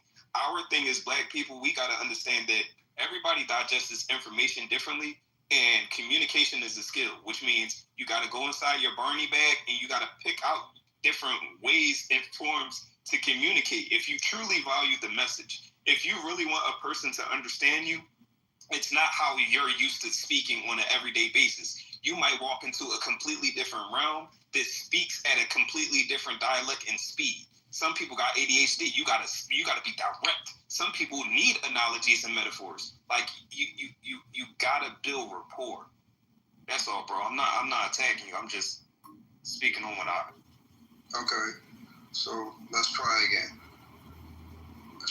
Let's see. Miss Cleo, what part of what I said you did not understand? I don't remember anymore after all of this. See, there we go. Shut it down. What? That's what I'm talking about. You don't remember now? Why is that not reasonable? Oh my goodness. Hold on 1 second, sir. Let me ask you something. Why is her not remembering unreasonable based off of the fact of your initial submission was all of 15 minutes ago? You know when somebody says they don't remember something, do you know what that means when they say that? That they don't remember. They don't remember. It's Dr. Edwards' They cannot repeat what you have said because they cannot recall it to their memory. So who remembers what I said? I do not. Gives a fuck. See, I don't care. That's exactly what I'm No, I'm just Corey. I don't speak for the room, bro. I'm just me. Women and Black men devalue themselves. It's Dr. Edward Smythe. He's Slabella. I'm sorry. Somebody, what the fuck?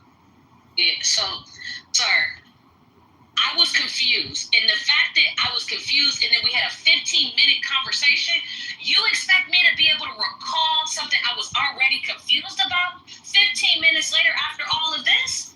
That's not even logical. See, here's the thing. There are people who are saying shit. Bonilla getting off saying shit that you should be saying shit to. I didn't do that. I told you I didn't understand. Instead of you just doing that, now we go through all of this, and when you say, hey, what did I say? I go, I don't actually remember anymore. And anybody who's been at RPO with me knows that my memory is not that great anyways. So, like, the question you're asking, and then it said that it's because I don't value what you're saying. I mean, I couldn't value it because I didn't understand it. I have zero value. I didn't say that you didn't value it. Whatever you said, I don't remember. I remember what you said now. I had to go into my memory bank. Okay. Because initially I did not, but now I'm sad I did. You were talking about babies being born and how when they are born, they don't pay for anything. It comes down to, the mother and the father giving them basically their intrinsic and immediate needs.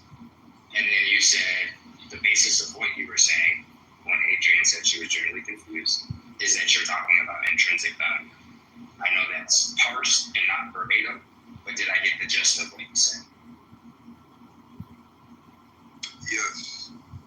Okay, so the part I'm confused about is how that baby had intrinsic needs that were being met by the parents. I actually didn't understand that. Because at that point, a baby to me would be getting their needs met, have their extrinsic needs being met. So I didn't understand that. And then everything after that, because it built on that idea, I was even further confused. So the question is, what is your definition of intrinsic needs? What needs? I'm just going to go to the... I'm just going to go to the... Intrinsic...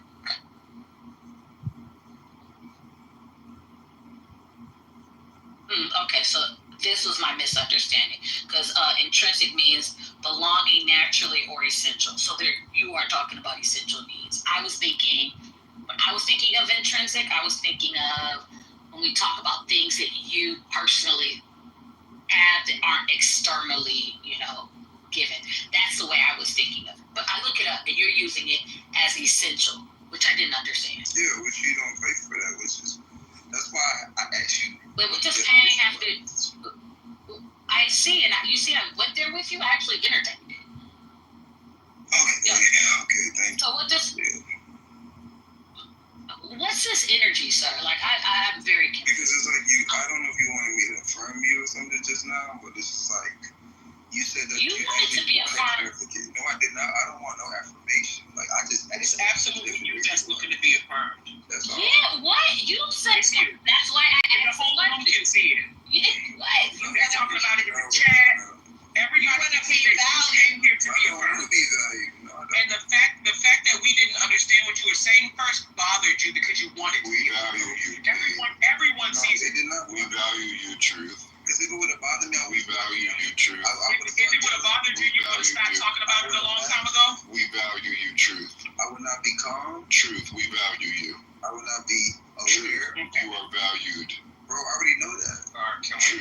Well, there is a question on the table. The main character. The question was, what does the paying for the child's needs have to do with what we were talking about? Yes, that was the next part of what I was saying. So basically, there's no need for a transaction for the baby to meet his need because you can't pay for needs.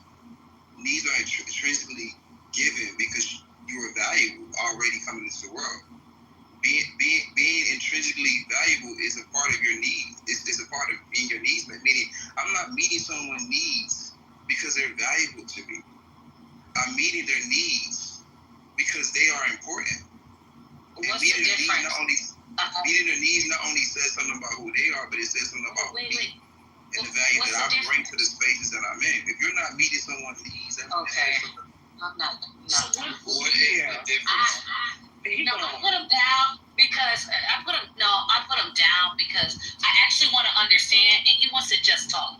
And like the reason why I'm stopped it is because he says some shit that I don't understand. And instead of like making sure people understand point A, he wants to make points A through Z. And I'm not here for it. Nobody else probably even wanted to talk to you. They all probably like, Adrian, shut the fuck up with this nigga. So I ended it, and you're welcome, everybody. I'm sorry that I took so long. Thank you. It's fine. Good night. That man said, you're not valuable, you're important. Yeah, I need understand that. I was like, wait, what the fuck? What the fuck? And I was like, wait, I want to sit with it. Like, where's the difference in those two? He just kept blabbering. I was like, oh, I see what's happening. I'm slow, and it took me a long time to realize what was happening. But once I did, I was like, fuck this, bye. And then he left right afterwards. This gonna be another one of them words that gets misused on a daily basis now by these birthdays anyway. So, like the word accountability. Like that word. Yep. Well, I prefer the word ownership. Or deflection. Why do you prefer ownership over accountability? It's the same shit. Everybody wants to be an owner, but they don't want to own up to their own shit. That's accountability. Yo, so why is there a preference? Because everybody likes to be an owner? That's why you prefer the term ownership? I need you non-poetic niggas to knock it off. Y'all really be slandering the fuck out of poetry. And as a slam poet, y'all niggas gotta shut up. Y'all suck at poetry sometimes. Take a course, I don't know, do something different. But y'all think y'all be like metaphorical and it's hitting big. It's not. It never hits. I don't know what to tell y'all. It's stressing me out as a fucking poet. It's stressing me out. It was just some dry humor. Humor is very dry. No, it wasn't even dry. It wasn't humor. So don't positive the humor that didn't exist. That's the wrong now. That shit was not humor. It wasn't humorous, so it wasn't humor. So you gotta pick a different word and add a different adjective. I meant to like how everybody's talking about like owning a business, owning an empire, owning land. Everybody wants to have like ownership of it or whatever. Nobody wants to own up to their own shit. That's all I was saying. It was just a dry joke. My fault. I didn't mean to offend you. My fault. Offend? You gotta go back over here. I'm sorry. But I'm not offended. Did you get? I was offended from that. That's just no, but I am as a poet. Fucking. Oh, okay. Okay, she might be offended. I was utterly confused. Like what? I'm angry. I'm angry. I don't know. I just didn't like that. Corey might be angry because I'm offended. Don't be offended. Yeah. And today's just been such a long day. It feels like, my God, it's just. Hey, brother Corey. Oh, hey, God. How are you today, my Lord? Good, man. What up, dog? How you doing today? Dyslexia, a lot of people suffer from dyslexia these days. I ain't gonna lie, it's deep. It's not dyslexia. I would not argue that. Corey, how you feeling today, man? I mean, God, you know you are omnipotent, so you know me, peaceful and productive. You know, love is everything anyway, so you know how that goes. Well, you know, your children down here are saying otherwise, God. The men are saying that love is not something that is necessary when you're trying to run your last name like a business. Ooh. Love is definitely important in everything. That's what I said. I can't wait, God, to get to the gates and turn around and be like, Peter, not that one. Y'all gotta stop. That one didn't really tell the story because it's crazy. Yeah, no, but I guess the dude couldn't explain like his point of view if he believed that importance and value. Oh, we not. No, he just had a tantrum before he was explaining it, and we're not gonna talk about it. Actually, we're gonna step over his life and his body. We're just gonna step over it. Just like you couldn't even remember his name, we're not gonna remember his presence. And I don't have dyslexia because I refuse to call you that. I think that's the most difficult part of today is certain people realizing that they can just be stepped over, like really realizing their value. Like I think that they've come into a place. Yes, they've come into a place and they've decided that because they participate in the conversation, they are valuable to the other people here in the conversation. They have swiftly learned that they can be forgotten, stepped over, unimportant, devalued. And they've had a hard time with it today. A certain group more than the other group. It was only one guy. I don't think I have to specify. I'm not even going to do that, bro. I'm not even going to do that, bro. Because it was only one man today that sat there and took it like a man, I would say. Everybody else has failed and just been so, just terrible. But you know, that's crazy. Hold on, Pro. I just spent a lot of time looking at your picture, and when Homeboy put in the chat or said out loud, like, "What are they older?"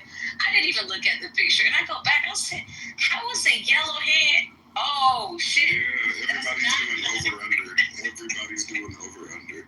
One hand's over, one hand's under. And the black man has the blue man's dick. Yeah. That's the part. And the blue man, the green man has a yellow man's dick, and the black man I'm talking about the black man's dick is actually blue. Yeah, I was wondering that too. That's actually where it started. That's where the confusion started. I said, "Wouldn't that be black right there?" I was like, "Oh, he's holding the blue man's dick," and I was like, "Oh." Yeah, black man probably just got blue balls. The black man would be the only one here's who one would right get there. courage. I would not take y'all ass to an art show.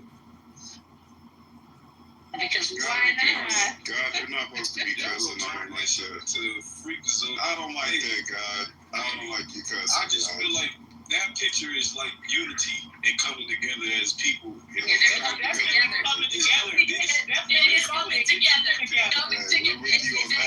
Absolutely. Everybody was like, yeah, coming together. Yes. Yeah. Very accurate. You're so right. Our mission, what y'all think is dicks in that picture is actually their auras in the ball. Oh, it's an aura. An aura in ball form, yeah. I'm actually with you. Aura in ball form. Yeah. You're funny, God. Yeah. What else? Those are like their He doesn't even know he's humorous.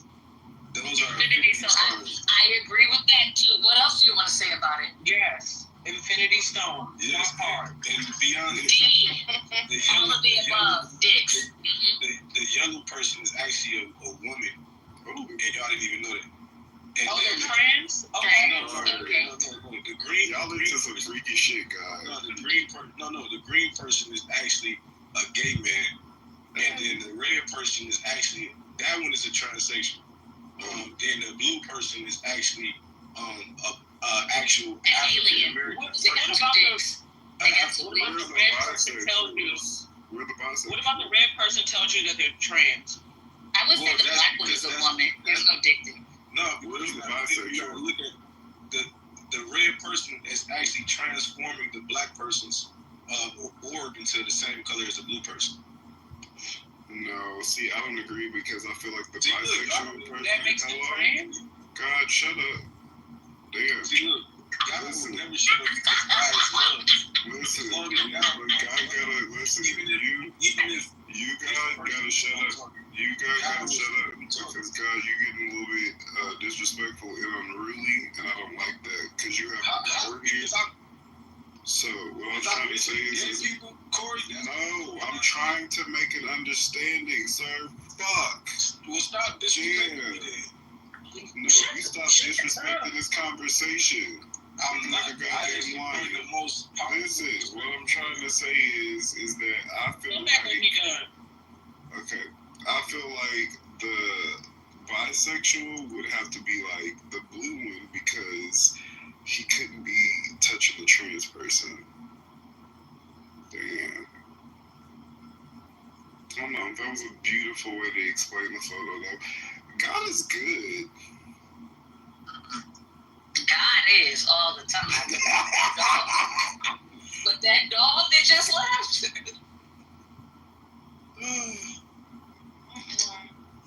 Hey, Ivy. The reckoning of people's importance to others. Like today has been a day, Corey. I'm with you. It's been a long ass day.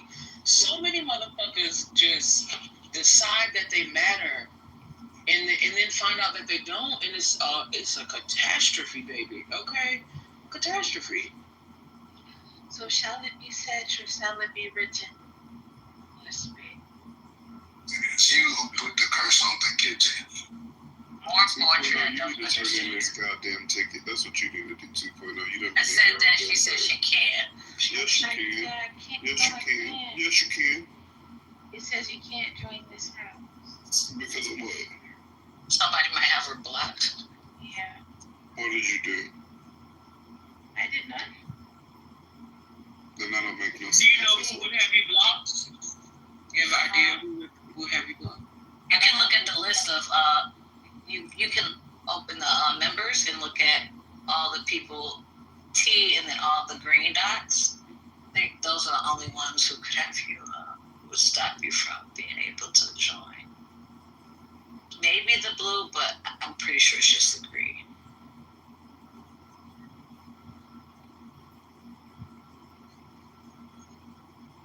I don't know. Earlier she was like, I can't get in, but I have an idea why. Well. Yo, Rohan, are you an African American? What? He's gone. He's from what? Well, look in his profile. Look. No, here's why I asked, Corey. It was not completely He's from Barbados. I know, but literally his profile said, voted top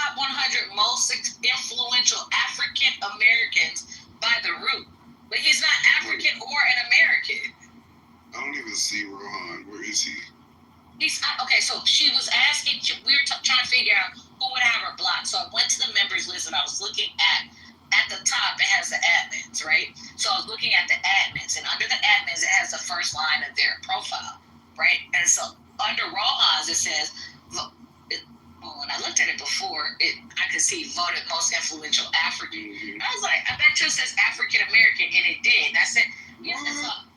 Yeah, so I'm like, that's what I was asking. He mentioned it the other day. He was like, somebody was arguing with him about his accolades, and he was like, well, I was voted the most influential, one of the most influential African Americans, and I'm not even African American. Like, you niggas ain't even filling up the spaces. They put a foreigner in. Like, fucking disaster. I was like, how is he voted an influential African American? He's not African or American. They had to find somebody that hopefully nobody asked no questions about, because they couldn't find enough niggas to put in there. Shit sad. I could see if it said, he's not even a Black American. Yeah, I think it was in an article that he was written into. Yeah. No, I get it. Is he your admin? Who? Let me send you back. Okay, send it to me. I'm looking.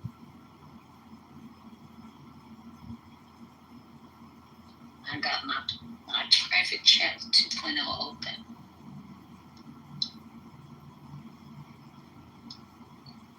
That dude's not one of our. I don't know that person. Sure. Hold on, let me go back to here. I'm nosy. I want to know who it is. I'll send it to you. I'm sure you don't know the person either. Okay. Let me text. For some reason, I started texting Corey, even though all he did was giggle. Here you are. Like, I don't know that person as a character on Clubhouse. Oh, yeah, I don't know who that is. Yeah, I was like, I don't know that person as a Clubhouse character. Like, no, here are the people. That's who she was asking me about. I thought you giggled and were interested. Yeah, we were trying to figure out why 2.0 can't turn her ticket in.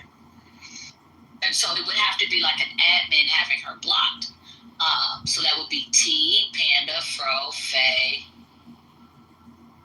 I don't know this person. Oh, Pay. I was like, who is that? Pay, Jazz, Rohan, Corey, me, Shia. I figured it out.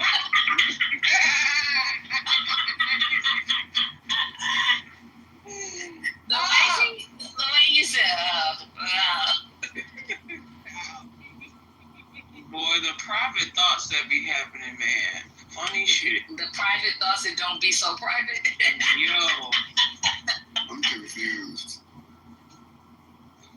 She stopped on a specific name and was like, oh, she knows now why she can't get it. Yeah. He's real clear. And the worst part is, this is something, that person barely even comes. And now you can't join, and that person barely shows up here. So did we find out who it was? Oh, I did. Who is it? I'll text you. It was the last name said. I don't know if y'all recalled it, but I just texted to you, Corey.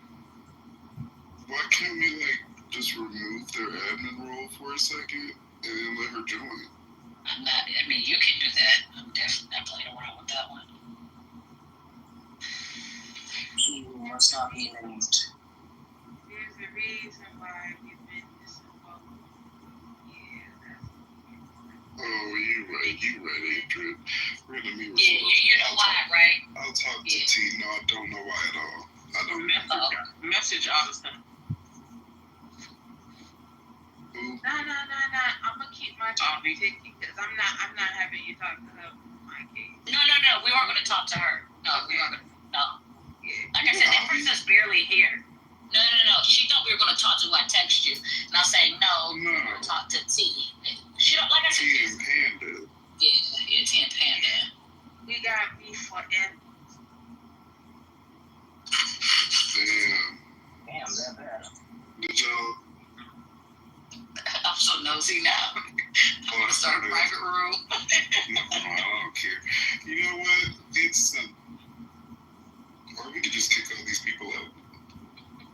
Could you imagine if we really just kicked out everybody in here right now?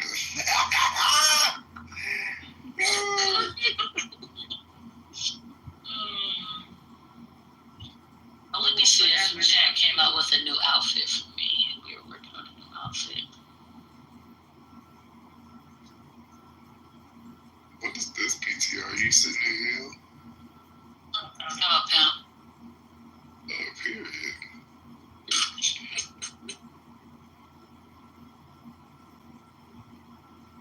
I'm a pimp. I learned a lot today.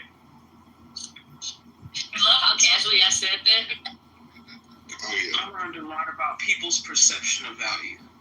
And actually, I don't know if it's a learning or an affirmation of something I already kind of like peeped. But it's been interesting. Long day, but interesting. I just hate that men can't focus. DEFCON, did you get your Good Burger costume yet? Hell nah, you know you gotta do that shit last minute. No, that's not what you gotta do, actually. I just get disgusted niggas, man. It's just so bad. Like, why you gotta be so trash? It's so easy to just go ahead and have that and be ready. Why you gotta be so trash? You already smell like ass. Simple nigga.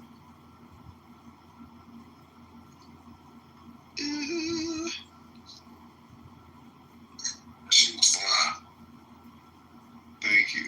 They done added Michael Jackson to Fortnite. For real? Oh, did they? Well, they got the Jackson 5 on there as a song that you can sing now. Like I was singing the music with you the other day. Now I can sing ABC by the Jackson 5, and it's so good. They can't just leave that man in the ground. They just want to bring him up for profit.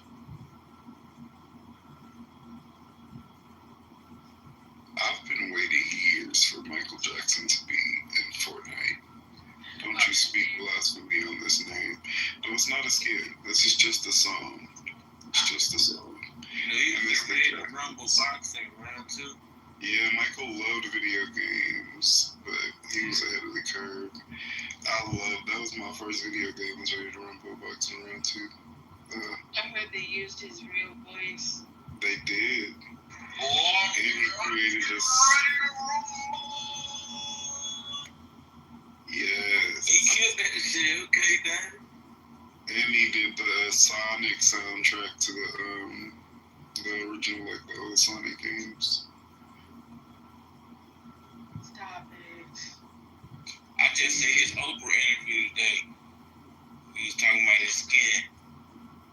Well, fucking genius, that man. I tell you. Ugh.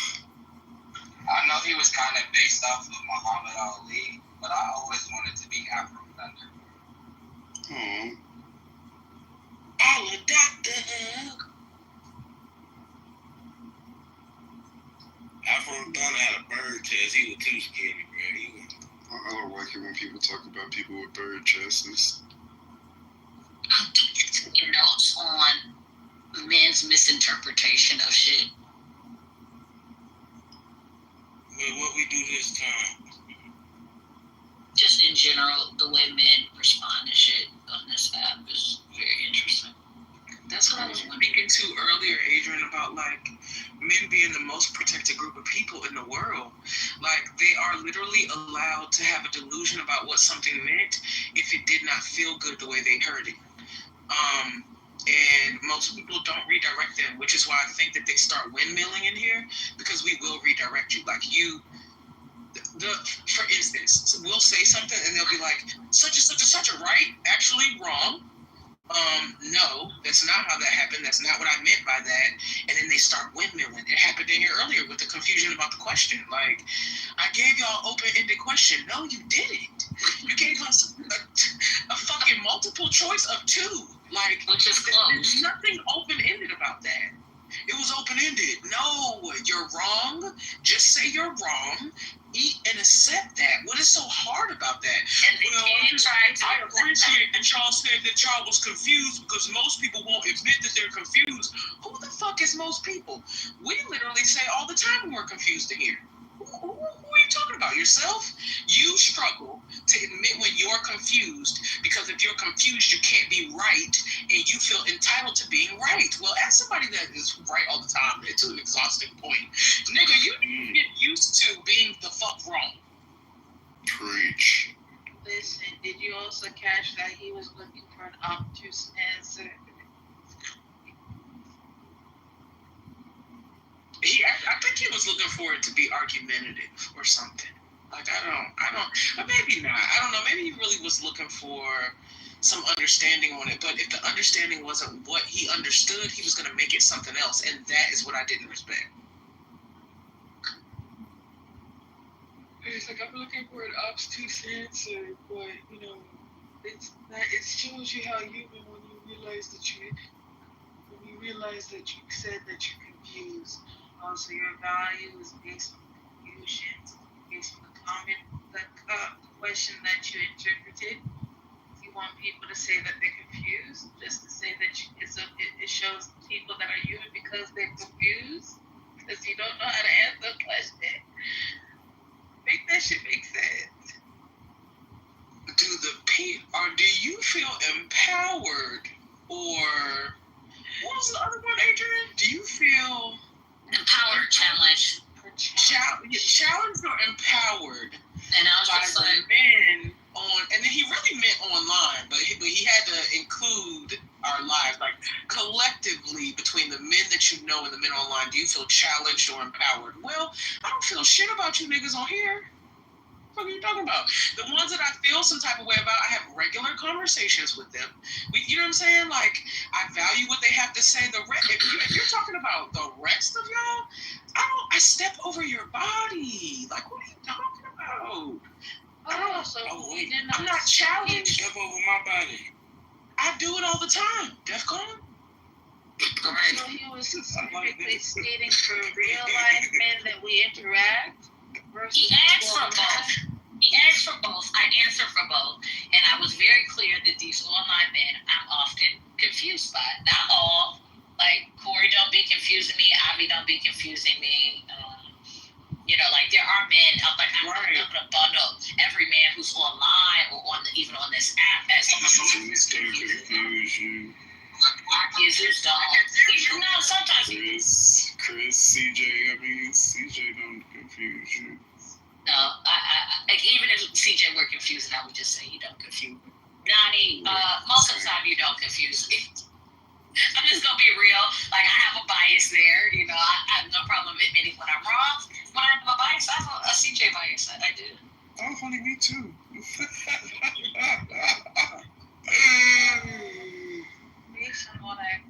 See, Adrian, I was just gonna make a proposal.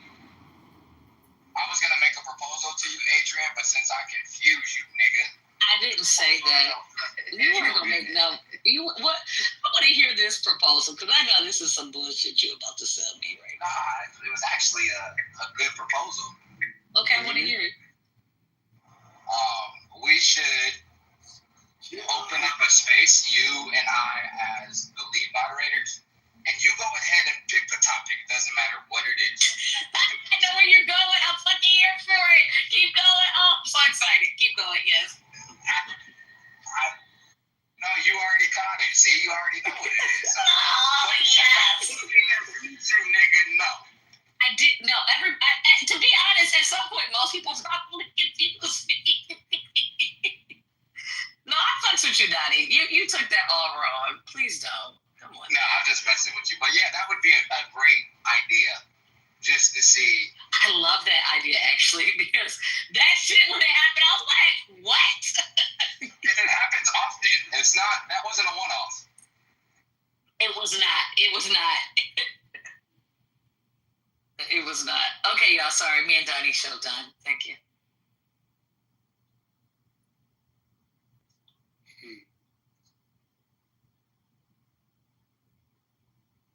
I have dreadlocks down. Hey. Welcome to the club.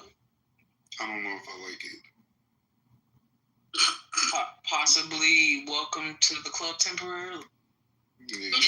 It's the. I literally. They're not locked yet. They're not locked yet. Yeah, that's what I was about to say. They're You're not probably really just in the locked doorway. yet. You know? I'm just standing in the door. Huh? Do you feel dirty? Yes. And I'm only on a week into this. I figured. Yeah, that. I had to put a stocking cap over my head and wash it like that. My hair is so soft, it took forever for my hair to lock. But now they're down to my elbows. No, I'm not going to wash it. I'm really not going to wash it. I'm just going to keep getting haircuts and keeping it lined up. We're just going to let it be what it is until I get a retwist 4 months from now, which I guess is what, November? Can I see a picture, Corey? Yeah. I think you started yours different than yours are two-strand twisted, right? Hold on. Is it in my page? Yeah, it's the second picture. Oh, okay. I didn't see it. Yeah, mine I wouldn't have even yours thought are those two-strand as twisted. I just thought those were two-strand twisted. Oh wait, no, you have two locks twisted together in this? That's what I thought. I can't tell because I don't be knowing. Yeah, those are braid locks. Yeah, his locks are braided down. That's how I used to have mine. So the biggest thing, Corey, don't fucking play. Alright? Hold on, PTR. I'm not doing shit to them. My hair just comes out. What do you mean it comes out? Like it's untwirling. I don't know. Oh yeah, because they're not locked. So they'll end up. No, I'm saying the two strands. PTR. The two strands are. Every time you say PTR, it came. Yeah, I was thinking the same thing, bro. I was like, yeah, stop playing with me. I'm getting better. I'm sorry. I was like, is my phone broke? Go on, Donnie. Sorry. Often, Corey, where the braids wouldn't hold, but the locks themselves hold. What I would do is I would leave them bitches as long as possible, because when you take them out and you have them wavy locks, your hair fucking bangs. So, with that being said, let them damn near fall all the way out to the bottom of the braid. Consistently around and take them out, your hair will be thin. I don't see any braids. I see two twisted pieces twisted together. PTR. I don't see any braids. Oh, I do. Yeah, just keep watching it. Just make sure you keep it clean. You know I don't see braids. I see twisted hair, then twisted together. Like you twist one, you twist the second one, and then you twist those two together. I don't see braids. It's knotted. Some of them are knotted at the bottom. Did you PTR, bro? I do see. I mean, I did PTR. You said they're knotted at the bottom? It looks like it to me right there. Like in the picture that's right there. Should be a rubber band. I don't know. They look like they are just coiled together to me. Yeah, there's no rubber bands at the bottom either. Yeah, they're just coiled together. If they braided the tip, it's just so it doesn't come apart. But I don't see any braids. The braid is just when you twist them. Two-strand twist. A braid has 3 strands. What the fuck is happening here tonight? Let me look at the dictionary for the braid. Oh my goodness. Avi. Ooh, that was funny. Let's do some geek research. My hair is so fucking long. I'm such a bad bitch. Oh my god. But I just. So those are get some extensions in there. Don't cheat and put the extensions. I don't do extensions. That's all my hair, Bookie. But what did you say, Donnie? Let me look again. Yo, Corey, I thought of you earlier. Somebody said some shit to me in real life, and I thought my head, no Bookie butt. And I was like, oh, I almost texted you. Like, that's how much it hit me when it happened. Like, literally, I was like, no Bookie butt. And I was like, oh, I can't do that. Like, this person doesn't know me. I called somebody sweet earlier today in Corey Energy. I was like, no, sweet. Oh no, sweet.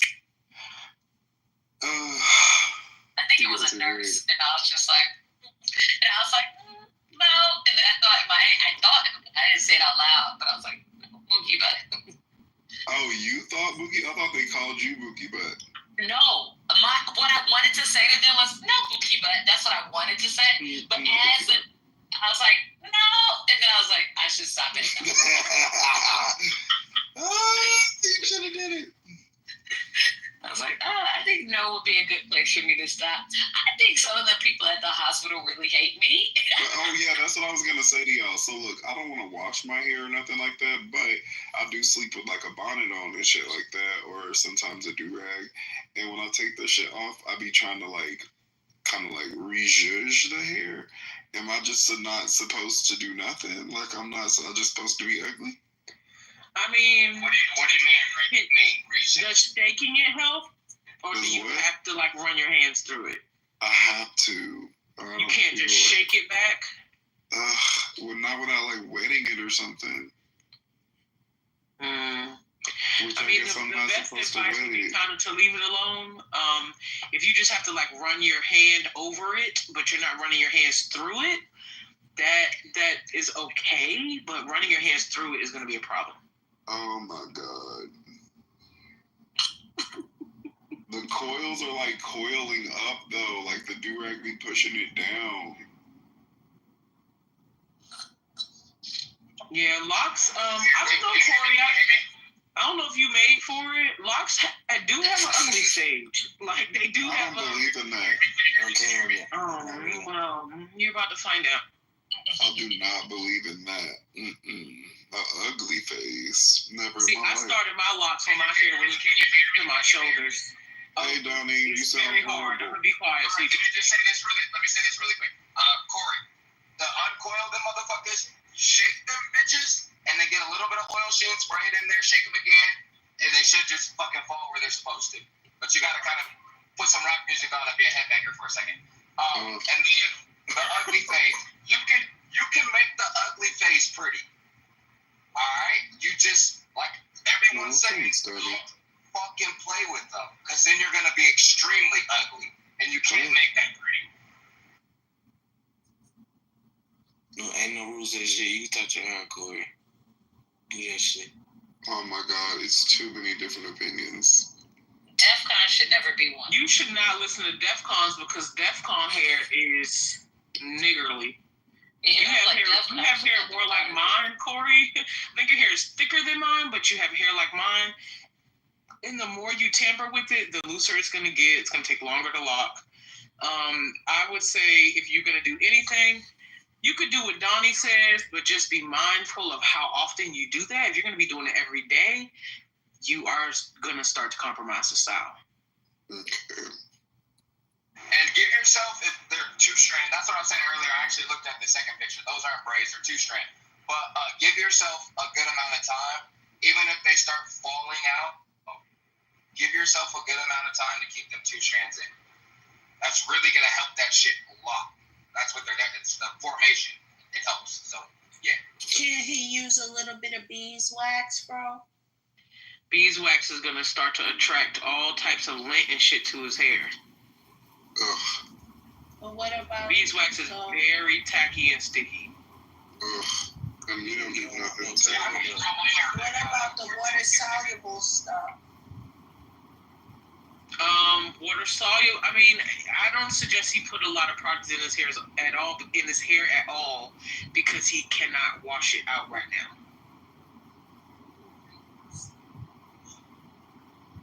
Especially being in LA with that fucking sun, your scalp is what's most important. So if you can get it, there's these and don't use a lot of it, right? You don't want a bunch of product, but there's oils, natural oils that have that refined tip, that shit right on your scalp. Give it a little squeeze, let it do what it does, let it run, and do that every week. Don't do it after 2 weeks. But just make sure that scalp stays moisturized, excuse me.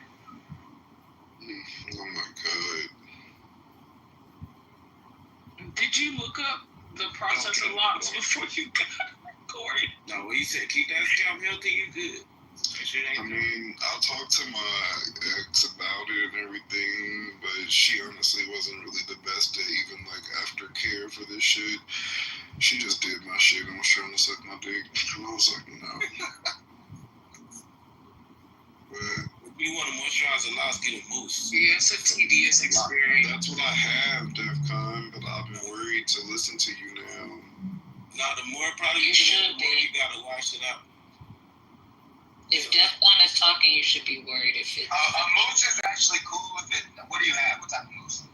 It's called, it's like a white, and it's like spray painted black. I forget the name of that shit. It's sitting there on the counter, though. Now, but I have mousse. When you're starting, it's like foam. Yeah, you just don't want to use a lock that's actually fucking locked. And once it's locked and secure, that every 2 weeks can be, every 5-6 days. And you can actually wash the shit out. But when you're starting out, you just gotta let your fucking hair do what it does.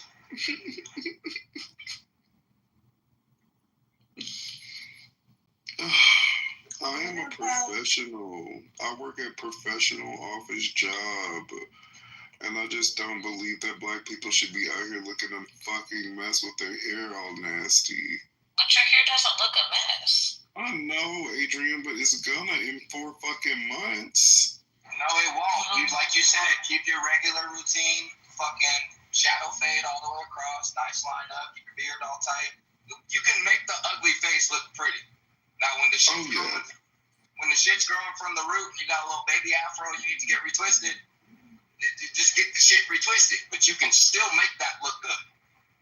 Yeah, and one thing about locks that I think a lot of people, including myself, do not grasp when they're coming from having loose hair is locks are they're not neat. Like it's not slick. It's not like slickly brushed edges and flat edges. It's just that's not the nature of the style. The nature of the style is fuzzy. It is a little messy. That is the nature of the style. If you want slick hair, you better get a baby, fucking start doing baby hairs or some shit. But that's not locks. That's not what it is. Actually, you're gonna push your hairline back if you think that locks is a slick edges, neat ass style. You're gonna push your locks back. You just have to remember that locks most times comes as a derivative of an afro, and an afro is not clean. Yes, it is. Nah, brother, niggas with afros need an haircut. Stigma, right? What? That's what you're placing on it. Donnie's talking about the edging. Donnie's talking about the edging of it. Like it's not if you're just growing a regular afro and you're not getting it cut, it's fuzzy on the edges. Like your hairline, the edge of your hairline is going to be fuzzy if you're rocking a true afro. With this PTR. I'm just saying. Yo, I'm so mad you said this PTR out before and I never looked at it. Oh, you see that shit is now, don't you? Yeah, I can't. I'm so mad because she's had this PTR up several times before. Several. And I feel like a fucking idiot because I just was like, some colorful niggas and moved on with my life. They colorful, all right. They some colorful niggas. And now I look and I go, there's a lot of color in these niggas, literally in them, on them. So question, y'all, last one. Are the 2-strand twists supposed to become one dreadlock? They shouldn't. No, I think she just did that to keep them together. They can. Or to keep them unraveling. Yeah. Some people, we call them wishbones, right? Some people have wishbones in there where it looks like one at the base and then it splits out into the actual 2 dreads. It's just a matter of how those. That is I so thought it was yucky. fishtail. Ugh, that stink. But I think with Donnie, I don't know if I haven't seen anybody start that on purpose. Usually when I see that, it's somebody trying to keep 2 locks that are thin. And so the ends of them are separate, but somewhere down the line, that lock was getting thin and they had to twist that bitch together. Like, I never seen anybody start them like that on purpose. Well, some people start them like that if your hair is already thin in a specific area, or if it's not going to necessarily lock the right way. Yeah, but I think yours are, like, the parts in between them are too straight. Like, I think they're intended to be individuals. She just put them together so that they would stay twisted. It's more protective that way. But a good way to refresh your scalp is to get some fresh aloe vera stems. Take that out. Blend it with some distilled water, or just take some of it, cut from the plant, and just put it on your scalp because you're out in that sun. Have you been watching before? She Mexican. No, I have a friend that has a natural hair salon here in Brooklyn, and I went to one of her classes where she was showing people with locks how to keep their hair. What were you doing there? Excuse me? What were you doing there? Because I can be. Oh, period. Oh, no, that's really cool. Free world, free country. But you can use aloe vera, Corey. Oh, you know why she was there, Corey. Don't even ask. Excuse me, it was a woman's salon. What the fuck is you talking about? Johnny, go walk the dog. No. Just because there wasn't niggas present, you trying to learn to catch. Let me step back. How to catch a nigga. I can redo your dreads. I got a little aloe vera if you want to come in. Say it for a bitch that cares. How to Catch a Nigga sounds like a bad episode or some shit. It does. I got a little aloe vera. I can play in your hair. It's a natural plant that I grow in my backyard. You want to see my garden? Yeah, I love y'all hoes too. Yeah. It's the bait car. Mm-hmm.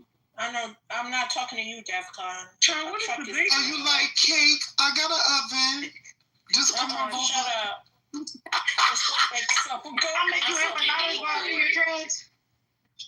Who just said that last shit? I hate all people. The empanadas while I do the locks is crazy. Very. Yo, how have you been single for so long? I don't. Damn. No. So let me try and rephrase that because that's not how I meant it. I didn't realize. I really didn't. But every man's response, I was like, oh shit, that was not how I meant it.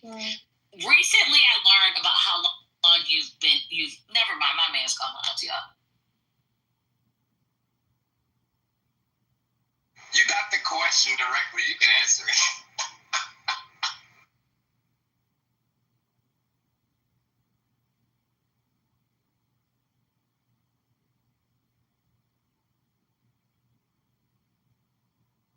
It's okay, Alicia. I'm going to be single for forever.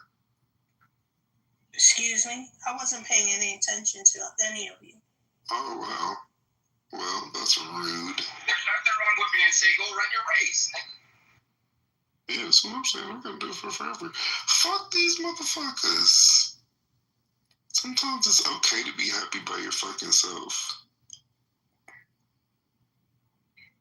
And Adrian just got that fucking man. That nigga's fresh out the box. He still smell like plastic. Bring out the plastic, bitch. I'm feeling brand new. Literally. Box still in the trash can like Christmas morning. I'm talking about what? Be right there. My motherfucking receipt is on the table, nigga. Ain't found the scissors yet to get that little plastic thing off his wrist that had him attached to the box. Listen, when you act crazy, we putting you right back in that box and taking your ass back. Don't act like the batteries ain't included.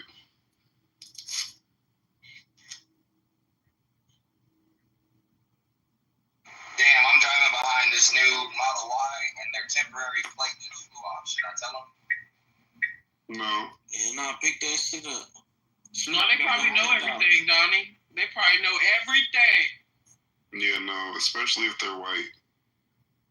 Oh yeah, I haven't looked inside the car yet. I'm gonna take a peek.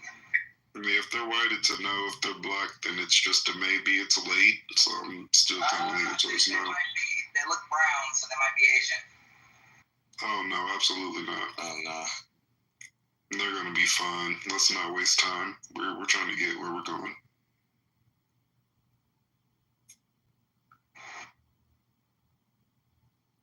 Oh, my bad. He's a white man. He's a white man. My bad. Oh yeah, floor it. Yep. Call the police. Call the police is crazy. That's crazy. Yeah, there's a Tesla driving down the street without a license plate. I just like you guys to know. It's making me nervous. He's driving really wild. Yeah, because why would anybody not have a license plate? Maybe it's stolen. Right.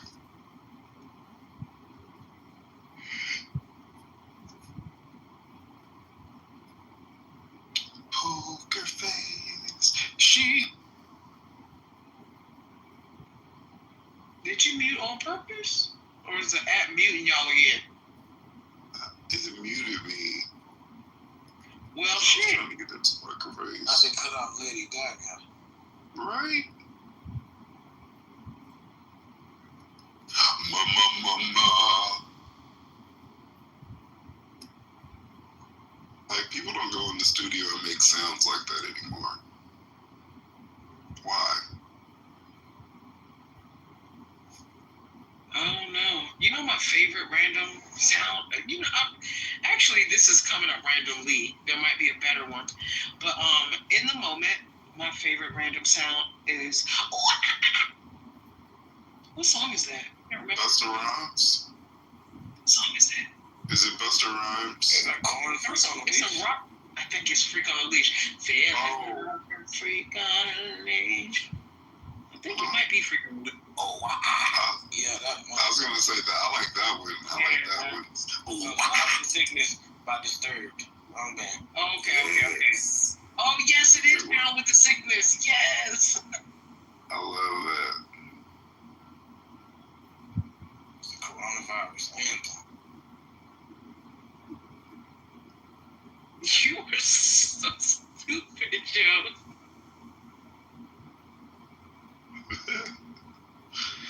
Come and get down with the sickness.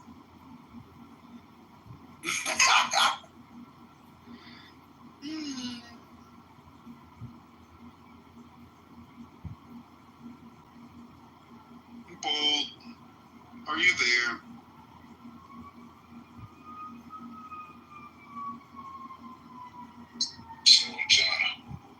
Hey, Bold.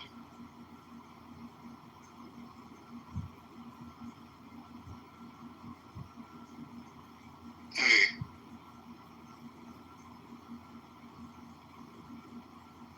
Hey. Bo, I'm curious what your PD is. Just physical disorder? No, his pupillary distance looks very much like 40 instead of like a regular at 60 something. The niggas be good at basketball. I just want to say, Bold, I don't like the sideburns. And it's like, if you can't grow a full beard, then I just don't see why we're doing this weird, like... Mutton chops. Yeah, like... Soccer player beard. Yeah, it looks very Dominican, and you're not Dominican, bro. Like, you're not. So it's like... That man said, why y'all call me just talk shit? I can hear his thought.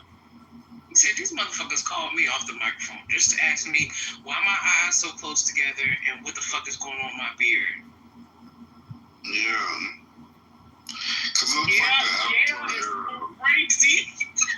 It looks like the Avatar arrow. And that's what I don't like about it.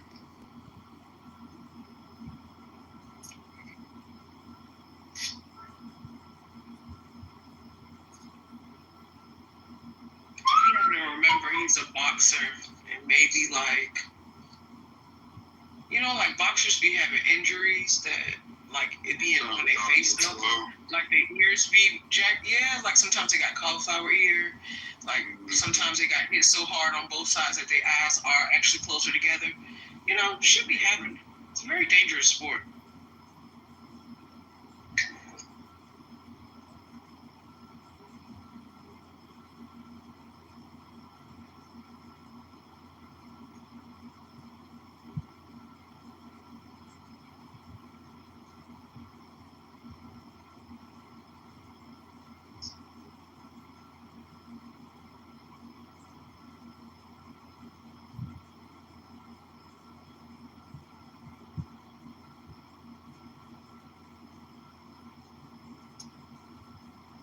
Hello? Can y'all hear me? Yeah. Hey. How did we get on this subject? I just looked at his PTR. I was about to say, are you talking about what Corey and I are talking about, or are you talking about the title? Who is he? Where did he go? Who is he? Yeah, you probably not talking about what we're talking. You talking about the title, man? No, I'm talking about what you said you just looked at his PTR. Who is he?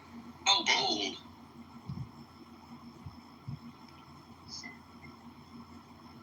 Yeah, Bold. I met this lady this morning when I was sitting outside the hotel, and she was looking at me and the hotel sign at the same time.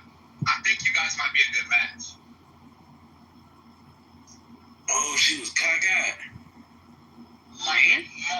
Like a mother. I like that shit. And my thought process is, especially, I'm looking at your PTR right now. You're not cockeyed. I'm not saying that.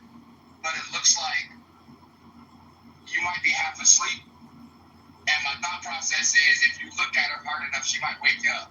That's all. Bonnie. Oh my God. That's why I asked, like, what is your pupillary distance? Because that thing, it can't be in the 60s. He can wear the Morpheus glasses, real easy. But I halfway bring that lady up because she decided to tell me what a woman wants. And the whole time I was thinking that as a man, I want a woman with good eyes. So I don't know how that works if, you know, you looking at me, the hotel sign, the Taco Bell sign in my car, but telling me what a woman wants. I don't get it. What a girl wants, what a girl needs. Good, you should have got with it, try and train that eye. Try and get back on track. You should have sang, I've been watching you, watching me, and I know you want it. And what was crazy is they was both moving. It wasn't just one. Oh, they were both moving? Ooh, that's a riddle. You just got turned on DEFCON, and I'm sick of it. Yeah, I be trying to figure out which one's the good eye. That's like one of my favorite games. I also feel like you matched the blue man in my PTR, and it's making me uncomfortable. Nah. That nigga bald.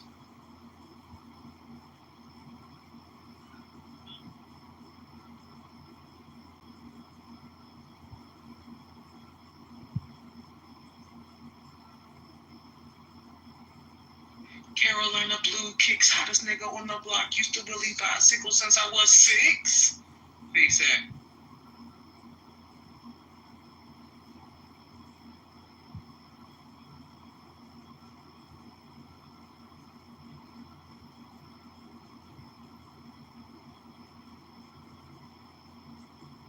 Colin, stupid. Donnie, Colin said the lady said, you're just too good to be true. I can't keep my eyes off of you. The Taco Bell and your call. That's fucking hilarious. My second grade teacher had an eye like that. I couldn't tell when she was looking at me. I was getting in trouble.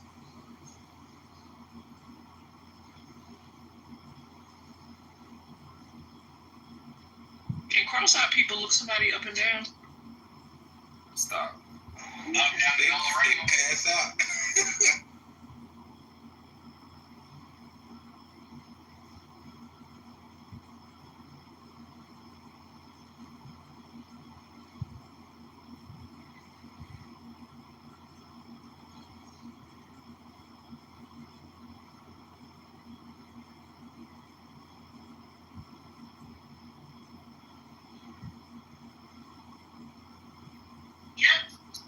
Working on, man.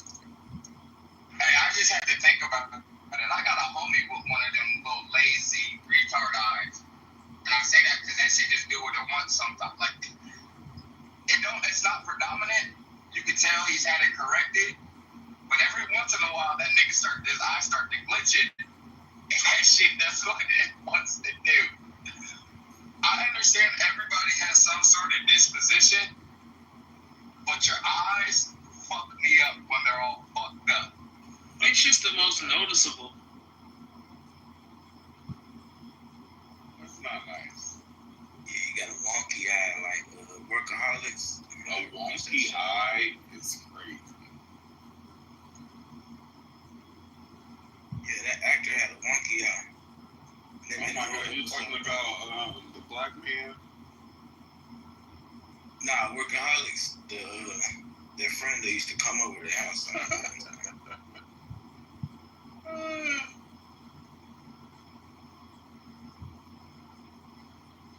Keep rolling. Keep rolling. Yeah. Wasn't that Get Rock? Breathe in, now breathe out. I miss him. What happened to that kind of rock music? I hope Beyonce brings it back. You better shut your ass up, nigga.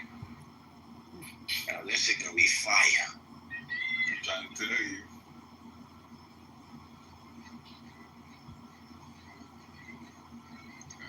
The Destiny Child rock album.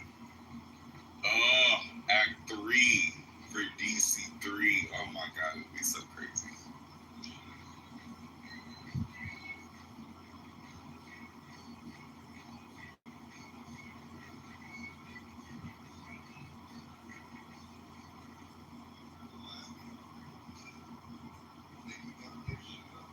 No, Alicia, astigmatism is when like the cover of the eye is curved differently.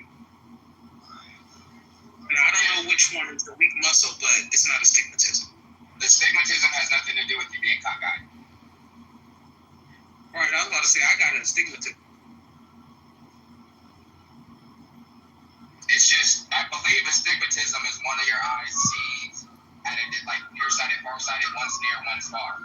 The lens that can be affected. It's because the lens of it curves like outward more than regular.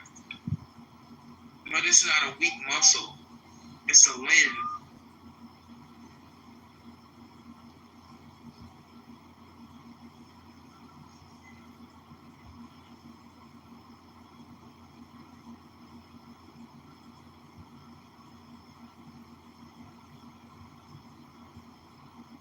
I can't get Stan's song up right now. I've been watching you, watching me, and I know you want it.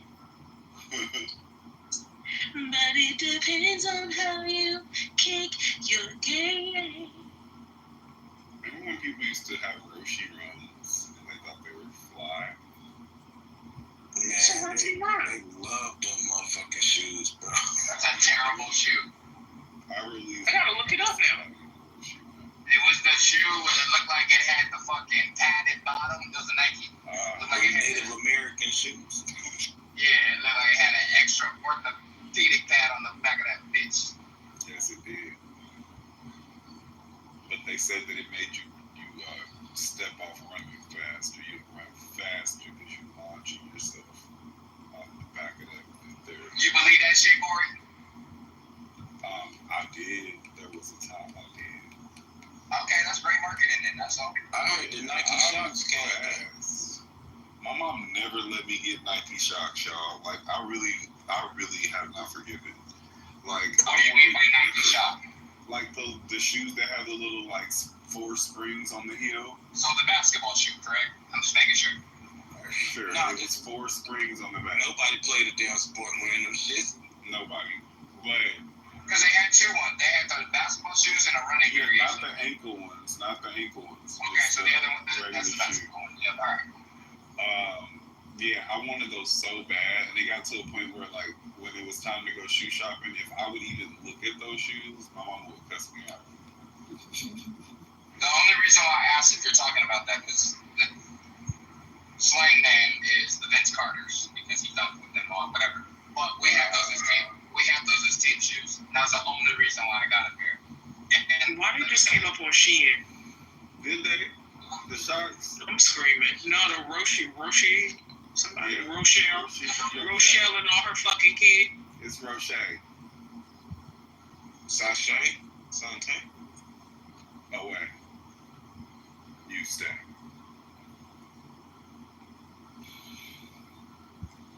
How much are they?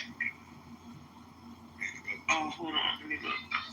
$56. For who? 56 doll hairs. What size? Let me look again. I guess it's any size. No way. Their peak price was around $90, I think. Yeah, that's why I said 80 is what they should be around now.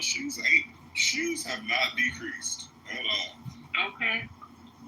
Yeah, it says Nike Rochelle and her kids Midnight Navy Mesh 5605. Only one left, a US 9.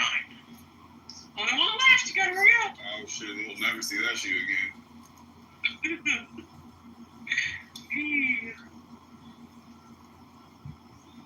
This shoe look like Yoshi. It's green. Oh hell, it does look like Yoshi. I'm cracking up. Face ass shoe.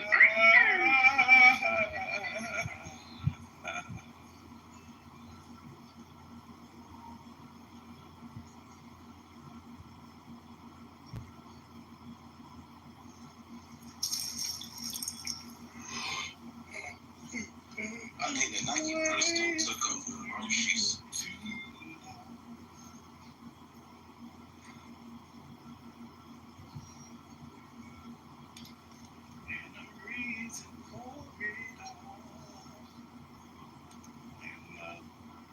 Why y'all, how was Jill Scott just a big bitch that sang about food? I don't think so. I think Jill got some. I think she definitely has some memorable lines that include food, but I don't think that was her whole thing. Like Lizelle and E Flat, I don't think mentions food at all. Period. And that's one of her more popular songs. I think people just grits. I think they just fucking remember that song. Scrambled eggs. Right. Fries golden. I've been looking in the Goo. So right now, the Goo seems like our regular. It's kind of regular. Mm-hmm. But have y'all been looking at the Goo all day and seen the people that have come in and like avoided the stage? Have y'all seen that? Mm-hmm. Very specifically because they fucking know better, yo. Like they knew that they would end up in an emotional fight on the stage. I love Mr. Immaculate. Mr. Immaculate was in here, and I know he would have ended up in an emotional. One of those super New York ass. I'm actually not emotional, but you can hear it in my voice. I'm getting really like what? So y'all, I don't know what y'all talking about. I don't know what y'all talking about. They said.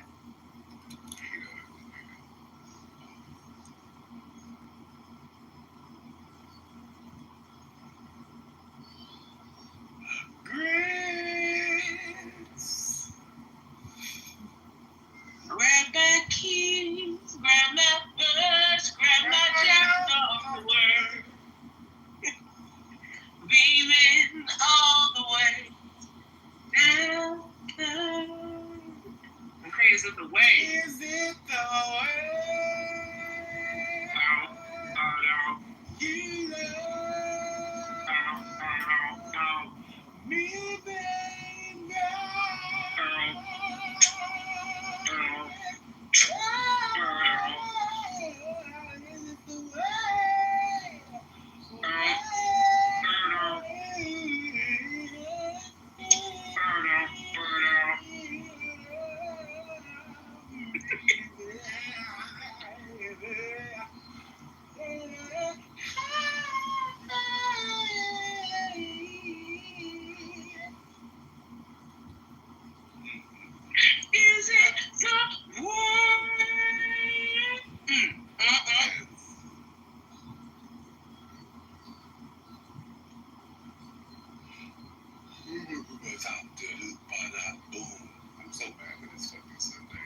was a rough ass Sunday, man. I think I threw up about 10 times today.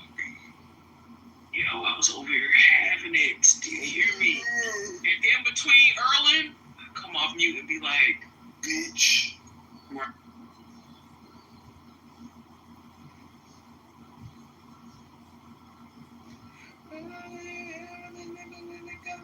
Like, I agree to a lot of what was said about, like,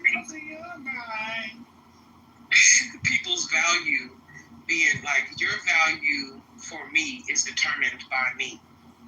What was hilarious, though, was the amount of people who had no value to the person or people they were trying to assess the value of, and how they don't realize that regardless of what they feel or how aligned they feel they are with other people that they think are consuming you, if you don't value them, what they value about you or not isn't gonna matter. Like, that's why when Kid said what he said, I'm like, no, I mean, I feel what you're saying.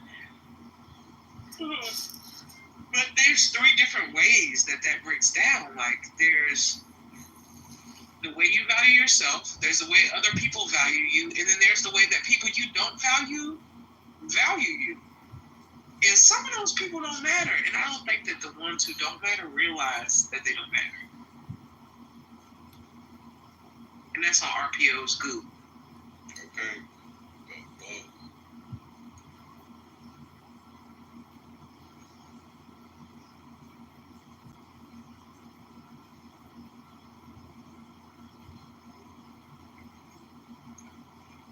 You can lose, you know, you confuse, you know, why you losing your mind.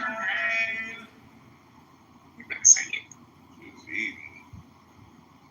Why you wasting your time?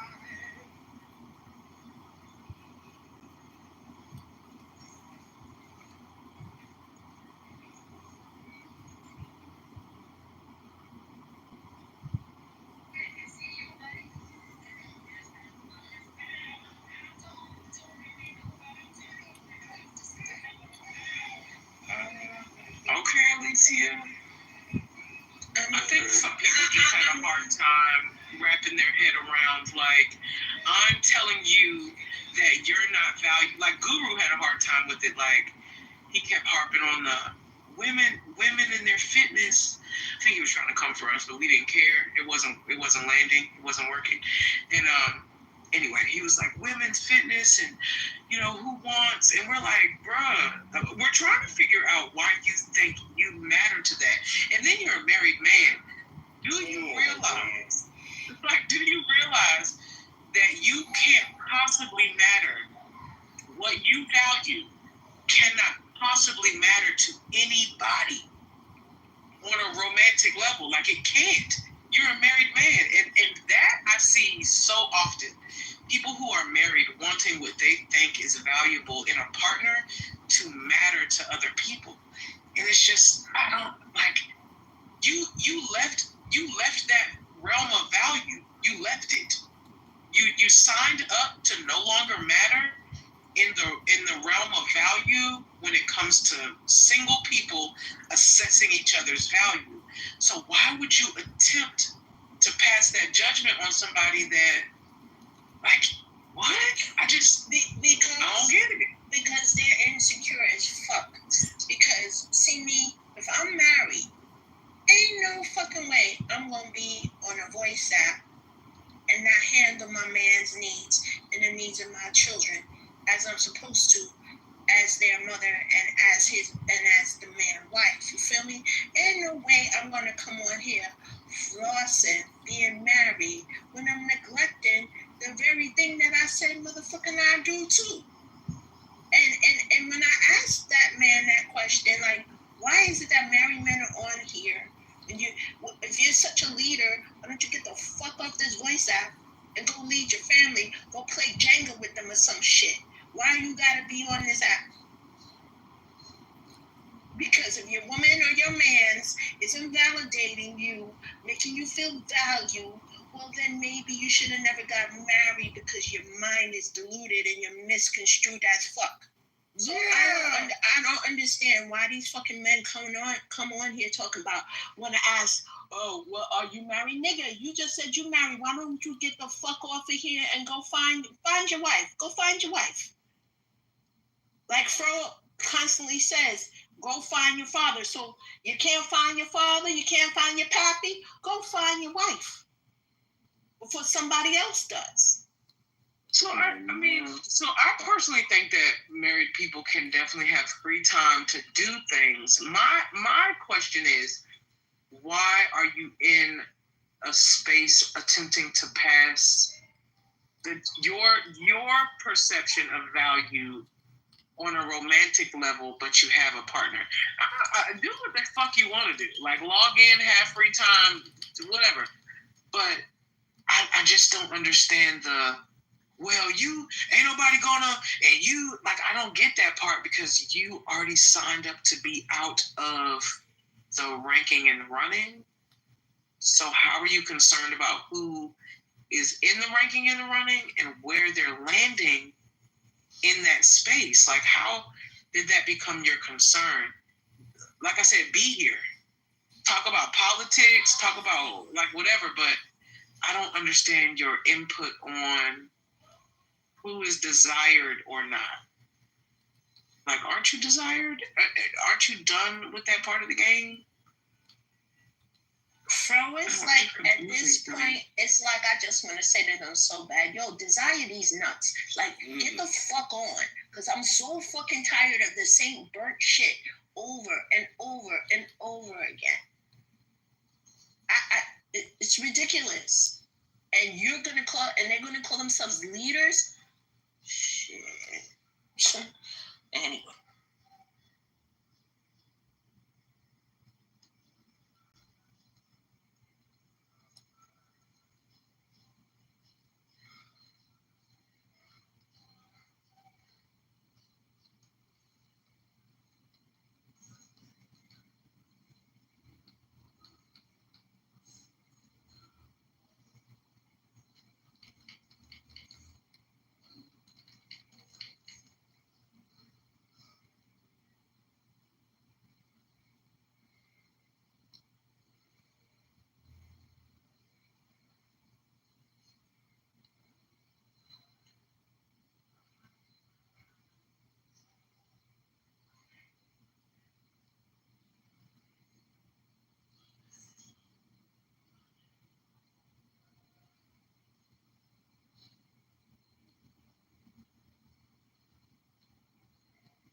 Maybe one day we need what you said and how it sounded.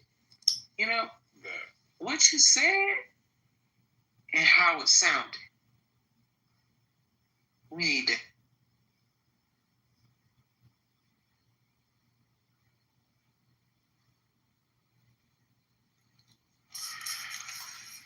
I think we should act like men don't exist for a couple of weeks. Just especially after today, I think that it's very clear that they're not able to, they don't exist in themselves. So, what are we doing? Why are we making these niggas a thing? How about that? How about the amount of them that admitted today that they don't have a purpose without women is scary. Yeah. So scary. Invisible man, since we want to, right. Adjectives. Invisible. And then they're like, nobody cares. It's clear that y'all don't value us. You don't value yourself unless you have access to pussy. So why should we value you? That's crazy. It's crazy for me to value a person that doesn't value themselves or see their value unless they have access to another human being's genitals. You actually don't have value. Because without the pussy you came out of and the one you're trying to get in, who are you? A nobody. A fucking nobody. And that's self-proclaimed. A nobody. Self-proclaimed. Yeah. If we got to listen to people self-proclaim things, I'm going to listen to you understanding that you're nobody. I'm not, like, I can't listen to you're a leader, you're a protector, provider, you a builder. I don't believe those. So if somebody proclaims something about themselves that's negative, I'm going to believe that shit first. And you are nothing without vagina. You keep telling me.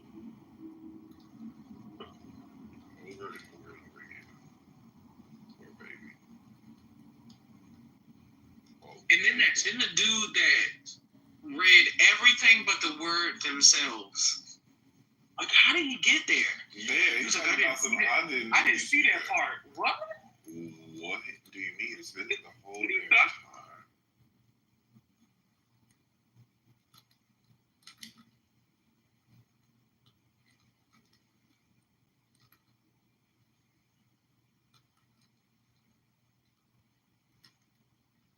I know one thing for all inquiry. That motherfucker, these motherfuckers are so burnt. You might as well forget about putting new batteries in the damn smoke detector. It's like beyond burnt. Fuck it. Like, there's no saving these motherfuckers because they don't want to be saved. Oh, I forgot all about rightfully. They don't want to be. They don't want to be saved, man. They don't want no constructive criticism. You know, they just twiddle their ball sack between their fingers, trying to find the secret of life, and they ain't found the shit yet. So it's like at this point, I've lost hope in these crusty roaches that say that they're leaders. They're not, because if anybody. It's like I told somebody before. If there's three men at the most that I will follow in here, it's Rohan, it's Avi, and it's Corey. That's it. I see. It's like I'll be looking around like, where the real men at? And then Rohan will come up, and I'll be like, woof, woof, a voice of logic. You know what I'm saying? It's like this. How this shit go? Man, oh, burnt dick dogs in this motherfucker. I can't. I almost left RPO today because of this shit. And I'm like, ain't nobody gonna chase me out. But every fucking time we try to have a logical conversation, here come the men talking about being gay. What the fuck does being gay have to do with the subject matter? Absolutely nothing. It's because your incoherent, stupid ass can't answer the motherfucking question either yes, no, or let me get back to you. You can't answer the shit, so automatically, suck my dick, motherfucker, you gay. OMG, I'm getting so tired of hearing that. I don't know about anybody else, but I'm so tired of hearing people throw that around. Nigga, you wish you was being thrown around and butt fucked. The more you talk about it, and then if it happens to you, you get called out on it, or you feel away. See, Corey, that's why they can't get mad when you come for them. Because guess what? They open their mouth, and you can oblige and stick something in it to shut them the fuck up. I got a question, Empire. Are you really minty, or you just like stealing that man pictures? Just like the third picture of his. I'm just gonna be so curious.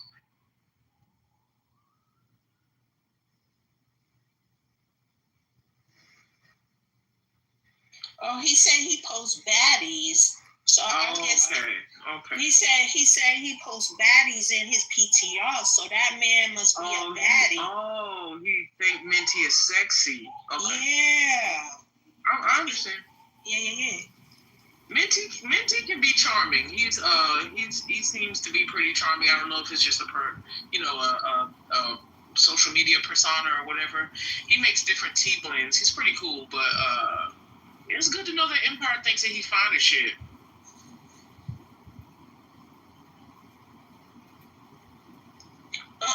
Nigga, don't you dare post me, motherfucker. Hell no.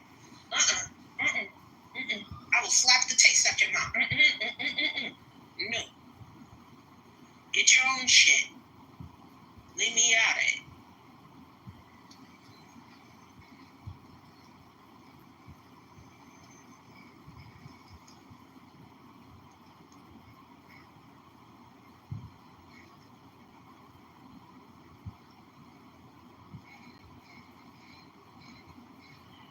Nigga, I don't come from that generation to be called a baddie. I come from the generation of fuck around and find out.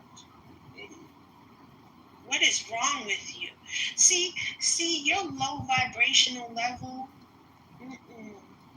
See, because I made a promise to certain people in this room that I will not do certain shit no more. You's a lucky motherfucker this morning. You's a very lucky motherfucker this morning.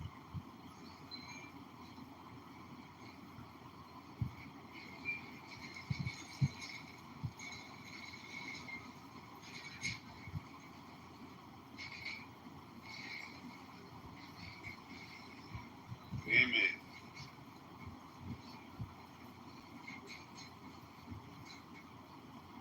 If anybody happens to be near any cannabis that is lit at this particular moment, please inhale some for me. Thank you kindly. I was just thinking about lighting up, and I don't know if it's going to make my headache worse, so I'm pretty scared about it right now. I know. I really want to. Did you eat something today? Did you eat something yesterday? I had some broth that I managed to keep down. Okay. Everything else came back up. What about rice? I didn't try rice today. Like solids they was coming back up, so I just did broth. Might be because it's too hot. It might be too hot because it's the heat will do that to you, and then you're still in the healing process, so.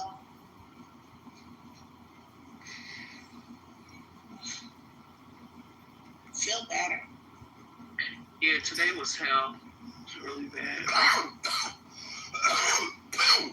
Bless you, Lord. Bless you. Corey, if you haven't done it yet, check the Discord chat. Imani left us a message.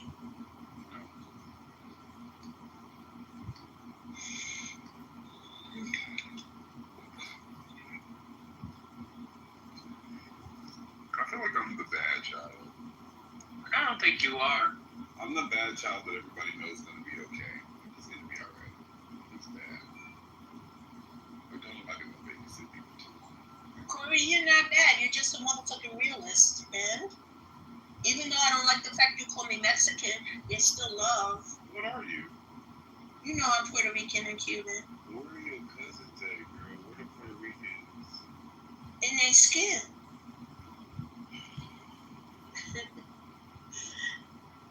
They're around. Shit, if you were around me this weekend, you would have had at least 3 more boyfriends. Were they Puerto Rican? They was Puerto Rican, and one of them had curly hair like Bud Bunny. Are they 6 foot? One of them was 6'1". The other ones were like 5'11". Yeah. But the other one was 6 foot, 6'1". Yeah, our resident Mexican is in the group. His name is Alexander. Yeah. Oh, hey, Alexander.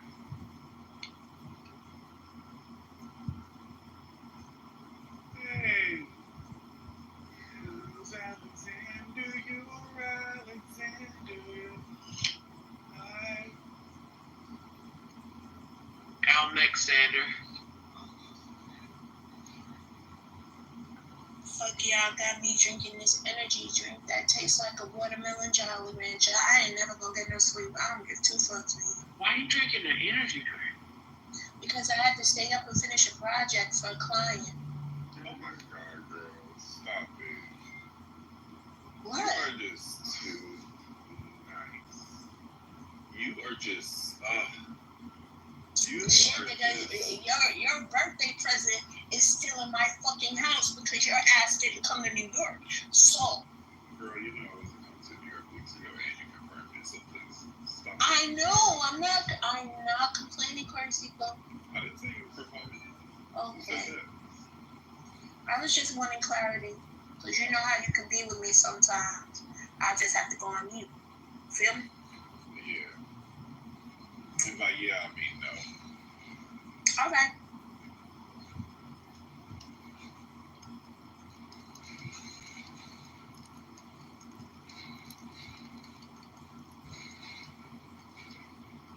Do they have Fortnite? Cleo popping in and then leaving us. Who? Adrian. Oh.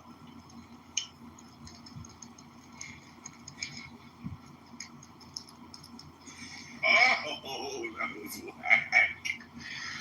She bullshit. Oh, that just made me so upset at it. Oh, that little moment with Lawrence about the adjectives, that was an interesting one. Like, I totally get, well, we can't call them men because they'll run with it. Then that means that men need to be more accountable. You said what? Did you ever put that book in the chat? I don't think so. I mean, that to me that says that men need to be more accountable about what they call being a man. Like, because if you just can't call a grown ass man a man because the word man is enough to feel validated, that means that y'all haven't established that word well. Like, there are adjectives. You can still don't call him a boy. Motherfuckers be 40 years old talking about that's a boy. He's a boy. No, that's so kind to just call him a boy. You call him a boy now, you don't got to do shit else. Like, no, call him a lousy ass man or whatever the adjective is that goes with what he's doing, kind of man. Call him that. But boy, I just don't find that women get that perk of being just called a girl and then it's over. Like, oh, she acting like a girl. No, it's a trash ass woman. It's a raggedy bitch. It's a dirty bitch. It's a irresponsible bitch. It's always definitely closer to the adjective of whatever she is. But when a man is fucking up, it's just, oh, he's acting like a boy. He hasn't grown up yet. Motherfucker be having grandkids. He hasn't grown up yet. Yeah, men are the most protected group of people in the fucking world, bro. Don't make them feel bad about how they're behaving, because what if he tears everything up? They can be so violent. Don't tell him the truth. Oh, no. Yeah, that happened a lot today. No, tell that motherfucker the truth, and when he get violent, put a bullet in his ass. Yeah. Kill it.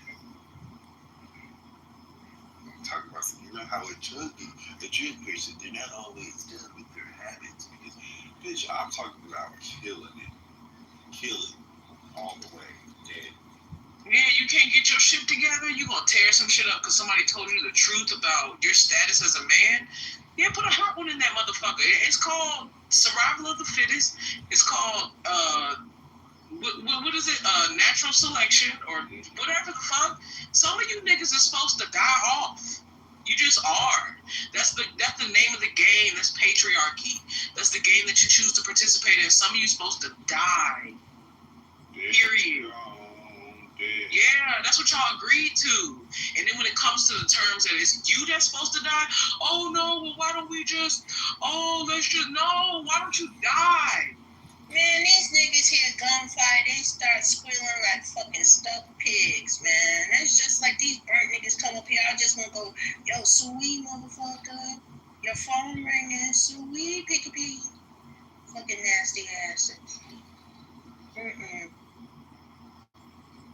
They forget they come out of a pussy. Spend their whole entire life trying to get back into said pussy.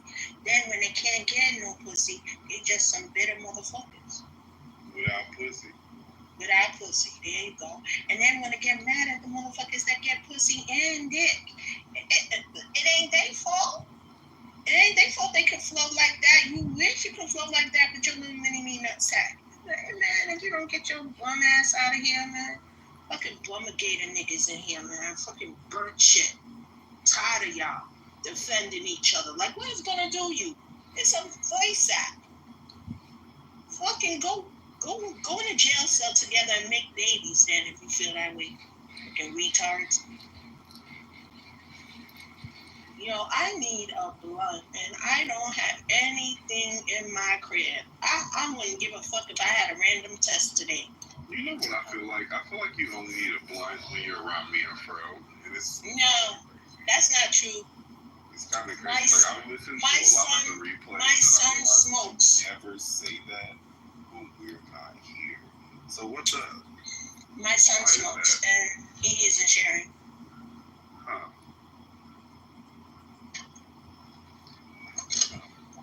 Well, things are not always as they seem. I'll be a little bit more mindful. I read between the lines. I have glasses. I got you, Corey. Mm-hmm.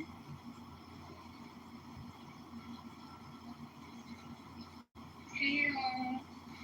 Oh my God. Hey. Oh my God. Alicia, did you say your son not sharing with you? Nope. When I come home, it's already been burnt. Oh, okay. Well, at least it's gone. I guess so. Yeah. Mm-hmm.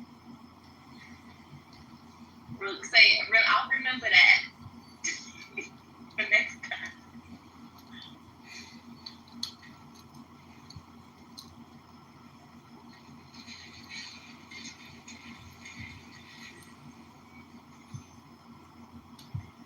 Guys, I just watched this show. If you guys need a show, it's called We Were Liars. It's on Amazon Prime. I just finished it, and the plot twist at the end was absolutely crazy. It was, wasn't it? Yes, it was. I was like, wow. Yep. And I almost dubbed the show, not gonna lie. The first episode, I was like, the acting is a little off, but it definitely got better. Yeah, that grandfather was no joke. For real. He was no joke.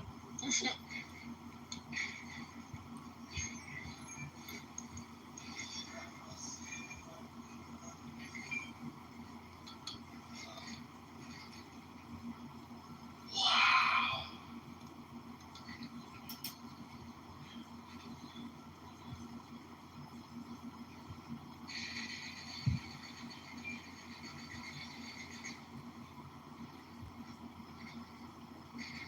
See, listen to Corey playing that game. You know some people get close to drown.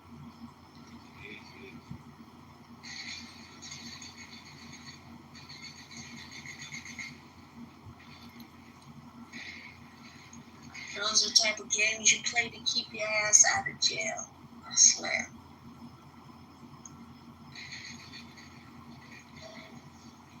Definitely is.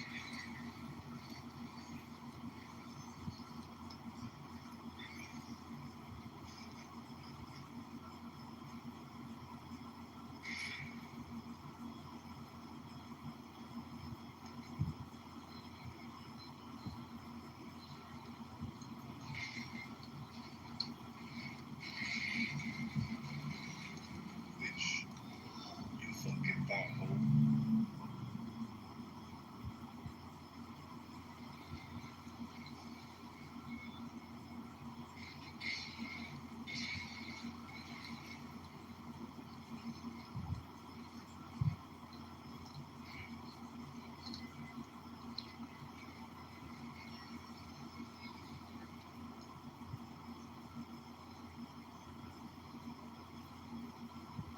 Hey guys, I got a random question to ask y'all.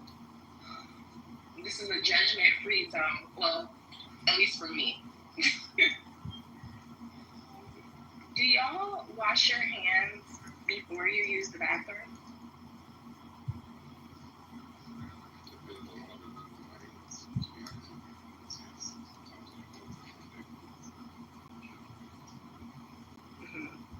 And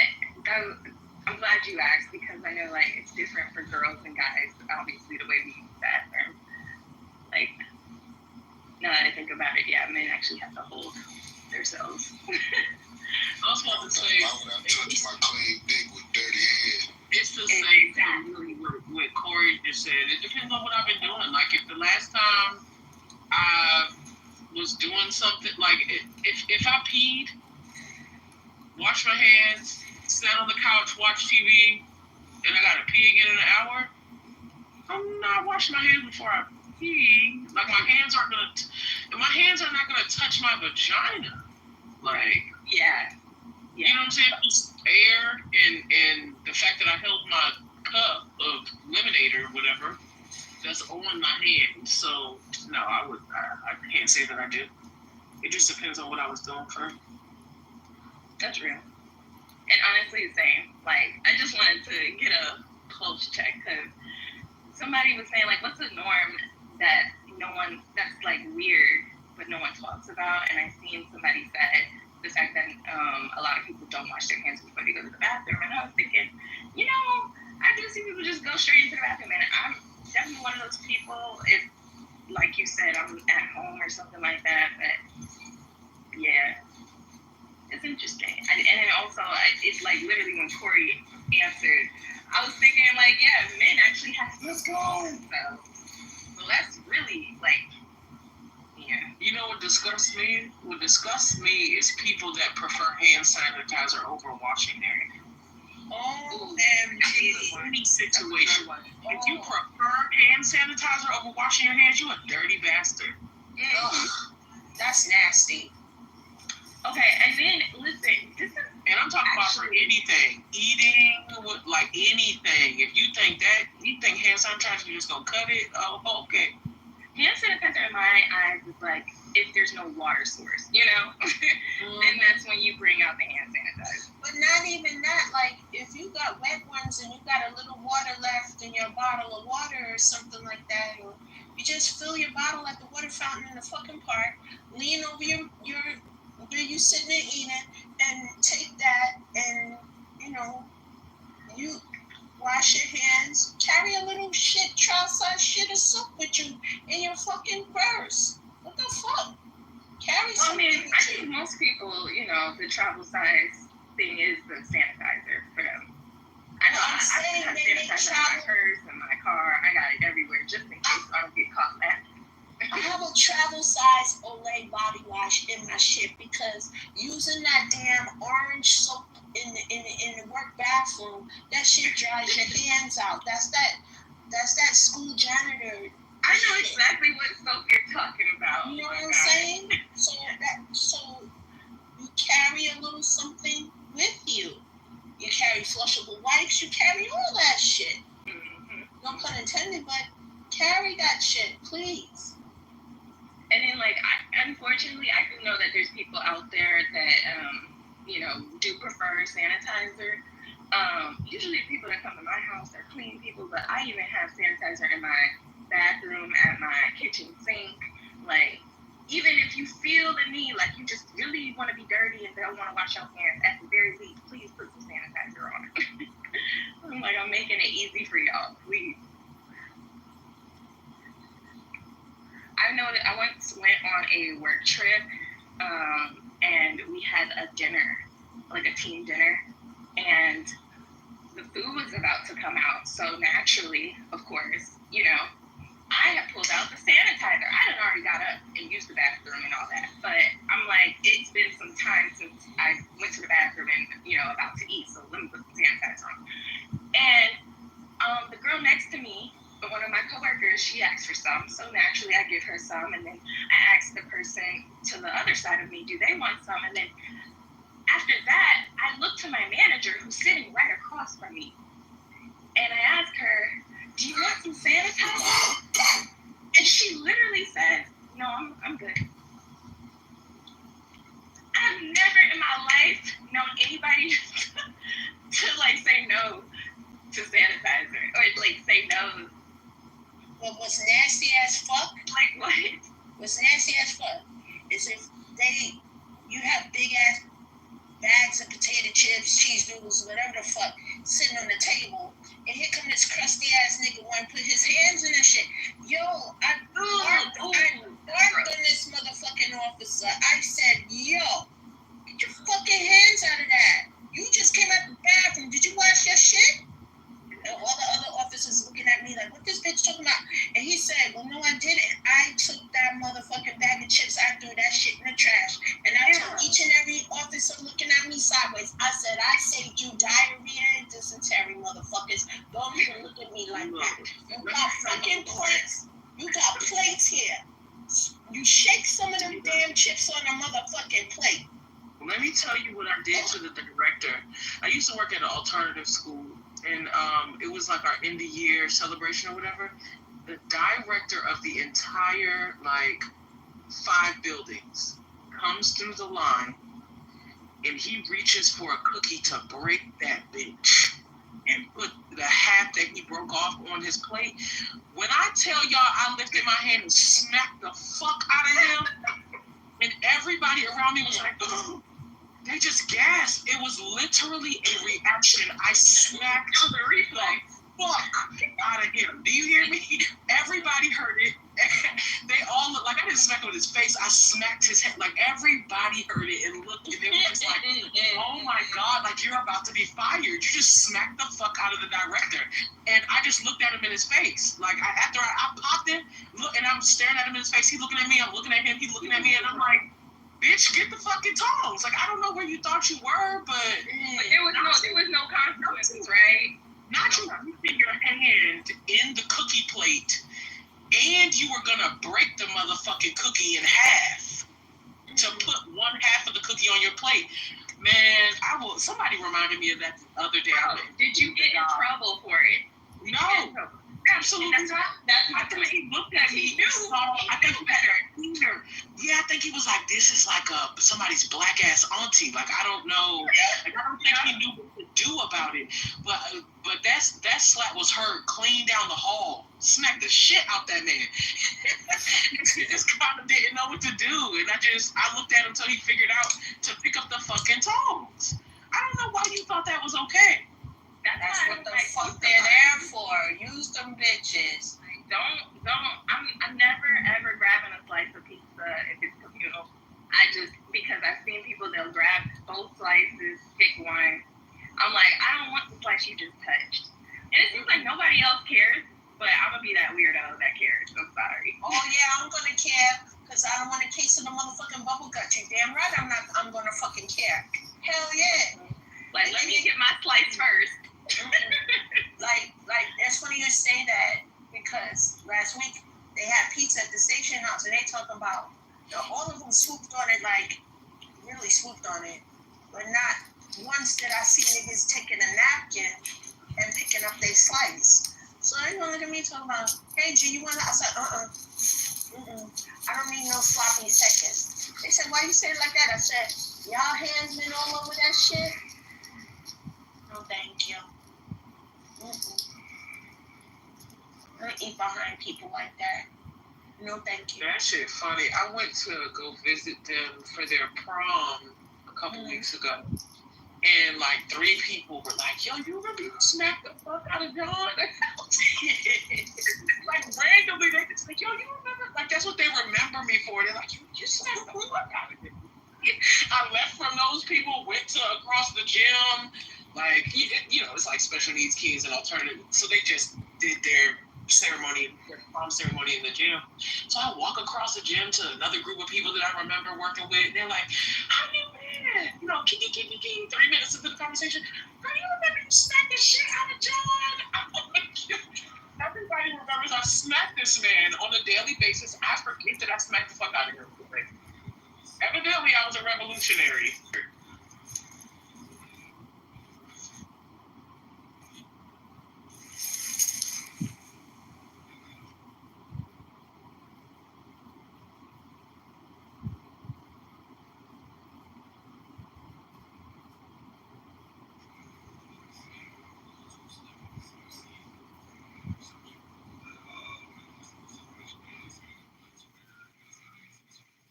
Funny because people might forget you, but they'll never forget how you made them feel out there, motherfucker. I bet you he think twice again before putting his hands somewhere with tongues is involved. Because he gonna be looking around for you, making sure you ain't there to slap his motherfucking head. That's what I was about to say. Like the years after I left, he probably was looking for me, like kind of like, where's that lady at? Be alright. Yeah, what's up, man? Where you go? What's up is the volume in your background. Sounds like you're in a concert. I mean, I'm now you in the goo. Cause that shit left. Trying to tell you. You don't get no fuck. You feel entitled.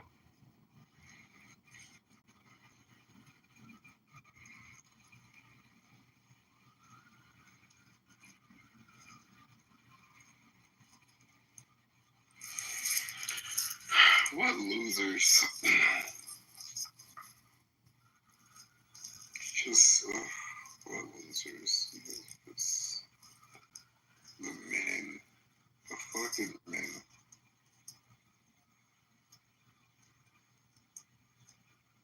Is Times Square Shark who just got told to sit down?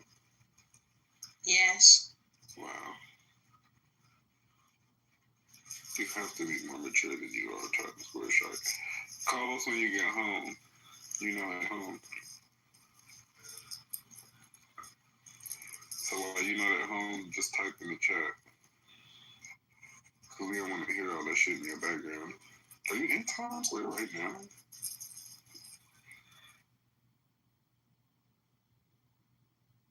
He said he was on his porch. Sure. If he from Times Square, then he on a motherfucking fire escape looking at the rats roll by. Exactly. Oh, in your Porsche, yeah. Oh, you got your Porsche in your pocket. Or Porsche. He put Porsche in the chat. Mm. Yeah, okay. Oh, okay. Okay. Well, yeah, call us when you get home. Have fun and drive now. Well, you definitely on the porch now. It's called the goo. You on the porch in the Porsche.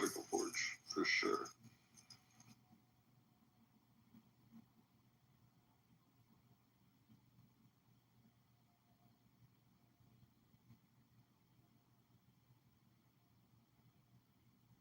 I went to the flea market in Williamsburg earlier yesterday, and I found this beautiful, beautiful, beautiful rose quartz cluster ring.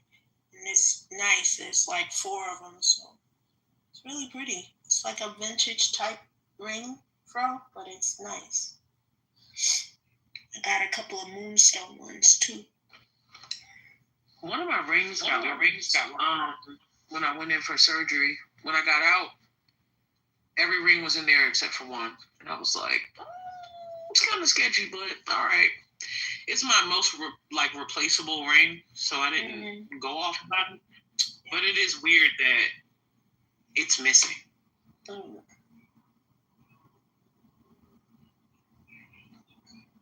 Wow.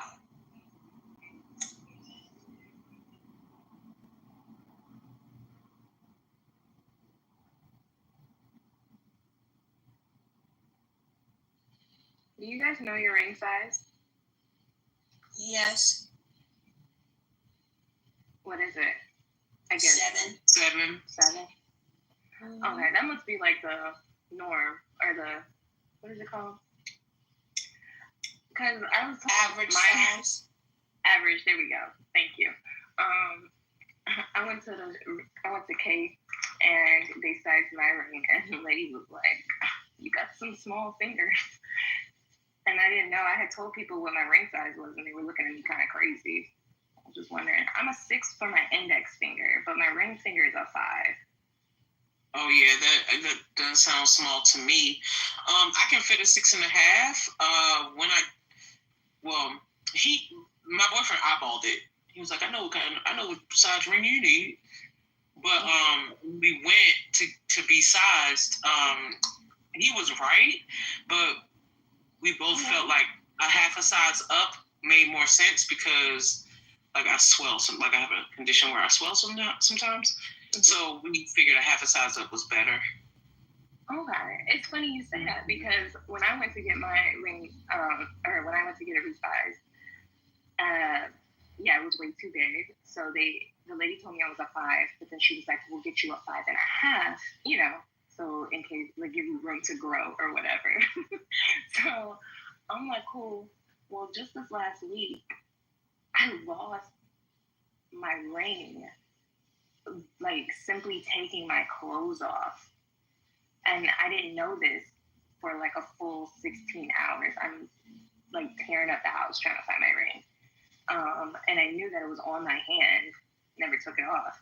So I was like, yeah, let me go ahead and get this resized. I did find the ring, but let me get it resized just for peace of mind.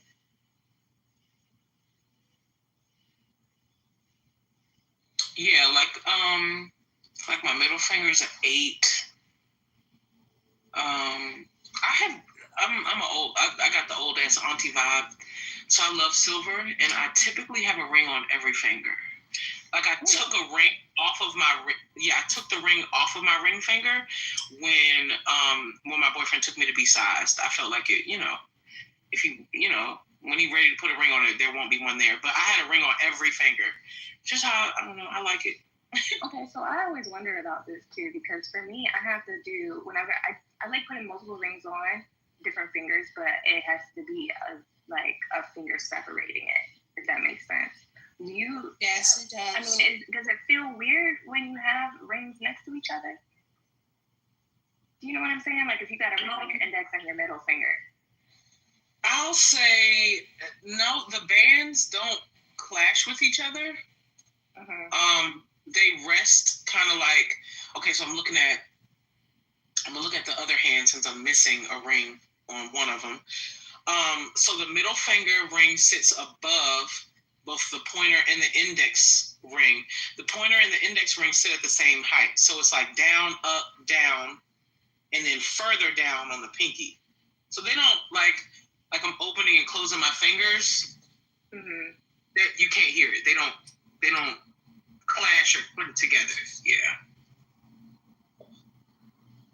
I tried putting multiple rings on my fingers like next to each other, and I guess I wasn't doing it right because it was bothering me. So I was just like, I'll do the middle and the ring finger usually. And on I kind of want to start doing a thumb too.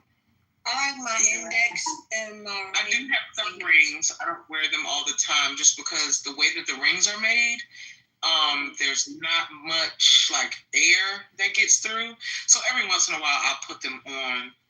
They were made out of spoon handles, sterling silver spoon and fork.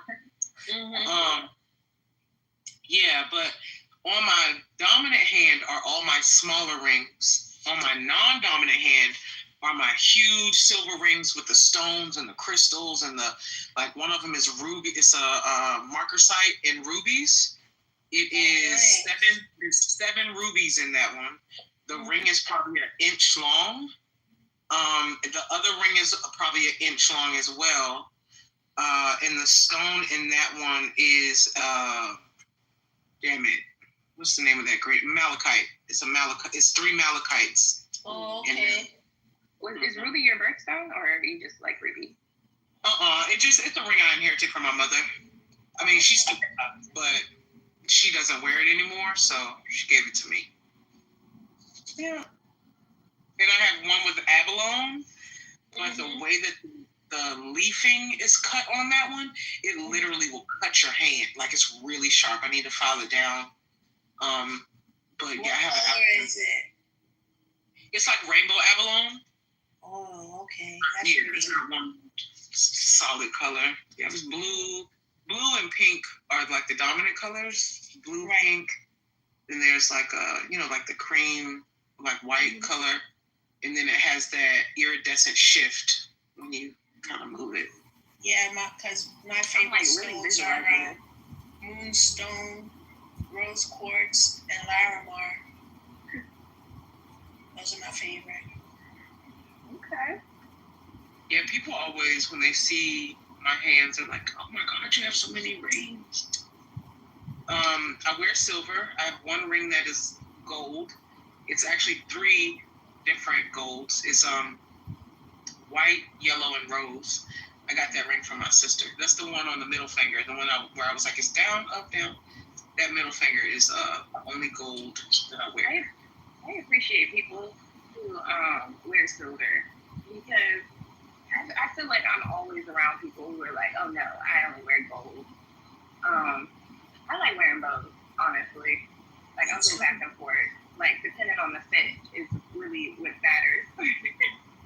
But I have more silver than gold myself. It's like few pieces that I have. Yeah. That are gold. I appreciate both too. So I have a 14 karat gold ankh in my locks. I have a sterling silver octopus in my locks. Like I appreciate both too. It makes me wonder, like, what is it that makes people more, I guess, geared towards one than the other? Makes you wonder. Like, just like crystals, metals have, like, different energies and whatnot. I don't know, but I have a copper bracelet that was made for me that has, it's woven in the middle and it has rose quartz beads on it. But it's a very beautiful piece. And the companion ring that she made for me is actually the Taurus sign, a little bull with the little rose quartz in the middle. So it's like, I like copper too. Yeah, I have a copper wire bracelet, and it has tiger's eye, citrine, and quartz dangling from it, like whole stone. And then I have a geode bracelet that's the banding on it is gold. It's not gold. It's some sort of gold wiring, but it's a geode. That's the stone part of it. It's like I don't know, the circumference of it is probably like 5 inches. Is like it a white border with the black inside or purple? No, this geode, and I'm talking about the geode, not the bracelet. When I say the circumference, like a round of it, it is. It's like the crystals in it. It's white. Oh, it's like yeah. Paris will go well. Oh, yeah. I kind of like the that same lady that did my copper jewelry. She did me a copper ankh with the tiger's eye in the middle, surrounded by 2 copper beads. But you really got to keep that stuff clean. Like, it's one of the reasons you got to. But I keep pink Himalayan, finely ground pink Himalayan salt and white vinegar in the house for that specific reason. Clean my copper. I love washing my hands with it.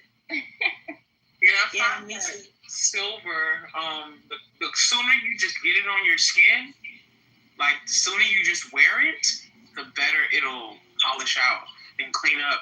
And like soft soap, like regular hand soap, people are always like, why do your rings shine so much? Because I wear them.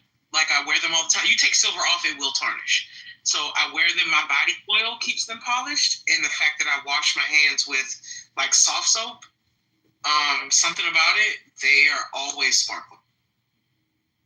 That's interesting. That's like my ring as well. I never take it off. It's actually in the shop right now because, as we know, it's very size. But I never take it off, and everybody talks about how shiny it is all the time. I'm like, oh, thanks. It really does. It really shines. Like, and I never thought about, it's shining because I'm just constantly washing my hands. Well, you gotta be careful. You gotta be careful with, especially if you wear crystals, like semi-precious stones. You have to be careful with that because different stones, different crystals on the Mohs scale, the MOHS scale. They're not to be immersed in water, like pyrite and fluorite, especially pyrite. You're not supposed to immerse in water because eventually over time it will disintegrate. So it sounds like we deal with the harder stones, like from 8 to 10 on that scale when it comes to crystals. But like for example, if you got a selenite ring, you would have to take that ring off when you deal with water because of the properties of selenite.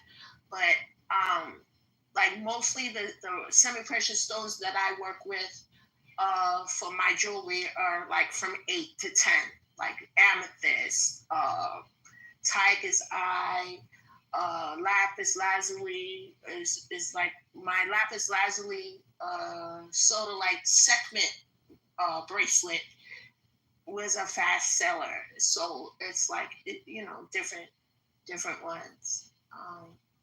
Very interesting. Maybe I just don't get it. I mean, if you guys know this, let me know. I could just look this up, but do you guys know what the I guess spiritual properties of diamonds are? I always hear about other, crystals and stones, but I never really hear about diamonds in a spiritual sense.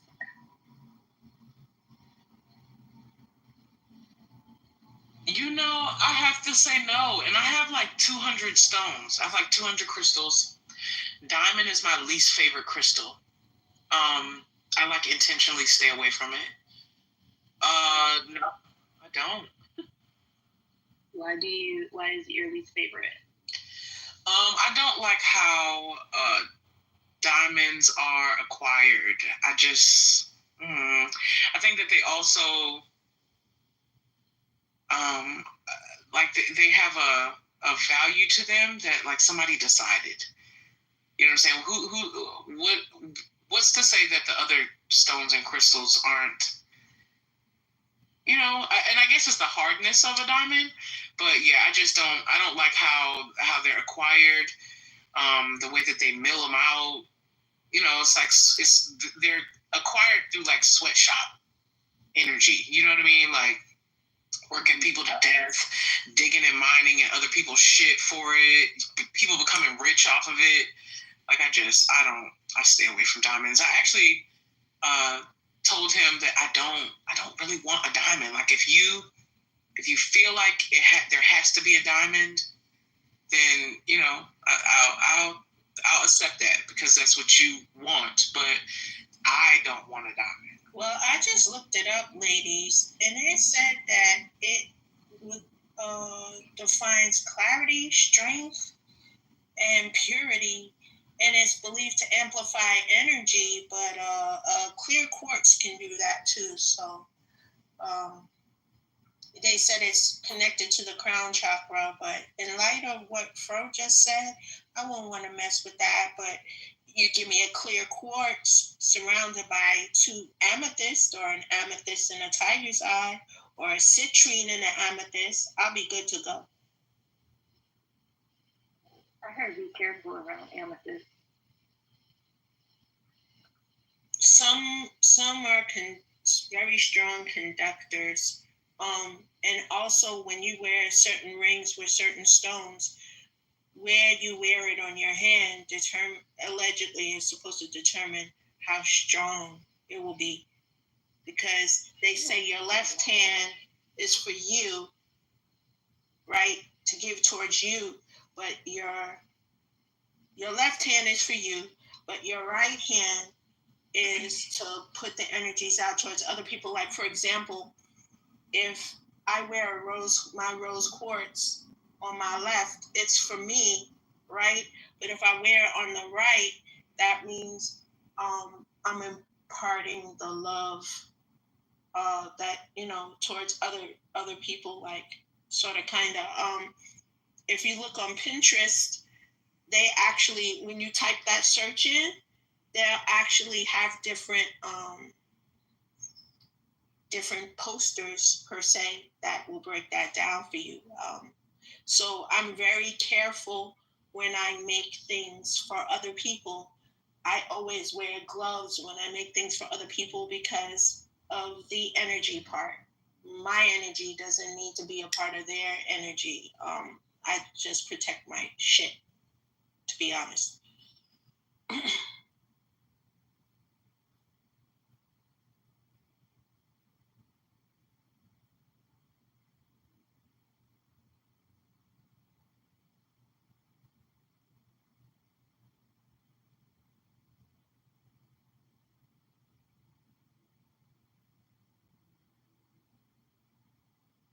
Thank you for that, Kayla. A little crystal talk never hurt anybody.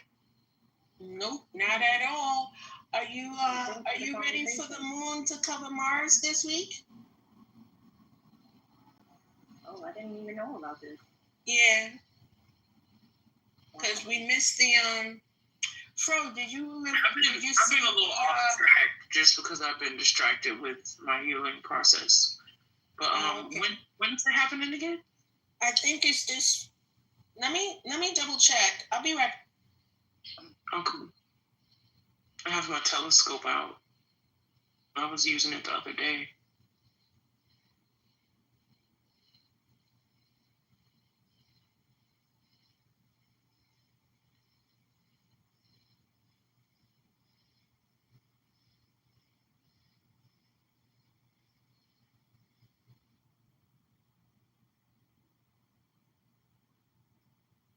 It's going to happen today, the 28th. Oh, wow. Perfect timing. Mm-hmm. Right. Did you catch? They had the Perseid meteor. The Perseid. What do you call it? The sisters. That constellation, like the different things. The sisters. They had that visible a week and a half ago. Oh, wow. Where if you could see each color, like out. Very interesting. There's this app that I used to have, and I cannot remember what it was called. But it was like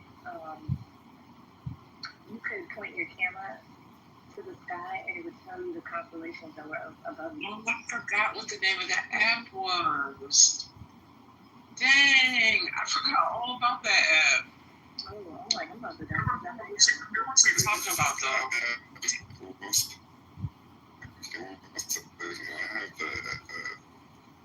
What is it called, Corey? You were in the Matrix. 1 second, I'm looking it up. Thank you.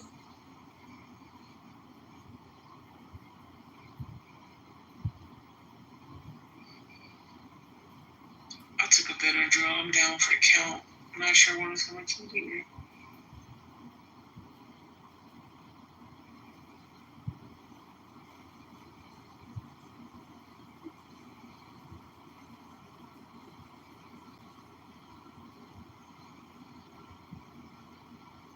It's called Skyview Light. LITE. That's what it was. Yep. LIT. Skyview. Thank you. Gotcha.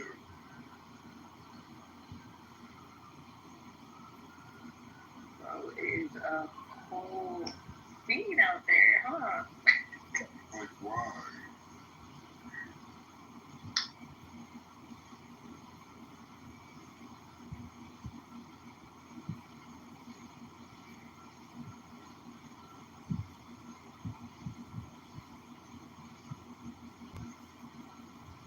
I'm trying to figure out what to wear to work later because it's supposed to be 93 degrees. And jeans are not an option. Right now, I'm looking at the constellation Aquarius. Where is it presented? It's saying, I mean, it doesn't have the like coordinates, but It's just telling me what Aquarius is, the history and mythology. Yeah, astrology, all that background. That's interesting. The constellation above horizon. And I'm looking at the planet Saturn.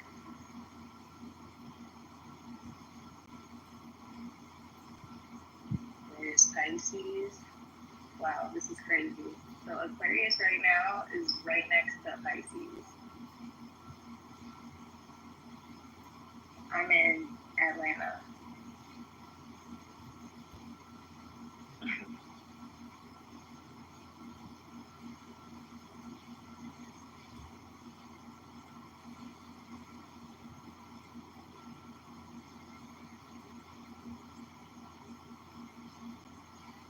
Pretending it's being down south, but then on the other hand, I don't. Because those crickets are loud. No, I'm just done. I'm just I'm just sitting in away. the house. You don't hear it in the house, I feel like. I'm outside. Yeah. That's the one thing that I miss. I miss being able to just look straight out. Like sometimes if you walk in my name, like if I go outside my window and sit on the fire escape right now, I could probably more than likely see a few stars here and there. But with these street lights on as they are, can't be in total blackness in New York City because you already know what's gonna happen. But yeah, it's what it is. I'm really, really, really, really skeptical about this heat tomorrow. I mean later. Is it another heat wave? Yeah.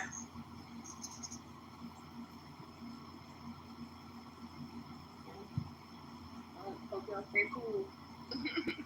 Well, that's why I said more than likely I'll wear a dress or something cool for me because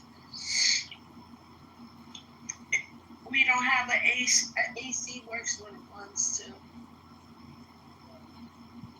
It's like a man works when he wants to.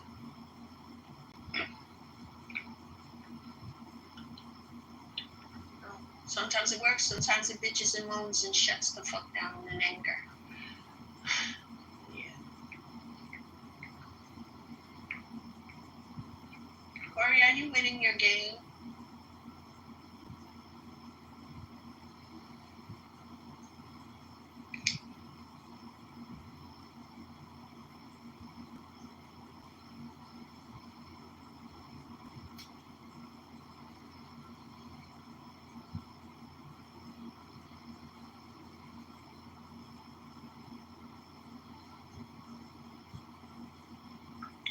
Well, good night.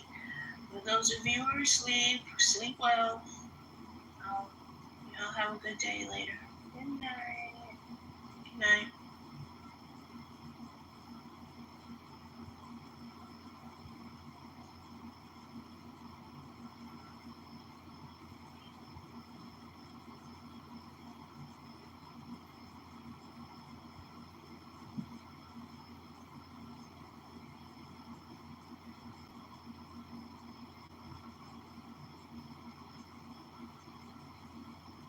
Corey, are you asleep?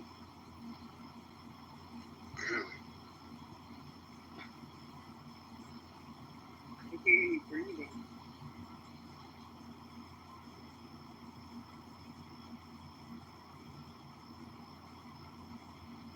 So mad tomorrow's Monday. I could have still where it came from. This crypto. Spooky.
Are you snoring? Scoy, are you snoring? Barely.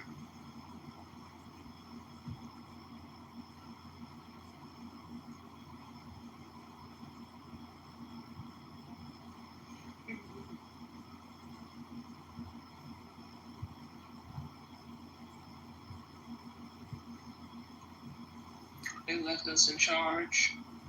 Yeah, I was gonna say what you think from. I don't know, because this Benadryl gonna take me out in a little minute, so. Let's see. We're gonna fuck around and lose the replays if we don't just shut it down, so.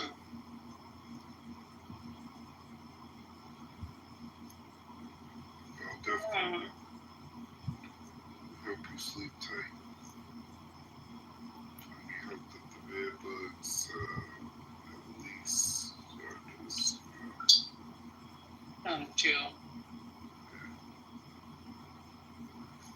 one good night. Shouldn't have to start the week all rough, did it?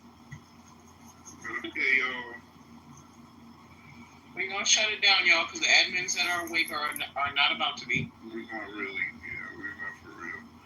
Okay. Good night. Good night.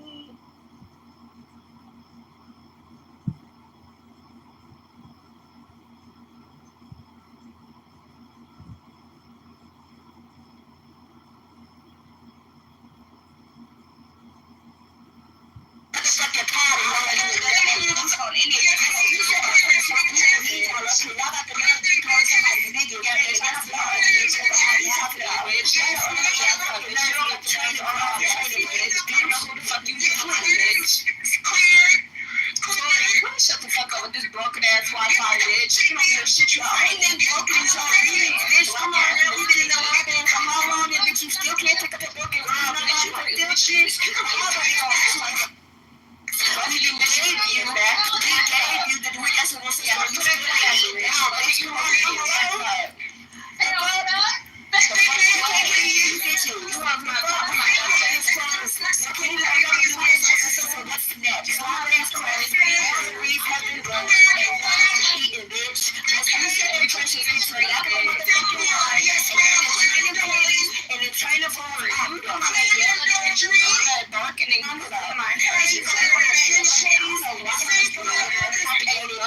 What you popping your ask the questions to you, bitch. Shit over. You not saying you bitch. Fuck you, you know you ain't bitch. The only thing that's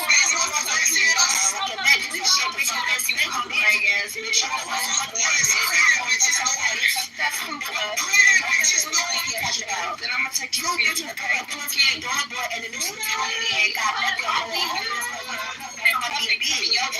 We talking about bitch. Maybe you sound like you better yes, ma'am. Bitch, like that. Look at you, we can hear you, bitch. The fuck we talking about? What are you doing? Shaking from money.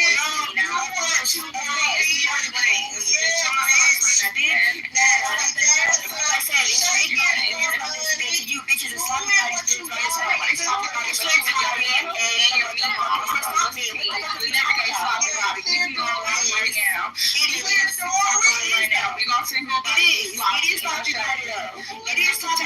It's Miss Retired. What are we talking about? You don't bitches having the audacity to come out big and look at Let's go live. That's what you bitches now y'all want to go live because y'all get in on fucking bitch. I'm willing to go live. I'm on that. Now you want to go live. I'm on that. Now you want to go live. Fuck you saying? Now you want to go live. Yeah, I just said it's better than me. This bitch don't got shit I want. Now they just I have a picture of yourself and you put your nigga now you want to go live. Fuck you saying? You want to go live. You sound like a man. Now I don't give a fuck what I look at somebody. Shit, you trying to talk about that real bitch. You know what I'm talking about. You know not to get on that live, bitch. I'm a shit tweaker. Ain't nobody worried about that motherfucking live, bitch. You can't even post a picture of yourself. Ain't nobody motherfucking move, bitch. Ain't nobody slow but you, bitch. And down. The calls come from inside the house, bitch. Hungry as bitch. All this bitch wanted to live. This bitch wanted to live inside the house, bitch. Ain't nobody hungry but you, bitch. Ain't nobody hungry but you, bitch. You done did all them wrong and you still hungry, bitch.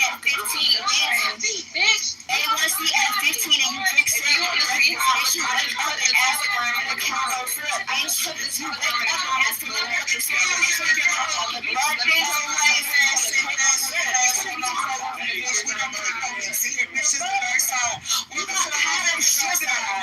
out your money, what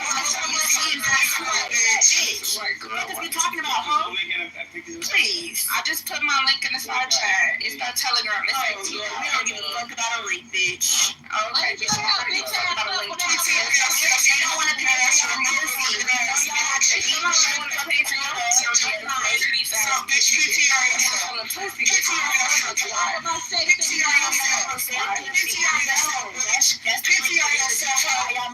Sitting up here looking like Gigi, bitch. Shut up. Sitting up here looking like Gigi, bitch. Talking about your mama, Joe. Shut your bitch ass up. We can clear you hoes. Bring the next hoes in, please. Nothing, bitch. You can't even clear that committee out your girl. You couldn't clear the eczema off your skin and they gave you a cell, bitch. This what we talking about. You hoes shop on eczema, bitch. Playing the black community and y'all two are the motherfucking witnesses that eczema is the downfall of the black community, bitch. What are we talking about? Witnesses it is, bitch. Fuck. What I said, saying. I know it's a lot of credit for your hands and you know how to be. All of it, you know. The bitch that wears red panties and the bitch that wears red panties and shit around your body. What are we talking about? You bitches is still wearing training bras and training panties and period panties trying to look like something, bitch.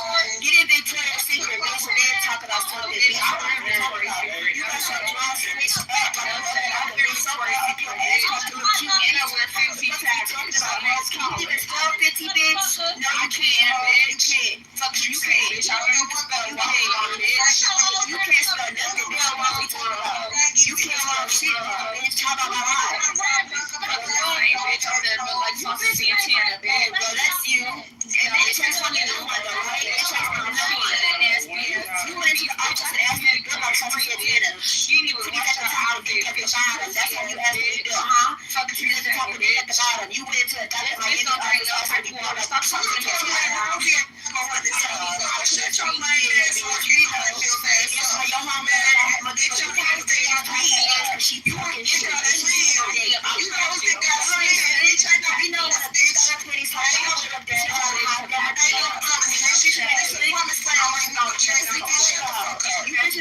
you know what you can't get no jokes off in here. Ain't no jokes off in here, bitch. Ain't no jokes off. We done ran you hoes on me. You know y'all motherfucking bitch. It's fucking body. That's why I always got motherfucking ass out right here. Fuck you up. We didn't fuck you up. You know, bitch. We fucking for it, bitch. We fucking for it. You still stand out at night. You know how bitch you is. You motherfucking star, bitch. You know. You star, bitch. You know. Stupid ass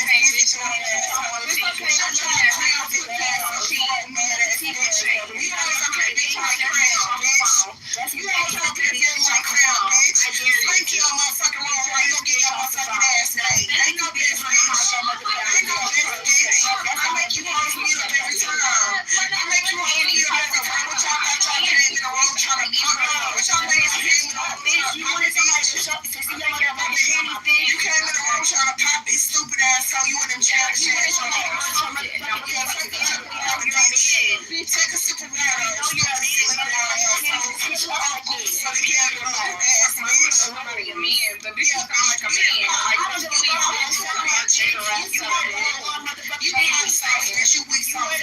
motherfucking thing, like I said, Specky, bitch. We know you're kind, bitch. Right. These are somebody used to tag in. Tag them in, bitch. Tag them in. Cause Tori, bitch, and little boy up there ain't doing nothing, bitch. Tag them in. Bitch. I heard you hoes. No shade. We didn't heard you hoes. No shade. I didn't get shade. We didn't hear that bitch. That's all I know you bitches is here.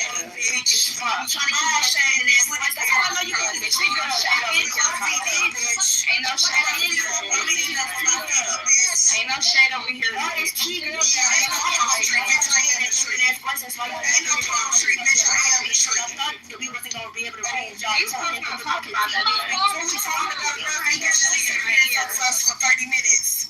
You want to hear that I hear it for 30 minutes? Yeah, you want to hear it. So, yeah. Catch you bitches to the highest degree. Catch you bitches to the highest degree. Phone, like, 15. Yeah,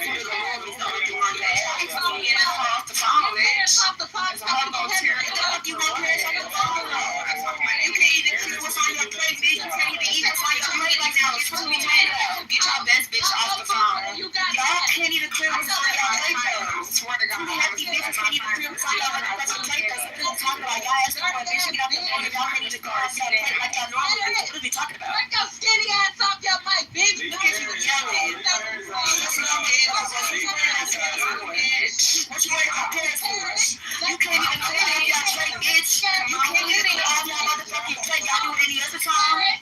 Hear you, Paris. These hoes skinny ass off your mic. They talking about are you mad because she's skinny, bitch? You want to be skinny? You sound like orange, bitch. We don't believe you. Girl, so why not skinny?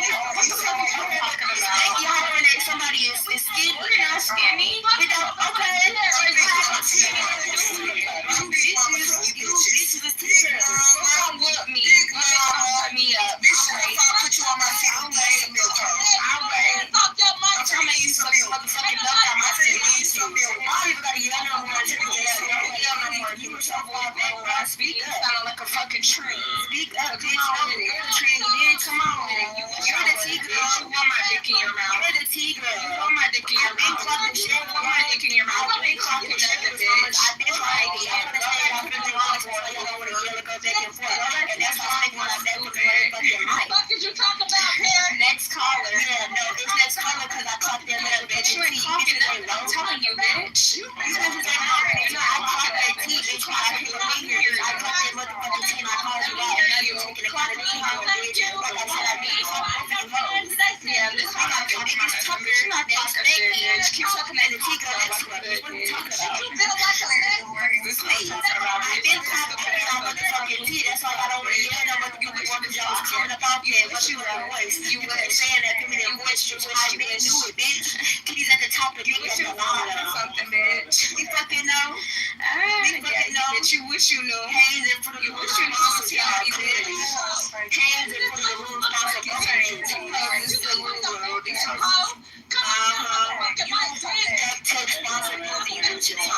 you need to go back to where the fuck yes, bitch, I'm gonna be next time. Bitches see me. I'm running up. So, bitches know that. And I'm running up. And I'm hopefully that's why I stay in the house. I don't know what the fuck the camera. Ain't no they don't give a fuck. Bitch. You look like a next for y'all. Like you shut your dirty ass up, bitch. I don't know if you're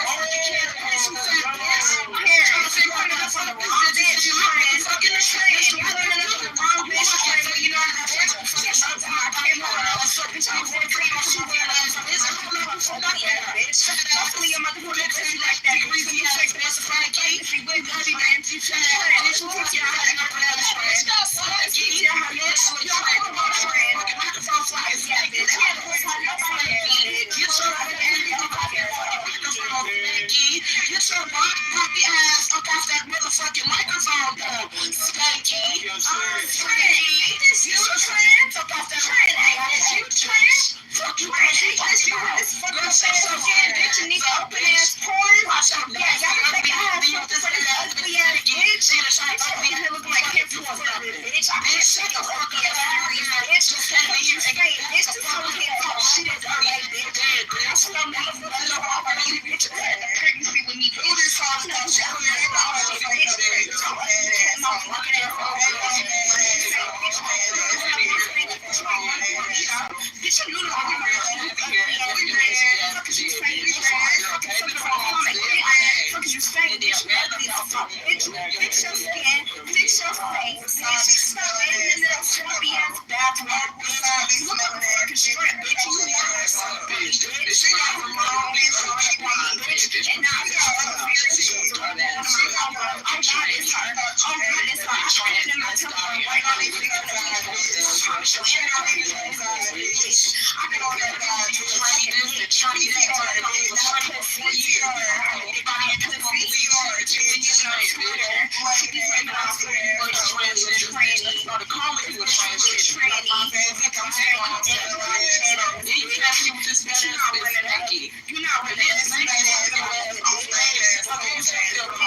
stage to fight for her motherfucking life. Spanky, get back up here so we can finish spanking your motherfucking ass, bitch. Fat nasty dirty bitch. Get up here, spankalicious.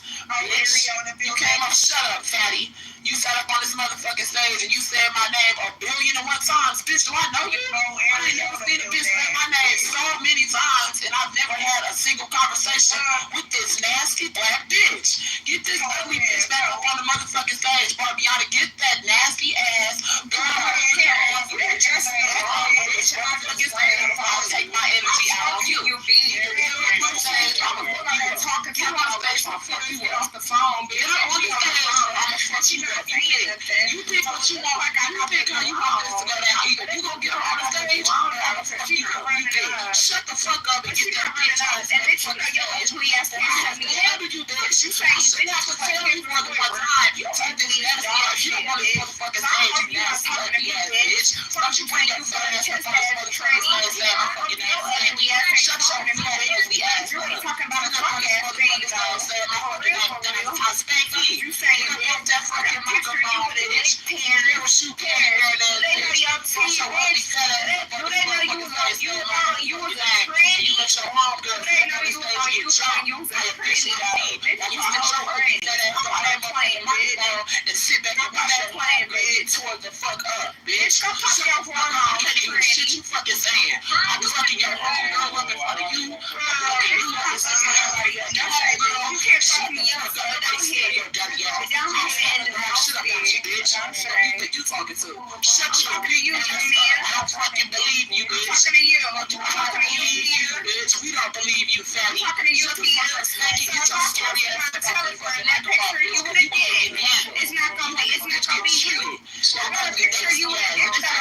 I got a picture you would have did that. So all you motherfuckers got in the comments. Only man, you don't believe me. You want to get me what I want. You don't believe me. That's why you got together. Anybody you want to still get fucking with me. I'm shut the fuck up. I don't believe shit that you in this stand. I'm like, I don't believe that. You gotta be shut up. You gotta be putting with me. You just respect me. That's a motherfucking you been in this bitch sitting on mute the whole fucking time. And your scary ass is sitting up here not saying a fucking thing. Get your ugly ass up off that motherfucking microphone. Probably that and pissed up out you, bitch.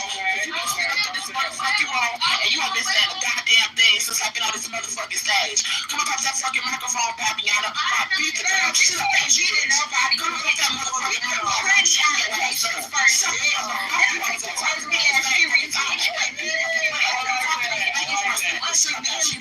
Bitch, talk to me now.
your transgender anorexic boy with a black wig on.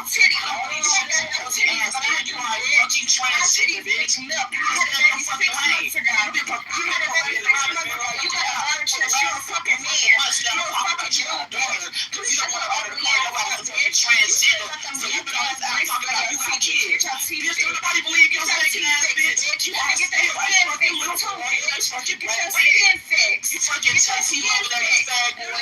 Shut up, bitch. Thank you. Come on, that motherfucking microphone now. I'm gonna punch your ass in your motherfucking face. You on my PCR.